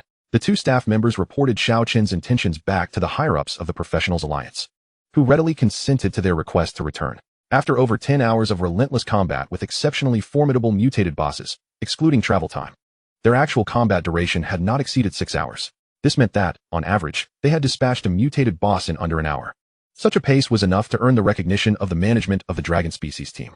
As for the remaining lower-tier bosses, others would handle those tasks. Upon returning to Shijing, Xiao Chen retreated directly to his exclusive room at the Shijing Warrior Academy. After indulging in a warm bath, he switched off all communications and succumbed to a deep slumber. Knock, knock, knock. The following morning, Xiao Chen's door was once again rapped upon. Upon opening it, he was met with the stern visage of his mentor, Bai Jiangxue, and he suddenly recalled that he had class that day. Xiao Chen felt a bit disoriented. The past 2 days had been a whirlwind of relentless boss slaying. Classmate Hai, do not presume that reaching level 100 and conquering the 600th floor of the trial tower grants you immunity from the Academy's rules. Should you continue to disregard them, I reserve the right to demote you to a regular student, or even expel you. Observing Bai Jiangshue's furious demeanor, Xiao Chen could only feel a sense of helplessness. Teacher Bai, I what? You have 3 minutes to appear in the 2nd floor classroom, or you shall face the consequences. With that, she stormed off in a huff. Xiao Chen, exasperated, had intended to mention that he had been summoned by Vice Principal Jiang to address issues within the dungeon. But Bai Jiangxue had already left in a fit of rage before he could finish. 3 minutes later, Xiao Chen arrived in the spacious 2nd floor classroom, where only Bai Jiangxue remained. It seemed the other students had already entered dungeons to level up, as the most pressing concern before reaching level 100 was, indeed, to enhance their experience. Upon seeing Xiao Chen arrive within the allotted time, Bai Jiangshue's expression softened slightly. What followed was an extended session of criticism and psychological counseling that lasted over 10 minutes. Only when Bai Jiangxue had exhausted her words did Xiao Chen finally seize the opportunity to speak. Teacher Bai, I was invited by Vice Principal Jiang yesterday to handle the mutated boss in the dungeon, and I returned to the academy just after 4 this morning. Who? Bai Jiangxue appeared not to have heard him clearly. Vice Principal Jiang of the Shijing Warrior Academy. Bai Jiangxue seemed almost amused by Xiao Chen's statement. Classmate hi. While sleeping in is indeed a violation of the academy's regulations for new students, it is not grave enough to warrant such a grand fabrication. Do you comprehend the severity of fabricating claims involving the academy's higher-ups? Just as Xiao Chen was about to explain, a stooped old man appeared at the classroom door, looking at him with a warm smile. Vice Principal Jiang, what brings you here?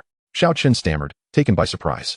The arrival was none other than Vice Principal Jiang, a figure of such stature that her presence was typically reserved for only the most significant occasions. To see her in the new student classroom was beyond Bai Jiangxue's expectations. What astonished her further was the rare smile adorning the usually stern face of the vice principal. Vice Principal Jiang, is there something you need? Bai Jiangxue stuttered, her anxiety palpable. Just came to take a look, Jiang responded simply, her gaze landing on Xiao Chen with increasing warmth. Witnessing this, Bai Jiangxue finally grasped Jiang's intent. Could it be that this young man was a relative of Jiang? This notion suddenly sprang to Bai Jiangxue's mind, for in her years at the academy, she had never before seen Jiang treat any student with such kindness. Jiang approached Xiao Chen, her smile broadening. Young classmate Xiao He, how did things go yesterday? At the sound of young classmate Xiao He, a shiver ran down Xiao Chen's spine. As one of the key figures in this incident, Jiang could hardly be unaware of their progress and results. Her visit must have a deeper purpose. Quite well, I managed to clear a dungeon of its mutated boss. Jiang feigned surprise, though she was undoubtedly aware of the outcome. 8. That is quite an impressive achievement. If only my granddaughter were half as capable as you. Chapter 71, Vice Principal Jiang's Request. Upon hearing Grandma Jiang's words, Xiao Chen naturally comprehended her true intentions for being here. Her purpose likely aligned closely with the schemes of Xiao Sa's father. However, there were no mutated bosses left for him to vanquish now. After a moment's hesitation, Grandma Jiang turned to Bai Jiangxue and said, Little Bai, I have a matter to discuss with Little He. Could you kindly step outside for a moment? Upon hearing this term of address, Bai Jiangxue felt quite uneasy. First, she referred to Xiao Chen as Little He, and now to herself as Little Bai. Wasn't this rather suggestive? Nevertheless, given Grandma Jiang's position as the vice principal, she could only comply and exited the classroom. Had it been anyone else, Bai Jiangxue would have already lost her temper. Once Bai Jiangxue had left, Xiao Chen spoke directly, Director Jiang, please feel free to state your business. A troubled expression crossed Grandma Jiang's face as she replied, Little He, I am not here in my capacity as vice principal, but rather as a grandmother seeking to speak with you. Director Jiang, please go ahead, Xiao Chen responded, not promising assistance just yet. After all, individuals of Grandma Jiang's stature could typically resolve matters on their own, and if he could not handle them, how could he expect to? Xiao Chen was still merely at the first tier. While he seemed impressive now, it was only due to specific circumstances. Once he ascended to the second tier, or if those conditions were to vanish, his significance would diminish considerably. You performed remarkably well in assisting the professional alliance with the dungeon crisis. I, along with several colleagues from the alliance, have strongly recommended you for entry into the Dragon Seed Squad. Currently, the likelihood of you being accepted into the Dragon Seed Squad is quite high. The Dragon Seed Squad is where the most exceptional talents of Long Kingdom are nurtured. This year marks the 9th cohort since the arrival of the Multiverse Paradise on Blue Star. Every cohort of Dragon Seed members ultimately becomes an extraordinarily powerful entity, and past members have become the backbone of Long Kingdom. Our Academy's Dean Shui Longyin, who spoke at the opening ceremony, was a member of the 2nd Dragon Seed Squad. Do you have any idea how many warrior academies exist in Long Kingdom? There are a total of 36, each enrolling over 10,000 students annually. This implies that at least several 100,000 professionals are born each year. This figure does not even account for special groups and civilians who awaken through hidden channels. Roughly estimating, the number of professionals awakened in Long Kingdom each year exceeds 500,000. But do you know how many members are recruited into the Dragon Seed Squad each cohort? Xiao Chen was taken aback. He knew there were many professionals, but he had not anticipated such a staggering number. During the awakening ceremony, only 3 individuals from their entire class had awakened, which was almost consistent with the official data. When the Multiverse Paradise descended, the human population on Blue Star plummeted by 70%, yet even so, the numbers were comparable to those before Xiao Chen's transmigration. He couldn't fathom how crowded this world must have been prior to the arrival of the Multiverse Paradise. Grandma Jiang continued, the Dragon Seed Squad only recruits 5 members each year. What? Only 5 members? Xiao Chen was astonished upon learning this figure. It should be noted that the Shijing Warrior Academy, one of the top 4 warrior academies in the country, enrolls over 1,000 core students annually. The combined total of core students from all academies exceeds 10,000. Among these, the vast majority are rare professionals. Yet the Dragon Seed Squad accepts merely 5 members each year. The value of those 5 must be immensely high. Seeing Xiao Chen's surprise, Grandma Jiang nodded in satisfaction. Now you understand how challenging it is to become a member of the Dragon Seed Squad. And you, my dear, are very likely to become one of them. The difficulties and advantages of joining the Dragon Seed Squad had already been conveyed to him by the rebellious one, albeit not as comprehensively as Grandma Jiang was now reiterating. Xiao Chen felt somewhat bewildered. Director Jiang, please, if there is something you wish to say, just come out with it. You need not address me as Director Jiang anymore. If you don't mind, you may call me Grandma Jiang. Grandma Jiang, please proceed. Do you know that each member of the Dragon Seed Squad can recruit 4 attendants? The primary purpose of these 4 attendants is to compensate for the deficiencies of the formal members. And they can also form a complete team with the formal members to execute tasks independently, thus eliminating the need to seek external assistance. Whether it be monster hunting or collaborating to defeat a boss, the cooperation of attendants is essential. Hence, each member is exceedingly selective in their choice of attendants. Little Hey, I have an unusual request. Grandma Jiang, please speak. My granddaughter is also a freshman this year and has awakened a rare profession. If you become a member of the Dragon Seed Squad, would it be possible for you to choose her as one of your attendants? Xiao Chen was momentarily taken aback, finally grasping the implications. As the vice principal of the Shijing Warrior Academy, Grandma Jiang wielded considerable power and influence, and given her granddaughter's awakening of a rare profession, one would expect her future to be bright. Why then would she lower herself to serve as an attendant? Was the status of a Dragon Seed member truly that prestigious? After pondering for a moment, Xiao Chen inquired, Grandma Jiang, why is that? Sigh, although my granddaughter has awakened to a rare profession, it is merely a support type. No matter how formidable a support role may be, it ultimately remains auxiliary. Without strong teammates, leveling up or ensuring one's survival becomes exceedingly challenging. Thus, every support type seeks a stable team. Pray tell, which team in the entirety of Long Kingdom could possibly be stronger than the Dragon Seed Squad? I am aware of my granddaughter's potential. For her to become a formal member of the Dragon Seed Squad is nearly impossible. Hence, she has opted for a secondary route by choosing to serve as your attendant, thereby indirectly joining the Dragon Seed Squad. I wonder what your thoughts are on this.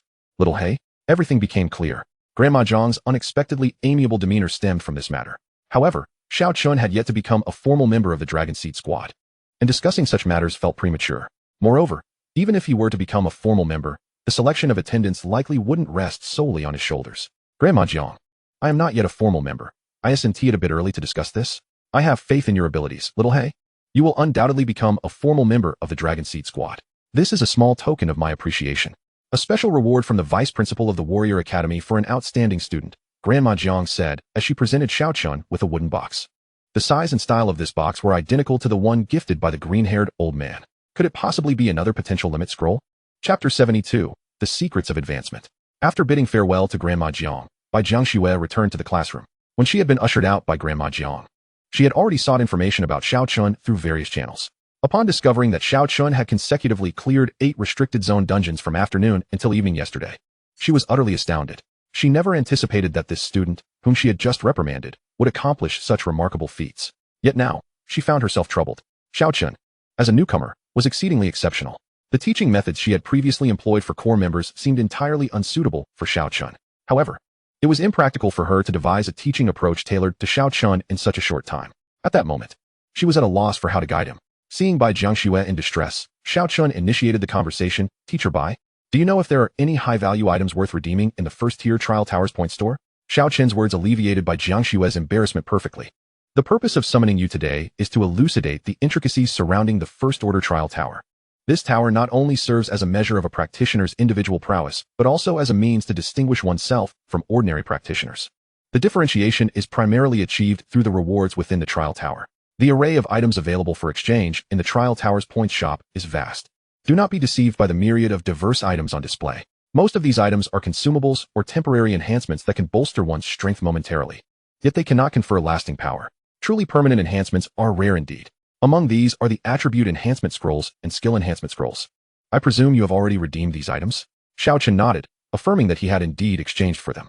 Bai Jiangxue subtly acknowledged this, thinking to herself that the lad was not entirely foolish. She continued, there are 2 additional types of items that can genuinely enhance a practitioner's power. One such item is the potential limit scroll, which can. Upon noticing Xiao Chen's lack of surprise at the mention of the potential limit scroll, it became evident to Bai Jiangxue that he was already aware of or had even utilized this item. It made sense. Without having used such an item, he could not have attained his current level of strength. After a brief pause, she continued, the other item is even more crucial. What is that item? At this, A smile finally graced by Jiangshua's lips. The young man had finally shown interest. Without further ado, she stated, the gene breakthrough essence. What is that? Xiao Chen inquired. Do you understand why a newly advanced second-order practitioner can effortlessly overpower the majority of top-tier first-order practitioners? Xiao Chen was perplexed, having dispatched numerous second-order practitioners himself, and he did not perceive them as particularly formidable. Bai Jiangxue realized her explanation lacked precision and quickly amended her statement. You, being an anomaly, are not included in this observation. After ascending to the second order, one still needs to engage in combat to level up and acquire attribute enhancement points. Before obtaining these points, why is it that they experience such a significant power surge immediately upon advancement? Every practitioner must undergo a unique trial when transitioning from first to second order. Only by successfully passing this trial can they obtain the gene evolution essence. Although their various attributes may not change upon ingesting the essence, the enhancement of the 4 primary attributes significantly boosts their derived attributes. To put it plainly, for a first-order practitioner, every 10 points of strength translates to a 5-point increase in physical attack, and every 10 points of mana results in a 5-point increase in magical attack. However, upon reaching the second order, every 10 points of strength will yield a 75-point increase in physical attack, representing a 50-point enhancement compared to the first order. This explains the considerable superiority of the second order over the first. Xiao Chen suddenly grasped the concept, realizing the implications. Is the gene evolution essence reusable? Bai Jiangxue nodded. Indeed, at least as of now, no one has reached a limit on its usage. However, the gene evolution essence is exceedingly difficult to acquire. Currently, there are only 2 known stable channels for obtaining it. The first is by completing advancement trial tasks. Upon successful completion of 100 such tasks, one can receive a vial of gene evolution essence, which can only be used by oneself and cannot be traded or discarded. The quantity of gene evolution essence obtained through this method is fixed, and thus breaking through to the second order will only yield the minimum standard for enhancement, which is a relative increase of 50 concerning the practitioner's power at the time of breakthrough. To achieve a greater enhancement during the breakthrough, one must procure additional gene breakthrough essences from other sources. The only known location where one can obtain gene breakthrough essences with a 100 guarantee is the trial tower. Similarly, any gene breakthrough essences acquired within the trial tower can only be used by oneself and cannot be traded. Teacher Bai, I did not find any such items in the trial tower points shop, Xiao Chen remarked. Bai Jiangxue chuckled. The gene breakthrough essence is not so easily obtained. To procure it from the trial tower shop, 2 conditions must be met. First, the trial tower must reach the 800th floor, and second, the trial points must accumulate to 2 million. Xiao Chen pondered this in his heart. He currently had 94,207 trial points remaining, having earned approximately 350,000 points by advancing from the 501st to the 600th floor. Each time he cleared 100 floors, the quantity of points earned nearly doubled. This meant that if he managed to surpass the 800th floor, the trial points accrued would suffice to exchange for a vial of gene evolution essence. Previously, he had little confidence in overcoming the 800 floors, but now he felt that it was quite feasible. Teacher Bai, using the gene evolution essence won't lead to an automatic advancement, will it? No, Bai Jiangxue clarified. Even if you use the gene evolution essence obtained through advancement trial tasks, it will not result in automatic advancement. The practitioner must confirm the advancement themselves. With this reassurance, Xiao Chen felt a sense of relief. Well, I have conveyed all that is necessary. As for clearing the trials, I won't delve into details. Your class differs significantly from traditional tank types, and discussing it would not provide much benefit. I will send you the relevant materials for your perusal. Should you encounter any issues, feel free to reach out to me through the friend system. Thank you, Xiao Chen expressed sincerely. All right, for the next few days, you may act freely. After bidding farewell to Bai Jiangxue, Xiao Chen returned to his personal chamber. The purpose of his return was not to catch up on sleep, but to consolidate the gains from the previous day. Yesterday, he had slain 8 mutated boss creatures, resulting in a bountiful harvest. Prior to tackling the trial tower, he aimed to elevate his strength to its zenith, for, as the saying goes, sharpening the axe does not delay the work of chopping wood. By enhancing his strength beforehand, he would embark on the challenges with greater safety and efficiency. Chapter 73, Frenzied Chest Opening. Before organizing his spoils from yesterday, Xiao Chen first retrieved the items gifted to him by Granny Jiang. He opened the box to inspect its contents. Inside, he found not the potential limit scroll, but rather an attribute enhancement point scroll. Xiao Chen felt no disappointment. After all, he was unaware of where his limits lay, and, at least at present, he had not reached them. The attribute enhancement point scroll, on the other hand, could definitively bolster his strength. Granny Jiang had been exceedingly generous, providing him with 50 points of attribute enhancement scrolls. Such items, which could permanently augment his capabilities, had never crossed his mind to sell or exchange for others. He chose to use them directly. Prompt. Would you like to use 50 attribute enhancement scrolls? Use. Prompt. You have gained 50 free attribute enhancement points. Xiao Chen did not allocate all the points directly to his constitution. He recalled that among the equipment he had acquired yesterday, several pieces were well suited for him, but required higher strength and agility attributes for wear. His current attribute panel was quite extreme, with Constitution reaching 252 points, while strength was merely at 24 points, and agility a scant 6 points. Consequently, he was unable to equip several items that required strength and agility attributes at levels 2 or 3. Yesterday, he had defeated 8 mutated boss creatures, each of which possessed power comparable to that of the bloodthirsty Treant. It was precisely for this reason that his rewards were plentiful, in addition to various treasure chest items. His greatest acquisition was 500 warrior medals. He learned from the green hair that not all boss creatures dropped warrior medals upon defeat. These medals could only be obtained during the first kill of a boss. Furthermore, the boss creatures visible to ordinary practitioners were already quite rare, with only a few types being commonly encountered. Acquiring a substantial number of warrior medals is indeed a formidable challenge. The current abundance of warrior medals can be attributed to the uniqueness of each mutated boss. Without such a plethora of new boss encounters, the opportunity to amass these medals would be significantly diminished. Furthermore, the quantity of warrior medals obtained from defeating ordinary bosses is rather meager. Up to now, Xiao Chen has only vanquished the Silver Moon Wolf King among ordinary bosses, with the rest being either hidden or mutated bosses. The probability of encountering hidden or mutated bosses is exceedingly low, and even if an ordinary adventurer does come across one, it may not necessarily be a stroke of luck. They might find themselves unable to escape. This underscores the fact that warrior medals are not easily obtained. With the additional 30 medals he had saved, he now possesses a total of 530 warrior medals. To elevate the universal medal from 1 star to 4 stars requires 150 warrior medals. After expending these 150 medals, the universal medal finally ascends to 5 stars, enhancing its attributes from 20 to 25. Nevertheless, Xiao Chen does not intend to cease his efforts here.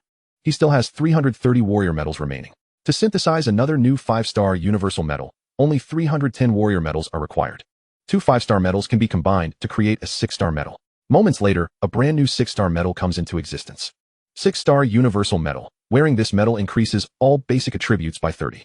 If other adventurers were to discover that Xiao Chen managed to elevate his medal to 6 stars at the first tier, they might well accuse him of exploiting the system. After upgrading the universal medal to 6 stars, Xiao Chen is left with only 20 warrior medals. To elevate the medal to 7 stars, he requires 2 6-star medals, leaving him 300 medals short. While the enhancements provided by the medals are substantial, the difficulty in acquiring them is equally significant. Moreover, the further one progresses, the greater the number of warrior medals required. Warrior medals are non-tradable and cannot be purchased by any means. The sole method of acquisition is through defeating bosses, thereby rendering the endeavor exceedingly challenging. After stowing away the medals, Xiao Chen takes out 12 treasure chests at once. Among them, 8 are achievement chests, while the remaining 4 are boss loot chests. All 8 achievement chests are of red quality, and the 4 boss chests are of golden quality. Given the already high quality of the achievement chests, especially those awarded for defeating mutated bosses, Xiao Chen is filled with anticipation regarding the items they may yield. However, before delving into those, he decides to sample a tantalizing appetizer. Prompt: would you like to open golden chest 4? Open. Golden light flashes continuously throughout the room, bathing it in a resplendent glow. Once the brilliance dims, he checks the system notifications. He has acquired a total of 3 pieces of golden quality equipment and 1 piece of purple quality equipment, along with a considerable sum of gold coins. However, none of these items are suitable for Xiao Chen. Taking a deep breath, he places the 8 red quality achievement chests before him. Prompt: would you like to open golden chest 8? Open. A dazzling array of red and golden lights flickers, dazzling the eyes. Had he still been residing in his former apartment, passers-by would surely assume he was throwing a daytime rave. To open 8 red quality achievement chests in one go is something that, apart from Xiao Chen, most others would likely never dare to attempt. Anyone receiving such high-quality chests would typically offer fervent prayers before cautiously opening them one by one. This manner of opening chests entirely lacks the exhilarating suspense usually associated with the process. Xiao Chen's indifference stems from the sheer volume of high-quality chests he has acquired. In less than 20 days since becoming an adventurer, how many high-quality chests has he already obtained? As the radiance fades, Xiao Chen meticulously reviews each system notification. The red quality achievement chests indeed do not disappoint. They yield a plethora of valuable items. Among them, there are 200 attribute enhancement scrolls and 40 skill enhancement scrolls. The worth of just these 2 types of items is comparable to over 100,000 points at the Western Capital Warrior Academy, and currently, even having points does not guarantee the ability to purchase such items. Regarding equipment, several red items have been unveiled, but only 2 are of use to Xiao Chen. Equipment name: Source of Life. Equipment quality: red. Wearing requirement: requires 500 points of constitution to equip. Equipment slot: necklace. Physical defense: 99. Magical defense: 99. Additional skill: Source of Life. passive provides a continuous source of vitality and restorative effects. When equipped, it restores one of maximum health every second, even during combat. Most necklace equipment tends to enhance attack or critical hit rates. After defeating 8 mutated bosses, including boss drops and treasure chests, Xiao Chen has obtained 4 necklaces, with only this one contributing to his defensive capabilities. Furthermore, its passive skill enhances health regeneration, fulfilling both his defensive and restorative needs. Although the defense boost is modest, it remains more beneficial than other attack-enhancing necklaces. Chapter 74, Equipment Management. Additionally, Xiao Chen has just found another useful piece of equipment in his inventory. Equipment name, Scale Wrist Guards. Equipment quality, red. Wearing requirement, requires 200 points of constitution to equip. Equipment slot, wrist guard, left. Physical defense, 188. Magical defense, 188. Additional skill, scale defense, increases basic physical defense by 20. Armor skill, aquatic mastery, increases movement and attack speed by 20 while fighting in water. Xiao Chen has indeed acquired a significant amount of fine equipment, but most require exceedingly high wearing prerequisites. He cannot afford to excessively deplete his attribute enhancement points on strength and agility simply to wear a couple of items. This particular piece of equipment is relatively well suited to him compared to many others. The additional skill, Scale Defense, which enhances basic defense by 20, is particularly advantageous. Basic defense is solely derived from the bonuses provided by Constitution. Thus, after removing all equipment and skills, the remaining defense is considered the baseline. Consequently, Xiao Chen's basic defense is not particularly high, standing at only 482 points, and enhancing it by 20 translates to an additional 96 points of physical defense.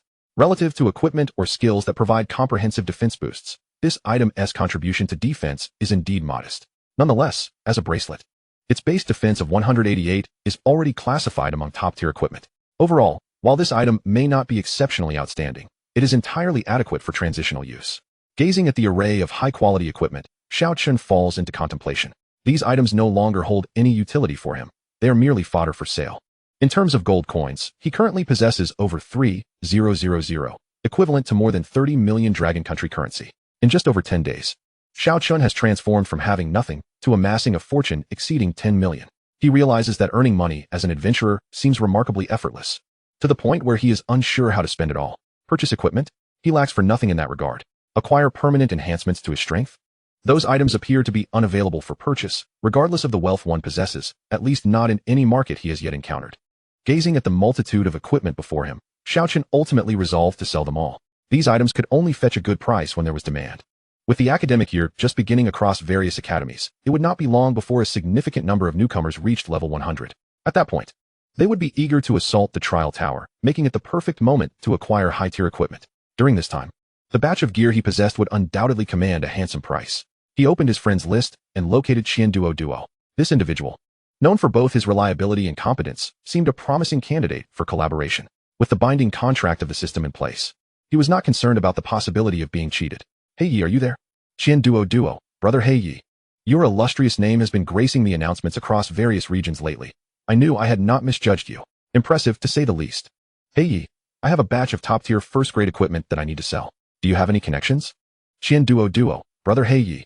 May I humbly inquire what you mean by top tier? And what do you mean by a batch? Hey Yi, 7 pieces of red quality gear, 11 pieces of gold quality, and some purple quality as well. Xian, brother Hey Yi, just how many bosses have you raided to amass such a treasure? Hey Yi, do you have any channels for this? Xian, rest assured, brother Hey Yi, this quantity is well within my capabilities. By the way, we have been collaborating for some time, yet I have not properly introduced myself. Xian, I am the head of the new city branch of the Wanbao Chamber of Commerce. You must have heard of us. Hey Yi, I have not. Xian, awkward expression. Brother Hey Yi, it is only natural you haven't heard of us, considering you have only recently become a professional.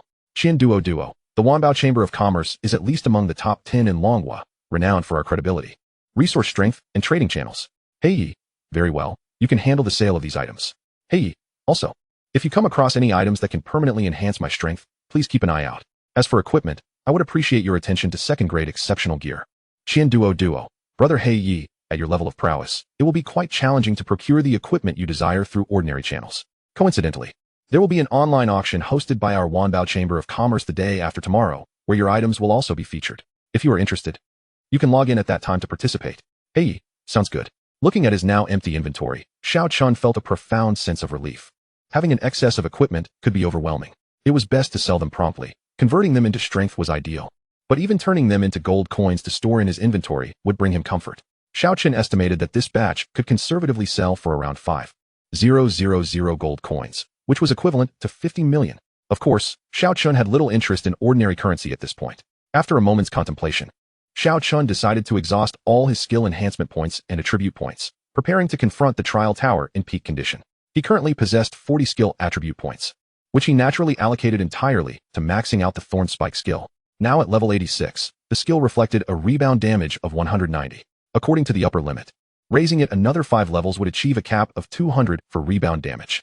After investing the 5 skill points, the plus sign behind the Thorn Spike skill vanished, indicating that further enhancement was no longer possible. With 35 skill enhancement points remaining, where should they be allocated? There was no need for deliberation. They would all be invested in Silver Moon Power. This skill, which restored health based on a percentage of his maximum life, would undoubtedly provide the most significant enhancement at his current level. After distributing the 35 skill points, Silver Moon Power reached level 56, with its recovery rate now at 285. This resulted in an overall recovery speed soaring to a staggering 609. How could it be so high? The calculation is as follows. Silver Moon Power 285 Blood Soul Guardian Helm 1 Rock Belt Equipment Skill Rock Power 0. 5 Life Source Necklace Additional Skill 1, totaling 535. But that was not all. On top of 535, he needed to add the enhancement from the Life Ring's additional skill, Life's Praise. Life's Praise enhances the effectiveness of self-recovery skills by 20. Xiao Chen equipped himself with 2 Life Rings, so the effects stacked, increasing recovery effectiveness by 40. The total now stood at 535-140. Equaling 749.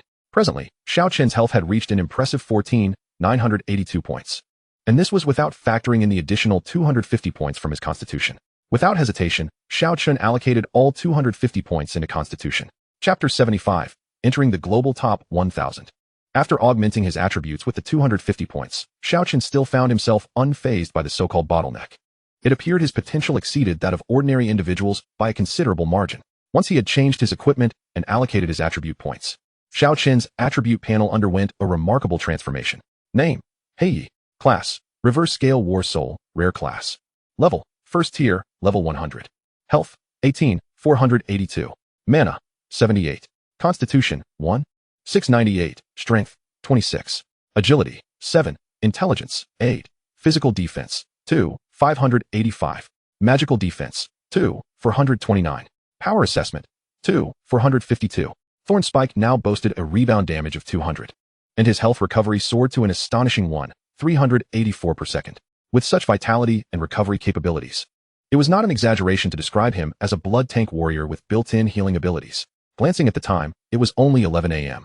After being interrupted by Jiang Shui and Granny Jiang, his drowsiness had dissipated. Just as he contemplated enjoying a cup of coffee before heading to the trial tower, a message arrived from Xiao Sago. Xiao Sago. Brother Heiyi, are you still resting? Heiyi, what is it? Xiao Sago. Trouble has arisen. Heiyi, Xiao Sago. My father just informed me that there has been a change concerning the Dragon Seed team. Heiyi, what situation? Xiao Sago. Recently, several remarkable talents have emerged from other elite warrior academies, and the Dragon Seed team has only 5 slots available. The first 3 have already been secured, leaving only 2 spots remaining. The higher-ups have declared that entry into the Dragon Seed team will be based solely on individual strength. Heiyi, what do you mean? Xiao Sago. The last 2 slots will be awarded to the first 2 individuals who can breach the first-tier trial tower and secure a position within the global top 100. Heiyi, are you aware of the current progress of the other competitors? Xiao Sago. Your main rivals consist of 4 individuals, all of whom have surpassed level 600. The specific rankings have yet to be released, but they are likely engaged in their assault on the trial tower. Heiyi, now this is getting interesting. Xiao Sago. Brother Heiyi, do not underestimate them. These individuals are extraordinarily formidable. My father informed me that the 3 who have already secured their slots are immensely powerful, and your competitors are renowned talents who would have entered the Dragon Seed team in previous years. Heiyi, the top 100, huh? Understood. The carefree one. It seems I have no hope left. From now on, I can only rely on you, Brother Knight. You must not abandon me. Xiao Chen understood the implications of Greenhair's words, yet he refrained from making any promises until the Dragon Seed team slots were firmly secured. Brother Knight, we'll see. Closing the chat interface, Xiao Chen remained unhurried. As one advanced through the trial tower, the challenges became increasingly formidable, and the time required extended significantly. An hour was hardly sufficient to sway the ultimate outcome. After leisurely savoring a cup of steaming coffee brewed by a robotic barista, he finally rose and made his way toward the trial tower. Following a 2-day delay, more individuals had reached level 100, and they began to attempt challenges within the trial tower. In the plaza of the trial tower, he encountered two familiar faces, Catastrophe and Sword 33. The trio exchanged mere nods of acknowledgement, foregoing any conversation, before each entered the trial tower. Notification: you have entered the first-tier trial arena, level 601. Notification: defeating all monsters within the map in 60 minutes is considered a successful clearance. It had been merely 2 or 3 days since his last attempt. Yet Xiao Chen's prowess had undergone a profound transformation. The monsters at level 601, while stronger than those at level 500, did not present an insurmountable challenge. Their combinations were simply more complex to contend with. Nevertheless, this posed no threat to Xiao Chen. With his formidable defenses, exceeding 2,500, these creatures were far from breaching his defenses. His Thorn Spike ability now reflected damage of 200, allowing him to vanquish foes with greater speed and efficiency than before. 6 hours later, a colossal ape, resembling a mountain in size, crashed to the ground. Regional announcement: the player Brother Knight has successfully cleared the first-tier trial tower at level 700. Notification: you have defeated all monsters at level 700 of the trial tower. Achieving clearance: you have earned 30,000 trial points, bringing your total to 791,303. Notification: you have entered the leaderboard for the first-tier trial tower, currently ranked 1328. Glancing at the time, it was just past 7 p.m. Xiao Chen resolved to press on to level 800, intending to redeem the gene evolution elixir mentioned by Jiangxue without delay. Should this item possess a stock limit like the internal marketplace of the Warrior Academy, it would be a grave loss if someone else claimed it first. Notification: you have entered the first-tier trial arena, level 701. Notification: defeating all monsters within the map in 60 minutes is considered a successful clearance. Challenge begins. The monsters beyond level 700 exhibited a notable increase in strength compared to those at level 600. Some boasted attack values approaching 1,500. Had Xiao Chen not experienced such a significant enhancement, his journey would have met its end here. The adversaries past level 700 not only exhibited heightened attack power, but also diversified their attack patterns and skills. One particular monster's ability revealed a critical flaw in Xiao Chen's defenses: armor piercing. His primary reliance for unharmed monster farming lay in his defense, and once that was compromised, he would encounter substantial difficulties. The monsters wielding this armor-piercing skill resembled gigantic mosquitoes, their mouthparts extraordinarily sharp. Their attacks were imbued with the armor-piercing effect. Thankfully, Xiao Chen's defense remained sufficiently high. Even after a 20-point armor-piercing reduction, he retained a defense of 2,000. Had these monsters possessed a greater armor-piercing capacity or more potent attack power, he would indeed face significant trouble. As an invisible creature gradually materialized and succumbed to the ground, another 6 hours had passed. The system announcement followed suit. Regional announcement: the player Brother Knight has successfully cleared the first-tier trial tower at level 800. Regional announcement: congratulations to the player Brother Knight for entering the top 1,000 of the first-tier trial tower, now ranked 997. Notification: you have defeated all monsters at level 800 of the trial tower, achieving clearance. You have earned 60,000 trial points, bringing your total to 189,095. Notification: you have entered the leaderboard for the first-tier trial tower, currently ranked 997. After surpassing level 800, the regional announcements escalated to district announcements. Their reach considerably broader, encompassing nearly the entirety of the Western Dragon Nation.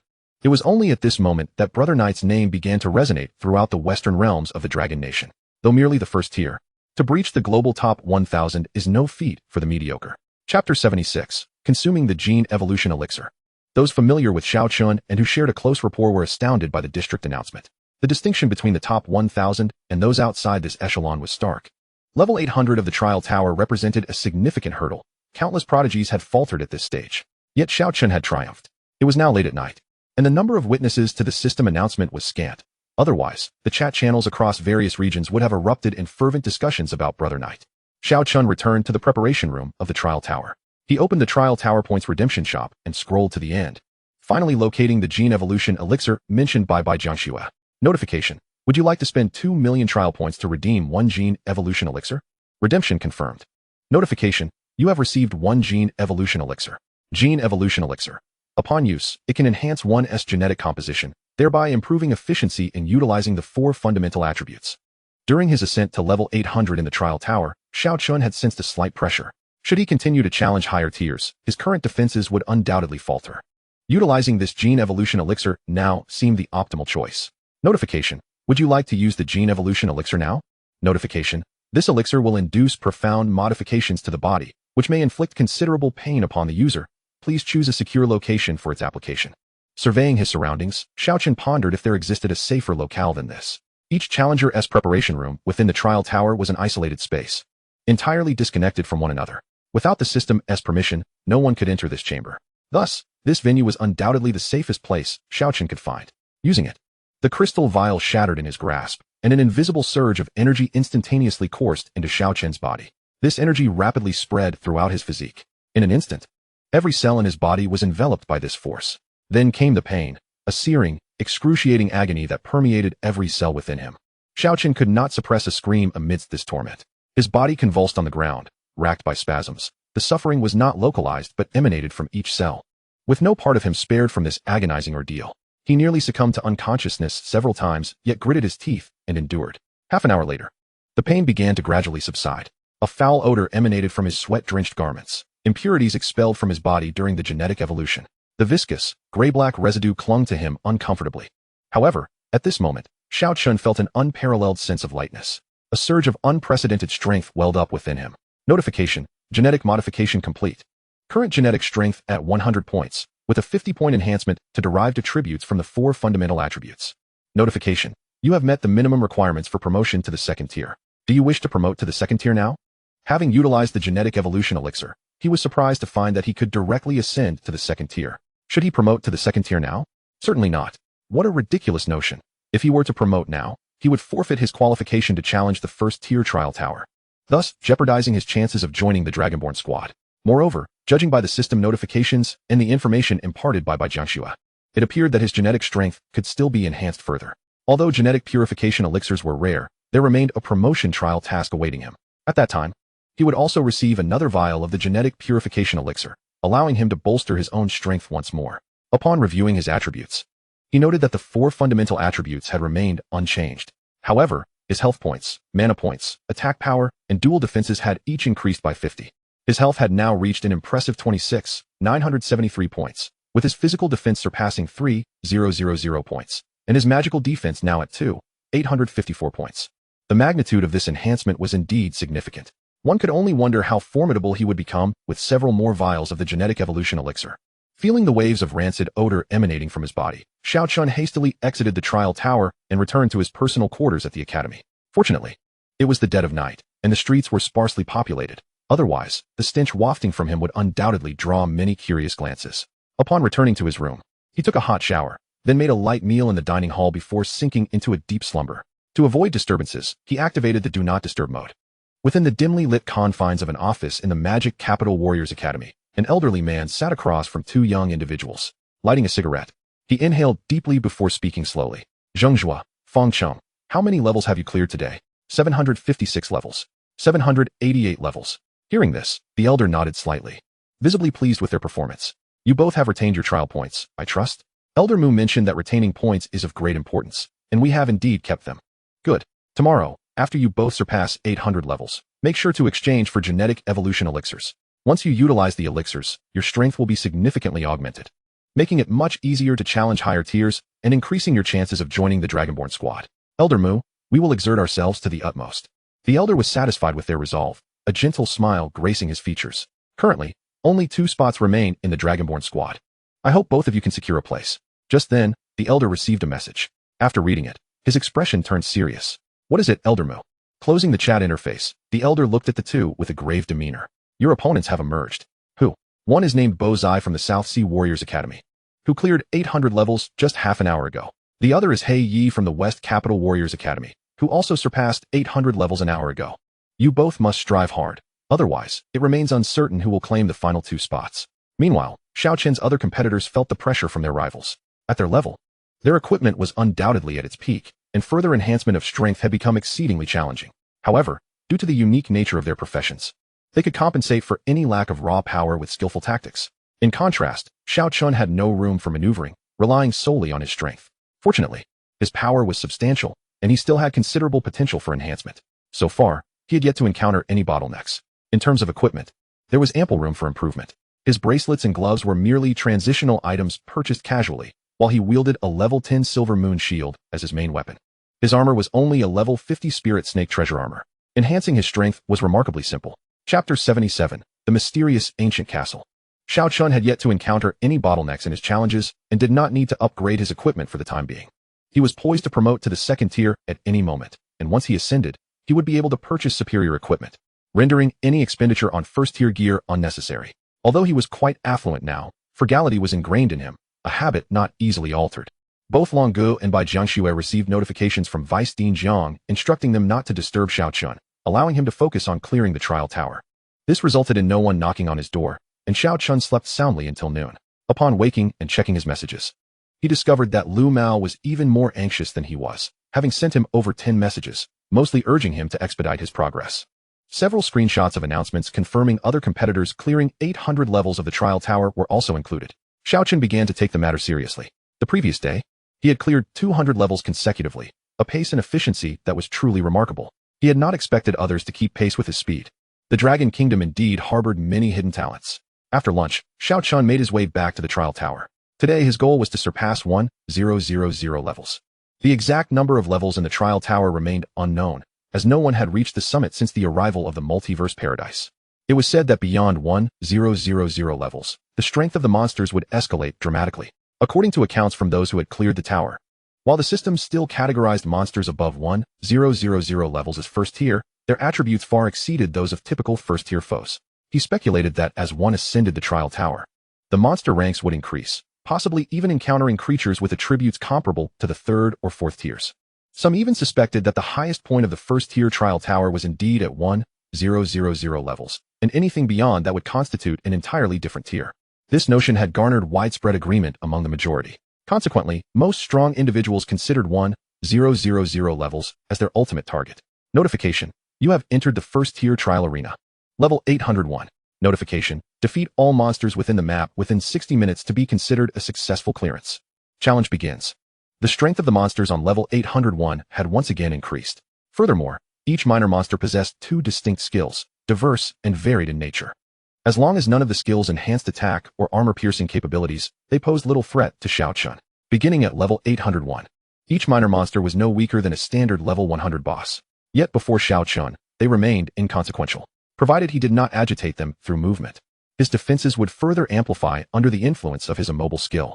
These monsters were still only first tier, unable to breach his defenses. At least, the creatures beyond level 800 lacked the strength to do so. Monsters' attack power increased significantly after level 800, yet their health seemed to plateau at a certain threshold, showing little increase. This was understandable, given that each level's challenge time was limited to 60 minutes. If monster health were to increase indefinitely, even if challengers possessed the capability to eliminate them all, the time would still be insufficient. This led to Xiao Chen clearing levels even faster than from 700 to 800. In less than 4 hours, he had successfully passed through level 900. Regional announcement: the practitioner, Knight, has successfully passed the 900th level of the First Order Trial Tower. Regional announcement: congratulations to the practitioner, Knight, for entering the top 500 of the First Order Trial Tower, currently ranked 498. Notification: you have defeated all monsters on the 900th level of the Trial Tower, successfully clearing the level. You have earned 120,000 trial points, bringing your total to 889,095. Notification: you have entered the leaderboard of the First Order Trial Tower, currently ranked 498. After completing the level, Xiao Chen did not rush to continue his ascent, but chose instead to peruse the trial points mall to see if any new items had been added. Upon meticulously browsing through the selections, he could not help but feel a twinge of disappointment. The mall had indeed updated with more items, yet they were still predominantly single-use consumables and some non-tradable equipment suitable only for the First Order. A few pieces of equipment were quite fitting for Xiao Chen, yet their exchange prices were exorbitantly high. Resisting the urge to make a hasty purchase, Xiao Chen closed the mall, guided by an instinct that suggested better offerings would emerge after surpassing the 1000th level. Spending his points now could prove to be a regrettable mistake if superior items materialized later that he would be unable to acquire. Moreover, as he progressed, the challenges would undoubtedly intensify, and Xiao Chen harbored doubts about his ability to persist. Points could only be accrued through tower challenges, and the prospect of falling just short of the required points would be a grievous loss. Onward. Notification: you have entered the 901st level of the First Order Trial Tower. Notification: defeating all monsters within the map in 60 minutes will be considered a successful clearance. Challenge begins. The landscape of the 901st level shifted once more, transforming into an ancient border city. Bathed in the warm glow of the setting sun, the weathered city walls bore the marks of time, with moss creeping through the crevices, whispering tales of millennia's worth of desolation and solitude. The battlements, now crumbling, faintly echoed the fierce battles of yore, with every brick and stone etched with profound history. The The streets were narrow and winding, the cobblestones uneven, bearing the imprints of countless hooves and iron-shod feet, chronicling the triumphs and sorrows of innumerable conflicts. In this ancient land, rife with scars of battle, every gust of wind and every tile resonated with a weighty history, luring one into a reverie of its glorious past, while simultaneously evoking the unique charm and immortal spirit of the ancient city. At this moment, no living creature was in sight. Xiao Chen wandered alone along the time-worn stone streets, gazing at the descending sun in the distance, a profound sadness welling within him. What was once a peaceful and tranquil evening was abruptly shattered by a fierce gale, as ominous clouds gathered swiftly, hastening the onset of night. A sense of impending doom loomed over the city, as if the very heavens threatened to crush it. Crack! A flash of lightning suddenly illuminated the sky, casting a stark light upon the ancient city. In that fleeting moment of illumination, Xiao Chen's scalp prickled with alarm. This was no empty city. He found himself encircled by a throng of human warriors clad in tattered battle armor. They were likely human, albeit resembling ancient warriors, their bodies marred by decaying flesh and their eyes hollow and devoid of life. As the lightning flickered, tranquility returned, as if the specters he had glimpsed mere moments ago had never existed. Yet Xiao Chen was acutely aware of their presence, feeling the faint breezes stirred by their movements behind him. Were these apparitions all stealthy monsters? Crack! The clouds thickened overhead, and lightning became increasingly frequent. Each time a bolt struck, he could clearly discern the soldiers. When the third flash illuminated the surroundings, the soldiers abruptly turned their gazes toward Xiao Chen. Chapter 78, triggering a hidden quest. Thunder rumbled mightily, and the lightning persisted longer. In that instant, the entire ancient fortress was awash in a brightness akin to daylight. Simultaneously, all the soldiers appeared to spring to life, their collective gaze fixated on Xiao Chen. Gradually, a flicker of eerie blue flame ignited in their eyes. At that moment, they seemed to issue a silent battle cry, charging forth. And then, everything fell silent. The challenge lay in the fact that the enemies could only be seen during flashes of lightning. At all other times, one had to rely solely on instinct. Fortunately, the monsters themselves were not particularly formidable, failing to breach Xiao Chen's defenses. Thus, he ambled through the ancient city, navigating towards areas dense with foes illuminated by the lightning, his intent to hasten his clearance. Following the pattern established in the previous 900 levels, the 901st to 1000th levels would utilize this same map, albeit with variations in the strength and number of monsters. Other practitioners might possess far greater strength than Xiao Chen, yet none experienced the ease with which he navigated. He needed not to attack, simply allowing the monsters to assault him sufficed for a successful clearance. Accurately locating the monsters and striking them while invisible posed a significant challenge. Yet Xiao Chen harbored no such concerns. He strolled through the ancient city, where the unseen monsters fell without his intervention. In over 10 levels, he hadn't even glimpsed a single boss-s visage before receiving the clearance notification. Thus, he meandered through the ancient city, time and again, until he finally cleared the level. At the 1000th level, the clouds above grew denser, yet the lightning diminished significantly. The oppressive weight of the thick clouds created an atmosphere of anticipation, reminiscent of the calm before a storm. As before, Xiao Chen gravitated towards areas teeming with monsters. He merely needed to keep an eye on his health and whether his armor was breached, entirely disregarding everything else. Time slipped by imperceptibly, due to the infrequent lightning. He could only wander the ancient city by intuition. Calculating the time, he surmised that the monsters within the city should have nearly perished. Just as he awaited the system notification, the clouds above began to roil ominously. Flashes of lightning flickered within the darkened mass. An unsettling premonition surged through Xiao Chen's mind. No, it couldn't be. No sooner had he thought this than the sky erupted into a blinding radiance. A bolt of lightning struck directly at him. What the hell? 4,000. Upon witnessing this damage value, Xiao Chen was taken aback. His magical defense exceeded 2,000. And yet he still sustained 4,000 points of damage. How terrifying. No, Xiao Chen realized this must be true damage. Otherwise, the figures would not be so precise. There should be some variance. True damage could indeed pose a threat to Xiao Chen. In a bid to evade further lightning strikes, Xiao Chen hastily sought refuge within a dilapidated building. Crack! Lightning struck directly above him, yet the roof sustained no damage. What was happening? Was this akin to the tribulations in cultivation novels, where evasion was impossible? How could those who had cleared the 1,000 levels withstand such formidable damage? Crack! Another bolt descended. 4,000. Xiao Chen's health plummeted once more. After 3 successive strikes, he finally felt a semblance of relief. The lightning strikes inflicted a consistent damage of 4,000 points upon him, with an approximate frequency of every 3 seconds. Currently, his recovery rate reached an impressive 1643 points per second. By the time the next bolt of lightning descended, Xiao Chen's health had fully restored. Recognizing the absence of any threat to himself, he ceased to evade. Stepping out from the dilapidated shack, he lifted his gaze towards the sky. Dark clouds swirled ominously above, with flashes of lightning intermittently illuminating the depths of the stormy mass. Suddenly, Xiao Chen's expression sharpened. He had just glimpsed the colossal creature fleetingly vanish within the clouds. He trusted his vision. There was no mistaking what he had seen. However, the creature's appearance was so brief that he could not discern its full form. Just then, the system notification finally materialized. Yet, upon reading its contents, Xiao Chen found himself utterly dumbfounded. This was not a system prompt for completing a level. Notification, due to unknown reasons. You have triggered a hidden quest. Eliminate the hidden mutated unique overlord level boss, Cloud Hidden Songling. Click to view quest details. Notification, as you have triggered a hidden quest. The Trial Tower challenges are temporarily suspended. You must complete this quest before proceeding with the Trial Tower tasks again. Notification, item usage restrictions have been lifted. These restrictions will be reinstated upon quest completion. What was happening? To Xiao Chen's knowledge, only those of the third-tier profession were eligible to receive such mandatory system tasks. Yet, he was still at the first tier. Moreover, no one had informed him that quests could be accepted within the Trial Tower. Hidden, mutated, unique, overlord level boss. What an array of daunting titles.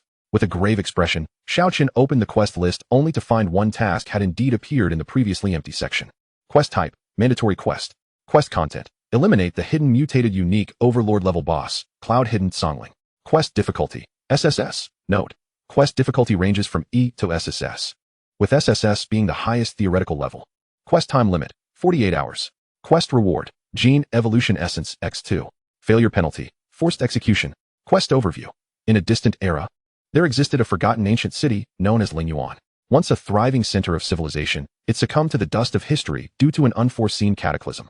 Legends tell that this disaster was not wrought by natural forces, but was instigated by a lightning serpent demon, Cloud Hidden Songling, which lurked within the clouds above the ancient city. Cloud Hidden Songling is the fusion of the first bolt of lightning and the spirit of a mystical serpent from the ancient forests. It possesses the power to manipulate wind, rain, and thunder, its body resembling a sinuous silver lightning bolt weaving through the dark clouds, unseen in its entirety. Its eyes, akin to the brightest stars in the night sky, shimmer with wisdom and coldness, capable of perceiving the essence of all things. By defeating it, you shall become the hero of Lingyuan. After thoroughly reading the quest introduction, Xiao Chen furrowed his brow. The phrase forced execution indicated the gravity of the situation. He could very well meet his end here. At this moment, the rewards held no allure for him. The sole consolation was the 48-hour time frame granted for the quest, 2 days to prepare. In those 2 days, even if he were to miraculously survive, failing to eliminate the serpent in the sky would still result in the system's ruthless execution. Closing the quest panel, he looked back up at the heavens. The dark clouds above had thickened, and he could only catch glimpses of the serpent through the sporadic flashes of lightning. Chapter 79. Who can endure until the last moment? Gazing at the serpent obscured by the clouds, Xiao Chen's expression remained tense. Lacking the ability to fly or launch ranged attacks, how could he inflict damage upon the serpent if it did not descend? Wait a moment. Could it be that the lightning that struck him was not of natural origin, but rather emanated from that serpent above? It must be so. Does nature produce lightning with such regularity? If the lightning indeed was the serpent's attack, perhaps there was a chance to defeat it. The system provided background information on the serpent, but offered no insight into its true strength. Faced with the serpent in the clouds, Xiao Chen found himself at a loss. The only option available to him was to endure the strikes.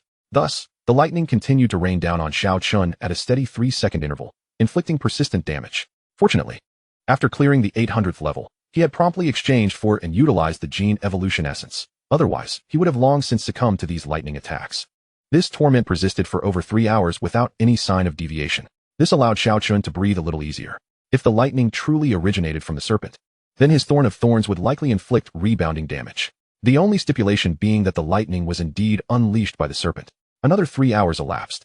The serpent still flickered in and out of sight within the clouds, while the lightning continued its precise 3-second intervals without fail.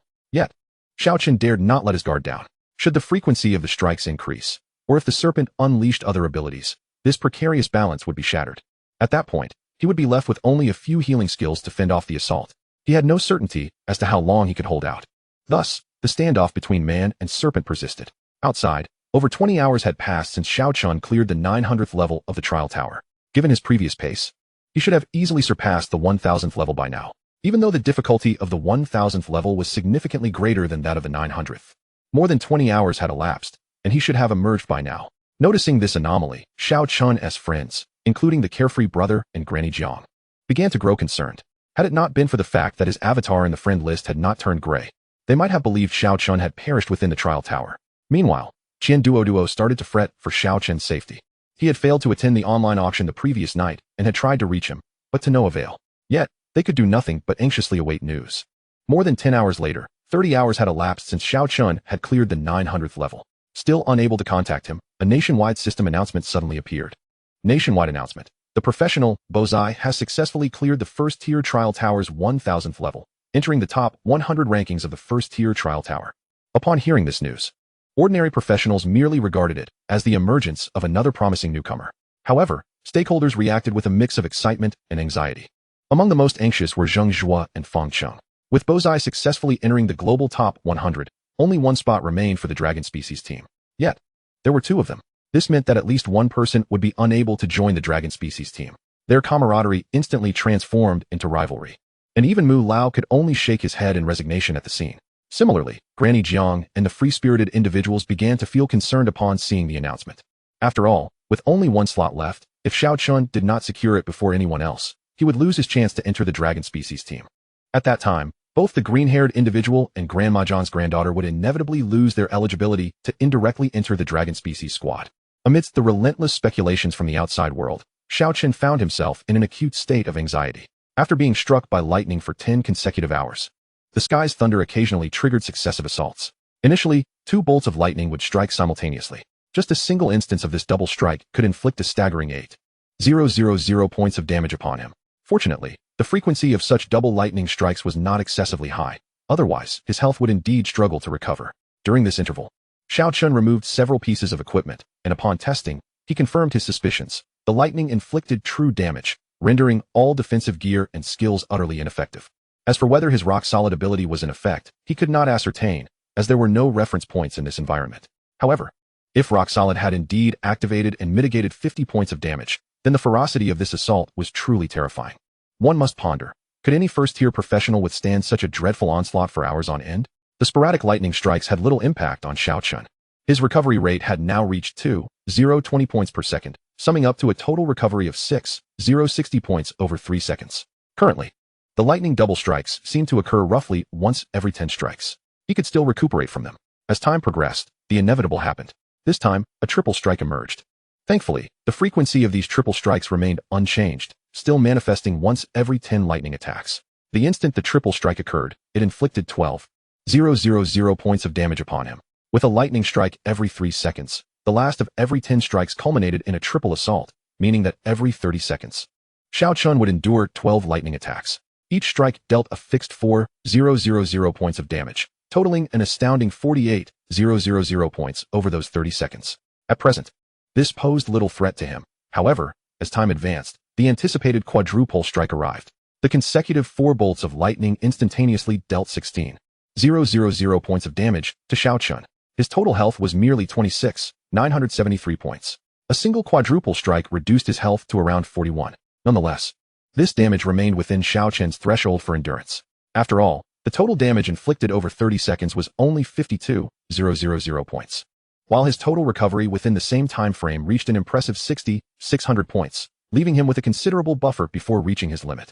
Should the frequency of strikes continue to escalate, the pressure on Xiao Chen would undoubtedly intensify, and it was quite likely that the balance would be shattered.